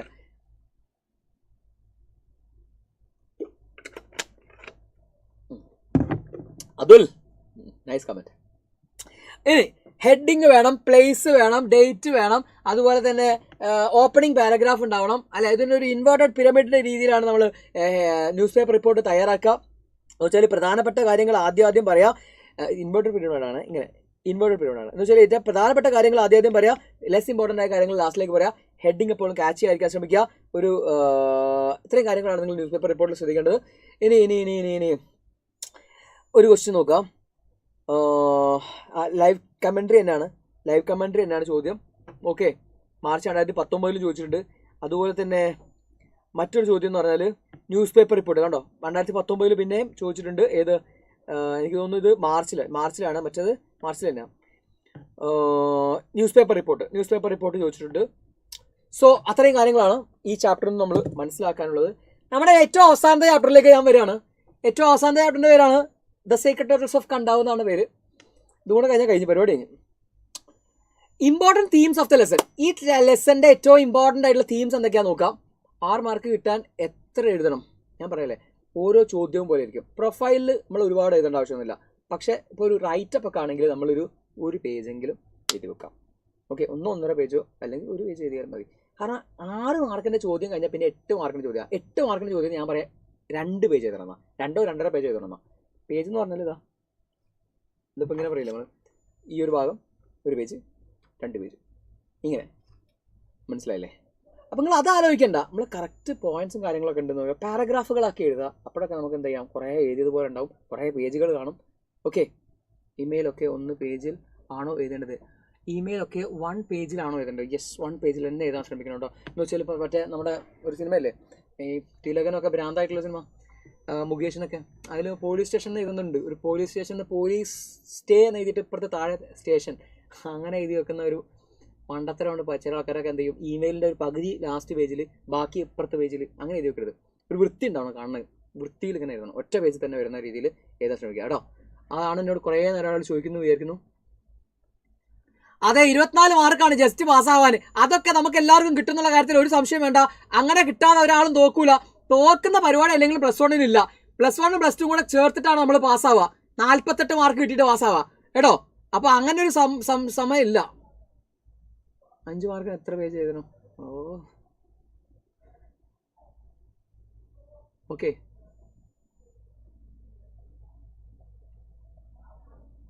അപ്പൊ നോക്കാം. തീം പറഞ്ഞില്ല. Travel is an eye opener and it refreshes our life. Travel എന്ന് പറഞ്ഞാൽ, യാത്ര എന്ന് പറഞ്ഞാൽ നമ്മളെ ഒരു കണ്ണ് തുറപ്പിക്കുന്നതാണ് അല്ലേ, നമ്മുടെ ജീവിതത്തിനെ കുറിച്ച് അർമാന്തിക്കൽ ഉണ്ടാവുന്നതാണ്. ഓക്കെ, ഇനി ലെജൻഡ്സ് ആൻഡ് റിച്വൽസ്. അതുപോലെ തന്നെ ലെജൻഡ്സ് ആൻഡ് റിച്വൽസ്, നമുക്ക് കേൾക്കുന്ന ഇതിഹാസങ്ങൾ, അതുപോലെ തന്നെ നമ്മുടെ ആചാരാനുഷ്ഠാനങ്ങൾ, ഓക്കെ, ഈ സാധനങ്ങളൊക്കെ ഇല്ലേ, increases the beauty and experience of life. നമ്മുടെ ജീവിതത്തിൻ്റെ ഒക്കെ നമ്മളിപ്പോൾ ഒരു സ്ഥലത്ത് പോയി ആ സ്ഥലത്തിൻ്റെ ആചാരാനുഷ്ഠാനങ്ങളൊക്കെ കണ്ടു, അത് ഭയങ്കര കൗതുകം, നമുക്ക് ഭയങ്കര യുക്തിയൊക്കെ റീസണൊക്കെ കൊടുക്കുമ്പോൾ നമുക്ക് ഭയങ്കര പ്രയാസമൊക്കെ തോന്നും അല്ലേ, മഹാബലിയോ ഇങ്ങനെ അയാൾ ഇപ്പോഴും വരുന്നുണ്ടെന്നൊക്കെ തോന്നും. പക്ഷേ ഒരു വിദേശിയെ സംബന്ധിച്ചിടത്തോളം അയാൾ ഇവിടെ വരുന്നു, നമ്മുടെ ഈ ഓണപ്പൂക്കളും നമ്മുടെ ആഘോഷങ്ങളൊക്കെ കാണുമ്പോൾ അവർക്ക് ഭയങ്കര എക്സൈറ്റ്മെൻ്റ് ആണ്. ഓക്കെ, അവർക്ക് ഭയങ്കര ഒരു നല്ല എക്സ്പീരിയൻസ് ആയിട്ട് അവർക്ക് തോന്നും. ഇതാണ് ഓക്കെ. ഇനി അടുത്ത നമ്മളെ ഇൻട്രൊഡക്ഷനിലേക്ക് വരാം. കഥ എന്താണെന്ന് നോക്കാം. എന്താണ് പറയുന്നത് കേൾക്കുന്നത്? പ്രൊഫൈൽ 8 മാർക്ക് ആക്കുമ്പോൾ മോഡൽ, അത് എന്തായാലും നേരത്തെ പറഞ്ഞില്ലേ മോളെ സാർ. പ്രൊഫൈൽ 8 മാർക്കിനാണെങ്കിലും നമുക്ക് എഴുതേണ്ടത് മാത്രം എഴുതിയാൽ മതി കേട്ടോ, അല്ലാതെ ഒരുപാട് വാരി വലിച്ച് എഴുതാൻ നമുക്ക് ഉണ്ടാവില്ല കേട്ടോ. സോ അഭിരാം, അതേക്കുറിച്ച് ടെൻഷൻ അടിക്കണ്ട. അപ്പോൾ കംപ്ലീറ്റ് പോയിന്റ്സ് ഉണ്ടെങ്കിൽ പ്രൊഫൈലിൽ കുറച്ച് കാര്യങ്ങളുണ്ട്. പ്രൊഫൈൽ എടുക്കുമ്പോൾ പറയും എന്താ ഹെഡിങ് വേണം, അത് പ്രപ്പോർഷൻസ് കറക്റ്റ് ആക്കണം, എടുക്കുന്ന ഡീറ്റെയിൽസ് എഴുതണം. കൂടുതൽ നമുക്ക് അറിയാമെങ്കിൽ അത് കൂടുതൽ എഴുതാം. അത് എഴുതിയിട്ടുണ്ടെങ്കിൽ നമുക്ക് 8 മാർക്ക് തന്നിരിക്കണം. അങ്ങനെ 8 മാർക്ക് തരൂല. അതാണ് 6 മാർക്കിൻ്റെ സാധനമാണത്. 6 മാർക്കിന് എഴുതാനുള്ളതേ ഉള്ളൂ പ്രൊഫൈലിൽ. അപ്പോൾ അതുകൊണ്ട് 6 മാർക്കിന് വരുള്ളൂ. ഇപ്രാവശ്യം വന്ന് നോക്കണ്ട, റെഡിയല്ലേ? നീ വന്നാൽ നമുക്ക് ചാകര, നമുക്ക് എന്താണ് ലോട്ടറി. ട്രാവലസേ പഠിപ്പിക്കും കേട്ടോ സാർ. ലോഞ്ചിങ് ഓഫ് ലീഹോർല എന്ന് പറഞ്ഞാൽ എന്താ എഴുതണം? ലോഞ്ചിങ് ഓഫ് ലീഹോർല എന്ന് പറഞ്ഞാൽ നമ്മളിപ്പോൾ ടേക്ക് ഓഫ് പറഞ്ഞില്ലേ, ആ കാര്യം തന്നെ എഴുതണ്ടേ കേട്ടോ.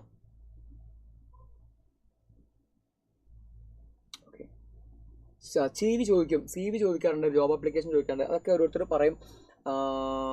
നമ്മുടെ മാരത്തോണിലായിരിക്കും മിക്കവാറും. നാളത്തെ ക്ലാസ്സിലും പറയാൻ മതിയോ കേട്ടോ. ആരൊക്കെയാണ് അത് പറയുന്നത് എനിക്കറിയില്ല. ട്രാവലസേ പറയും. ഓക്കെ, അപ്പോൾ ഞാൻ ബാക്കി ഈ ചാപ്റ്ററിൽ നിന്ന് കൺക്ലൂഡ് ചെയ്തോട്ടെ. നമുക്ക് വിശക്കില്ലേ?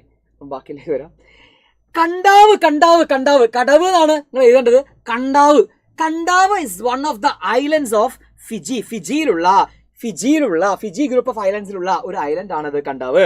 നമുവാന is a village on the island of Kadavu. Namuana ഈ കണ്ടാവിലുള്ള ഒരു വില്ലേജ് ആണ്. Namuana.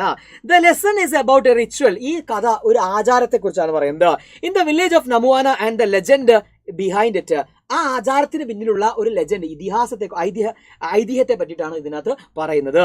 The ritual turtle calling, കടലാമയെ വിളിക്കുക. ഇതാണ് ടേർട്ടിൽ കോളിംഗ്. ഓക്കെ, അതാണ് അവിടുത്തെ ritual. The Kadavu island. Kadavu is one of the larger islands in ഫിജിയിലെ ഒരു വലിയ ഐലൻഡ് ആണ് Kadavu. The Venetian harbour is on this island. Venetian harbour എന്ന് പറയുന്നത് വളരെ പ്രശസ്തമായിട്ടുള്ള ഹാർബർ ഈ ഐലൻഡിലാണ്.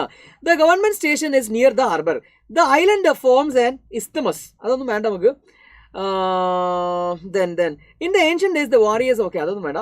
കണ്ടാവ് is a Rocky island. Kadavu എന്ന് പറയുന്നത് ഒരു റോക്കി ഐലൻഡ്, പാറക്കൂട്ടങ്ങൾ നിറഞ്ഞ ഒരു ഐലൻഡാണ്. Mount Washington is the highest mountain in the island. ആ ഐലൻഡിലെ ഏറ്റവും വലിയൊരു മൗണ്ടൻ ആണ് ഏത്? Mount Washington. It is famous for light house on it and the sea around the island is full of coral reefs. പവിഴപ്പുറ്റുകൾ നിറഞ്ഞതാണ് അവിടെ. Okay, it is shallow, ആഴം കുറഞ്ഞ സ്ഥലമാണ് അവിടെ. അതുകൊണ്ടാണ് നമ്മളെ മറ്റേ ആള് മീൻ പിടിക്കാൻ പോയത് അല്ലേ. Namuana is a beautiful Fijian village on the island of Kadavu. കഥയിലേക്ക് വരികയാണ്. നമുവാന എന്ന് പറയുന്നത് നമ്മുടെ ഫിജിയിലെ ഒരു ബ്യൂട്ടിഫുൾ ആയിട്ടുള്ള ഒരു വില്ലേജ് ആണ്. It is 50 miles away from Suva, the capital of Fiji. ഫിജിയിലെ ക്യാപിറ്റൽ ആയിട്ടുള്ള സുവയിൽ നിന്നും 50 മൈൽ അപ്പുറത്താണ് അത് സ്ഥിതി ചെയ്യുന്നത്. It is a seaside village on the bay, ഉൾക്കടൽ. അതാണ് ബേ എന്ന് പറഞ്ഞാൽ ഉൾക്കടലാണ്. It is near the government station of Venetian harbour. There is a hill behind the village. There are high rocks on the beach. It is beautiful bay with coral reefs and shallow waters. The village of നബുകേലുവ.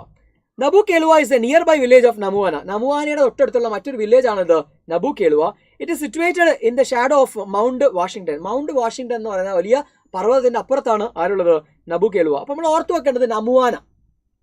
നമുവാന എന്ന് പറഞ്ഞാൽ കണ്ടാവിലുള്ള ഒരു വില്ലേജിന്റെ പേരാണ് എന്താ? നമുവാന. അടുത്തത് നബുകേലുവ. നബുകേലുവ എന്ന് പറഞ്ഞാൽ അതിന്റെ തൊട്ടപ്പുറത്തുള്ള മറ്റൊരു വില്ലേജ് ആണ്. റിച്വൽ എന്താ നോക്കാം. The women of Namuana have a strange ritual. ആ നമുവാനയിലെ സ്ത്രീകൾക്കൊരു പ്രത്യേക തരത്തിലുള്ള ഒരു സ്ട്രേഞ്ച് ആയിട്ടുള്ള ഒരു റിച്വൽ ഉണ്ട്, ആചാരമുണ്ട്. എന്താണെന്നറിയത്? Yes, it is turtle calling. Turtle calling എന്നാണ് അതിന്റെ പേര്. ദ മെയ്ഡൻസ്, കന്യകമാരായിട്ടുള്ള സ്ത്രീകൾ of the village assembled on the beach and sing a strange chant. അവിടെ എല്ലാവരും കൂടും, എന്നിട്ടൊരു വ്യത്യസ്തമായ പാട്ട് അവർ പാടും. The meaning of the song is as follows. ഒരു മീനിങ്, ആ പാട്ടിന്റെ മീനിങ് ആണ് ഇവിടെ പറയുന്നത്. The women of Namuana are dressed in mourning. Each carries a sacred club which tattoos in a strange pattern. Do rise to the surface, rowdiness, so we may see you. Do rise to the surface, Tinoikobega, so we may look at you. As the maiden sing, ഈ പാട്ട് ഇവർ പാടുന്ന സമയത്ത് large turtles arise from the surface of the water. ആ വെള്ളത്തിന്റെ ഉപരിതലത്തിലേക്ക് കടലിൽ നിന്നും വലിയ വലിയ ടേർട്ടിൽസ് പൊങ്ങി വരും. ലിസണിങ് ടു ദ മ്യൂസിക്, ഈ പാട്ട് കേട്ടിട്ടാണ് അവരെന്ത് ചെയ്യുന്നത്? വരുന്നത്. But if any one of the Nabukhelwa is there, the turtles will not come. എന്നാൽ നബുകേലുവ എന്ന് പറയുന്ന ആ ഗ്രാമത്തിൽ ആരെങ്കിലും അവിടെ കാണാൻ ഉണ്ടെങ്കിൽ ആ ടേർട്ടിൽസ് വരൂല.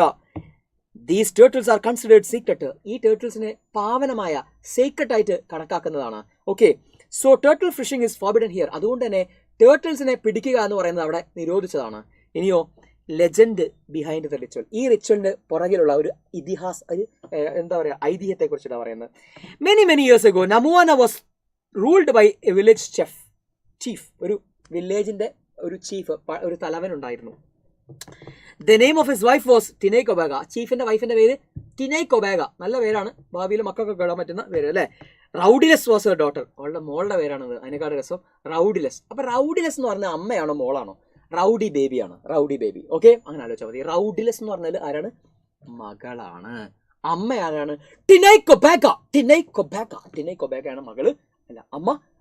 റൗഡി ബേബി, റൗഡിലെസ് മകള്. They use to go for fishing on the reefs. എന്താ പറയുക, ഇത് നേരെ തിരിച്ചൊക്കെ എഴുതിയിട്ടുണ്ടെങ്കിൽ ഇത് വായിച്ചു നോക്കുന്ന ആൾക്ക് ചിരി വരും. കാരണം കുറെ വർഷം അയാൾ ഇത് പഠിപ്പിക്കുന്നു, അയാൾക്ക് ഇത് കൃത്യമായിട്ട് അറിയാം, നമ്മളെ പോലെ അല്ല അല്ലേ. അപ്പോൾ അയാൾ ഇത് വായിക്കുമ്പോൾ മണ്ടാ അല്ലേ എന്നിട്ട് ഒറ്റ വെട്ടും. ആ വെട്ടുമ്പോൾ നമുക്ക് ഫുൾ മാർക്കൊന്നും പോകില്ല, ആ വെട്ടുമ്പോൾ കുറച്ച് മാർക്ക് പോകാൻ സാധ്യതയുണ്ട്. ഇനിയുള്ള മാർക്ക് നോക്കുന്നതിലൊക്കെ മാർക്ക് പോകാൻ സാധ്യതയുണ്ട്.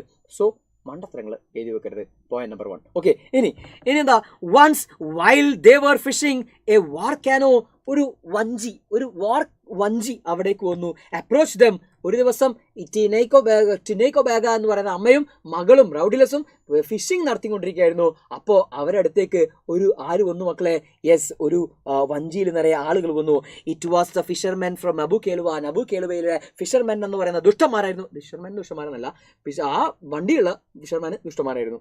ദേ കോട്ട് ദ 2 വിമൻ. ആ 2 വിമനെയും അവർ പിടികൂടി. tied their hands and feet and tossed them into the bottom of the canoe. അവരുടെ വഞ്ചിയിലേക്ക് അവരെ കൈകാലുകൾ കെട്ടിയിട്ട് എറിഞ്ഞു. They set off. യാത്ര തുടർന്നു. നബുകേലുവയിലേക്ക് യാത്ര തുടർന്നു. The women begged for their lives. ഞങ്ങളുടെ ജീവൻ, അയ്യോ ഞങ്ങളെ രക്ഷിക്കണമേ എന്ന് അവർ കരഞ്ഞപേക്ഷിച്ചു. But no one listened. ദുഷ്ടന്മാരെ ശ്രദ്ധിച്ചേയില്ല. But the sea God heard the cry of the women. പക്ഷേ ദൈവങ്ങള്, ആ കടൽ ദൈവങ്ങള്, ആ ദേവന്മാര് ആ പ്രാർത്ഥന കേട്ടു. They created a storm. ഒരു വലിയ കൊടുങ്കാറ്റുണ്ടാക്കി. The canoe was tossed. അതിങ്ങനെ ആടി ഉലഞ്ഞു. Okay, suddenly the fishermen saw the 2 large turtles in the canoe. പെട്ടെന്ന് ആ സ്ത്രീകൾ എന്തായി മാറി? കാനോയിൽ ഇപ്പോൾ ആ സ്ത്രീകളല്ല, അവിടെ അതിന് പകരം വലിയ 2 എന്തായി മാറിയിട്ടുണ്ടോ? ടേർട്ടിൽസ് ആയിട്ട് മാറിയിട്ടുണ്ട്. The women had changed into turtles. ആ സ്ത്രീകൾ ടേർട്ടിൽസ് ആയിട്ട് മാറിയിട്ടുണ്ട്. The fishermen afraid. ഫിഷർമെൻ ഇത് കണ്ടപ്പോൾ ഞെട്ടിപ്പോയി, ബേജാറായി. They threw the turtles into the sea. അവരെ പെട്ടെന്ന് തന്നെ ടേർട്ടിൽസിനെ എടുത്തിട്ട് കടലിലേക്ക് ഇട്ടു. Thus the women escaped from the fishermen. The sea became calm once again. The fishermen went back. The two women lived in that sea as turtles. ആ കടലിൽ പിന്നെ അവർ turtles ആയിട്ട് ജീവിക്കുകയാണ്. The belief is that the turtles in the കണ്ടാവ് are the descendants of the two women. ഈ രണ്ട് സ്ത്രീകളുടെയും അനന്തരാവകാശികളാണ്, അല്ലെ sorry എന്താ പറയുക, പിൻതലമുറക്കാരാണ് ഈ അവിടെ കാണുന്ന ഈ പാട്ട് പാടുമ്പോൾ വരുന്ന ടേർട്ടിൽസ് എന്നാണ് വിശ്വാസം. They rise from the water when the maidens of their village sing to them. ആ നാട്ടിലെ കന്യാകുമാർ പാട്ട് പാടുമ്പോൾ തിരിച്ചു വരുന്നത് ഇവരുടെ എന്താ പറയുക എന്താണ് പിൻതലമുറക്കാരാണെന്നാണ് അവിടുത്തെ വിശ്വാസം. ഇതാണ് കഥ, അതിന് പിന്നുള്ള കഥ ഇതാണോ. അപ്പോൾ ഞാൻ ഒരു കാര്യം പറയട്ടെ, എന്താണ് എന്തോന്ന് പറയാമെന്നായിരുന്നല്ലോ. ഓക്കെ, ഇനി നമുക്ക് നേരെ ഒരു ക്വസ്റ്റ്യനിലേക്ക് വരാം. Imagine that you got an opportunity to visit. ഒരു ചോദ്യമാണ് എനിക്ക് ഓർമ്മ വന്നത്. ഒരു തവണ ചോദിച്ച ചോദ്യം ഇങ്ങനെ കേട്ടോ, എന്താണെന്നറിയോ, ശരിക്കും ഇപ്പോൾ ഈ കഥയിൽ നമ്മുടെ റൗഡിലെസിനോടും അതുപോലെ തന്നെ ഈ പറയുന്ന പാവപ്പെട്ട നമ്മുടെ ഈ പെൺകുട്ടിയിലെ ടിനോയ് കൊബേഗരോടും ശരിക്കും നീതിയാണോ ചെയ്തത്? അവരെ ശരിക്കും എന്താ പറയുക ജീവിക്കാൻ അനുവദിക്കാതെ, അല്ലെങ്കിൽ അവരൊരു ഈ മെയിൽ ഷോവലിസ്റ്റ് എന്താ പറയുക പുരുഷാധിപത്യ സമൂഹത്തിൽ ഇത് ഇന്നും നടന്നുകൊണ്ടിരിക്കുന്ന ഒരുപാട് വർഷങ്ങളൊരു പ്രശ്നമല്ലേ എന്ന് ചോദിച്ചിട്ട് ജനറൽ ക്വസ്റ്റ്യൻ ചോദിച്ചിട്ടുണ്ടായിരുന്നു. അപ്പോൾ നമ്മളത് എന്താണ് അതെ അങ്ങനെ തന്നെയാണെന്ന് പറഞ്ഞിട്ട് എന്ത് ചെയ്യുക എഴുതുക. അങ്ങനെ ഒരുപാട് പ്രശ്നങ്ങൾ നമുക്കിടയിലൊക്കെ ഉണ്ട്. ആ കാര്യങ്ങളെക്കുറിച്ചിട്ടും പത്രത്തിലൊക്കെ വരുന്ന ഈ സമകാലീനമായിട്ടുള്ള പ്രശ്നങ്ങളെക്കുറിച്ചിട്ടൊക്കെ നിങ്ങൾ എന്ത് ചെയ്യുക അതിനകത്ത് സൂചിപ്പിക്കുക. അങ്ങനെ എഴുതുന്നതിന് ഒരു ഇമ്പോർട്ടൻസ് ഉണ്ട് കേട്ടോ. അത്തരം ചോദ്യങ്ങൾ സെലക്ട് ചെയ്തിട്ട് എഴുതുന്നതിന് ഒരു ഇമ്പോർട്ടൻസ് ഉണ്ട്. നമ്മുടെ കയ്യിൽ നിന്നും കുറേ സാധനങ്ങൾ കൊടുക്കാൻ പറ്റും. അപ്പോൾ നമ്മളെക്കുറിച്ചിട്ട് അവർക്ക് എന്തുണ്ടാവും, ഒരു ഇംപ്രഷൻ ഉണ്ടാക്കാനൊക്കെ സാധിക്കും. റെഡി അല്ലേ? അപ്പോൾ ആ ഒരു കാര്യം നിങ്ങൾ ഒരു ജസ്റ്റ് ഒന്ന് ശ്രദ്ധപ്പെടുത്തിയുള്ള ക്വസ്റ്റ്യൻ കാണുമ്പോൾ ദൈവമേ ഇത് ഇങ്ങനത്തെ ക്വസ്റ്റ്യൻ ഇതിനകത്ത് കണ്ടില്ല എന്ന് പറയരുത്. ഇങ്ങനെ ചോദിച്ചിട്ടുണ്ട്. അപ്പോൾ അങ്ങനത്തെ ചോദ്യങ്ങൾ നമുക്ക് എന്ത് ചെയ്യാം, എക്സ്പെക്ട് ചെയ്യാം. നെക്സ്റ്റ് ക്വസ്റ്റ്യനിലേക്ക് വരാം. Imagine that you got an opportunity to visit the Namuana and visit the strange ritual turtle calling. Draft an email to your friend describing experience. ഈ എക്സ്പീരിയൻസ് നിങ്ങൾ ഡിസ്ക്രൈബ് ചെയ്തുകൊണ്ട് നിങ്ങൾ ഫ്രണ്ടിന് ഒരു ഇമെയിൽ അയക്കണം. ഇമെയിലിൻ്റെ ഫോമാറ്റ് നമുക്കറിയാം. 2 എഴുതണം, ആദ്യം തന്നെ CC എഴുതണം, BCC എഴുതണം, സബ്ജക്റ്റ് എഴുതണം, അല്ലേ? ഇത്രയും കാര്യങ്ങളായാലും വേണ്ടത്. ഡിയർ ഫ്രണ്ട് എന്ന് എഴുതുന്നു. ബാക്കി നമ്മൾ എന്താ ലെറ്റർ എഴുതുന്നത് അതേപോലെ തന്നെ 3 പാരഗ്രാഫ്. ആദ്യത്തെ പാരഗ്രാഫ് സുഖവിവരങ്ങൾ, രണ്ടാമത്തെ പാരഗ്രാഫിൽ ബോഡി ഓഫ് ദ ലെറ്റർ, മൂന്നാമത്തെ പാരഗ്രാഫിൽ കൺക്ലൂഷൻ കഴിഞ്ഞു. താഴെ എന്താണ് യുവേഴ്സ് ലവിംഗ്ലി പേര് എഴുതുന്നു. കഴിഞ്ഞു, പരിപാടി കഴിഞ്ഞു. ഇത് നിങ്ങൾക്ക് ഓർമ്മ ഉണ്ടാവില്ലേ? ഓർമ്മ ഉണ്ടാവണം കേട്ടോ. Next live TV report. ഇവതൊന്നും ചോദിക്കും. ഓക്കെ, നമുവാനയിലെ കാഴ്ചകൾ ലൈവ് TV റിപ്പോർട്ടറായിട്ട് നിങ്ങൾ റിപ്പോർട്ടറാണ്, അവിടെ എന്ത് ചെയ്യണം, അതൊന്ന് റിപ്പോർട്ട് ചെയ്യണം എന്ന് പറഞ്ഞാൽ നമ്മൾ എന്ത് ചെയ്യണം, ഗുഡ് മോർണിംഗ് ഡിയർ ഫ്രണ്ട്സ് എന്ന് പറഞ്ഞാൽ നമ്മൾ എന്ത് ചെയ്യുക, സ്റ്റാർട്ട് ചെയ്യുന്നു. Then let me turn your attention to the live telecast of the ritual from Namuana village in Fiji. When you cast a glance on the sandy and rocky seashore, you can see thousands of people gathered here. Local villagers, foreigners, tourists, ignoring the oppressive heat of the sun, are grossing in the ഇങ്ങനെ കത്തിച്ചുവിടെ. അവിടെ കണ്ട കാഴ്ചകൾ, അവിടെ ഇങ്ങനെ ആൾക്കാർ ഇത്ര ആളുകൾ കൂടിയിട്ടുണ്ട്. ഫോറിനേഴ്സ് ഉണ്ട്, ടൂറിസ്റ്റേഴ്സ് ഉണ്ട്, അവരുണ്ട്. ഓക്കെ, അതെന്താ ഇവിടെ കാണാൻ പോകുന്ന ഒരുപാട് പെൺകൾ. എന്താ പെൺകൾ മഞ്ഞുമൽ ബോയ്സിൻ്റെ ആഫ്റ്റർ എഫക്റ്റ് ആണല്ലോ. ഏതായാലും എന്താ നമ്മൾ പറഞ്ഞത്, മഞ്ഞുമൽ ബോയ്സിലേക്ക് പോയല്ലോ. ബൈ തിരിച്ചു വരാം. നമ്മുടെ എന്താ പറയുക അവിടെ കാണുന്ന കുറച്ച് കാഴ്ചകളാണ് പറയുന്നത്. ആ കാഴ്ചകളിൽ ഒന്നാണ് എന്ത്, ഈ പറയുന്ന മോർണിംഗ് ഡ്രസ്സ് ഇട്ട് വന്നിട്ടുള്ള, ബ്ലാക്ക് ഡ്രസ്സിൽ വന്നിട്ടുള്ള മെയ്ഡൻസിനെ നമുക്ക് അവിടെ കാണാൻ പറ്റുന്നു. ആ മെയ്ഡൻസ് എന്താണ് പറയുക, എന്താ പറയുക, ആ ഗേൾസ് ഒരു പാട്ട് പാടുന്നുണ്ട്. Okay, they are singing a strange chant. The turtles are lying. Now the turtles are rising to the surface of the blue waters of the bay near the Namuana. The turtles are lying in the seashore observing the strange chanting. Now where else in the world can you witness this particular observance? This area is prohibited for the fishing of turtles. എന്നൊക്കെ പറഞ്ഞിട്ട് അവസാനം നമ്മൾ നേരത്തെ പറഞ്ഞതുപോലെ തന്നെ എന്ത് ചെയ്യുക അവസാനിപ്പിക്കാം. എങ്ങനെ, this is Linda David from BBC News reporting with Arun Gopalan എന്തെങ്കിലുമൊക്കെ പറയാം. ശേഷം ഫ്രം Namuana village എന്നുകൊണ്ട് എന്ത് ചെയ്യാം, നമുക്ക് അവസാനിപ്പിക്കാം. ഓക്കെ, പരിപാടി കഴിഞ്ഞു. ഇനി ഒരു സാമ്പിൾ ക്വസ്റ്റ്യൻ, സെയിം സാധനം തന്നെ മറ്റൊരു രീതിയിൽ ഞാൻ പറഞ്ഞിട്ടുണ്ട്. കുറച്ചുകൂടെ എളുപ്പത്തിൽ വായിക്കാൻ പറ്റുന്ന, അല്ലെങ്കിൽ എന്താ പറയുക സ്മോൾ ആണോ, അപ്പോൾ ഇമെയിൽ എഴുതുമ്പോൾ എക്സാമിനേഷൻ എഴുതുമ്പോൾ പേപ്പർ സ്മോൾ ആണോ, മനസ്സിലായില്ല. പേപ്പർ സ്മോൾ ആണ്, അപ്പോൾ ഇമെയിൽ എഴുതുമ്പോൾ തികയില്ല. എന്താ ഉദ്ദേശം മനസ്സിലായില്ല.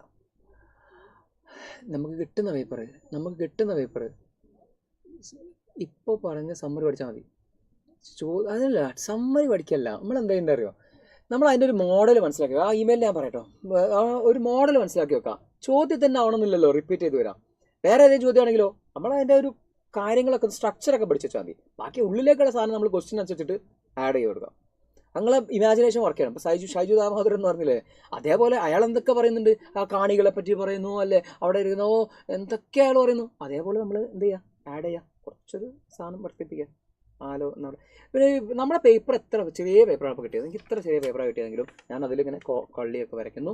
അതിനകത്ത് ഇമെയിലിന് 3 കോളം വരയ്ക്കുന്നു, 2 എന്ന് എഴുതുന്നു, BCC CC എന്ന് എഴുതുന്നു, BCC എന്ന്. അതിലൊരു കോംപ്രമൈസ് ഇല്ല. ഓക്കെ, ഫോർമാറ്റ് അത് അത്യാവശ്യമാണ്. പിന്നെ ഇതിൻ്റെ പേജ് ചെറുതാന്ന് വെച്ചിട്ട് വലുത് ഇങ്ങനെ താഴേക്ക് പോയിക്കോട്ടെ കുഴപ്പമില്ല, ഇഷ്ടംപോലെ പോയിക്കോട്ടെ കുഴപ്പമില്ല. ഇനി ഞങ്ങൾ അങ്ങനെ ഫസ്റ്റ് തുടങ്ങിയിട്ട് ഒരു പേജ് കഴിഞ്ഞിട്ട് നിങ്ങൾക്ക് എഴുതാനുണ്ടെങ്കിൽ അടുത്ത പേജിൽ എഴുതിക്കോ, അതും വിഷയമല്ല. Okay, I hope it's clear. ഇപ്പോൾ കഴിയൂട്ടോ, ക്ലാസ് കഴിഞ്ഞു. ഓക്കെ, ഇനി ഇതാ കുറച്ച് ക്വസ്റ്റ്യൻസ് പറഞ്ഞു. ഞാൻ ഇത്രയും ചാപ്റ്റേഴ്സ് എടുക്കുന്നുള്ളൂ കേട്ടോ, ഇത്രയും ചാപ്റ്റേഴ്സ് ഞാൻ പറയുന്നുള്ളൂ. ഏതൊക്കെ ചാപ്റ്റേഴ്സ് പറഞ്ഞു? ആൻഡ് ഗാന്ധിക്കെയും പ്രൈസ് ഓഫ് ദ ഫ്ലവേഴ്സ് പറഞ്ഞു, അതായത് ട്രിപ്പ് ഓഫ് ലീഹോറില പറഞ്ഞു, സെക്രട്ടറീസ് ഓഫ് കണ്ടാവ് പറഞ്ഞു. ഓക്കെ, 2 മണിക്കൂറും പോയി. ഇനിയോ ബെസ്റ്റ് കോഴി അവാർഡ് ആർക്കാ കൊടുക്കാൻ വന്നു? ഇനി നോക്കാം. You are the reporter of the leading news channel was assigned to report a live TV program, turtle calling ritual in Namona village. Prepare a live TV report. വീണ്ടും ആവർത്തി ചോദ്യങ്ങൾ തന്നെയാണ് കാണിച്ചു തരാണ്. അങ്ങനെ ചോദിച്ചിട്ടുണ്ട്, 2020 ചോദിച്ചിട്ടുണ്ട്. Okay, imagine that you happen to visit Fijian island in Namoana and meet the women there. Out of curiosity, you would like to know more about the strange ritual of turtle calling. Write 4 questions. 4 ചോദ്യങ്ങൾ ചോദിക്കാനാണ്. Okay, അത് അങ്ങനെ ഒരു ചോദ്യം നമുക്ക് എന്താ ചെയ്യാം, പ്രതീക്ഷിക്കാം. 4 ചോദ്യങ്ങൾ നിങ്ങൾക്ക് അവരോട് ചോദിക്കാം. എന്തൊക്കെ ചോദ്യങ്ങളൊക്കെ നിങ്ങൾക്ക് അറിയാം. ഇൻ ദ ഫിജിയൻ ഐലൻഡ്, മനസ്സിലായില്ലേ ചോദ്യം? എന്താ മനസ്സിലായില്ലേ? You happen to visit Fijian island Amona, visit and meet the women there. അവിടുത്തെ സ്ത്രീകളെ കണ്ടു. അവരോട് എന്തൊക്കെ ചോദ്യങ്ങൾ നമുക്ക് ചോദിക്കാം, അല്ലെ? ഈ ഒരു ഐതിഹ്യത്തെ പറ്റി ചോദിക്കാം, നിങ്ങൾ എന്താ ചാൻഡ് ചെയ്യുന്നത് ചോദിക്കാം, ഇതെന്താ സംഭവം, എന്ത് ചോദിക്കാം. ഓക്കെ, നെക്സ്റ്റ് ചോദ്യം. In the Fijian island we see Tinai Kobega and Rowdilus being tortured by cruel fishermen. Such atrocities and tortures are which started the time immemorial. എന്ന് വെച്ചാൽ ടൈം ഇമ്മോമറിയൽ മുതൽ ഇന്നും ഒരുപാട് അട്രോസിറ്റീസ് സ്ത്രീകൾക്കെതിരെ നടക്കുന്നുണ്ട്. Continuing even now in the civilised society. Write a letter to the editor of the newspaper expressing your concern over this issue. Suggestions some ways are correct. Okay, ഒന്നുമില്ല, ഈ പറയുന്ന പരിപാടി ഞാൻ നേരത്തെ പറഞ്ഞ അതേ ക്വസ്റ്റ്യൻ ഇവിടെ ചോദിച്ചിരിക്കുന്നു. ആ ചോദ്യം നമ്മളോട് ലെറ്റർ ആണ് എഴുതാനാണ്, എഡിറ്റർ ലെറ്റർ എഴുതാനാണ്. ഫോർമാറ്റ് നമുക്കറിയാം. ഞാൻ പറഞ്ഞു തന്ന കുറെ പോയിന്റ്സ് ഉണ്ട് നിങ്ങൾക്ക്, അത് മതി കേട്ടോ. അപ്പോൾ ഇന്ന് പറയുന്ന ഒരുപാട് ആട്രോസിറ്റീസ്, സ്ത്രീകൾക്കെതിരെ നടക്കുന്ന ഒരുപാട് കാര്യങ്ങളൊക്കെ എന്താ പറയുക, ഇനീക്വാലിറ്റി ആണെങ്കിലും, ജോബ് പ്ലേസിൽ സെക്യൂരിറ്റി ഇല്ലാത്തതാണെങ്കിലും, ഈക്വൽ ഓപ്പർച്യൂണിറ്റീസ് കൊടുക്കാത്തതാണെങ്കിലും, വേജസിൽ ഡിഫറൻസ് കാണിക്കുന്നതാണെങ്കിലും, അതുപോലെ തന്നെ എന്താണ് ഒരുപാട് കാര്യങ്ങളുണ്ട് അല്ലെ, എഡ്യൂക്കേഷൻ്റെ കാര്യത്തിലാണെങ്കിലും ഒക്കെ. അതൊക്കെ നിങ്ങൾ എന്ത് ചെയ്യാം, എഴുതി വെക്കുക. ഓക്കെ, അപ്പോൾ അത്രയാണ്. ഇവിടെ കുറച്ച് ക്വസ്റ്റ്യൻസ് ഞാൻ അഡീഷണലി ഞാൻ വെറുതെ ഇട്ട് വെച്ചിട്ടുണ്ട്. ഈ ക്വസ്റ്റ്യൻ ഒരു ന്യൂസ് പേപ്പർ റിപ്പോർട്ട് നോക്കുക. ലീഹോർലാൻഡ് ന്യൂസ് പേപ്പർ റിപ്പോർട്ട് ഞാൻ നേരത്തെ പറഞ്ഞിട്ടുണ്ടായിരുന്നു. ആ ന്യൂസ് പേപ്പർ റിപ്പോർട്ടും കൂടെ ജസ്റ്റ് ഞാൻ ഒന്ന് പറയാം. ബാക്കി ക്വസ്റ്റ്യൻസ് ഒക്കെ നിങ്ങൾക്ക് വേണമെങ്കിൽ വായിച്ചു നോക്കാൻ വേണ്ടിയിട്ട് ഞാൻ കുറച്ച് ടൈപ്പ് ചെയ്ത് വെച്ചതാണ്. ലീഹോർല ടച്ച് ദ സ്കൈ, അതിൻ്റെ ടേക്ക് ഓഫ് നേരത്തെ ഒരാളിനോട് ചോദിച്ചിട്ടുണ്ടായിരുന്നു. ആ ചോദ്യം ചോദിച്ചാൽ എന്താ ചെയ്യേണ്ടത്? The Leehorla touch the sky. എൻ്റെ ഹെഡിങ് നോക്ക്, ഞാൻ കൊടുത്ത ഹെഡിങ് നോക്ക്, Leehorla touch the sky. Heading എപ്പോഴും ക്യാച്ച് ചെയ്യായിരിക്കണം കേട്ടോ. ഇനി പാരീസ് പ്ലേസ് ചെയ്തി, ഡേറ്റ് ചെയ്തി. പ്ലേസ് ചെയ്ത് കണ്ടൊരു ഒരു കുത്ത് കോമ, സെമി കോളം എന്ന് പറയും, കുത്ത് കോമ. ശേഷം നമ്മൾ എന്ത് ചെയ്യുന്നു, ഡേറ്റ് എഴുതുന്നു, ശേഷം കുത്ത് കോളം എന്ന് പറയും. ഇനിയോ, the Leehorla under the supervision of captain Jobis has landed safely today morning at 3:13 AM. 3:13 AM ഇതാ under the supervision of captain ജോബിസിന്റെ സൂപ്പർവിഷനിൽ ലാൻഡ് ചെയ്തു. There were 5 passengers in total, including Captain Jobis. Everything was perfect until a storm approached the needed to land soon, and Captain Jobis was looking for a place to land. In order to land safely, he put the arrow downwards. With the aid of the gear rope, the passengers landed on the area covered with the trees. മരങ്ങളുള്ള ഒരു സ്ഥലത്ത് ആ anchor റോപ്പില്ലായിരുന്നു. ആ anchor റോപ്പിന്റെ സഹായത്തോട് കൂടിയിട്ട് അതവിടെ നിന്നു. They landed on the ground at 3:15 AM. 3:15 land ചെയ്തത്. See their landings. see their landings, the Belgian peasants ran towards them for help. അവർ land ചെയ്യുന്നത് കണ്ടിട്ട് ബെൽജിയത്തിലുള്ള പെസൻസ് അവരെ സഹായിക്കാൻ വേണ്ടി എത്തി. With the aid of the peasants, ആ പേഷ്യൻസ് അല്ലാണ്ട് പെസൻസ്, ആ പെസൻസ് ആണ് ഇവിടെ സ്പെല്ലിംഗ് മിസ്റ്റേക്ക് ഉണ്ട്. പെസൻസിന്റെ സഹായത്തോട് കൂടിയിട്ട് അവരെന്ത് ചെയ്തു, പെസൻസിന്റെ സഹായത്തോട് കൂടിയിട്ട് അവരെന്ത് ചെയ്തു, യെസ് അവര് പാക്കേജ് ഒക്കെ ബാഗ് ചെയ്തു. ദെൻ അവര് അവരുടെ ഹേസ്റ്റിലേക്ക് ട്രെയിൻ കയറിപ്പോയി. പാരീസിലേക്ക് ഹേസ്റ്റിൽ നിന്നും ട്രെയിൻ കയറി പോവുകയാണ് ചെയ്തത്. ഓക്കെ, ഇത്രയുമാണ് പറയേണ്ടത്. പാസ്റ്റ് ടെൻസിലാണ് എഴുതേണ്ടത്. ഇങ്ങനെ 2 പാരഗ്രാഫ് ആക്കിയത് നല്ലതാണ്. അപ്പോൾ അതിൻ്റെ ഒരു ക്വസ്റ്റ്യൻ നിങ്ങൾക്ക് ഒരു കൺഫ്യൂഷൻ ഉണ്ടാവുന്നത് ഞാൻ പറഞ്ഞുതരാം. എന്താണെന്ന് വെച്ചാൽ, prepare a newspaper report about the successful and thrilling adventure undertaken by Captain Jobes and his friends in the trip of Leghor എന്നാണ് ഒരു ക്വസ്റ്റ്യൻ ആണത്. ഓക്കെ, സക്സസ്ഫുൾ ആയിട്ടില്ല. അപ്പോൾ ട്രാവൽ കഴിഞ്ഞതിന് ശേഷമാണ് നമ്മൾ ഈ ഒരു റിപ്പോർട്ട് എഴുതുന്നത്. ഇനി മറ്റൊരു ചോദ്യം എന്ന് പറഞ്ഞാൽ, നമ്മൾ ഈ ഒരു ടേക്ക് ഓഫ് കണ്ടില്ലേ, ടേക്ക് ഓഫ് കണ്ടതിന് ശേഷം നമ്മളോട് എഴുതാൻ പറയും. അപ്പോൾ നമ്മൾ എഴുതുന്നത് എന്താ, ആ ഒരു യാത്രയെക്കുറിച്ചാണ്. അത് കാണുന്നതാണ്, അല്ല ഫുള്ള് കഴിഞ്ഞതിന് ശേഷമല്ല. അല്ല പൊതുവേ ഒരു ചോദ്യമാണെങ്കിൽ ഈ പറഞ്ഞ പോലെ പിറ്റേ ദിവസം രാവിലെ പത്രത്തിൽ വരുന്ന വാർത്തയാണ് നമ്മൾ എഴുതേണ്ടത്. യാത്രയൊക്കെ കഴിഞ്ഞു, സക്സസ്ഫുൾ ആയിരുന്നു എന്ന് പറഞ്ഞിട്ട്. അപ്പോൾ ഇത്രയാണ് നമ്മുടെ ഒരു ചാപ്റ്റർ. അപ്പോൾ നിങ്ങൾക്കോട് എനിക്ക് പറയാനുള്ള മറ്റൊരു കാര്യം എന്ന് പറഞ്ഞാൽ, നിങ്ങൾ എന്ത് ചെയ്യണം, നിർബന്ധമായിട്ടും മക്കളെ ആ ടെക്സ്റ്റിൽ ഞാനെടുത്ത ഈ ചാപ്റ്റേഴ്സ് നിർബന്ധമായിട്ടും ഒരൊരു തവണ വായിച്ചു നോക്കണം. 4 ചാപ്റ്ററേ ഞാൻ പറഞ്ഞിട്ടുള്ളൂ. ആ 4 ചാപ്റ്റർ നിങ്ങൾ നാറ്റ് സാർ പറഞ്ഞുകൊണ്ട് അത് നിങ്ങൾ എന്ത് ചെയ്യണം, വായിച്ചിരിക്കണം. അത് ഉറപ്പാണ്. അതിലേറ്റവും ഇമ്പോർട്ടൻ്റ് ആയുള്ള ചാപ്റ്റർ ഞാൻ പറഞ്ഞാൽ ആൻഡ് ദെൻ ഗാന്ധി കെയിം വായിക്കണം. ഓക്കെ, അതുപോലെ തന്നെ ഹിസ് ഫസ്റ്റ് ഫ്ലൈറ്റ്, നമ്മുടെ ഇതില്ലേ ഹിസ് ഫസ്റ്റ് ഫ്ലൈറ്റ് നിങ്ങൾ വായിക്കണം. അതുപോലെ തന്നെ ഐ വിൽ ഫ്ലൈ വായിക്കണം. ഓക്കെ, അതുപോലെ തന്നെ നമ്മുടെ ഈ സീക്രട്ട് ടേർട്ടിൽസ് ഓഫ് കണ്ടാവ് വായിക്കണം. ഓക്കെ, ഈ 3 ചാപ്റ്റർ നിർബന്ധം, മറ്റൊന്നും വായിക്കണം. ഓക്കെ, നിർബന്ധം പറയുന്ന ചാപ്റ്റേഴ്സ് നിർബന്ധമായിട്ട് എന്തായാലും വായിച്ചിരിക്കണം. സോ ഇനി +1 എത്തിയിട്ടുള്ളൂ നമ്മൾ. നമുക്ക് ഒരുപാട് പ്രശ്നങ്ങളും പ്രയാസങ്ങളൊക്കെ ഉണ്ട് ഇംഗ്ലീഷിൽ. പരിഹരിക്കണമെങ്കിൽ നിങ്ങൾ പരീക്ഷയുടെ തലേന്നല്ല നമ്മൾ എന്ത് ചെയ്യേണ്ടത്, ഇതുപോലെ ഓടി നടക്കേണ്ടത്. നമ്മൾ കുറച്ച് മുമ്പേ എന്ത് ചെയ്യണം, ഇനീഷ്യലി നമ്മൾ കുറച്ച് കാര്യങ്ങളൊക്കെ ചെയ്യാണ്ട് വായിക്കണം, ഡെയിലി വായിക്കണം. അതുപോലെ തന്നെ എഴുതിയൊക്കെ ഒന്ന് ശീലിക്കണം ഒക്കെ ചെയ്യണം. അങ്ങനെയാണെങ്കിൽ +2 നമുക്ക് A+ ഉണ്ടാവും, അത് സംശയം വേണ്ട. ഓക്കെ, അപ്പോൾ ഈ +1 നിങ്ങൾക്ക് എന്ത് ചെയ്യട്ടെ, ഫുൾ A+ കിട്ടട്ടെ. എൻ്റെ പേര് മുഹമ്മദ് ഷാജു എന്നാണ് എൻ്റെ പേര്. ഓക്കെ, SJ എന്നാണ് എൻ്റെ code. Yes, and this is my ID. ഏതായാലും നിങ്ങൾക്ക് എന്തെങ്കിലും ഹെൽപ്പ് വേണമെങ്കിലൊക്കെ നമുക്ക് എന്ത് ചെയ്യാം, സൈലം എപ്പോഴും നിങ്ങളുടെ കൂടെ തന്നെ ഉണ്ട്. നിങ്ങൾക്ക് വേണമെങ്കിൽ എന്താ പറയുക,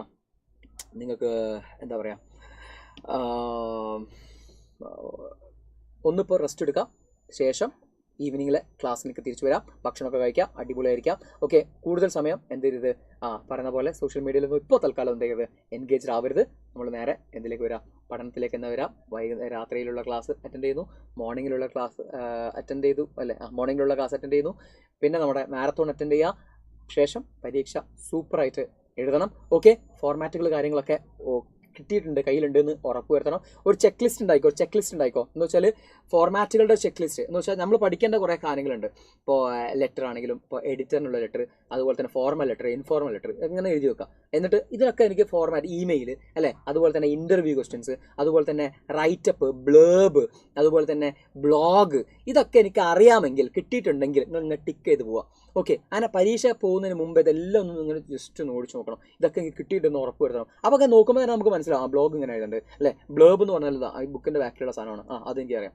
ബ്ലോഗ് എന്ന് പറഞ്ഞാൽ എനിക്കറിയാം. അതെന്താ ഫേസ്ബുക്കിലൊക്കെ നമ്മൾ എഴുതുന്ന പോലെ കുറിപ്പ് എഴുതുന്നു, ഹെഡിങ് എഴുതുന്നു, ഡേറ്റ് എഴുതുന്നു, ആളെ പേര് എഴുതുന്നു, സംഭവം കറക്റ്റ് എഴുതുന്നു, മതി. ഓക്കെ, ഇനി എഡിറ്ററിൻ്റെ ലെറ്റർ നമുക്ക് ഇങ്ങനെയാണ് ഇതിൻ്റെ ഫ്രം അഡ്രസ് എഴുതുന്നു, ടു അഡ്രസ്, ഡേറ്റ് എഴുതുന്നു, to address. Okay, formal language ആണ് ഉപയോഗിക്കേണ്ടത്. ഈ സാധനങ്ങൾ ഒന്നും അറിയാതെ പോരുത്. ഗ്രാമർ, കുറച്ച് ഗ്രാമർ, 10th സ്റ്റാൻഡേർഡ് പോലത്തെ ഗ്രാമർ ഒന്നുമില്ല, കുറച്ച് ഗ്രാമറേ പഠിക്കാനുള്ള. റിപ്പോർട്ട് സ്വിച്ച് ഉണ്ട്, അത് നിർബന്ധമായിട്ടും ഓർത്ത് വെക്കണം, അറിയണം. കൊഹീസീവ് ഡിവൈസ് ഉണ്ട്, കൊഹീസീവ് ഡിവൈസ് നിർബന്ധമായിട്ടും നമ്മൾ എന്ത് ചെയ്യണം, പഠിച്ചു വെക്കണം. ഓക്കെ, ചിലപ്പോൾ പാസീവ് വോയിസും വരാം, അപ്പോൾ പാസീവ് വോയിസ് നമ്മൾ അറിഞ്ഞിരിക്കണം. അത് വലിയ ഡീറ്റെയിൽ ആയിട്ടൊന്നും പഠിക്കേണ്ട, ഒന്ന് അറിഞ്ഞു വെച്ചാൽ മതി. അപ്പോൾ ഈ സാധനങ്ങൾ നമ്മൾ കയ്യിലുണ്ടെന്ന് അതും ഉറപ്പ് വരുത്തണം. ഫ്രേസൽ വേർബ്സ് അത് നമ്മൾ കയ്യിലുണ്ടെന്ന് നോക്കണം. അപ്പോൾ അതും ചെക്ക് ലിസ്റ്റ് ചെയ്യുക. ഇതൊക്കെ പഠിച്ചിരിക്കുന്നത് ടിക്ക് ചെയ്ത് വെക്കുക. ചാപ്റ്റേഴ്സിലൂടെ എല്ലാത്തിലൂടെയും കടന്നു പോകണം. ഈ 6ാമത്തെ യൂണിറ്റ് ഒരു കാരണവശാലും ഒഴിവാക്കരുത്. ഓക്കെ, ചില ആൾക്കാർ പറയും അത് ഒഴിവാക്കി, കുഴപ്പമില്ല, ഓപ്ഷൻസ് ഉണ്ടല്ലോ, നമുക്ക് പണിയാവും. മനസ്സിലാവും, ജയിക്കാനല്ലല്ലോ നമ്മൾ നോക്കുന്നത്, നമുക്ക് ഫുൾ A+ അല്ലേ വേണ്ടത്. സോ അത് നിങ്ങൾ എന്ത് ചെയ്യണം, കണക്കിലെടുക്കണം. എല്ലാ ചാപ്റ്റേഴ്സിൻ്റെയും സമ്മറി ഒന്ന് മനസ്സിലാക്കി വെക്കുക, കഥാപാത്രങ്ങളെയും ഓതേഴ്സിൻ്റെയും പേര് മനസ്സിലാക്കി വെക്കുക. ഓക്കെ, അത് എവിടെയെങ്കിലും എഴുതി വെച്ചോ, കോപ്പി അടിക്കാനല്ല കേട്ടോ. നമ്മൾ പറഞ്ഞാൽ ചെക്ക് ലിസ്റ്റ് ഉണ്ടാക്കുമ്പോൾ അതിങ്ങനെ എഴുതി വെച്ചാൽ പിന്നെ നമ്മൾ നോക്കുമ്പോൾ ഇങ്ങനെ 3-4 പ്രാവശ്യം അങ്ങോട്ടും ഇങ്ങോട്ടും നോക്കുമല്ലോ, അപ്പോൾ നമ്മളെ മൈൻഡിൽ അത് കയറും, ഉറപ്പാണ്. ഇനി ഇതിനൊക്കെ പുറമെ ഏറ്റവും ഇമ്പോർട്ടൻ്റ് ആയിട്ടുള്ള ചില ചാപ്റ്റേഴ്സൊന്നും നമ്മൾ പറഞ്ഞു തരും. ഓക്കെ, ഏറ്റവും കൂടുതൽ മാർക്ക് വരാനുള്ള ഫസ്റ്റ് യൂണിറ്റ് എന്നാണ്. ഫസ്റ്റ് യൂണിറ്റ് നിന്നും സെക്കൻഡ് യൂണിറ്റ് നിന്നൊക്കെയാണ് ഏറ്റവും കൂടുതൽ മാർക്ക് വയ്ക്കുക. ഓക്കെ, അപ്പോൾ അവിടെ നമ്മളൊന്നും കൂടെ ഫോക്കസ് ചെയ്തിട്ട് പഠിക്കണം. അപ്പോൾ ഞാൻ എൻ്റെ ക്ലാസ് അവസാനിപ്പിക്കുകയാണ്. എൻ്റെ മക്കൾക്ക് ക്ലിയർ ആയിട്ടും കാര്യങ്ങൾ കിട്ടി, നമുക്ക് വെറുതെ ആയില്ല. ഈ 2 മണിക്കൂർ അല്ലെങ്കിൽ എത്ര 4 മണിക്കൂറോ 5 മണിക്കൂർ തുടങ്ങിയതാണ്, ഉപയോഗപ്പെട്ടു എന്ന് വിചാരിക്കുന്നു. So stay tuned. സൈലമുണ്ട് കൂടെ, നമ്മൾ ഒരുമിച്ച് നേടും. Okay, thank you. ഏറ്റവും മാർക്കിന് എത്ര എഴുതണം? 2-2.5 പേജ് വേണം. 2 പേജെങ്കിലും എഴുതണം. ലോഗ്സ് ഞാൻ എങ്ങനെ പറഞ്ഞു നീ? അയ്യോ വേറെന്തോ. Thank you sir. Elisha, you welcome, most welcome. Thank you, thank you. Okay,